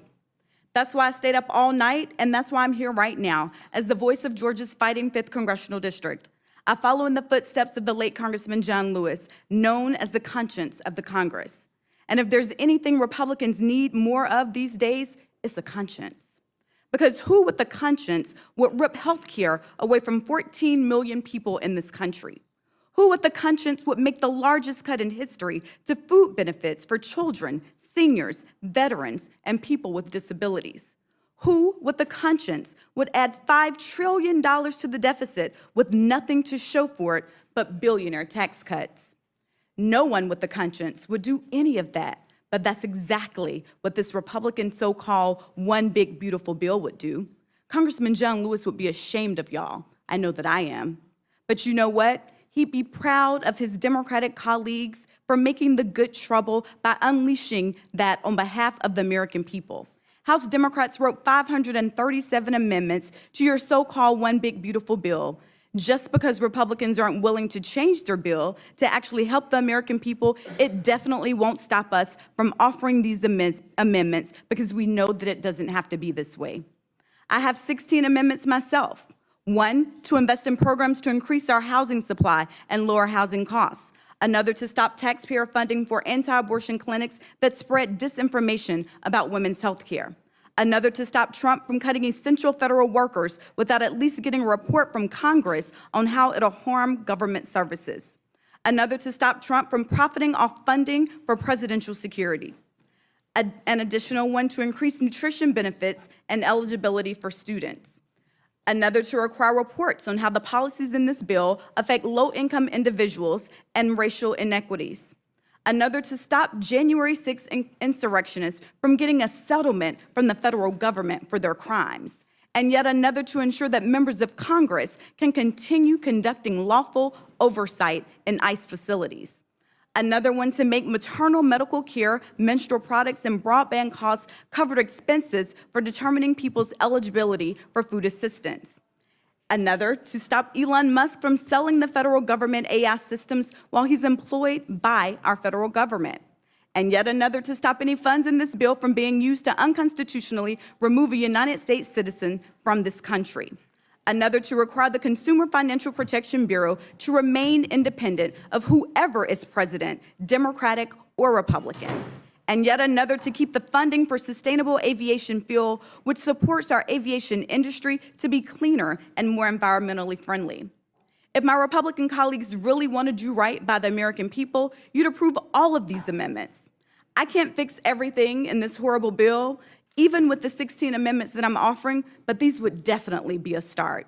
And next time, maybe open up this big, beautiful bill to some big, beautiful debate in the light of day, because it doesn't matter what your ideas are if you can't defend them in broad daylight for the American people. You must be hiding something from the American people.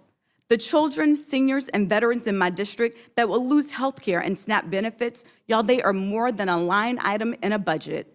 They are real people simply trying to survive. So don't turn your back on them to give tax cuts to billionaires. I yield back.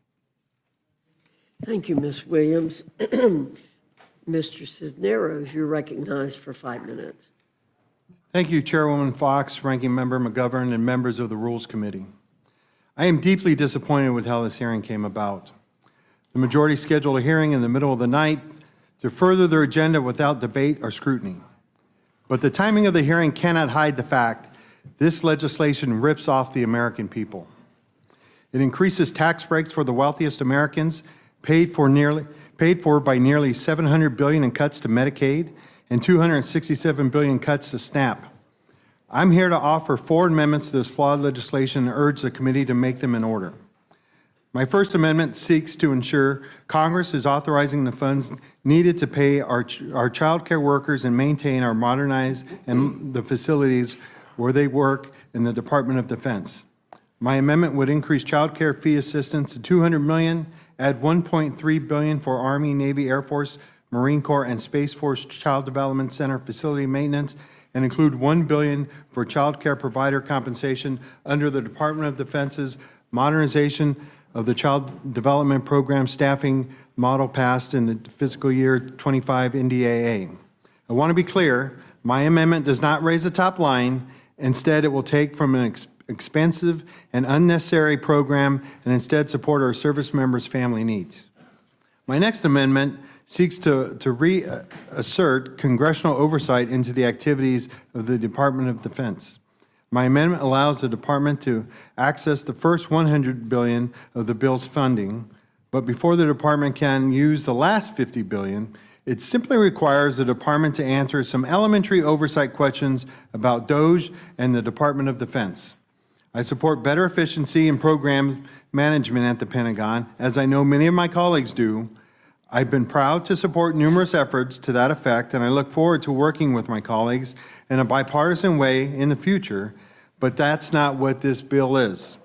Our responsibility is to conduct oversight, and so far, our questions to the department have yielded insubstantial or non-existent answers, and the administration seems unable to explain the role of DOGE in the Department of Defense. I know the DoD is capable of giving thoughtful responses. I have sat in the witness seat before and have answered questions, and I've been required to reply to congressional inquiries, which I gladly did because that was my responsibility.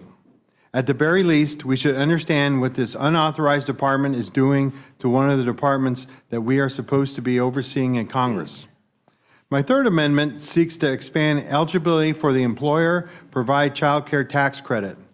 This amendment would define small business concern in accordance with the Small Business Act for the purpose of the employer-provided child care tax credit.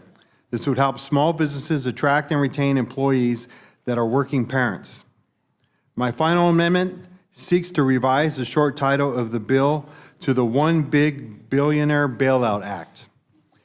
Raising a child, owning a small business, having access to affordable and quality health care in this economy, it's becoming more difficult with the rising cost of living.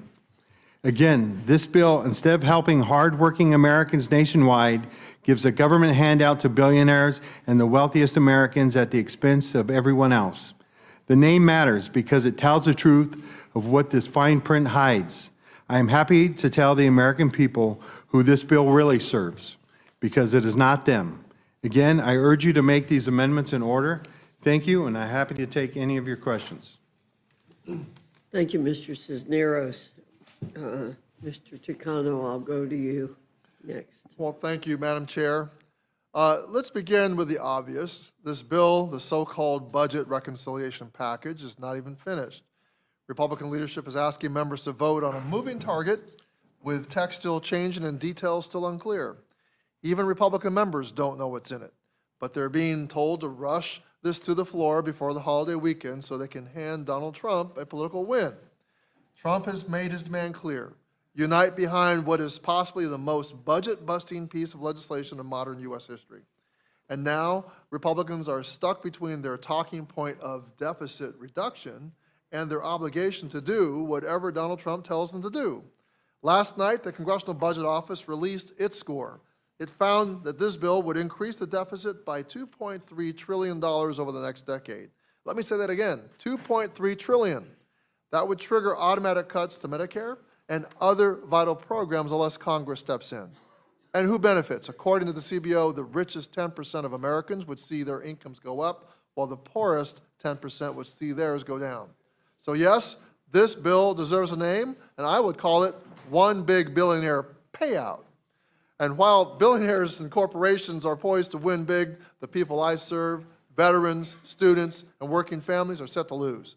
I'm offering 10 amendments to stop the worst of this damage. First, I've introduced an amendment to exempt disabled veterans from new Medicaid work requirements. Now, not all veterans are eligible to receive their health care from VA, and currently 1.6 million veterans rely on Medicaid. This bill would subject as many as 1 million of them to bureaucratic red tape just to keep their health care. Many veterans with service-connected disabilities fall below the disability rating that makes them eligible for VA care and significant barriers to employment. Punishing them for that is not reform, it's cruelty. Now, second, if you're going to rip away veterans' health care, the least you can do is tell them. My amendment would require CMS to notify veterans who are losing Medicaid coverage. Third, I've offered a similar amendment requiring USDA to notify veterans and service members if they're kicked off SNAP. Over 1 million veterans rely on food assistance, and this bill, again, takes from those who served and gives to those who stockpile wealth without sacrifice.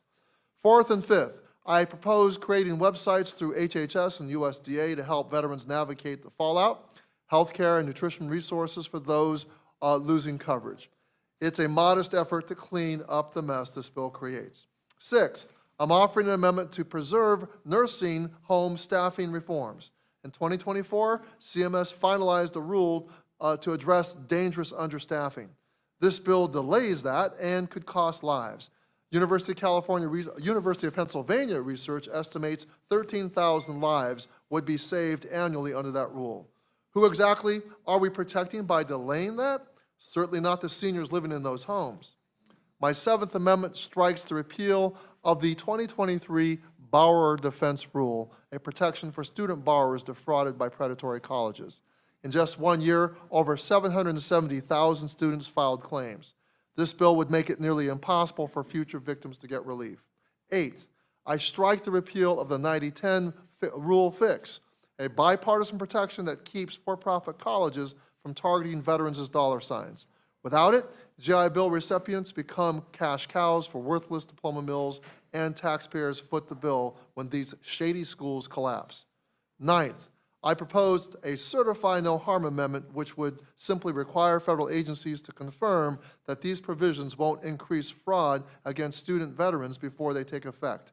If Republicans are so confident this bill won't hurt anyone, this should be an easy yes. And finally, my 10th amendment includes the Protect Students Act, codifying essential safeguards against deceptive marketing, inflated job placement claims, and outright fraud by for-profit colleges and loan servicers. And let me close by reminding my colleagues that this isn't some routine budget bill. This is reverse Robin Hood. It steals health care from veterans, it steals food from hungry families, it steals loan protections from students, and it steals safety from nursing home residents. And it does all that to give billionaires a payday with a price tag of $2.3 trillion in new debt. This isn't about values, it's about vanity, trying to give a twice-impeached former president a talking point for his next rally. I urge my colleagues to support these amendments and reject this sham of a bill. And I yield back. Thank you, Mr. Takano. Mr. Carson. Thank you very much, Madam Chair, and thank you, Ranking Member.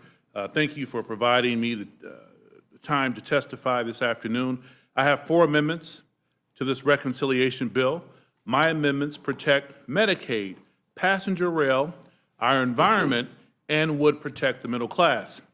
I first want to speak on Amendment 428 to conduct a comprehensive audit within 180 days to assess the impact of this bill's impact on income inequality in our country. The GOP claims their tax policies will benefit the middle class. I say prove it. Prove to the American people that the tax policies in this bill will help the middle class, not the ultra-wealthy. Next, my Amendment 168 addresses one of the most urgent, life-threatening issues in this bill, which is that this bill would slash health care for 14 million Americans. Just this afternoon, an Indianapolis woman named Joan contacted our office. She is about to turn 65, she's disabled, and she receives Medicaid to survive. She told me, at 65 years old, I have nowhere else to go, and I don't want to lose my home, and I don't want to lose my health care. Yesterday evening, I spoke on the House floor about 3 women from my district in Indy, Erica, Bethany, and Carol Ann, who rely on SNAP and Medicaid to survive. These are just 3 of the thousands of people who have reached out to us in the past few weeks. We receive messages from folks every day who are afraid for themselves, but they're also terrified for their children, other people's children, their family members, other people's family members. That's because Indianapolis is a community that cares about one another. We look out for one another. It's what we do. It's who we are. I've always been proud of my hometown, but I'm even more proud of hearing the groundswell of support, especially over the last week, from those in Indianapolis who have overwhelmingly told me we must help our neighbors and we must protect Medicaid. I'm here today to fight for the people of Indianapolis who deserve a government that stands with them, not billionaires. This past week, our country has watched members of Congress debate essentially who deserves to live and who deserves to die in our country. For 14 million Americans, health care and Medicaid cuts aren't a political discussion. They are a matter of life and death. 14 million Americans would lose health care under this current bill. That includes newborns, children, seniors, and postpartum mothers, the most vulnerable among us. We've also watched Republican members of Congress deny that this bill will slash Medicaid, even though a nonpartisan analysis found that the Republican budget simply would not be possible without cutting Medicaid and essential health care. And yet, many of my colleagues still deny that this budget will drastically cut essential health care. So, my message to my colleagues is, prove it. If you insist your bill will not hurt Medicaid, if you insist this bill will not snatch health care out of the hands of 14 million men, women, and children, prove it by simply passing my amendment. My amendment would ensure none of the provisions of this bill will take effect if there is an increase in mortality rates due to reduced access to health care services as a result of this bill. If Republicans truly believe this bill is not taking money away from Medicaid to give tax breaks to billionaires, then they should have no problem passing this amendment. If Republicans believe that at a minimum, we should make sure this bill does not cause Americans to die, then they shouldn't have a problem passing my amendment.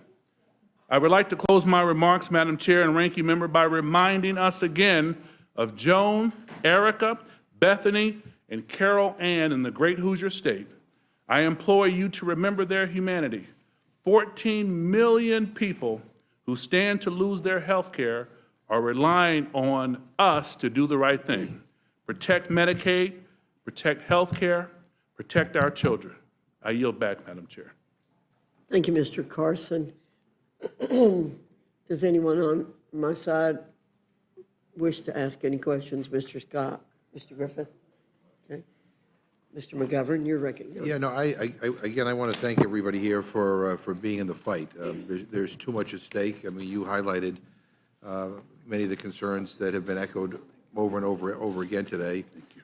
I mean, Johanna Hayes and I were on the Ag Committee when they marked up the Ag section of this reconciliation bill, and it was maddening.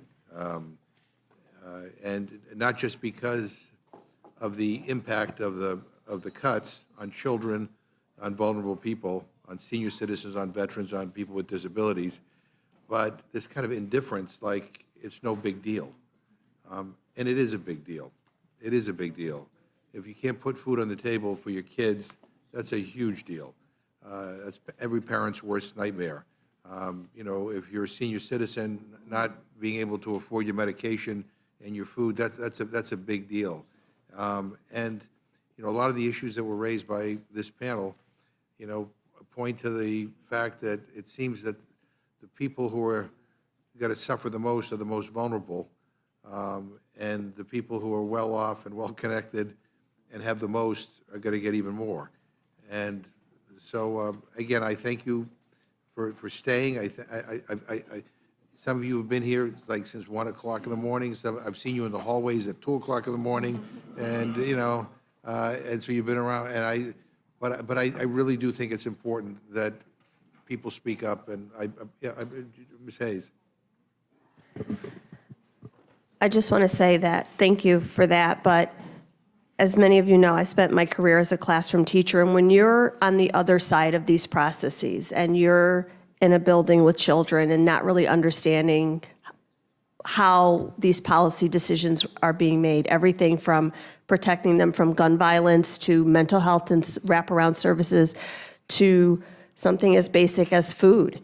Understanding that federal law prohibited the lunch lady from even giving students a sandwich at the end of the day, and instead she had to throw it away. It is heartbreaking. So then to get here and be faced with the realization that there are people who understand what these policies do and still support them. These are not oversights. These are not loopholes. These are policy choices and intentional decisions that are being made. Right now, we are debating legislation once again. I mean, I saw it in the debt ceiling negotiations, in the CR, in every budget every year, and now in reconciliation, where we move from hypotheticals to reduce food benefits that directly impact children. And it's something that I will never understand for as long as I am in this body. I will also never stop fighting for those kids, because I understand that they deserve a chance.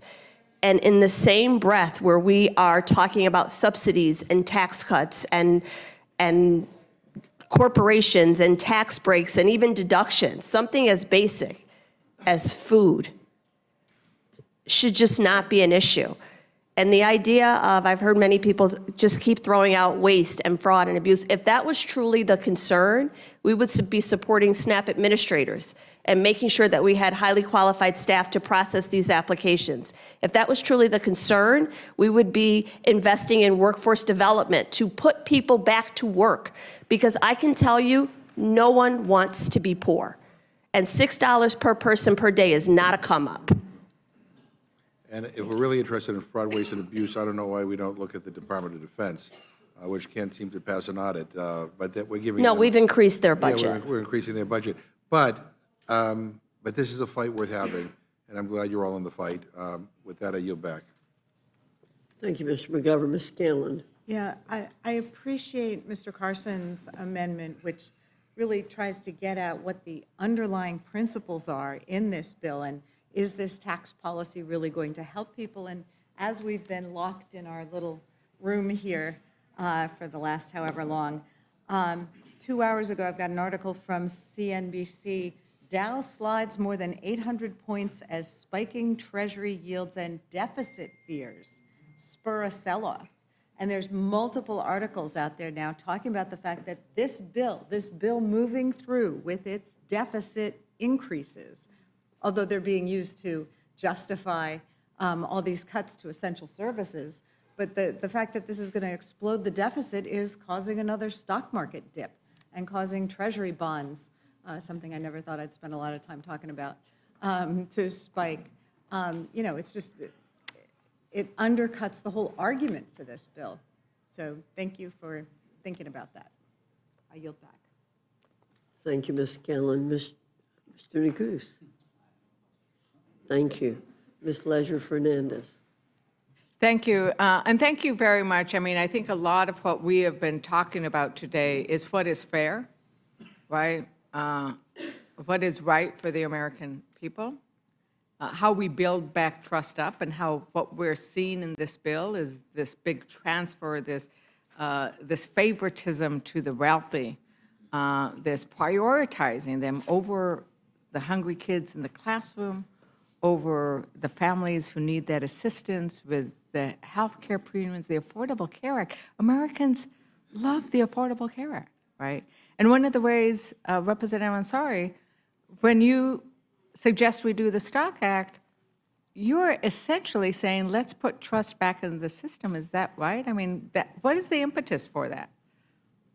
Yeah, I mean, we know that about 87% of Americans, both Democrats, independents, and Republicans, believe that members of Congress should not be trading stocks. And when I discovered during the natural resources markup that the chairman of that committee, for the first time in the 10 years that he's been in Congress, decided to suddenly trade hundreds of thousands of dollars worth of oil and gas stocks, I was genuinely shell-shocked. But it was the concept was let's put trust back in the system. And I see we have one of the sponsors who might be joining us on another one of our panels.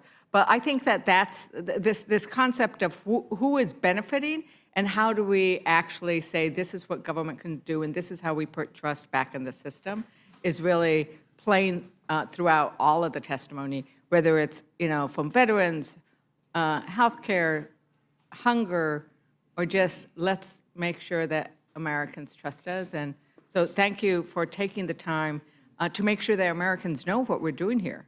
Because I can tell you, well, that's going, well, the stock market is terrified of what they are doing here. Americans are watching what we are doing here, and they are so appreciative. And I know we're all getting lots of calls and texts and outreach because they're watching. They are watching, and the senators are watching. I went to go get some food, and the senators are watching what we're doing in rules. Who knew? So thank you, Representative Can I just say, Ranking Member Fernandez, Tucano. that we could save money if we did not repeal the 90-10 rule, $1.6 billion. It's going to cost us to put veterans more at risk to be preyed upon by for-profit colleges.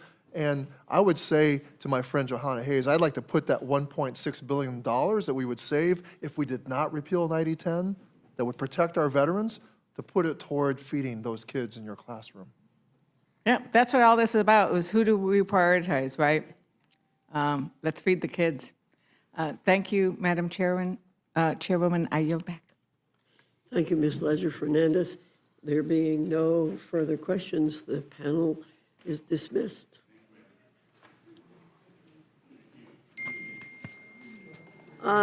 Let me announce the next panel, and if you all could go down to the end again. Mr. Ruiz, Dr. Adams, Ms. Matsui, Ms. Brown, Mr. Liccardo, Mr. Correa, Ms. Sanchez, Mr. Menendez.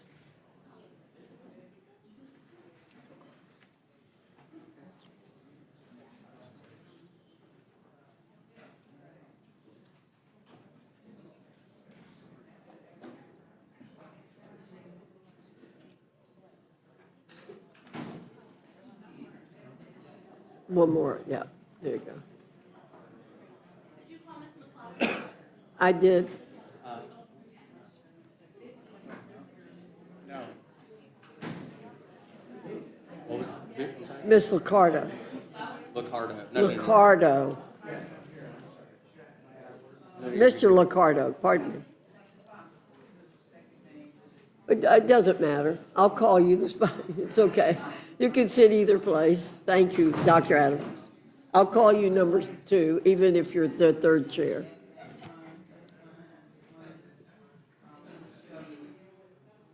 Ms. Matsui just moved a little faster.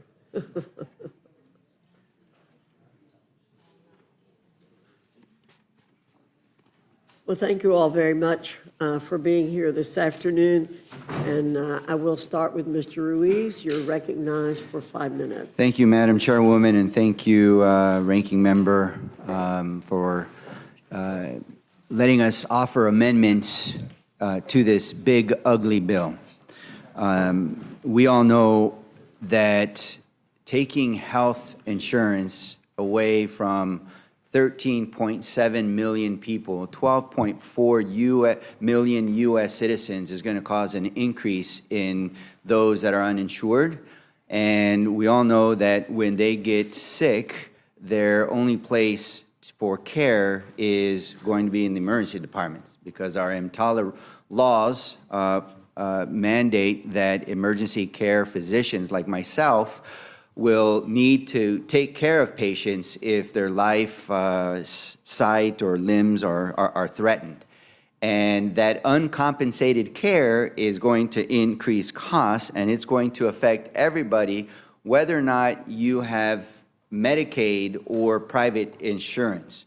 So my amendment would require states to produce an assessment of the effects of the coverage losses from this Medicaid title on rates of uncompensated care and emergency department wait times for each hospital that receives a disproportionate share hospital payments. We know that the increase in the population that goes into the hospitals that are uncompensated, that goes into the emergency department, will result in longer wait times to see a physician. There will be increase in overcrowdedness in the hospitals. The hospitals would bear a larger burden of those costs, and hospitals will do several things to make up for that. One is they will increase their own costs, and two, they will fire healthcare providers, and three, the other thing they will do is they will start to eliminate the services that don't bring a lot of revenue into the hospital. And those services usually are pediatrics and they're labor and delivery.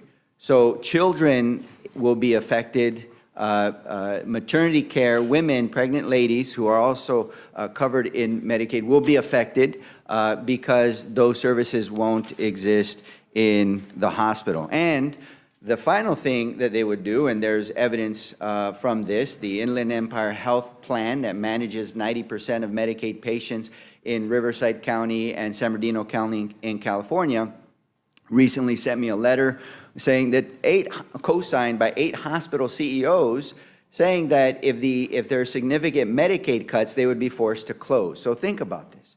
If you're having an emergency, a stroke, or cardiac ischemia, or heart attack, and that hospital is no longer in your community, where are you going to go for emergency care?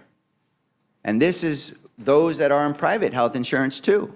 This is how cutting Medicaid is going to affect everybody. The second amendment that I co-introduced with Alexandria Ocasio-Cortez will go after fraud and reinvest in Medicaid Advantage by going after the overcoding problem that exists and take those monies that are saved and reinvest in Medicare. And the reason why we want to invest in Medicare is to help provide the resources for providers to actually pay for the cost of care. You see, providers have not had their reimbursements from Medicare commensurate increase with the cost of providing care, and therefore, since 2001 to about 2023, there's been a 26% cut in the reimbursements for providers. If this continues, providers are going to take less Medicare patients in order to make sure they're able to pay their bills. And so I know that this bill has a quasi-small, pitiful, so-called doc fix, where it's only 75% of the Medicare economic index or the inflation rate, and then a few years after that, 10% each year. I want to insert my piece of legislation as through this amendment that would provide the full doc fix, which would tie the Medicare physician reimbursement to 100% of the Medicare economic index. Doing so will help protect Medicare for providers and seniors and strengthen the program so that more seniors can have access to that. So if you're really about cutting fraud or cutting waste, and you're really about increasing access, then you would be allowing this amendment to be germane and included into the overall big, ugly bill. And with that, I yield back. Thank you, Mr. Ruiz. Dr. Adams, you're recognized.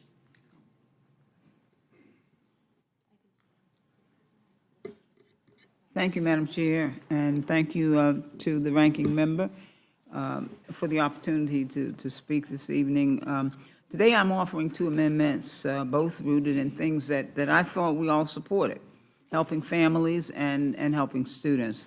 But let me start by saying that absolutely there's nothing about this bill that's beautiful. It's actually a big ugly bill, and probably one of the ugliest that I've seen from this chamber. It's ugly because it hurts people. It's ugly because it punishes children. It punishes students and working families. And it's ugly because it tries to disguise cruelty as reform. Now, my First Amendment is about SNAP. We've heard a lot about that. It is the largest and it is the most successful food security program in the nation. It's a lifeline for 49,000 citizens in my district in North Carolina. My SNAP amendment would prevent parents and caregivers of children as young as 7 from losing food assistance if they can't afford child care during the summer months to avoid the existing punitive time limited work requirement of 90 days. And that's important because, you know, when we think about children and their eating, oftentimes the only meal they get is at school. And so, and when we think about the summer, this becomes a real critical problem. And of course, children as young as 7 should not be losing food assistance because we won't provide SNAP for their parents. And some of my Republican colleagues believe that 7 years old is some magical age in which households are not able to list them as dependents when applying for SNAP benefits. So what my amendment would do would correct this so that households with children age 7 can be granted this protection rather than starting at 8 years old. And the goal of the amendment, of course, is to feed more children, to make sure that children can eat. Children should not go hungry anytime. They shouldn't go to bed hungry. They shouldn't go, food is an absolute necessity. And Madam Chair, you know, to take food away from children, it's unconscionable. It's just downright shameful. And so this big, beautiful, bad, ugly bill is set to cut over $300 billion from SNAP. And that's a program that, as we've heard already, helped cut child poverty in half. And so it's a program that helps millions of Americans feed their families. And a program that saves lives. I mean, the bottom line is it's a lifeline. It saves lives. And so this big ugly bill is, as you've heard, it's Robin Hood in reverse, plain and simple. It's poor form, it's terrible policy, and it's bad politics. It's taken from the poor, given to the rich. But let me just turn briefly to my Second Amendment, which strikes the provision in this bill that would cap federal student aid at the national median cost of attendance. This is another example of gatekeeping disguised as reform. The median cost of college for programs of study, that's traditional. But because this cap would take away financial aid from low-income students and students of color based upon an unknown calculations from our colleagues that will dictate the future of our students. It punishes students for failing and daring to dream bigger. It says that if you want to be a doctor, if you want to be an engineer, if you want to be a teacher, and your program costs more than average, well, too bad. Well, that's not reform. I've spent my life in education, and I've taught students who benefited from SNAP as well. I've monitored students who rely on Pell, and I've watched both succeed when we choose to invest in them. And these amendments are about those choices. Do we choose to support parents, or do we punish them? Do we choose to lift students up, or do we pull the ladder up behind us? I do want to urge my colleagues to support these amendments for the sake of our Americans, for the sake of our families, for the sake of children, for the sake of students. We need to feed families, and we need to make education accessible by funding students. Thank you for this time, and Madam Chair, I yield back. Thank you, Dr. Adams. Ms. Matsui, you're recognized.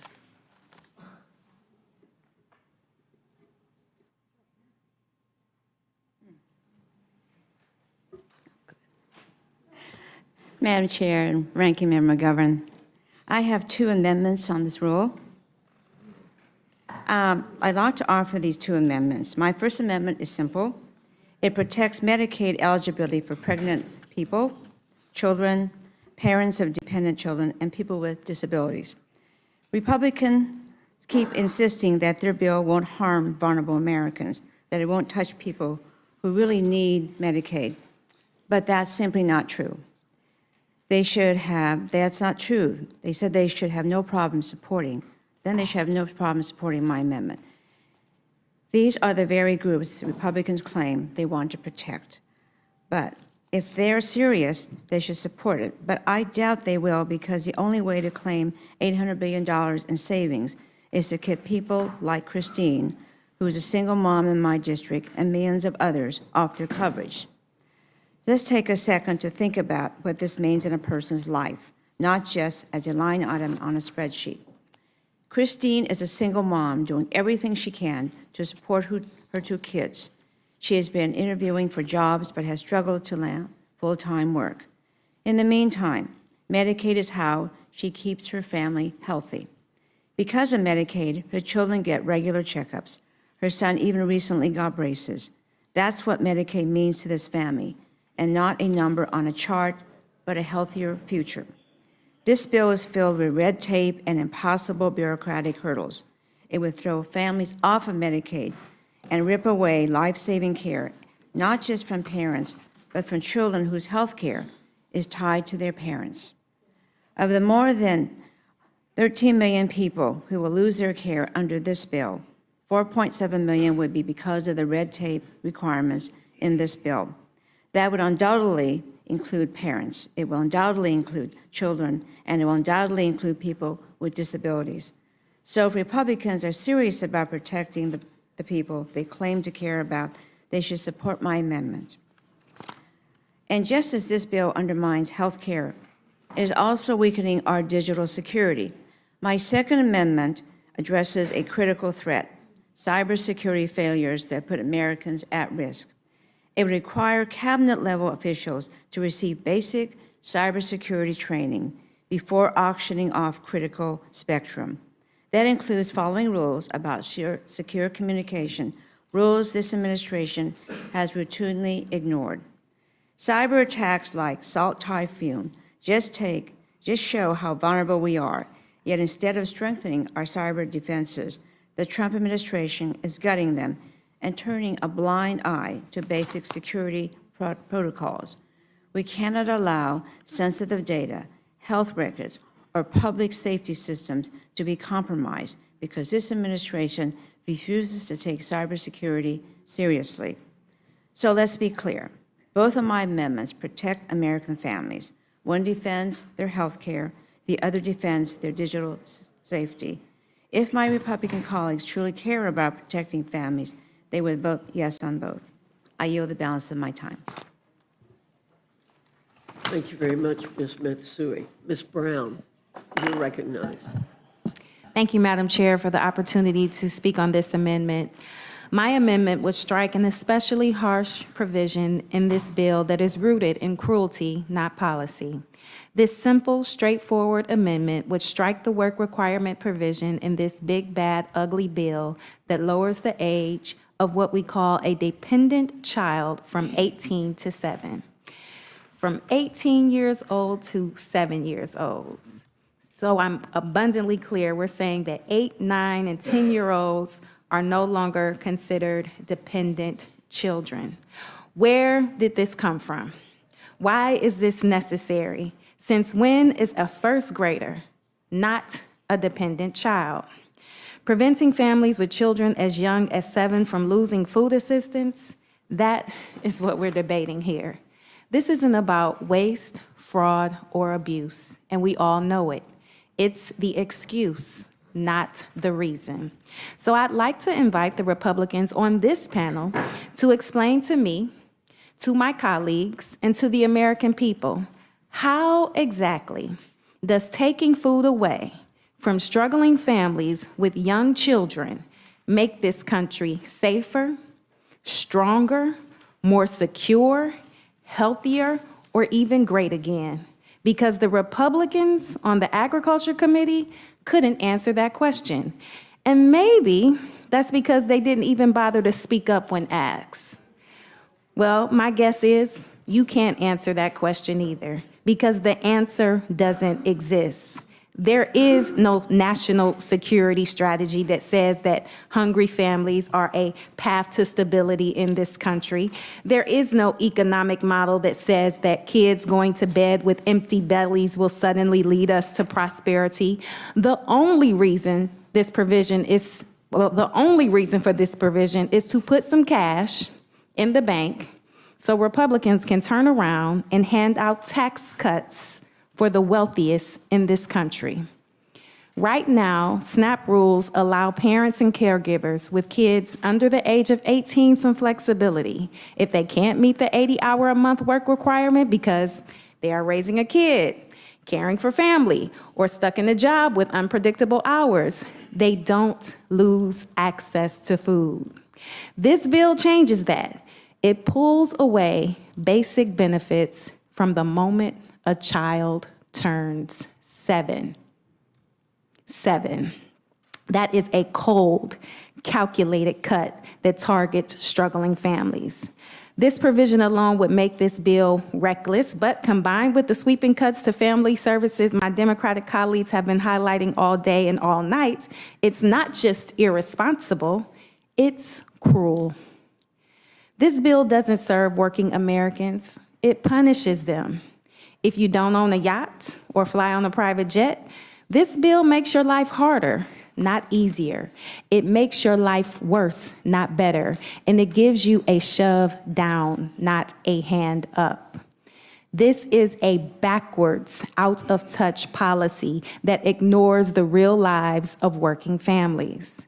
These provisions ignore the daily struggles parents face as they juggle low-wage jobs, childcare gaps, and unpredictable schedules just to keep food on the table.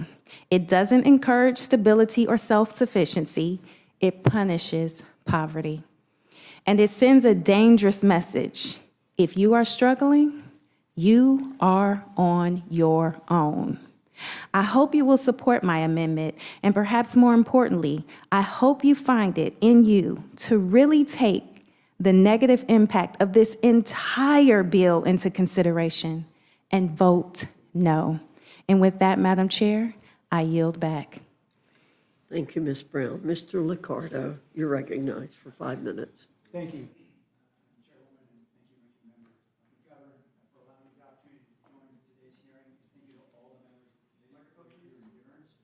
Microphone. Okay, thank you very much. I'll try that again. Thank you, Madam Chairwoman and Ranking Member, and thank you to all the members of this committee for your endurance over these last 17 hours.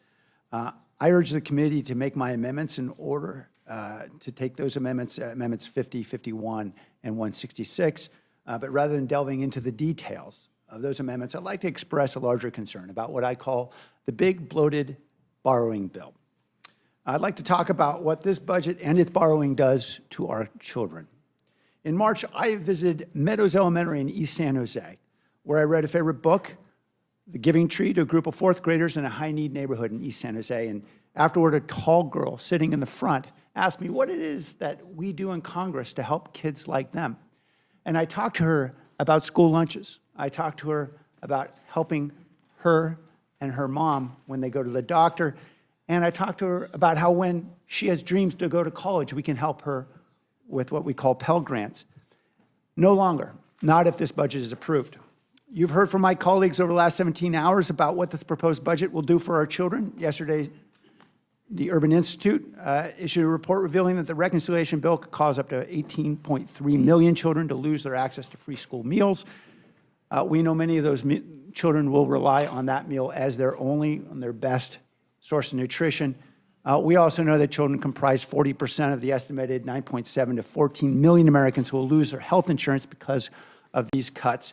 Packard Foundation report just revealed that 914,000 children alone will lose their health insurance because the parents getting knocked out as a result of the work requirement, or at least not being able to complete the laborious paperwork for that. I know you've heard all of this in one form or another from my Democratic colleagues over the last 17 hours, but I want to actually talk about what you're hearing from your Republican colleagues. From what I'm told, you've heard from some of your colleagues quietly in caucus meetings, of course, only a few of them have spoken in public, that this is the most fiscally irresponsible budget in U.S. history. It will add, according to the CBO, $479 billion to next year's deficit, and it will add as well another $3 trillion, of course, to our debt over the next 10 years, accelerating a prodigious rate of accumulating debt. That's not just, of course, their opinion or my opinion. It's the opinion of the market, which has told us clearly. Last week, Moody's downgraded U.S. Treasuries for the first time in my lifetime based on its assessment of, quote, current fiscal proposals.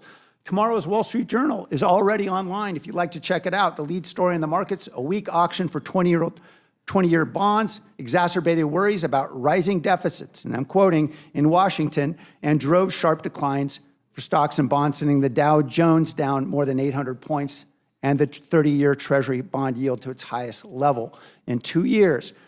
This fiscal irresponsibility will bring a parade of horribles, to be sure, but among them will be the fact that it's going to cost more for Americans to invest and borrow, because as we continue to squeeze out private sector borrowing, we will see those rates rise. In this case, both Democratic and Republican critics of this bill are correct. Two things can be true. We can be bipartisan about this. This is a colossally awful budget. And we should be bipartisan about supporting our children as well, because our kids are neither Republican nor Democratic. They need all of us to get it right for them. So let me attempt to bring these two threads together in one bipartisan message. This budget will hurt our children, because not only are you cutting spending of our money for them, but you're cutting spending, you are spending their money for us. In other words, you're stealing our children's future, and there's one reason why you're inflicting so much pain, and one reason only, and that is because Donald Trump has painted himself and all of you into a corner with a promise for a $5 trillion tax cut that you don't know how to pay for, and you cannot cut enough to pay for. But the billionaires will do very well. On the other hand, history will never forgive us, collectively, and our children shouldn't either. Thank you. I yield my time. Gentleman yields back, and now recognize the gentleman from California, Mr. Correa. Mr. Chairman, Ranking Member, the hour is late. You should get the Marco Polo Award, not for distance, but rather for stamina. 17 hours. I do have 5 amendments. I'm going to be brief, but these amendments are very important. These deal with a very important American issue, which is immigration. First Amendment, number 59, will deal with our men and women in uniform. Less than 1% of Americans serve in our armed forces. Imagine a situation where a soldier stationed overseas, all of a sudden he gets a phone call that his spouse has been arrested by ICE and deported because he or she is undocumented. That is not the way we want to treat our soldiers, our men and women in uniform. They make enough sacrifices, but to have their spouses deported is unconscionable and un-American. My amendment would simply say that the Secretary of Homeland Security may not use any funds under this subtitle to remove an alien who is a spouse of a member of the armed forces on active duty. This is an important issue. I hope this committee will look upon it as an important issue for men and women in uniform. Mr. Chairman and Ranking Member, my second amendment, number 61, deals with immigration as well. Question is, why would ICE agents go to schools, elementary schools, to enforce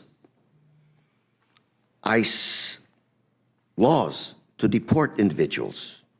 Why would you want to terrorize children? My amendment simply says, none of the funds made available by this title may be used to conduct an immigration enforcement action at an elementary school. Why in God's name would ICE show up to an elementary school to threaten to deport children. Mr. Chairman and Ranking Member, my third amendment, number 64, deals with those men and women who defend our country, Homeland Security officers at our borders, at our ports of entry. Well, what we ask is you respect their collective bargaining rights. My amendment says none of the funds made available by this title may be used to undermine or cancel any collective bargaining agreements covering an employee of the Department of Homeland Security. And again here, Mr. Chairman and Ranking Member, we have individuals that sometimes work 16-hour shifts because they're so short in terms of personnel. They deserve to be represented by a collective bargaining contract.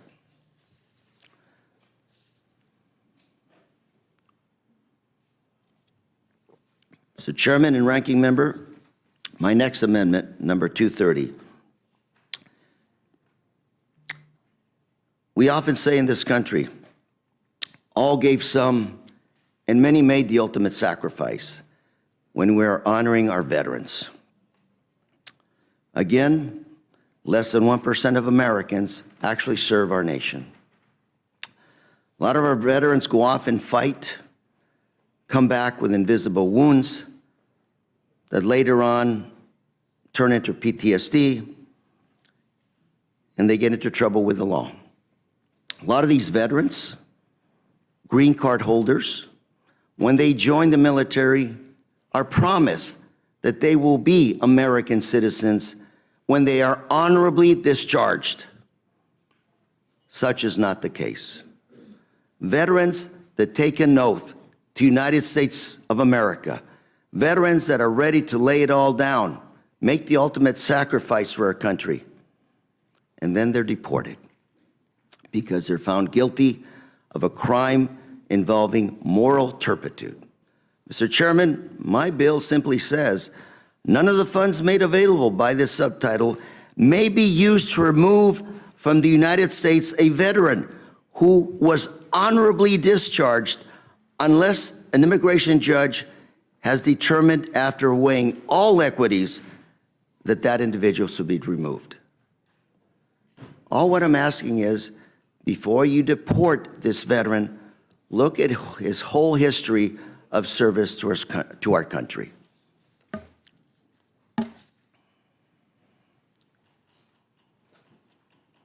And finally, Mr. Chairman and Ranking Member, my third amendment, final amendment, I should say, essentially says that no amount of money in this subtitle should be used or can be used to deport or remove an individual to a country other than the country of that individual's nationality or last habitual residence, unless a removal order to that country is issued by immigration judge. The gentleman's time is up. Gentleman's time is up. Thank you, Mr. Chairman. Thank the gentleman. Recognize Ms. Sanchez of California.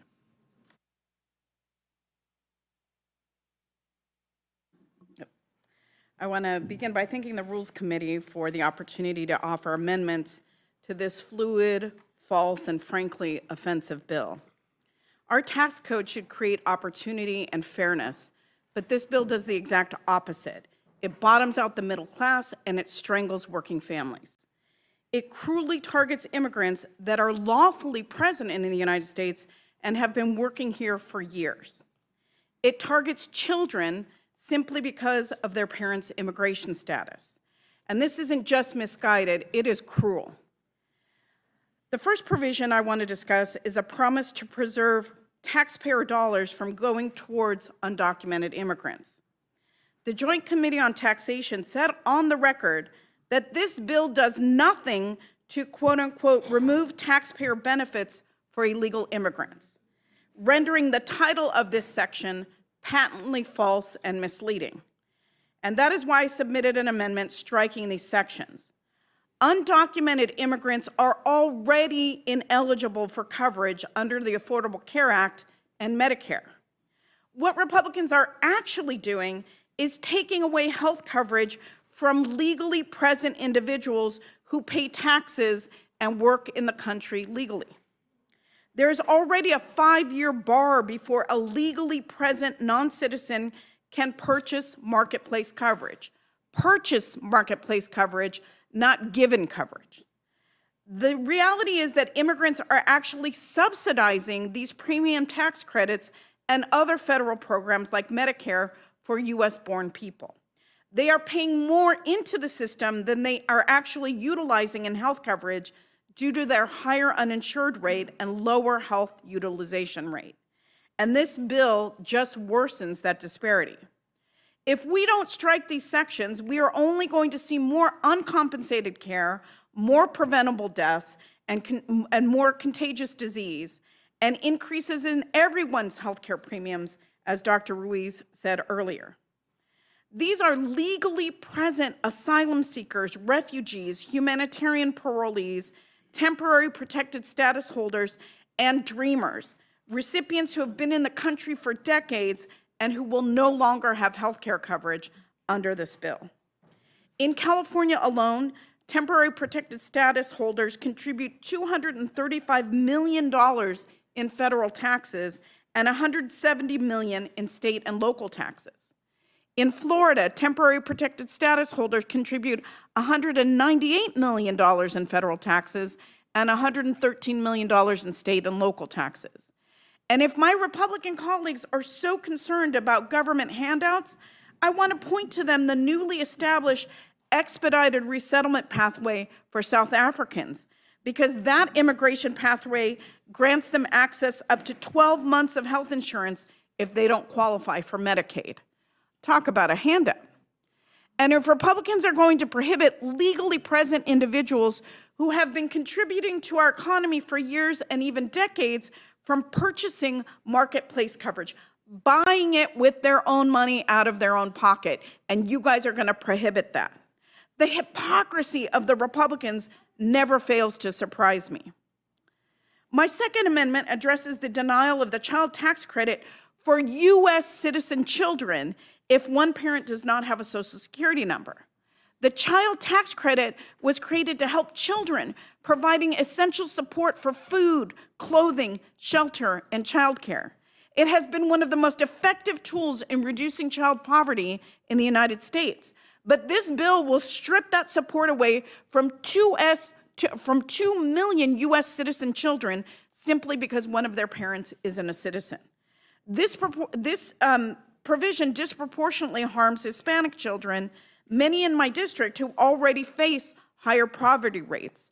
Nearly 1 in 4 Hispanic children lives in poverty, and that is 3 times the rate of white children. Why are we denying these children a shot at a better life to give tax credits to billionaires who don't need it? This provision is cruel and unconstitutional. Punishing U.S. children for their parents' immigration status violates the Equal Protection Clause of the 14th Amendment. And my amendment would fix this by ensuring that those 2 million children still receive the benefits of the child tax credit they deserve and that their parents have paid into. Republicans love to say promises made, promises kept. Well, this does nothing to lower health care costs.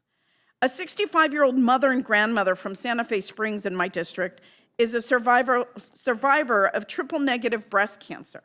Medicaid helped her cover every surgery, every hospital stay, every medication. She told me that she could have died without Medicaid coverage. And to add insult to injury, this bill literally gives a tax cut of $255,000 for the top 0.1%.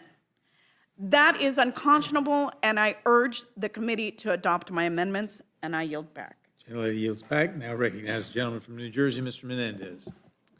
Thank you, Chairwoman Fox, Ranking Member McGovern, and members of the Rules Committee for the opportunity to testify about my important amendments to a Republican bill that would harm far too many Americans. I'm offering 2 amendments today. The first is number 201, and the second is number 306. Amendment number 201 would strike Section 44201 from this bill. Section 44201 would make permanent the Trump administration's de facto ACA repeal that would make healthcare more expensive and less accessible for so many of our constituents. Since the ACA's passage in 2010, Republicans have attempted over 70 times to repeal or weaken the bill, including efforts to weaken common sense protections against discrimination of those with pre-existing conditions like asthma or diabetes. And now we are seeing yet another attempt by Republicans to weaken the ACA and create barriers to care for hardworking individuals and their families. On March 10th, the Trump administration issued the so-called Marketplace Integrity and Affordability Proposed Rule. Ironically, this rule would make health care less affordable and less accessible by raising premiums, cutting financial assistance, and creating new bureaucratic paperwork requirements. If this rule takes effect, hardworking Americans across the country will face significant premium hikes, nearly $3 billion over the next several years, and greater barriers when they try to enroll on November 1st. But it's not just premiums that go up. Out-of-pocket costs will rise by 15%, with higher deductibles, higher copays, and more people delaying or skipping care simply because of cost. On top of that, the rule lowers coverage standards, letting insurers offer weaker plans that cover less care, meaning even with flat premiums, patients pay more out of pocket. So this is not just my opinion. An internal analysis from the first Trump administration warned that these changes will cause coverage losses, premium spikes, and significant market disruption. The administration has also admitted that under this rule, 2 million individuals will lose health care coverage in 2026. This rule is a direct attack on the people that the ACA was designed to protect. It targets working families, low-income individuals, and people with chronic conditions. This rule isn't about integrity, it's about exclusion. So no, we shouldn't codify this harmful rule into law. We should stop it. I urge my colleagues to support this amendment. The second amendment I'd like to discuss today would strike the section of this bill that repeals and rescinds grant funding for reducing air pollution at schools. And I have to repeat this fact. My second amendment would strike the section of this bill, this Republican bill, that repeals and rescinds grant funding for reducing air pollution at schools. At schools. We have an administration that claims to be promoting an agenda that will make our nation and families healthier. As a father and a legislator, there is nothing more important to me than protecting our nation's children. But the bill we are marking up today does the opposite. When parents send their kids to school, the last thing that they should worry about is the air in their children's classrooms. We know that indoor air pollutants pose serious health risks to children, and air pollution can affect educational outcomes. According to data from Centers for Disease Control and Prevention, whose funding the Trump administration has proposed cutting in half, in a classroom of 30 children, 3 are likely to have asthma. One study found a decline in children's test scores for every increase in particulate matter in their school's air, and air quality at schools tends to be worse indoors than it is outside. So what did Democrats do? We created tools to address this challenge. The IRA authorized a grant program that provides essential funding and technical assistance to improve air quality at schools. It seems straightforward to me, even at this hour, why we need this program. Yet Republicans voted against authorizing it 3 years ago. And every Republican on the Energy and Commerce Committee voted against my amendment in our markup last week. Meanwhile, they are cutting Medicaid for nearly 14 million people, and as I mentioned earlier, dismantling critical agencies that are charged with protecting public health. So I'd like my colleagues on the other side of the aisle to explain to me and the American people, how does this bill make our children healthier? How, in cutting these programs, will our children breathe cleaner air? How does it make how does making children sick support American families? This issue should be common sense. It should be bipartisan. It should be easy to vote yes on my amendment that preserves this vital program. I appreciate you, and I yield back. Gentleman yields back. That oh, got to do questions. Sorry, getting ahead of myself. Mr. McGovern. Eating a Swedish fish when you, I did that on purpose. I know, yeah. It's going to cost more with tariffs to have the Swedish fish. But I just want to say to everybody, thank you for being here. Thank you for your patience. I support all your amendments. I'm proud of all of you for coming to this committee and presenting the amendments you did, because I think they represent our values. And as I said at the beginning of this hearing, the underlying bill doesn't represent my values, doesn't represent our values. And so whatever we can do to help advance your amendments, we will do. But thank you very much. I yield back. Gentleman yields back. Ms. Scanlon? Yes, I echo the ranking member's remarks, and I wanted to particularly thank Representative Sanchez for bringing forward that amendment that is just so despicable in clawing back benefits from children based on who their parents are. It's un-American. That's all I can say. It also violates the Constitution. But that Details. doesn't seem to bother certain Yeah. members Yeah, of Congress. well, I appreciate the amendment. Thank you. I yield back. Gentlelady yields back. Now recognize Ms. Ledger-Fernandez. Thank you very much. And, you know, I noted, Representative Ricardo, that you kind of said something that we are all hearing, right? We keep hearing from Republicans that they don't like this bill. They whisper it to us. They complain about it. But they are so terrified of Trump that they are not having the courage to actually vote no. But we'll see. We'll see. But, you know, with regards to the amendments proposed with regards to immigration, I just wanted to seek unanimous consent to enter into the record an article in Defense One. And Defense One, as you know, is a highly regarded military publication titled "Immigrants Show Greater Willingness to Join the Military, Study Shows." Without objection, so ordered.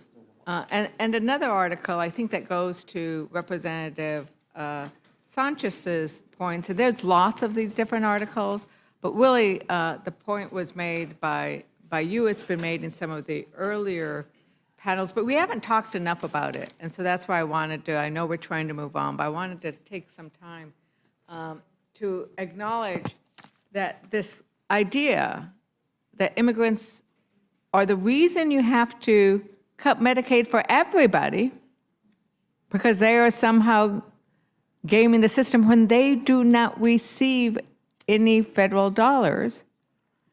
And indeed, the article that I would seek unanimous consent to is just one of many that center on budget and policy priorities. Immigrants contribute greatly to the Social Security Trust Fund solvency, which demonstrates, Mr. Chairman, I seek unanimous consent. What was the date? I'm sorry. I'm sorry. The date on It's the an article? The date of the article on April 23, 2025. Without objection, so ordered. Thank you. And thank you for helping clarify that, because I think it's really important that these are recent articles because they are showing that immigrants' contributions are key. And this one shows that if it weren't for immigrants who pay taxes but often don't receive any of the benefits, our Social Security would be in deeper trouble than it already is. And you look at that across the board over and over.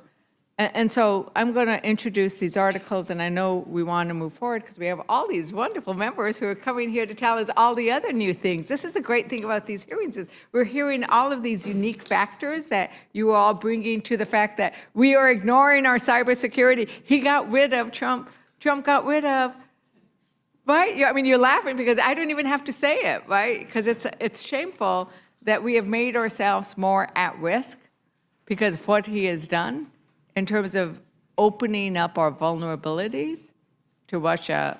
That's one of your concerns, correct, Representative Matsui? Yeah.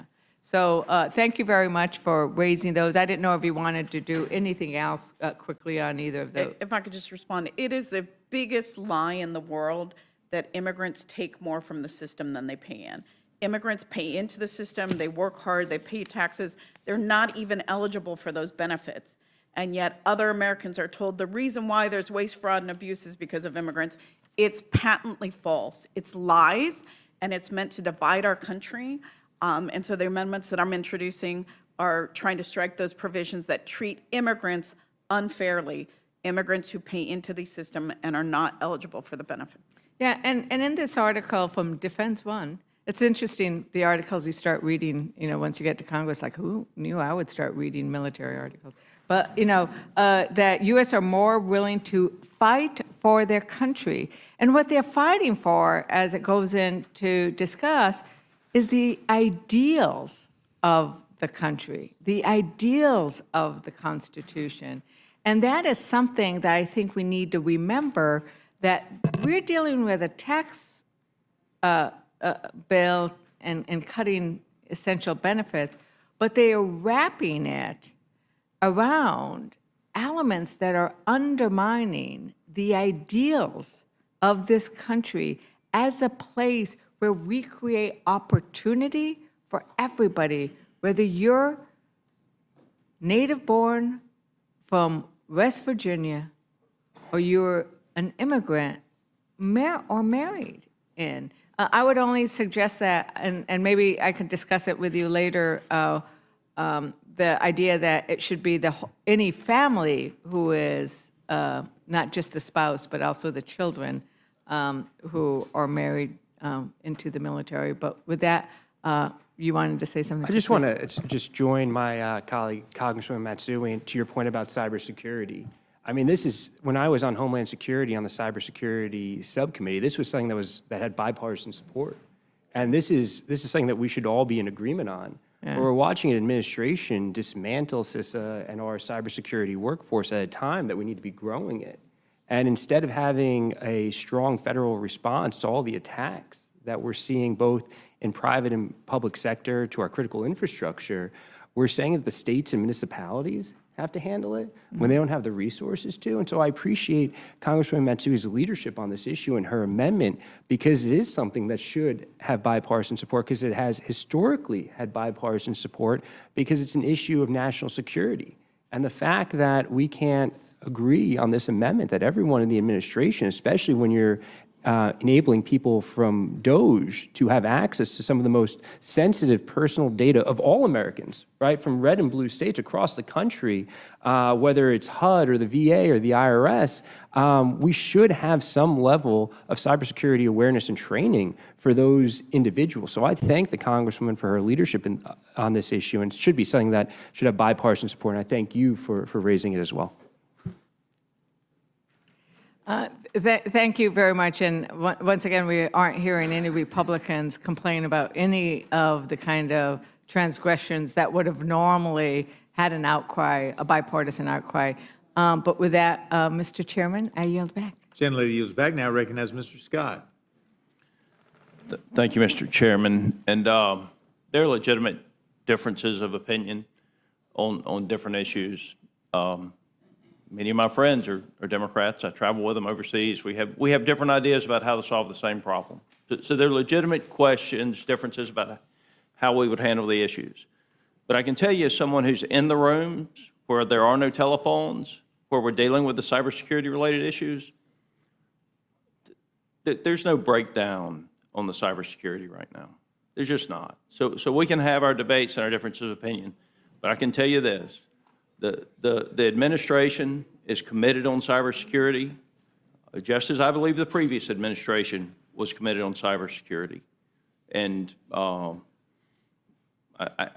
it's just we have differences of agreements on other things, but that's the one that I've listened to that I think that accusation is just, as someone who's in the room, I very much think that's a false accusation. Can I comment on Mr. that? Chair, I yield the remainder of my time. I'm not interested in a debate on it. Gentleman has yielded back, and I understand we can do this, but I'm looking at possibly 2 more panels before we finish. And so Happy for y'all to have a conversation and discussion and disagreement, but this panel is concluded. Thank you. I note, this response will be noted. Thank you.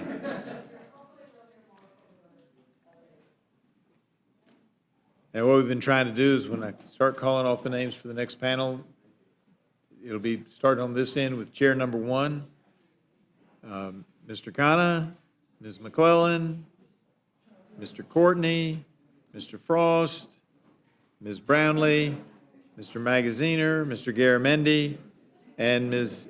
Elfrith.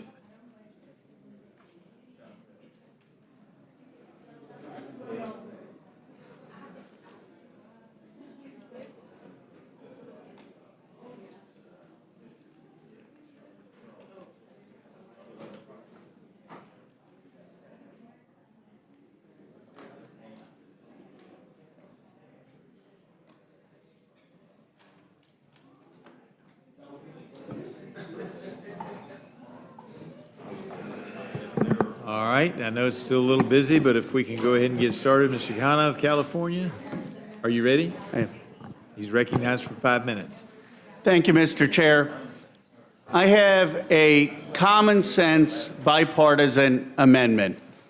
No American child under the age of 18 should lose their health care because of this bill. As you know, 42% of America's children rely on Medicaid. The chairman of the Energy and Commerce Committee said, no one is going to lose their health care. No kids are going to lose their health care. President Trump keeps saying it's all about waste, fraud, and abuse. We're just going after waste, fraud, and abuse. Representative Crenshaw says no kids are going to lose their health insurance.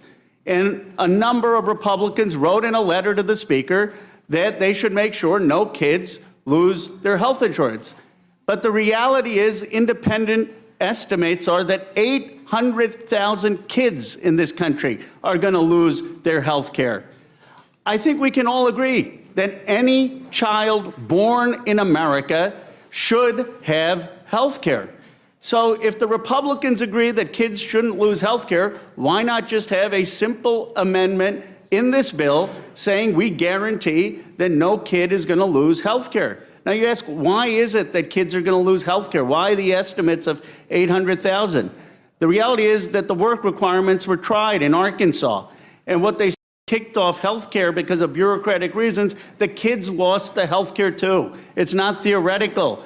Thousands of kids in Arkansas lost their health care.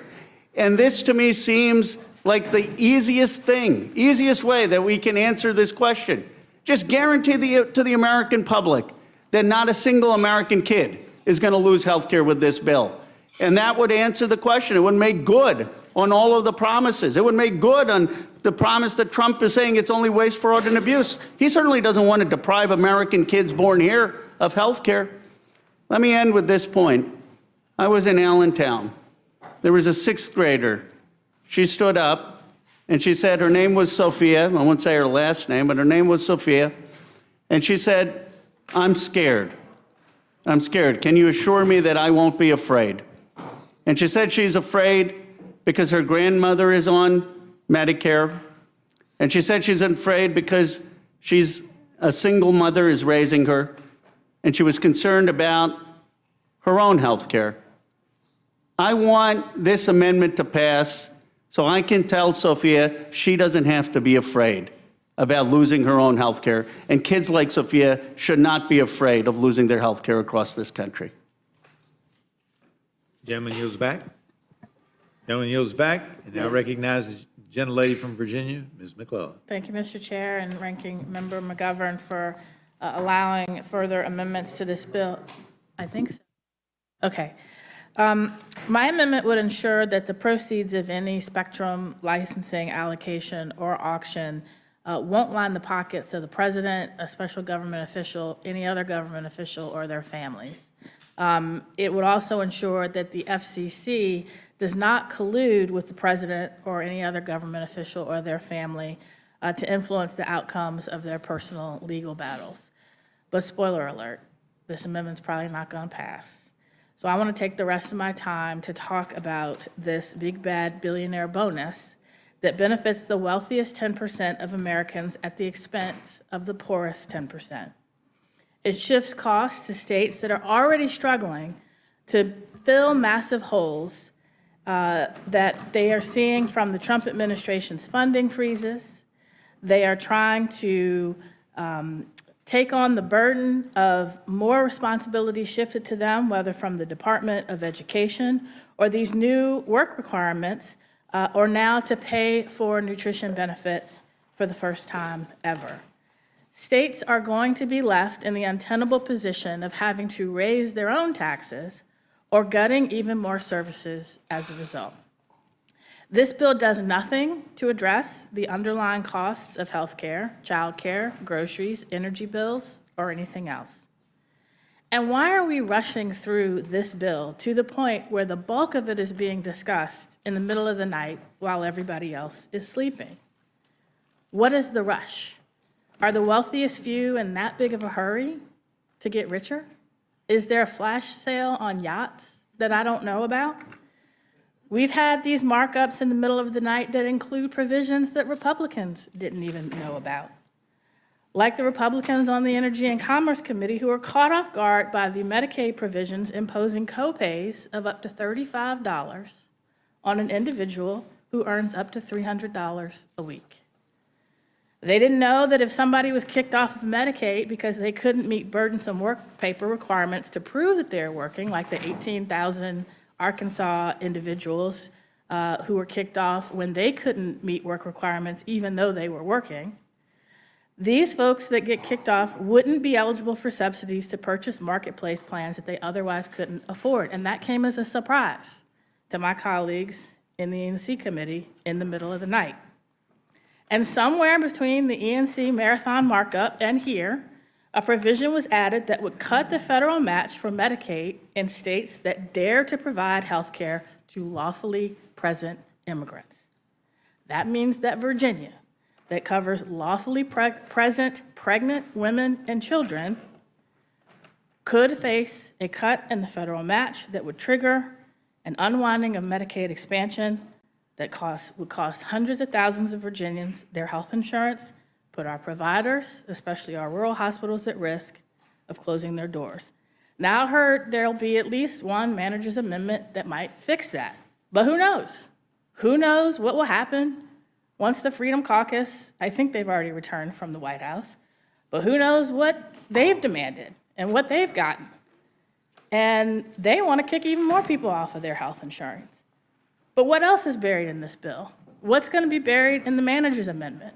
What's going to be buried in the bill that we see for the first time on the floor that we won't have time to take back to stakeholders or the American people? And will this be another one of those moments where we rush through a big, massive bill and then hope that the Senate saves the House from its worst impulse? Plain and simple, I ask again, what's the rush? What is the rush of a bill that will harm children? That will say to a family, now even though you legally cannot leave your child at home when they're 7, 8, 9, 10, we're going to assume that you can go to work once they reach 7. Even though I can tell you when my son was 7, if left at home to take care of himself, he probably would have burned the house down. Have we thought through? Have we thought through the unintended consequences of some of the provisions that are buried in this bill, surprising even Republicans that don't like them? I hope we take our time, we do this right, because if we mess it up, the harm is not going to be to us. It's going to be to the most vulnerable that we represent. And with that, I yield back. Gentlelady yields back. Now recognize Mr. Courtney of Connecticut for 5 minutes. Thank you, Mr. Chairman and Ranking Member McGovern and all the members of the panel. I have a simple, straightforward amendment focused on the Air Force One program, which falls under the jurisdiction of the Sea Power and Projection Forces Subcommittee of the House Armed Services, on which I serve as ranking member. This amendment would prohibit funds made available by this act from being used for the purpose of modifying an aircraft acquired from a foreign source for use as executive airlift aircraft or for transferring such aircraft to a non-governmental entity such as a museum. This provision is in response to the President's sudden decision to accept a Boeing 747 from Qatar to serve as a so-called bridge replacement for the current Air Force One aircraft. The White House has portrayed this idea as a free Air Force One plane. Nothing could be further from the truth. I can say this with complete certainty because in 2018, during the first Trump administration, Congress authorized the purchase of 2 Boeing 747 aircraft that Boeing had originally built as commercial passenger planes for an airline that went bankrupt. The cost of upgrades and retrofitting for these 2 planes to replace the Air Force One fleet totaled $3.9 billion. The work included stripping the plane's interior down to the studs, hardening the plane's defenses, installing encrypted communications technology, and building out space for what is essentially a flying command and control center, not just for our nation's military and intelligence agency, but for the entire federal government. Earlier this month, Acting Assistant Secretary of the Air Force, Darlene Costello, testified before our subcommittee that Boeing has a workable plan for the Air Force to deliver these 2 planes by 2027. It's important to note that the final cost at this point has already exceeded $3.9 billion to the tune of millions of dollars, hundreds of millions of dollars of cost overruns. A few hours ago, the White House confirmed that the President has unilaterally accepted a 3rd plane. We've all seen the pictures of this aircraft that is not even close to being ready to fly as Air Force One.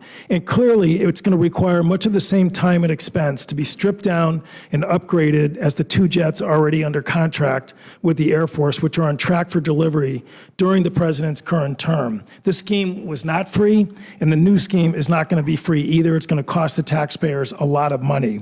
The relevance to this reconciliation package is that the armed services provisions, the $150 billion for the Department of Defense, was allocated under Title II of the U.S. Code, which has little or no controls on how funds are going to be used across programs, unlike Title 31, which safeguards the execution of congressional appropriations.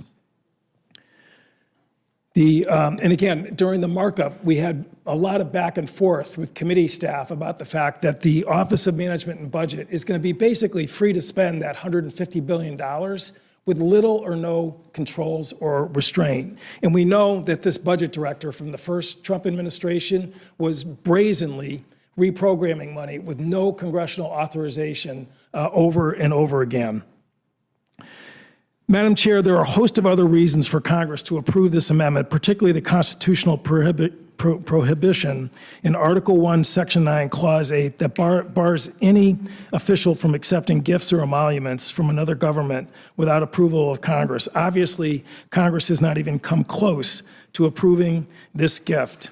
That prohibition, as well as the significant cost of retrofitting a 3rd Air Force One, screams out for Congress to exercise its constitutional duty and put the brakes on this scheme. My amendment will do that, and I respectfully ask my colleagues to make it in order. And Madam Chair, I have an article from Forbes magazine, hardly a Democratic media outlet, titled "Why the Qataris Are Happy to Dump Their 747 on Trump," dated May 15th.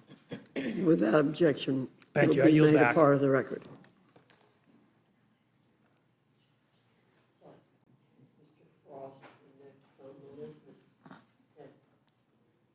Okay, I'm just going by the list given to me, so but if you want to go in order yourself, you're fine. That's fine. Okay. Thank you, Madam Chair, Ranking Member McGovern, and members of the committee. Thank you for spending nearly 20 hours at this hard work. I greatly appreciate it. I'm sure everybody on this panel does, discussing many of the very concerning cuts and policy implications of this bill, staring down policies that will result in as many as 14 million people losing their health insurance and food assistance, the elimination of IRA provisions aimed at lowering energy costs, adding trillions of dollars to the deficit, which we only just found out a few hours ago from CBO, which will trigger $500 billion in Medicare cuts, all to pay for tax breaks for the wealthiest Americans and corporations. I'm here to request the committee accept the following 2 amendments aimed at protecting our national security, Amendment 102 and 108. First, Amendment 102 is a common sense provision recommended by the DoD itself to protect our national security and ensure military readiness when considering coastal leases for sale. The bill before us proposes a fire sale on public lands and waters to the lowest bidders for the purpose of more drilling, and yet offers no guarantee that any of those resources will benefit Americans or lower energy costs. On the House Natural Resources Committee, we often talk about national security and how our ability to produce our own energy allows us not to rely on foreign adversaries, but selling off our coastal waters surrounding our military installations directly contradicts these efforts and instead endangers our national security by prohibiting the military's ability to train and navigate freely. And here's how I know this, because in 2015, the DoD analyzed every offshore drilling block in their roles and activities critical for military readiness and national security, and they determined that what, if any, level of drilling activity can be done without impeding their critical work. My amendment would require the federal government to implement the findings of this DoD report when selling offshore drilling leases for coastal waters. Due to the sensitive training and work of it at our installations, all of these blocks on the east and west coasts were classified by DoD as requiring either a total prohibition or very specific conditions for leasing. But even if everything on these drilling sites were to go exactly as planned, the mere presence of these rigs would cause immediate threats to our military readiness and national security, and that's just not a risk we should be willing to take. I implore this committee to address the very real threat by supporting this amendment. My second amendment before you, Amendment 180, as was just discussed by my colleague, we understand the bill provides extra $150 billion to the DoD, and frankly, I don't trust the secretary with $150, let alone $150 billion. But my second amendment, preservation of historical items, is very simple. It prohibits the DoD from spending any of these funds until a panel of experts reviews all artifacts and documents flagged for destruction and censorship. Earlier this year, the DoD, under the direction of Secretary Hegseth, began removing books, images, and stories of historical events and heroes from our military academies. The department removed these items as part of a crusade against what they consider promoting, quote, divisive concepts. Yet protecting the history and accurately telling the stories of our nation is critical to our national security. It's concerning that under Secretary Hegseth's guidance, the DoD has removed images and stories often by mistake. We all read the headlines of articles and images highlighting the accomplishments of the Navajo code talkers who fought in the Pacific Island campaign that were removed. Pictures of the Enola Gay, the plane that dropped the atomic bomb in Japan, were removed because of the word gay. At the U.S. Naval Academy in my own district, we've seen nearly 400 books from their libraries removed that explored themes of gender, race, and diversity. Maya Angelou's I Know Why the Caged Bird Sings was removed, yet Hitler's Mein Kampf and Mussolini's The Doctrine of Fascism remain. We are spending precious time, energy, and resources on erasing the history of our great nation instead of preparing for the next conflict or taking seriously the handling of sensitive national security information. A military that looks like our country and receives an education that teaches the accurate history of this nation is critical to our ability to influence strong democratic principles abroad. If our service members don't learn from history, they are doomed to repeat the mistakes of the past. I urge support for both of these amendments and yield back the balance of my time. Thank you, Ms. Elfreth. Mr. Frost, you're recognized for 5 minutes. Thank you so much for the opportunity to testify. I got here at 1 a.m., and when I pulled up, I was surprised to see a crowd of about 150, maybe 175 people right outside the Capitol steps protesting this bill and protesting cuts to Medicaid, protesting cuts to food assistance. And I started walking around and speaking with people, and I found folks who were here from all across the nation, of all different ages, all different ethnicities, races, religions. I met Democrats, I met Republicans, I met independents, I met people who aren't registered to vote. And the word I heard from people the most, especially, it started to rain, we stayed out there talking to people. The word I heard the most was betrayal.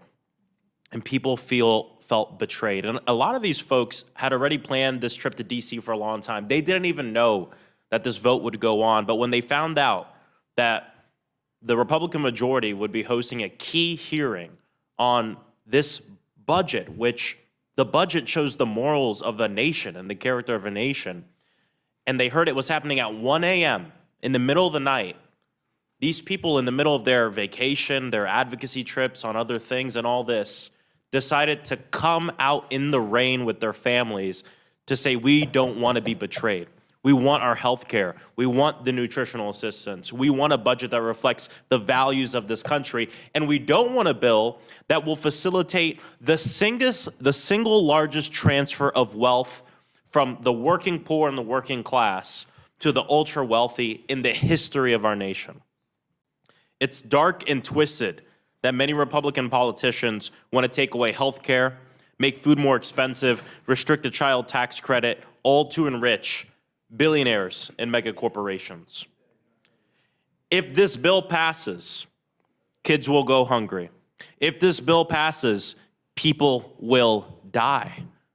And I heard this directly from people that were out there protesting, talking about the impacts that these cuts to Medicaid would have on their lives and their children.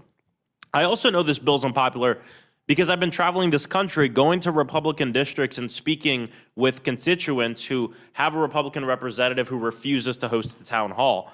I was actually in Michigan because in Representative John James' districts, one of his constituents shared, quote, "My daughter's a young woman who was born with cerebral palsy, mild cognitive impairments, and autism. She depends on Medicaid services for her health, safety, and well-being. She's unable to work or take care of herself. Without Medicaid, she is totally at risk. Cutting Medicaid to give tax cuts to wealthy billionaires is not only cruel and unethical, but it puts vulnerable people like my daughter at risk of severe mental and physical health problems." I'm in this hearing to offer support for Democratic amendments that would reverse the damage of this horrible bill that's a scam, and I personally have two amendments that I would like you to consider. One of them, the first prevents the Committee on Oversight and Government Reform portion of this bill from taking effect if Donald Trump violates a Supreme Court order. The rule of law is fundamental to any functioning country, and the only thing that can guarantee people's safety and security.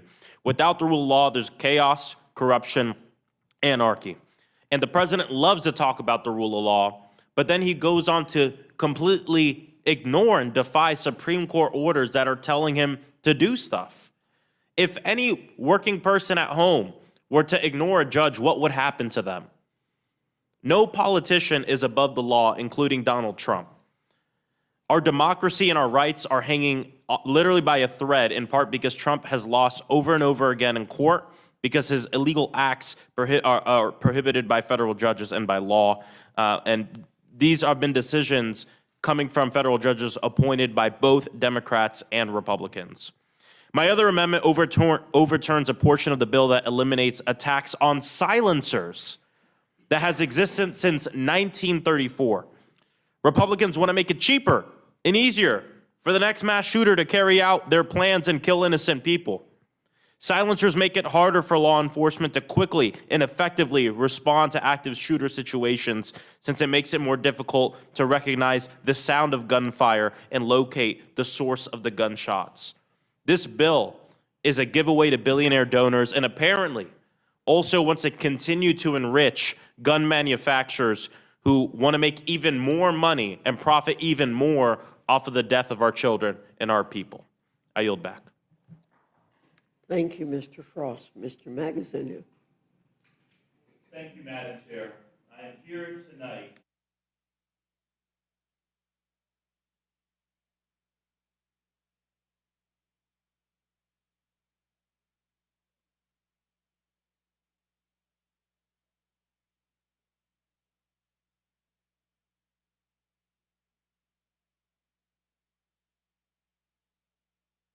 to make ends meet. High costs are impacting everybody. The cost of food, the cost of medicine, the cost of rent. The people I speak to in Rhode Island every day feel like they're working harder and harder, but they cannot afford to keep up. And recently, the Trump administration made it even worse with these reckless tariffs that are making everything even more expensive. But you know who's not struggling? The billionaires, the people at the very top are doing quite well for themselves. Yet, this Republican tax bill will make it even worse. Under this plan, and listen to this, this is from the nonpartisan CBO. Under this bill, people who make more than $5 million a year will get an extra $100,000 plus on their income every year. But a middle-class household, if your family makes $70,000, $80,000, $90,000 a year, you will see on average $45 a year. So we're giving millionaires over $100,000 a year more money. The middle class gets $45 on average. How is that fair? And if you are a family that's trying to work your way into the middle class, you're making $30,000, $40,000, according to the CBO, you will lose more than $1,000 a year once the cuts to Medicaid and SNAP are factored in. So this Republican tax bill is literally taking thousands of dollars per family from working people and transferring it to the super rich. My first amendment will reverse this. Under my amendment, families who earn less than $500,000 a year, the majority of Americans, most Americans, will get a tax break. We would lower your tax bracket 2%. If you're at 22%, we make it 20. If you're at 12%, we make it 10. And we would pay for it by adopting Donald Trump's suggestion to put a new tax bracket for people making more than $2.5 million a year at the 39.6% tax level. This is a matter of basic fairness. Let's ask the people making millions of dollars a year to pay their fair share so that the middle class can get a tax break. And I find it very interesting that my Republican colleagues can't summon the courage to stand up to Donald Trump on almost anything. When Donald Trump says, oh no, I really won the 2020 election, we should overturn the election results, over 100 of our Republican colleagues said, yes, sir, we'll try to overturn the election for you. When he enacted these massive tariffs, which are a huge tax on the middle class, our Republican colleagues were either silent or submissive. When he cozies up to dictators like Vladimir Putin and throws our allies under the bus, crickets from our Republican colleagues. But when he suggested, hey, let's increase taxes on the millionaires to help pay for this bill, well, that was too much for our Republican colleagues. That was the first time that they said, oh no, Mr. President, you've gone too far. Really? So look, I'm going to agree with the president on this one. Let's put that tax bracket, that higher tax bracket on people making more than $2.5 million a year, and instead give real tax relief to the middle class. My second amendment addresses another unfairness in this bill. Understand this. This bill is an across-the-board cut to SNAP benefits, to food aid. Our Republican colleagues like to say it's just waste and fraud, or it's just going after people who are bilking the system. False. There is a 5% cut across the board for every state, regardless of error rate. My second amendment would eliminate that across-the-board 5% cut for every state and pay for that by eliminating the provision that gives an exemption on inheritances over up to $30 million on the inheritance tax. How about, instead of cutting food for hungry families, for working people, we say to the children of millionaires, you know what? You don't need a tax exemption up to $30 million of your inheritance. Let's go back to the $5 million exemption that existed before 2016. We'll let those children of millionaires still get the $5 million tax-free inheritance that they used to get, but not 30. Instead, we're going to feed hungry families by canceling these SNAP cuts. I urge adoption of these amendments to make this a fairer bill, and I yield back. Thank you very much. Mr. Garamendi, you're recognized. Thank you, Madam Chair.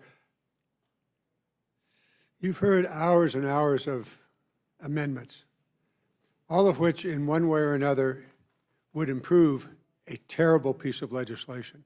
It's been said by others way back when I was in the California legislature, if it's a bad piece of legislation, don't amend it, just kill it. This bill deserves to be killed. You are operating under the direction of President Trump, and in that process, you are conducting the biggest theft in U.S. history. This budget reconciliation bill is the largest transfer of wealth from the country's most vulnerable people to its richest people, at a time when Trump's tariffs are already causing prices to rise. House Republicans are making the lives of millions of Americans even more difficult by passing a bill that rips health care from nearly 14 million Americans who rely on Medicaid, including over 300,000 in my own district. And I dare say in each and every one of your districts, whether you're a Democrat or Republican, the numbers are similar. This bill, and therefore you are stealing food from the tables at the schools, over 18 million children will not have school lunch programs and other food available to them in their schools. Why? So that you can finance $150 billion for the Pentagon's new slush fund. Mr. Courtney already has given you the details on how that would work because of the way in which you are structuring the use of that $150 billion. We know that the Pentagon is already wasting money on very dangerous projects. Why are they allowed? Why are we using the Pentagon to deport aliens, the deportation flights? The Sentinel intercontinental ballistic missile, $150 billion minimal, and another $20 billion for a new nuclear bomb to be used there. Don't need it for 15 to 20 years. The Minuteman III can serve that purpose. How about another boondoggle? A Golden Dome? Hello? Does anybody know anything about missile defense systems?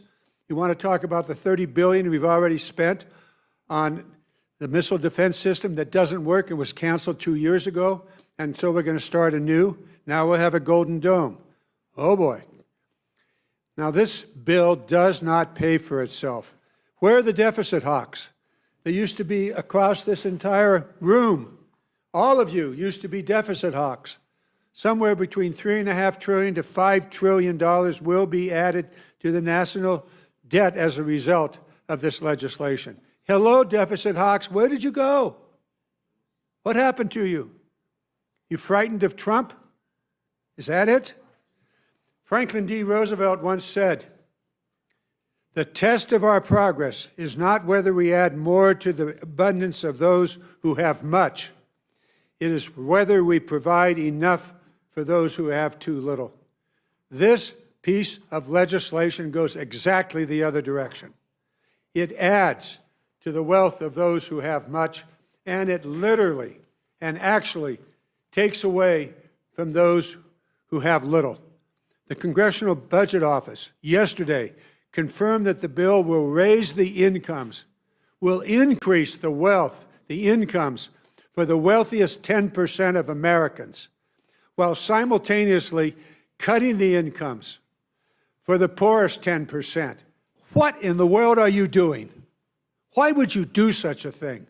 Why would you increase the wealth of those who already have much while simultaneously taking away from those who have too little? How do you do it?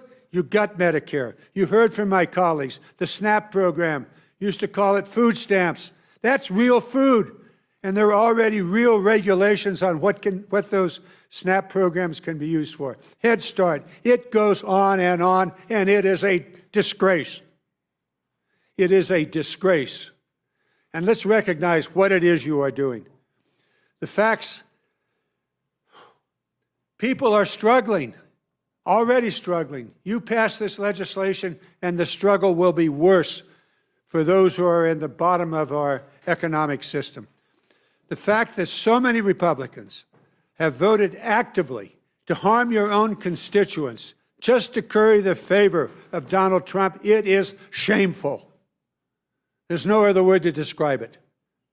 How could you possibly face yourself when you look in the mirror and recognize what you're actually doing to Americans, millions of Americans? It is a disgrace. The Democrats are doing everything we can to stop this disgraceful piece of legislation. I'm proud to stand with my Democratic colleagues. I'm proud that they are taking their time and your time. And I do have amendments, but I won't have the time to offer them. They're in the record. Yeah, you're long past your time, John. Julia, I'll let you get by with a little too much. Ms. Brownlee. Yeah, thank you, Madam Chair and Ranking Member McGovern. Before addressing my amendment, I wanted to really echo all of the arguments made by my colleagues in strong opposition to this big, bad billionaire bill. This bill serves as a Trojan horse to jam through hundreds of billions of dollars in Medicaid cuts that will devastate 265,000 Ventura County residents in my district and 14 million Californians who depend on Medicaid to access their health care. These cuts will harm children, disabled adults, low-income seniors, and they will result in hospital closures across our country. And there are many other egregious sections of this bill that will have devastating impacts to the American people for many, many years. My amendment today would redirect $1 billion from this bill to fund climate monitoring, weather forecasting, and disaster preparedness programs at NOAA. I would challenge my Republican colleagues to find constituents in their districts who want to lose access to accurate weather monitoring, particularly as we head into the busiest time for severe storm predictions like tornadoes and hurricanes. Just this past weekend, deadly tornadoes tore through states from Kansas to Kentucky. The same weekend when reports came out that for the first time in the past 50 years, local National Weather Service offices would no longer have the capacity to monitor weather around the clock in parts of the country due to reckless DOGE cuts. I have got a map right here that shows the places in the United States that no longer have access to 24/7 weather monitoring. This is not some partisan talking point. It's a matter of life and death. Programs like the National Weather Service are what we promise to the American people in exchange for their hard-earned dollars, not tax cuts to the wealthiest 1%, while the president tanks our economy to help his billionaire friends scam the system and profit off the American public. The mindless destruction of America's critical government programs only makes our country weaker, it makes it less safe and less prosperous. It's just plain irresponsible, and it cannot stand. I'm offering this amendment as a necessary course correction to invest back into communities and to our public safety. The forecasts NOAA produces are critical across almost all sectors of America's economy, from safe air travel, managing our water supplies, supporting the outdoor recreation industry, to seasonal forecasts that help farmers decide when to plant and when to harvest their crops. And perhaps most importantly, NOAA uses these forecasts to issue all the tornado, hurricane, flood, and extreme wildfire condition warnings during extreme weather events. Extreme weather events that are only going to get worse. The growers in my district certainly know this. They are the ones on the front line responding to the climate impacts that cause shifting production seasons, the reduction of available water, and creates more intense and frequent natural disasters. The Republicans' proposals will exacerbate the climate crisis while taking away funding for vulnerable communities to prepare for natural disasters. In the face of this Trump tax scam that threatens our clean air, safe water, public health, and economic prosperity, I am proposing we instead invest in programs that will keep our communities safer and ready to respond to extreme weather. With that, Madam Chair, I urge this committee to adopt my amendment, and I yield back. Thank you very much. I thank our witnesses for being here, our panel for being here. Anybody else? Does anyone on our side of the aisle wish to ask a question? No. Mr. McGovern, you're recognized. Again, I just thank this panel. I appreciate you being here, and I know some of you were here at 1 in the morning. I remember seeing you, And I would just want to, again, say what I've said to previous panels. Thanks for sticking it out. I think it matters. I think people are paying attention. I think it's important that we're fighting back, especially against the bill that we find so egregious. And so I just, we will support the amendments. We will have your back. But I want to say thank you. And Madam Chair, before I yield back, I don't know whether you have any updates on schedule. I've been trying to read news reports as to whether or not Republicans have come to an agreement on a manager's amendment, and I don't know if you have or not, and whether we might be, what you anticipate the schedule for the evening to be. I believe we do have an agreement on the manager's amendment, but I'm not exactly sure of the schedule because I have not been able to. I came in, we're trading places, so all right. I will give you an update. But is your expectation that rules will reconvene tonight? Yes, sir. And if that's the case, is it your expectation that a bill will be on the floor tonight? Yes, sir. Okay, well, I mean, we started at 1 in the morning, we'll finish at 2 in the morning, but okay, all right. But I thank the gentlelady, and I yield back. Ms. Scanlon. Yes, thank you. I did more than a wave this time. We've all got it at this point. Mr. Courtney, I appreciate your amendment with respect to this Qatari royal family plane that the president is trying to accept. In the Judiciary Committee, we have focused on the fact that it's a pretty clear violation of the Foreign Emoluments Clause. But I appreciate the fact that you're bringing up that it's actually a huge waste of taxpayer dollars. Can you just talk about that for a minute? There probably is no worse way to build an Air Force One than to take a plane that's already been fitted out and then have to strip it down and then just sort of create all the special characteristics of Air Force One. And we know this because that's what we've done with the 2 planes that are in process. And by the way, it look like they'll be delivered while President Trump is still president, so there's no need for a bridge plane. He's going to get his planes in 2027. So yeah, just building a 3rd Air Force One is a complete waste of money. Right. It seems offensive to our armed forces who are responsible for maintaining the plane. Obviously, it has all the indicia of something unseemly. And then, of course, there's the national security concerns as well. So I appreciate you're raising the wastefulness and the abuse of the taxpayer dollars there. Rep. McClellan, I know you were testifying about your bill, and I was wondering if there were implications with respect to burden on the states. So, I was a state appropriator. I was in the state legislature when we expanded Medicaid. And, states can't print money, and they have to have a balanced budget. And this bill shifts a lot of costs to the state for nutrition programs, for some Medicaid spending. But you got to look at that in a broader context. So first, let me talk about the work requirements. States have had the ability to impose work requirements for 7 years. Only 2 have done it. One, I already talked about. Georgia spent more money on the administrative costs than it did on the cost of health care.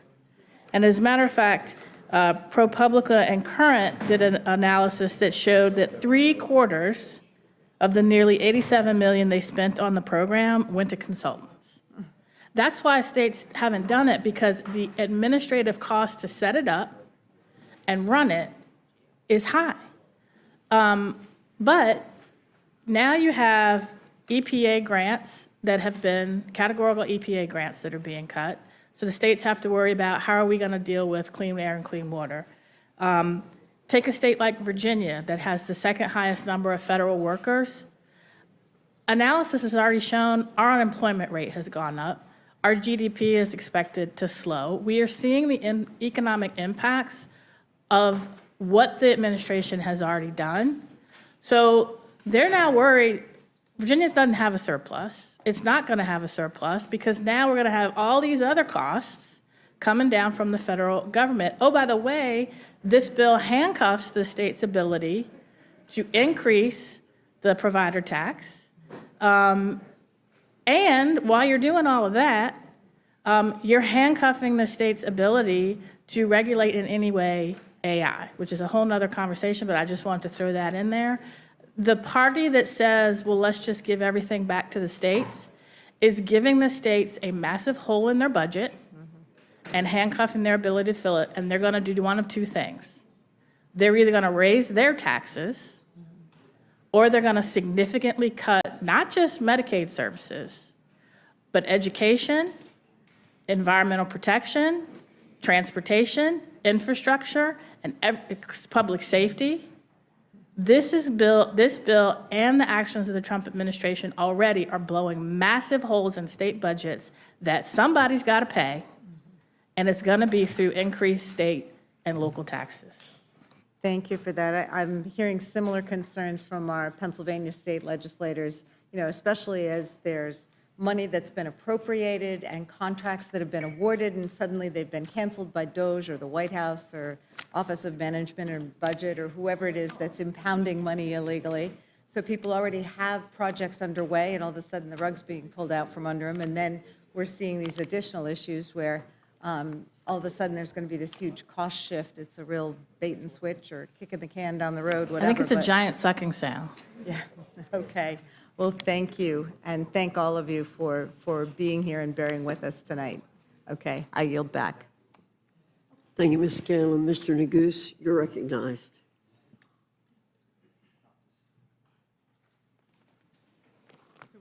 Sorry, a lot of paperwork over here, Madam Chair. Great idea. It's been a long day. I have no questions. Thank you all for your testimony and your amendments, and of course, I support the amendments. I just want to follow up on a point that the ranking member mentioned. We've been here now for 19 hours, I guess, close to 24 hours straight. Started at 1 a.m., and as the ranking member said, it sounds like we may very well end at 1 a.m. or 2 a.m. with a vote in the dead of night on the floor on a 1,000-page bill that would have dramatic negative consequences for the American people. But I don't know that I could say it any better than one of your colleagues, Madam Chair, and that's Representative Massey, who posted on social media just a little while ago, I'll quote, "Major provisions of the big, beautiful bill are still being negotiated and written, yet we are being told we will all vote on it today. Shouldn't we take more than a few hours to read a bill this big and this consequential?" Now, what's interesting is a commentator responded to that tweet and said, wasn't that a promise, too, that y'all would get 48 hours to read new bills before voting?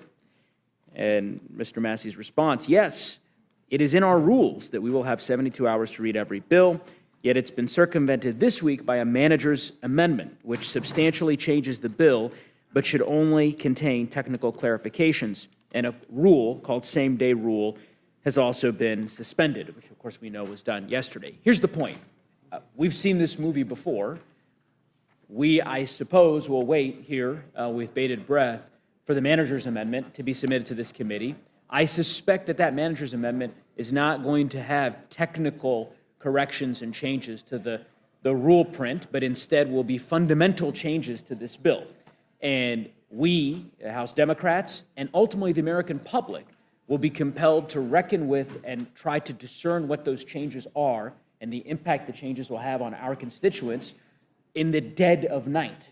And so I would encourage the majority to reconsider, and I would hope we weren't able to convince the Speaker to hold this hearing at a regular hour, the way that all the other markups were. We failed in that effort. Perhaps we'd be more successful in persuading the Speaker to put the bill on the floor in the morning so that the American people can actually have a chance to listen to the debate that unfolds on the House floor. With that, I'll yield back the balance of my time. Thank you. Ms. Leisure-Fernandez, you're recognized.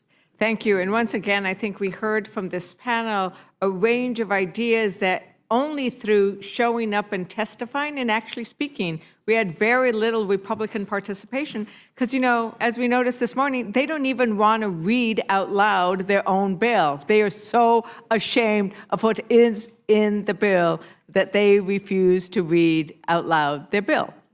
But what you all have done is come to us with provisions so that we cannot have the kind of corruption from Qatar that we are seeing, so that we can protect states' rights and states' budgets and some kind of respect for the relationship they have and the obligation the federal government has. And oh my God, the silencer thing, thank you so very much for bringing that up today.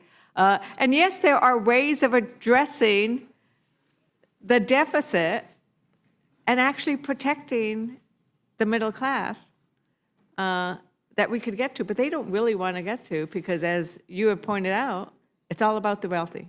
Everything they do is about the wealthy. There's all kinds of other stuff.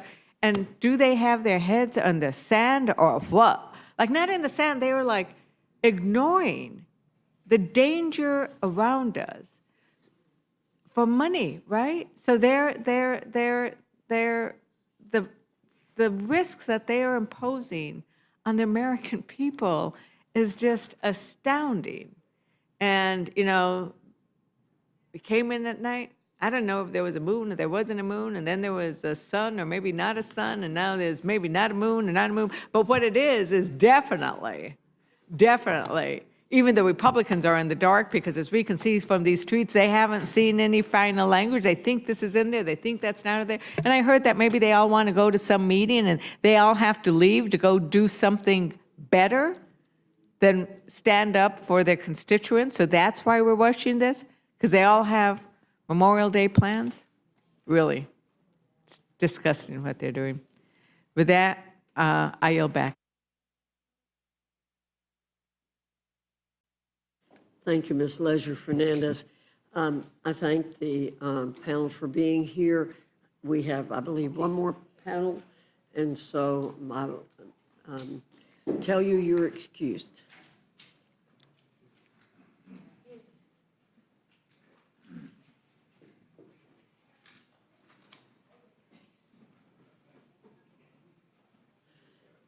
If I could ask you all to do the same thing the last panel did, we have 7, I believe, not counting Mr. McGovern, or he's going to stay here.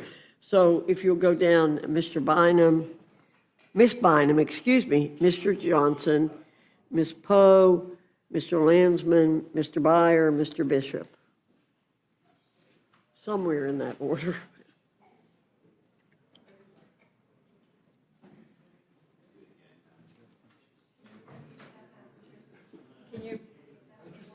It's okay. It's okay. It's okay.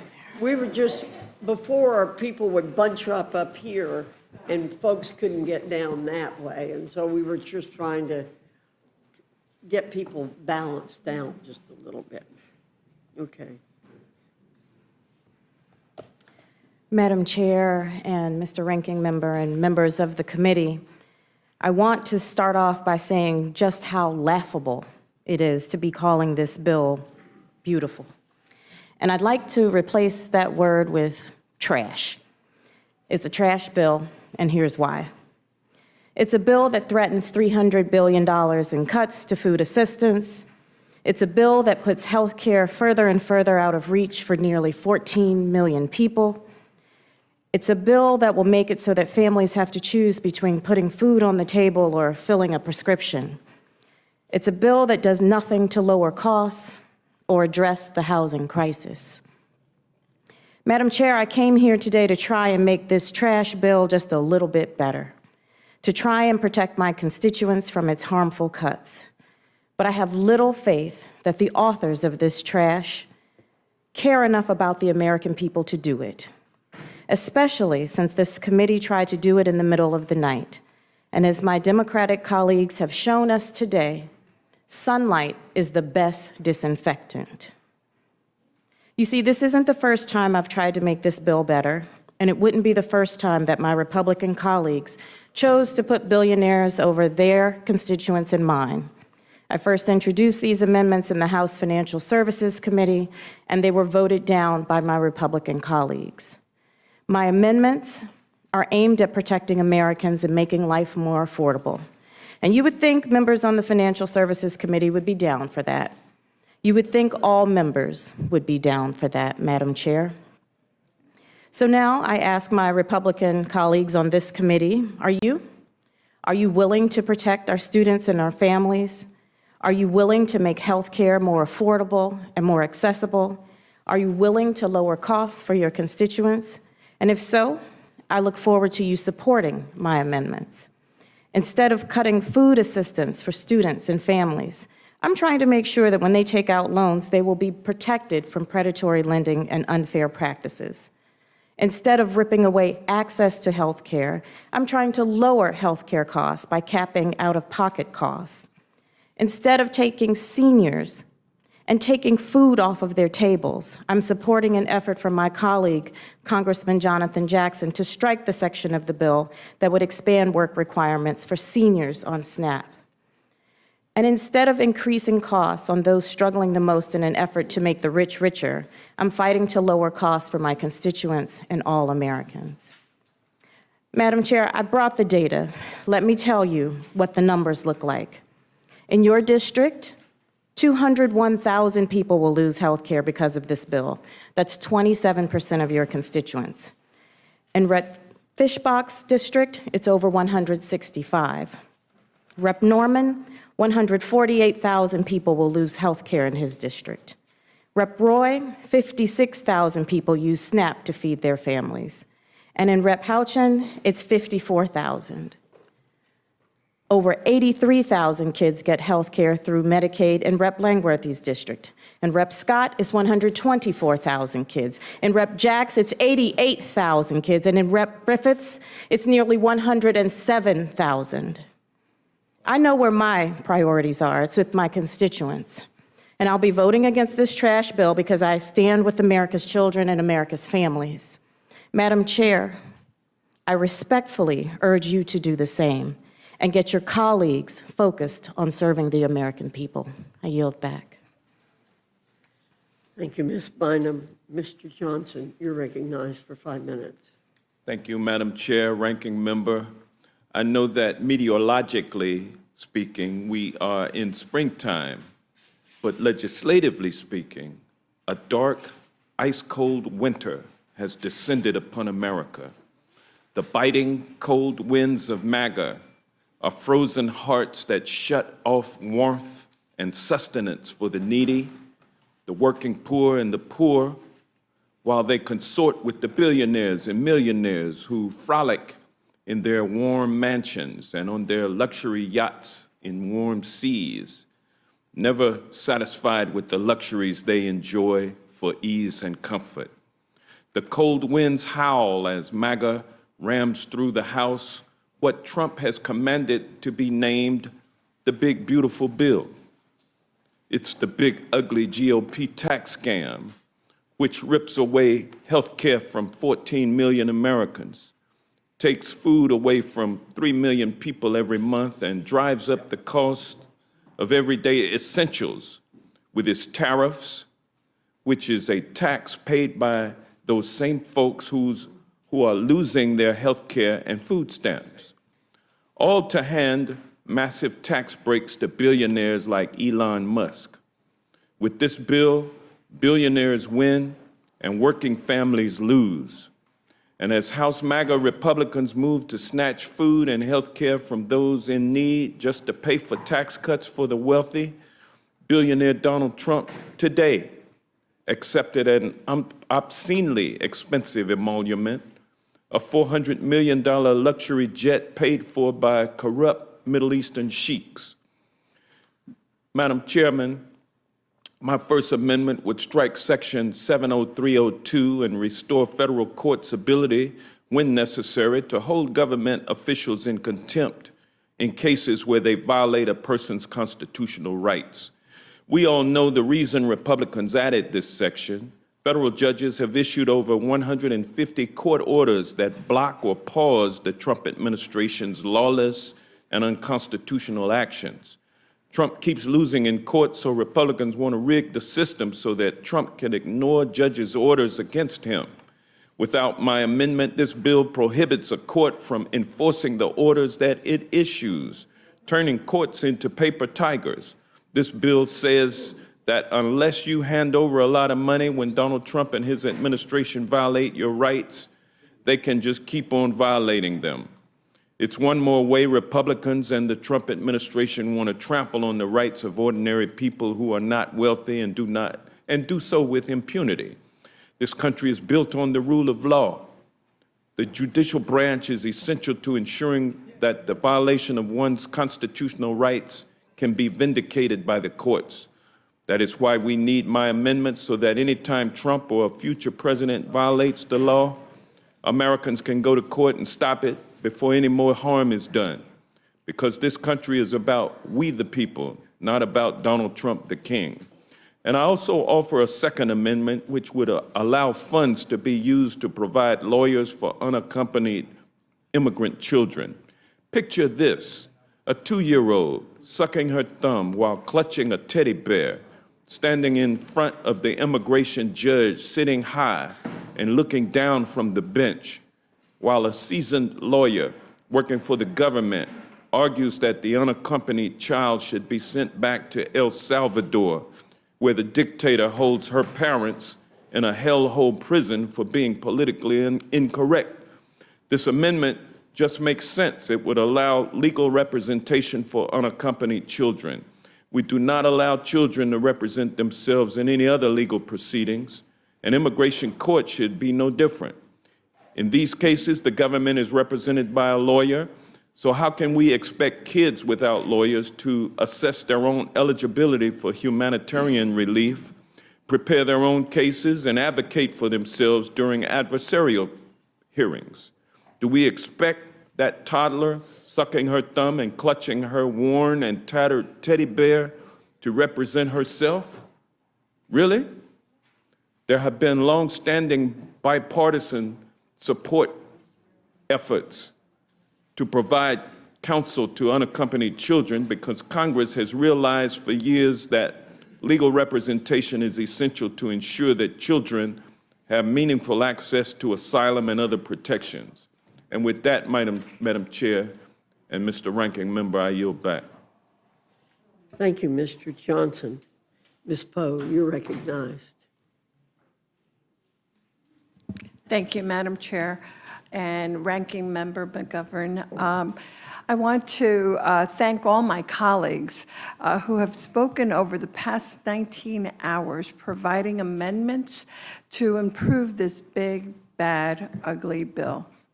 I come before you today to discuss my deep concerns with the legislation the committee is considering today and the amendments I have offered try to improve it. This bill is heavily skewed to give huge tax breaks to the wealthiest 1/10 of the 1% of Americans. Any tax cuts that Congress provide should favor the middle class and all other hardworking Americans, and this bill does not do that at all. This bill will cause New Jersey families to go hungry. Around 83,000 people in my district, the 9th district, including children, working parents, seniors, and veterans, buy food with SNAP. The SNAP cuts here will mean thousands of our neighbors won't be able to feed their families.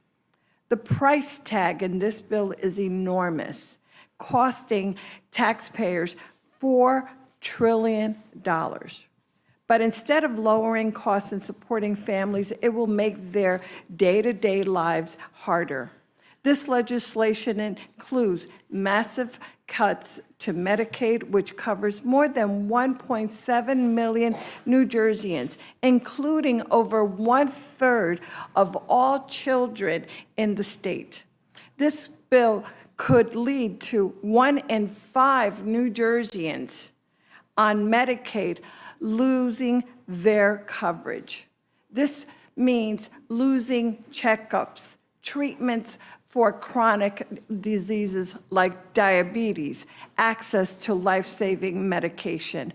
Cuts to Medicaid will hit particularly hard mothers and families in our poorest communities. That is why I've offered an amendment to require states to provide 12 months of continuous health care coverage for pregnant and postpartum women who qualify for Medicaid and CHIP. My state New Jersey already provides this coverage. 2 out of 3 maternal deaths in America happens in the days following childbirth. Health care at this time means the difference between life and death.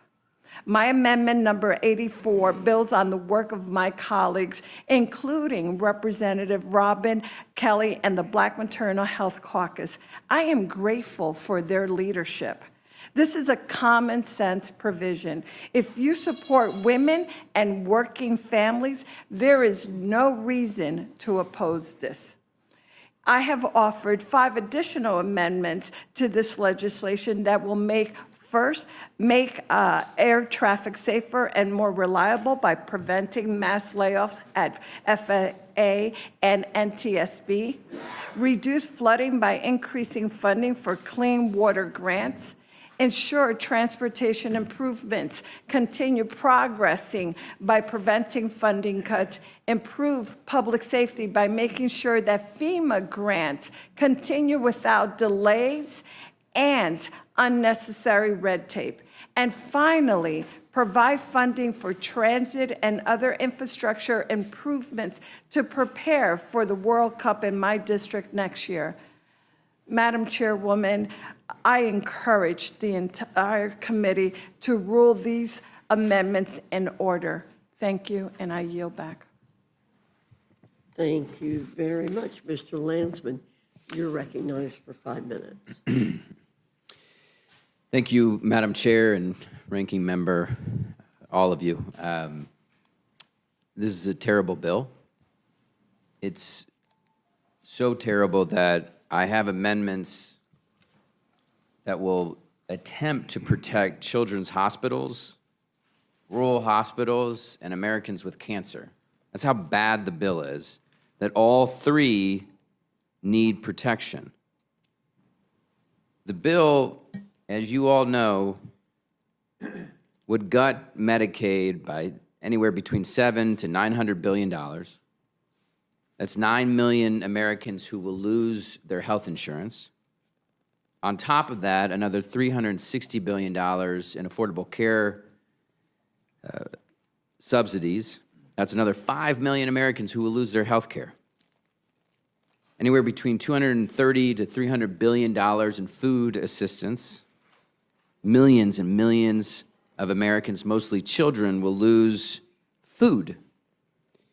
And it adds trillions to our deficit, all to pay for tax cuts that overwhelmingly support the wealthiest people in this country and big corporations. When you rip health care away from millions of Americans, it means that some people will die. Kill the bill, not Americans. My First Amendment prohibits Medicaid provider taxes from being capped in any state where those caps would harm a children's hospital. I have in my district the second best children's hospital in the country. I don't want it to be negatively affected at all. 50% of its revenue comes from Medicaid.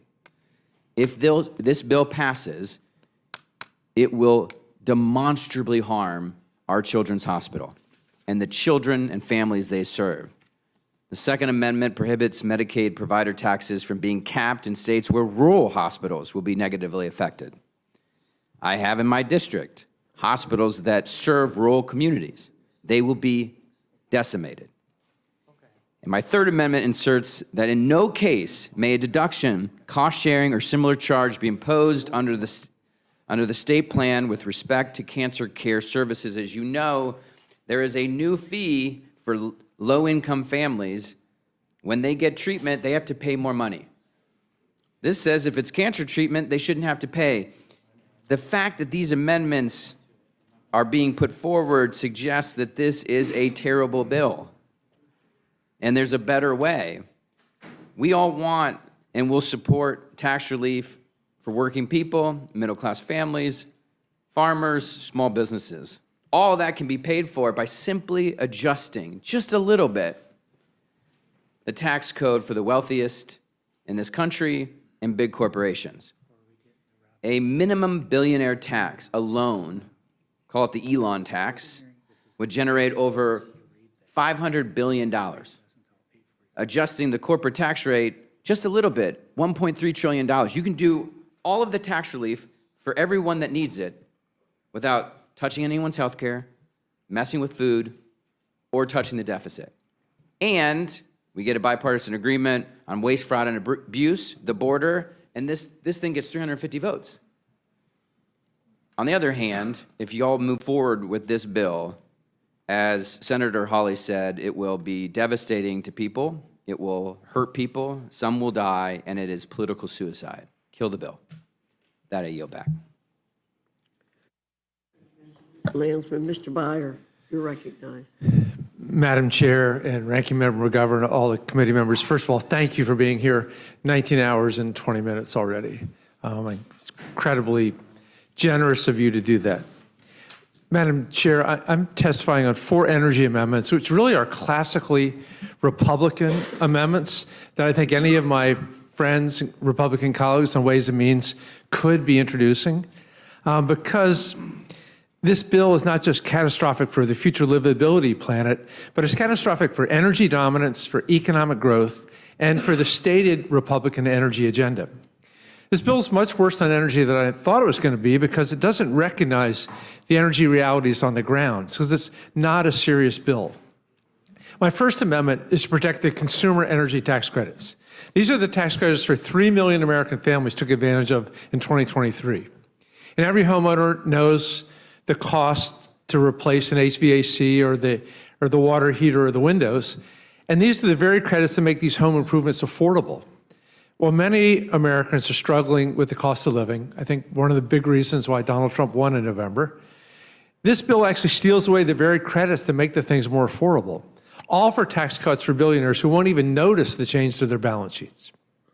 My second amendment restores the energy investment tax credit and the production tax credits, the ITC and the PTC. It's confusing to me because these have been long-held tax credits that were passed in a bipartisan way. Republicans have always supported them. They weren't part of the IRA. They existed long before the IRA, and it doesn't make any sense they're being attacked. And the average American residential consumer is going to see their electricity bill by way more than $100 next year. And then the business community is a lot higher increases, all the small businesses. Not only did these tax credits help keep the energy prices low, but they also increase the capacity of the energy grid. So they estimate that between now and 2035, our energy capacity will shrink the potential by as much as 72%. I co-chair the bipartisan AI caucus with Mike McCall, Jay Obernolte, and eliminating the ITC and the PTC is going to be the biggest threat to AI growth. We all know in all the AI meetings we have right now that the big thing that holds it back right now is the energy needed to drive all those data centers. But it's just basic math. The energy capacity is not going to be there unless we have the ITC and the PTC. All the other things, the renewables, they're bringing LNG online, that's not going to do it in time. My third amendment prevents the nuclear, hydrogen, and domestic manufacturing tax credits from being eliminated. These are Republican priorities. I knew the Ways and Means markup was unserious when I saw these provisions in the bill. Why are Republicans trying to kill nuclear fission? I thought we were trying to bring SMRs back. Why are trying to kill the very promising fusion industry? Again, we have a huge bipartisan fusion caucus led by Chuck Fleischman and Jay Obernolte, and this will kill that. And then hydrogen. Hydrogen is a critical part of the oil and gas industry. And then finally, why do Republicans want to kill domestic manufacturing? I know this is what President Trump says he wants, to bring the manufacturing jobs back. But between tariffs and this reconciliation bill, 50,000 energy jobs have already been lost, or delayed, or canceled, and $56 billion of energy investments have been stalled or canceled. At the end of 2024, we had annual investment in American factories hit nearly $150 billion. But when we try to kill these energy jobs in this manufacturing, why do we do this when the president says it's his priority? And by the way, most of these are in Republican congressional districts. They're helping the people who voted for Donald Trump. It doesn't make any sense. Instead, these actions are going to kill hundreds of thousands of good-paying jobs. They're going to send U.S. manufacturing overseas by eliminating the landscape that made domestic investment attractive. And not to mention the 45X tax credit, which is the bill that kills, that has been so supportive of the mining industry. And again, I can't understand why Republican friends are attacking the mining industry. Finally, my last amendment is to protect traditional Republican priorities that my friends on Ways and Means couldn't do behind the scenes, but I know that they were offering it. The first was to restore the transferability provisions. That was a Republican-led priority. The second is changing placed in service to the beginning of construction. Again, very business-friendly. Republicans tried to do it. And the third was to use an existing Republican proposal to amend the FEOC to make it more workable. All told, this bill is a disaster for energy dominance, which I understand the president said is his priority. The GOP is ripping away these energy credits from American families and stifling economic growth while blowing a $5 trillion hole in the budget, all to give it tax cuts for billionaires. It hurts most American families, especially those who voted for Donald Trump. And I encourage the Rules Committee to make these 4 amendments in order, and I yield back.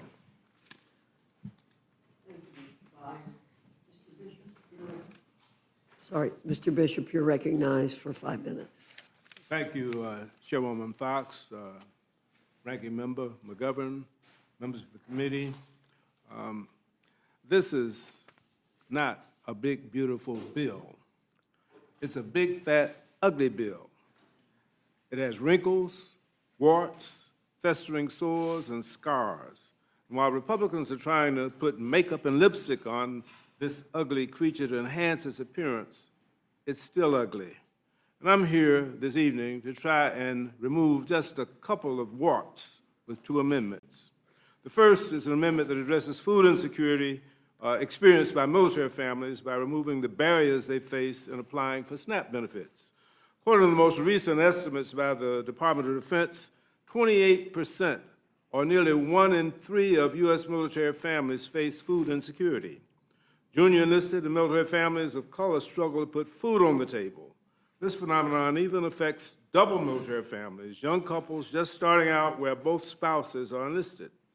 Experts believe that many families suffer in silence due to the stigma surrounding hunger and receiving nutrition benefits.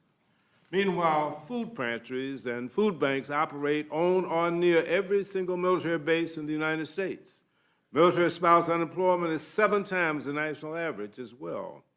Frequent moves associated with the military lifestyle and the lack of affordable child care also strain household finances for low-ranking, low-pay military families. My amendment would address food insecurity among active duty service members by excluding the basic allowance for housing from SNAP income eligibility. These men and women of the armed forces cannot use the basic allowance for housing to feed themselves or their families. It can only be used for housing. Makes no sense that we're including the BAH as proof that junior service members make too much. They were making minimum wage before this latest NDAA raised their pay. Even with the recent pay increase, our troops are using that increase for the exorbitant cost of child care, not for food. It's a tragedy that many of our nation's military can't afford to put food on the table and face serious barriers to assistance. Those who fight for our freedom should not have to fight for food. My second amendment will right a wrong that the Republican leadership in the House of Representatives has been dragging its feet to correct. This amendment would simply insert the language of Senate Bill 1077, which would allow the District of Columbia to keep its budget intact rather than impounding local revenue that was collected by the city to fund its police officers, firefighters, teachers, medical services, and all the essential services the city provides for its residents and visitors. As you all know, the measure passed the Senate unanimously by voice vote, but House Republicans have refused to consider it, despite President Trump strongly supporting the measure. I'm not suggesting that my colleagues should support it simply because President Trump does, but I say this to point out the overwhelming support this provision enjoys. It's time to stop playing politics with the citizens of our nation's capital. This is the seat of our federal government, housing our 3 co-equal branches, the Congress, the executive branch, and the judiciary, and it should be given the equal dignity and respect that any other political jurisdiction in our country enjoys. It is their local tax dollars, and they should be allowed to use them as Congress has authorized in the D.C. Home Rule Act. Remove this wart, remove these 2 warts, and pass a bill that takes care of the American people. I urge the adoption of these two amendments to remove these two warts on an ugly, ugly bill. I yield back. Thank you, Mr. Bishop. Mr. McGovern, you're recognized. Thank you, Madam Chair. So over 100 members have testified today on this bill, and I'll be 101. And we have testified, we've come to the Rules Committee to testify, not to hear our voices, but because we all profoundly disagree with this bill. And Madam Chair, my amendment would restore NIH grant funding that has been already appropriated, including funding that has already been awarded. This is not some hypothetical issue. This is real. Over 1,000 NIH scientists have been fired. Billions and billions of dollars worth of research has been canceled. This is NIH research into cancer, Alzheimer's, Parkinson's, all cut off. Canceled by this administration, canceled by DOGE. And there are active medical research projects, including clinical trials, that cannot stop without people dying. And that is what we're talking about here. There are people out there who have no treatment options if NIH funding abruptly stops. Nothing. This is life or death for those people. Literally life or death. I mean, what are they supposed to do? Trump's cuts to NIH mean cures and breakthroughs are already slipping further and further out of our reach. These scientists can't just stop research and pick it back up in a few years like nothing happened. This sets us back decades and decades.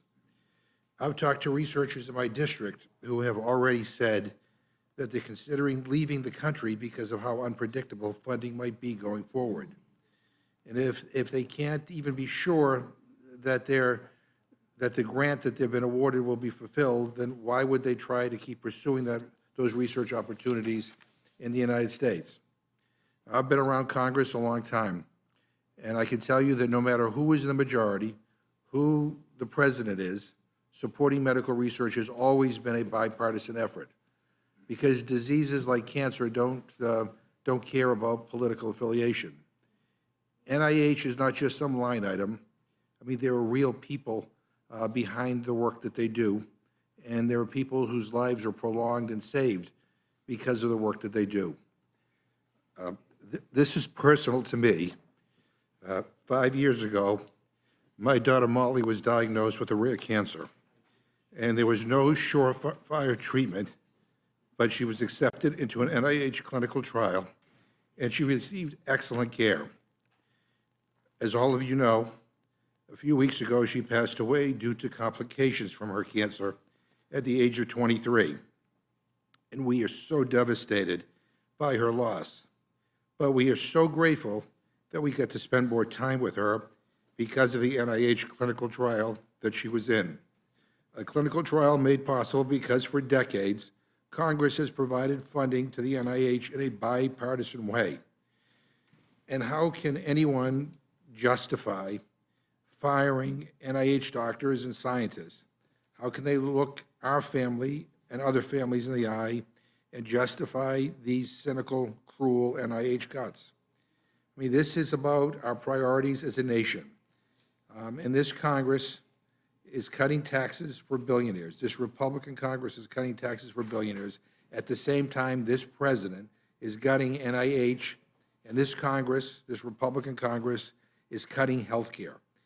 And I just find that totally wrong. So approving this amendment won't fix this disaster of a bill, but it will at the very least address Trump's cuts to life-saving medical research that I find unconscionable and immoral. And for the countless other people out there, the moms and dads and kids who rely on clinical trials for the hope of just one more month, just one more day, this amendment one day could save their life. And I would urge my colleagues to support this amendment. I yield back my time. Thank you, Mr. McGovern. Anybody over here have anything? No? Ms. Scanlon? want to once again thank all of our colleagues for coming in, for bearing with us, for helping us approach the 24-hour mark, and thank you for your testimony. And Mr. Johnson, I think I'm a co-sponsor with you on your amendment. Sorry. I think I'm a co-sponsor with you on your amendment with respect to the Judiciary Committee amendments that you offered. So thank you for bringing them forward again. I yield back. Ms. Leisure-Fernandez. Thank you, Madam Chair. Thank you, everybody, for presenting your amendments. Thank you, Ranking Member. You know, it's really hard to have the courage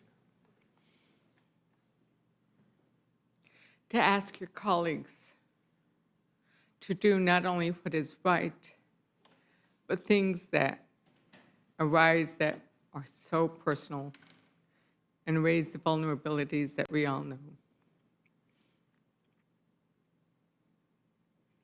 And today, we felt the need for this amendment, and we've all felt it in our lives. And the Republicans have felt it in theirs.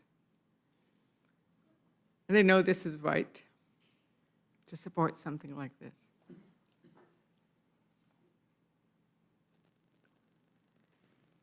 Thank you, Ranking Member. And I yield back. Thank you, Ms. Leisure-Fernandez. Well, I'm going to make a couple of comments. First, Mr. McGovern, one of my first jobs was working in Chapel Hill in the pathology department, where I learned where the clotting factor for hemophilia was found.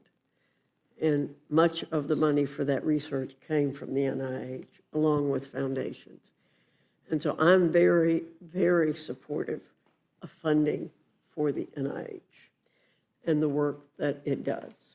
And I know that it does life-saving things. And I'm very glad that the work there extended Molly's time with you. I think that's very important. However, I am concerned about what has been said about this bill and what it's going to do, the extreme comments that have been made about it, and how I believe that it is scaring people out there in the country unnecessarily. The words I've heard, particularly today, are cut, rip, gut, kill, cruel, stealing food, losing coverage, jammed through, biggest transfer of wealth from vulnerable to wealthy people, irresponsible. That's not the way we ought to be talking about this bill. And I want to remind you of some words that were used in 2017 by our colleagues, and I think it's important. Words used about the Tax Cut and Jobs Act.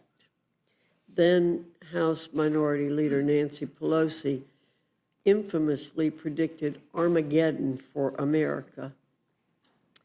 Former Clinton Treasury Secretary Larry Summers described pro-growth forecasts as tooth fairies and predicted a long recession. He was joined by discredited New York Times columnist Paul Krugman, who guaranteed a global recession with no end in sight. They were wrong.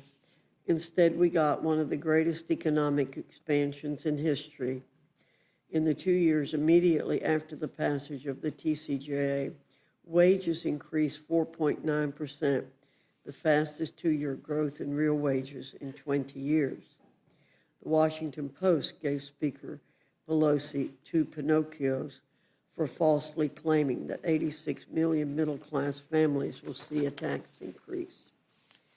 I can go on and on about the comments that were made then that did not come true. I really wish we could have been a little more temperate about this, because even people in my district that I know very well were scared very much about this bill. And I don't think the bill is going to do the dire things that we have heard. So I think there's been a concentrated effort to mislead people about what's happening here. And I'm going to ask my colleagues to work with us.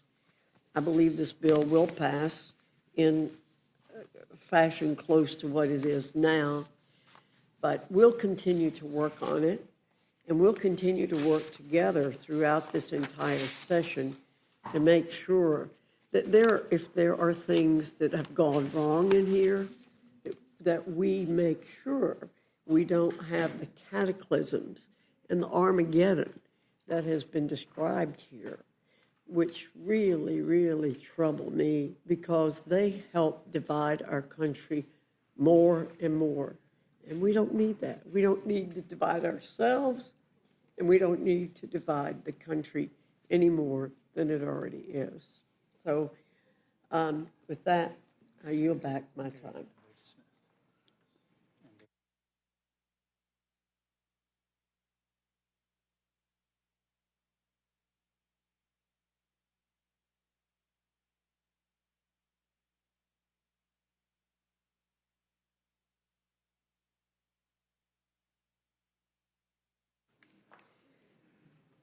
Seeing none, this closes the hearing portion of our meeting.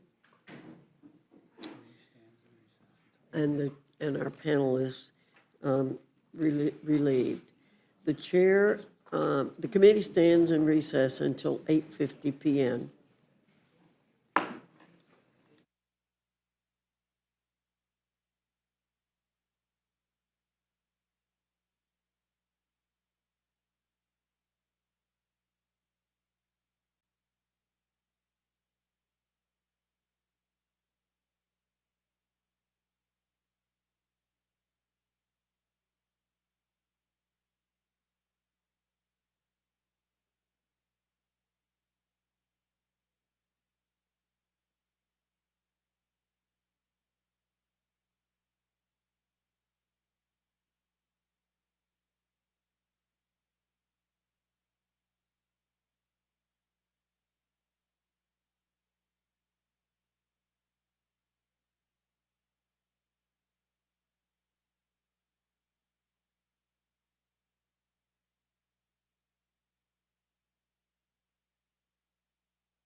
The committee will reconvene. My colleagues have now seen the manager's amendment that will be self-executing in this rule. You've all received a copy of the amendment. The amendment makes a number of technical and conforming changes to clarify references and cure bird fatalities. Additionally, the amendment makes a few substantive changes, including adjusting the implementation date for Medicaid work requirements, providing additional funding to states for border security actions they've taken, striking the oversight committee requirements that federal pensions take an average of an employee's highest 5 earning years, striking the sale of public lands in Nevada and Utah, caps the SALT deduction at $40,000 per household for incomes up to $500,000. The chair will be in receipt of a motion from the gentlewoman from Indiana, Ms. Houchin.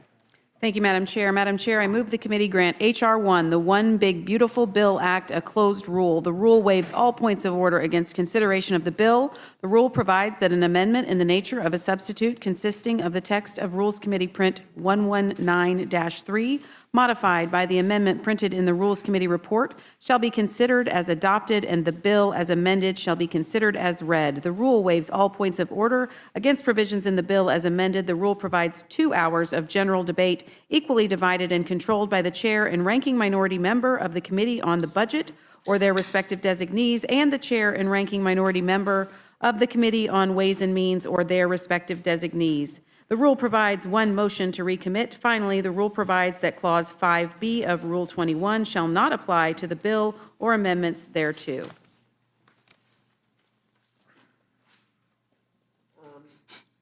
Thank you very much, Ms. Houchin. You've now heard the motion. Is there any discussion or amendment to the rule? Yes, Madam Chair. Mr. McGovern. Yeah, so, again, we spent 20 hours debating this bill, and many of the 500 amendments submitted to it as well. We began at 1 a.m. We have been fully transparent about our views. Over 100 Democrats testified before this committee, expressing our profound opposition to this bill and our deep disappointment in the process. On the other hand, Republicans went off and debated with themselves in some secret back room. Now we're back here in the dead of night, and they want the only amendment to move forward. They want the only amendment to move forward to be the one that they wrote in secret. It's a 40-page manager's amendment. I have no idea what the implications are of the changes that are being made. We're not going to get a CBO score on the changes before we vote. And again, the manager's amendment isn't some boring compilation of technical fixes. It makes huge changes to key portions of the bill. And how in the world are members supposed to understand what they're about to vote on? I mean, are you going to explain every provision of this? Our old colleague, Mr. Massey, understands it. I mean, Mr. Neguse quoted him earlier. He said, shouldn't we take more than a few hours to read a bill this big and this consequential, end quote. You know, Congressman Massey's right. We have had only minutes to review this amendment before voting on it, without even a comparative print. We don't even have a comparative print to show what is changing. I mean, CBO spent days and days carefully putting together data about what the previous version of this bill would do. I know it didn't show what you were hoping it would show, but it seems vital for us to get updated data on a bill that is set to rob the middle class in order to pay off the rich. So there is no pressing deadline here. That's what is so puzzling to us. I mean, just your own made-up deadline to pass this bill before Memorial Day. We could do this bill tomorrow or the next day. We could do it when we come back from Memorial Day. So, you know, we should recess and give everyone the time needed to understand these changes. This is a big deal. This is consequential. And that we're moving forward with major changes, and we're just supposed to take, you know, your word for it that, oh, it's no big deal. So you know what, I move that we adjourn, because we ought to take the time to be able to do this. Point of order. Motion to adjourn has been made. It's not debatable. No comments after that can be allowed. Madam Chair. Say that again. The gentleman made a motion to adjourn and then wanted to explain it, but you can't debate a motion to adjourn. So once the motion's made, all discussion ends. Understand. Yes. All right, stop The debate every which clerk- way you can, I get it, okay? Yeah. The question Well, that's is the rule, on- going back to Parliament. I get it, yep, I get it. The question is on the motion to adjourn. All those in favor say aye. Aye. All those opposed, no. No. In the opinion of the chair, the noes have it. Can I ask for a roll call, or am I going to be silenced on that? You may ask for a roll I ask for a call. roll call. This The clerk atrocious will- process. The clerk will call the roll. Mrs. Fishbach? No. Mrs. Fishbach, no. Mr. Norman? Mr. Roy? Mrs. Houchin? Mrs. Houchin, no. Mr. Langworthy? No. Mr. Langworthy, no. Mr. Scott? No. Mr. Scott, no. Mr. Griffith? No. Mr. Griffith, no. Mr. Jack? No.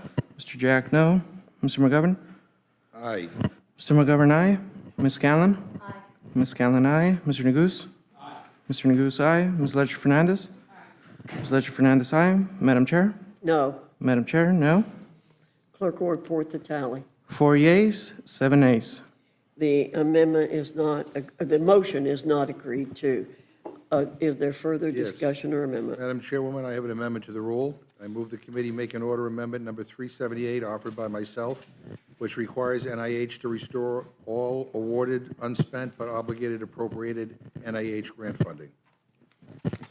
You've heard the motion from the ranking member. Is there further discussion? All those in favor say aye. Aye. All those opposed say no. No. In the opinion of the chair, the noes I ask have for a it. roll call.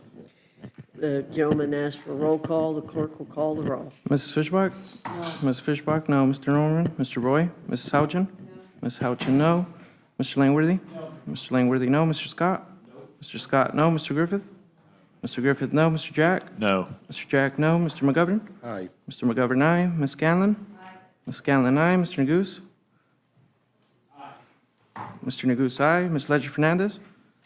Ms. Ledger Fernandez, aye. Madam Chair? No. Madam Chair, no. Clerk will report the tally. 4 yeas, 7 nays. The noes have it. The amendment is not agreed to.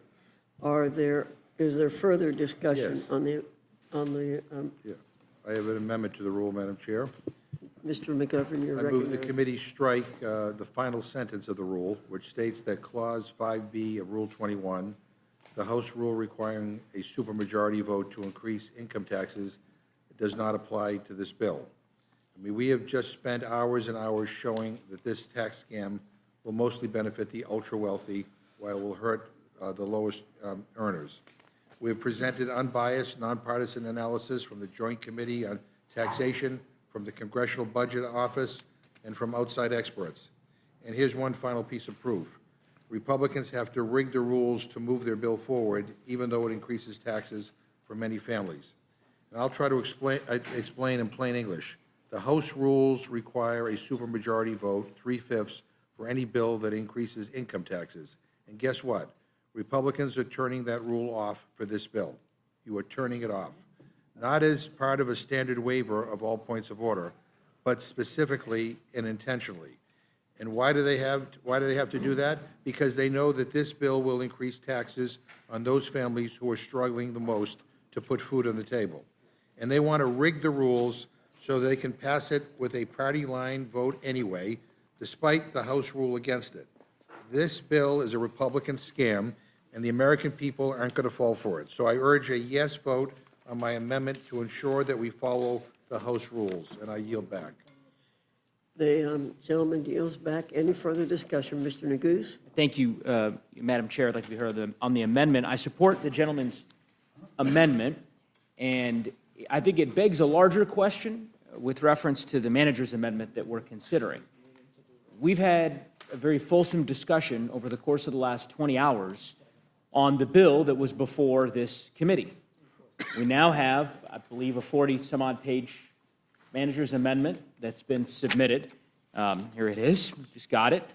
And I know my colleagues seemed very willing to explain the various provisions of the underlying bill. And so I wonder if any of them would be willing to help explain to me the changes in the manager's amendment. If Mr. Scott or Mr. Norman could perhaps give us some clarity about what this manager's amendment attempts to do to the underlying bill.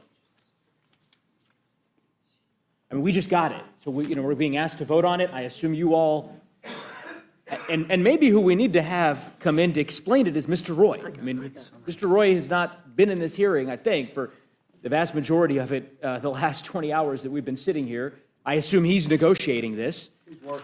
So I assume he explained to you what he's now asking you all to vote for. Can someone explain to us what this manager's amendment attempts to do? Mr. Neguse? Yes. I gave you the summary. There's been a lot of discussion about it being a 1,000-page bill, but we all know all of those components were out there for a long time. And so I want to look at a 40-page bill.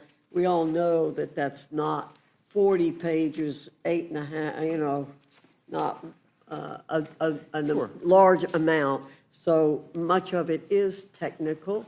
Mr. McGovern said there's not a lot that's technical. I've given you what are the major substantive changes in the bill. We're happy to give you a copy of that. But is that a summary document that you have that you're? Yeah, if you could provide that to us, that would be helpful. Sure. I guess I'm just trying to get a sense of, and maybe my colleagues on the other side of the aisle already know.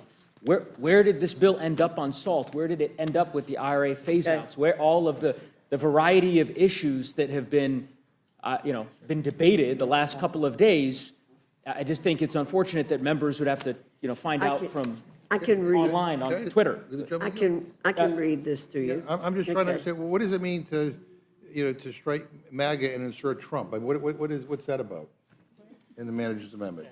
I can answer that question, Madam Chair. Yeah, I mean, this is why you don't, hand something like this to people and then rush into a markup. But anyways, if people could explain some of this stuff, that would be helpful. Who was it that said they could explain the? Mr. Griffith. Sure. If the chairwoman wants me to. I'm happy to yield a moment from my time. I'm happy to recognize you, Mr. Griffith. Yeah, so.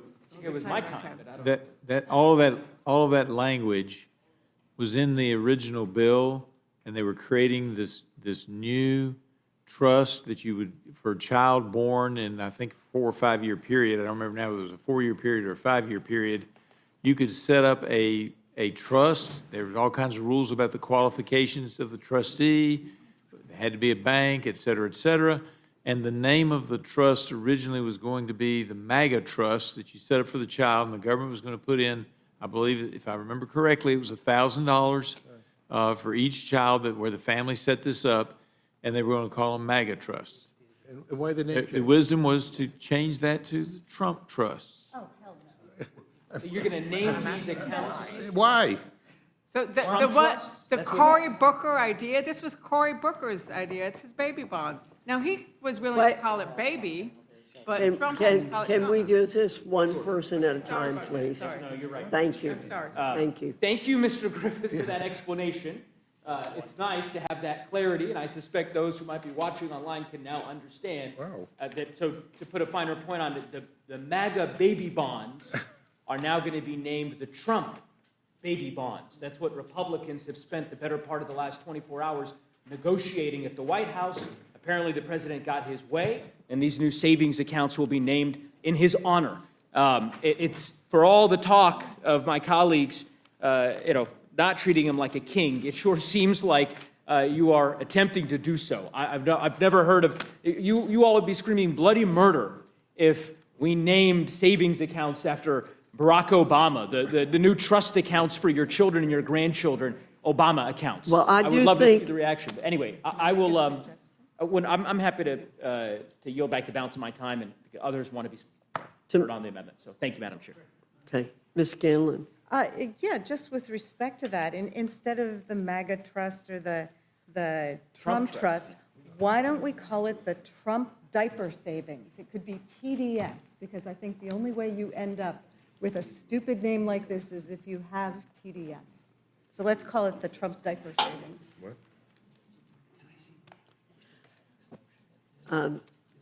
Well, you'd need to offer an amendment to do that, Oh, I I don't think believe, it's worth any Ms. more time. Scanlon. It's not going anywhere. Do we have a pending Do you- amendment? I- So, No, I believe you, We're on his amendment. Right, and I'd like to speak to his amendment. yes. So, I mean, I think the reason we're talking about the amendment is that Republicans are going to raise taxes, right? Mr. McGovern? Right. Mr. Right. McGovern made an amendment Yeah. to take out the last line. Right, and the the reason bill. that needs to be taken out is because the requirement, if I am Right. correct, I am going to read this. They are taking out consideration of retroactive tax rate increase. It shall not be in order to consider a bill, joint resolution, et cetera, carrying a retroactive federal income tax rate increase. The only reason you need to get rid of that section is because you're having a tax rate buried somewhere in here.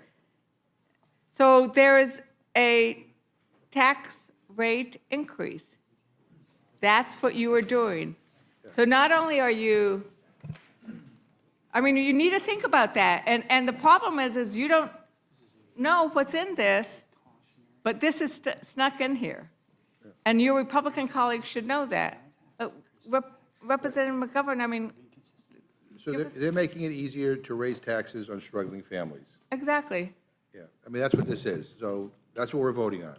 Otherwise, why would you waive it? Why would you have to waive it? Yeah. I believe the explanation is that it's very precautionary because of the name of the trust. Oh, it's precautionary. Because of the name of the trust. The trust is a tax increase?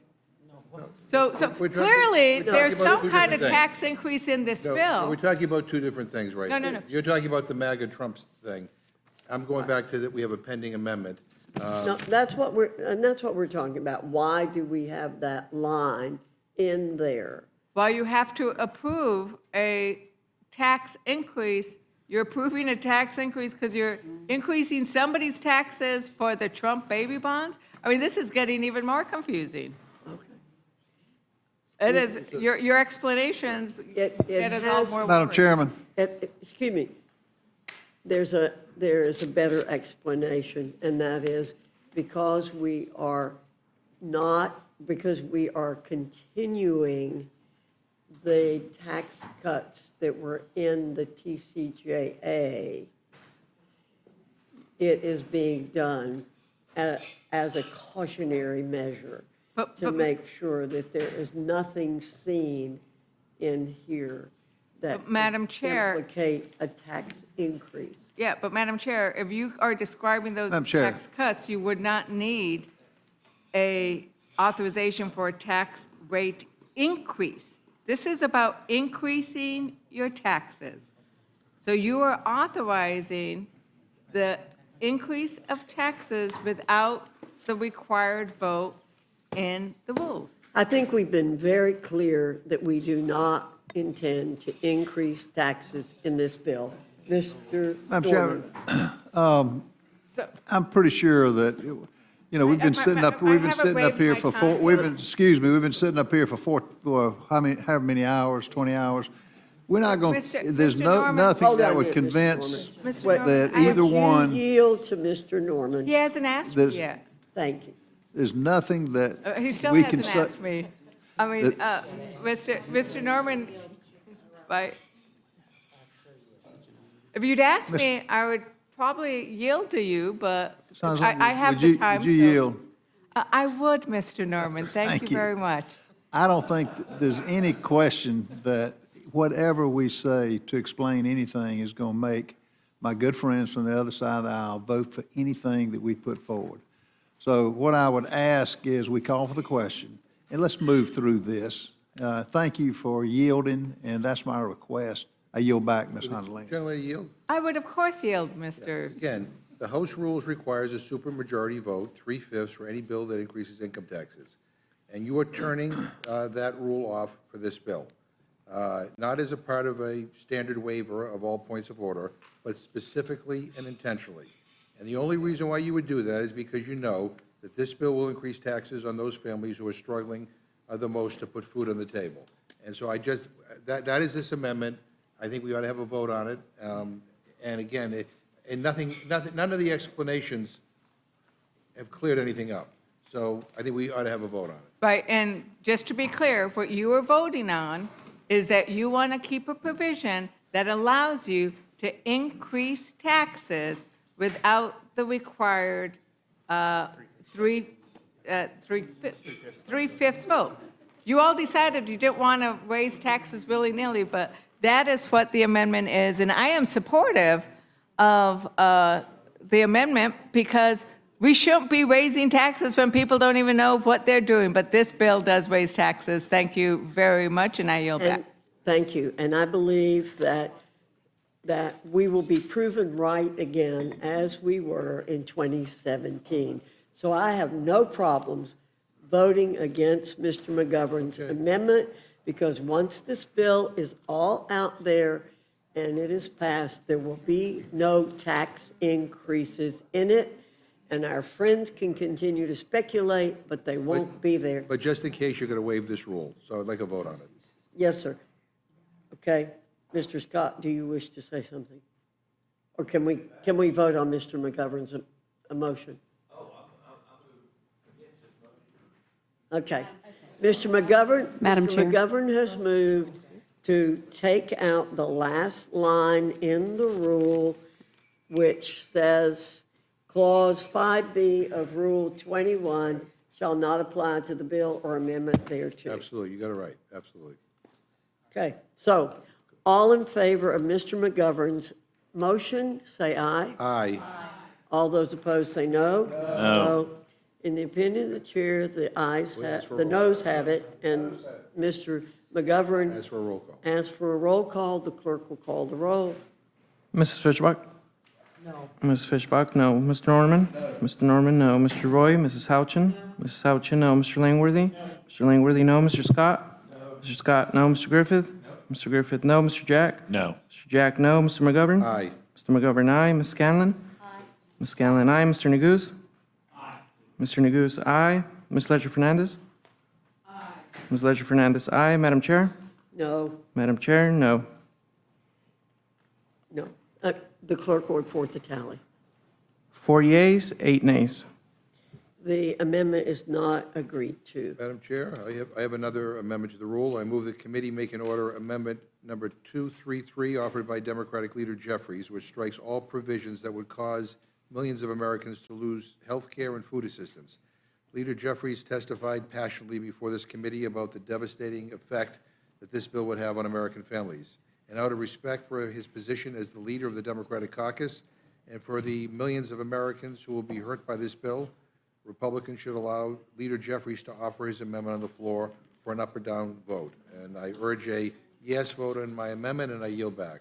Thank you, Mr. McGovern. Is there any further discussion on Mr. McGovern's amendment for including Mr. Jeffries' amendment? Hearing none, the question is on the motion from Mr. McGovern. All those in favor say aye. Aye. All those opposed say no. No. In the opinion of the chair, the noes have it. The amendment's not I ask agreed for a to. roll call. Mr. McGovern requests a roll call. The clerk will call the roll. Mrs. Fishbach? No. Mrs. Fishbach, no. Mr. Norman? No. Mr. Norman, no. Mr. Roy? Mrs. Houchin? Mrs. Houchin, no. Mr. Langworthy? No. Mr. Langworthy, no. Mr. Scott? No. Mr. Scott, no. Mr. Griffith? No. Mr. Griffith, no. Mr. Jack? No. Mr. Jack, no. Mr. McGovern? Aye. Mr. McGovern, aye. Ms. Scanlon? Aye. Ms. Scanlon, aye. Mr. Neguse? Aye. Mr. Neguse, aye. Ms. Ledger-Fernandez? Aye. Ms. Ledger-Fernandez, aye. Madam Chair? No. Madam Chair, no. The clerk will report the tally. 4 yeas, 8 nays. The amendment is not agreed to. Mr. McGovern, you're recognized. I have an amendment to the rule. I move the committee make an order amendment number 245 offered by Representative Underwood, which makes the enhanced premium tax credits that lower the costs of health insurance plans offered on the ACA marketplace permanent. This amendment is simple. It will prevent millions of working Americans from losing their health care coverage and keep health care costs from skyrocketing.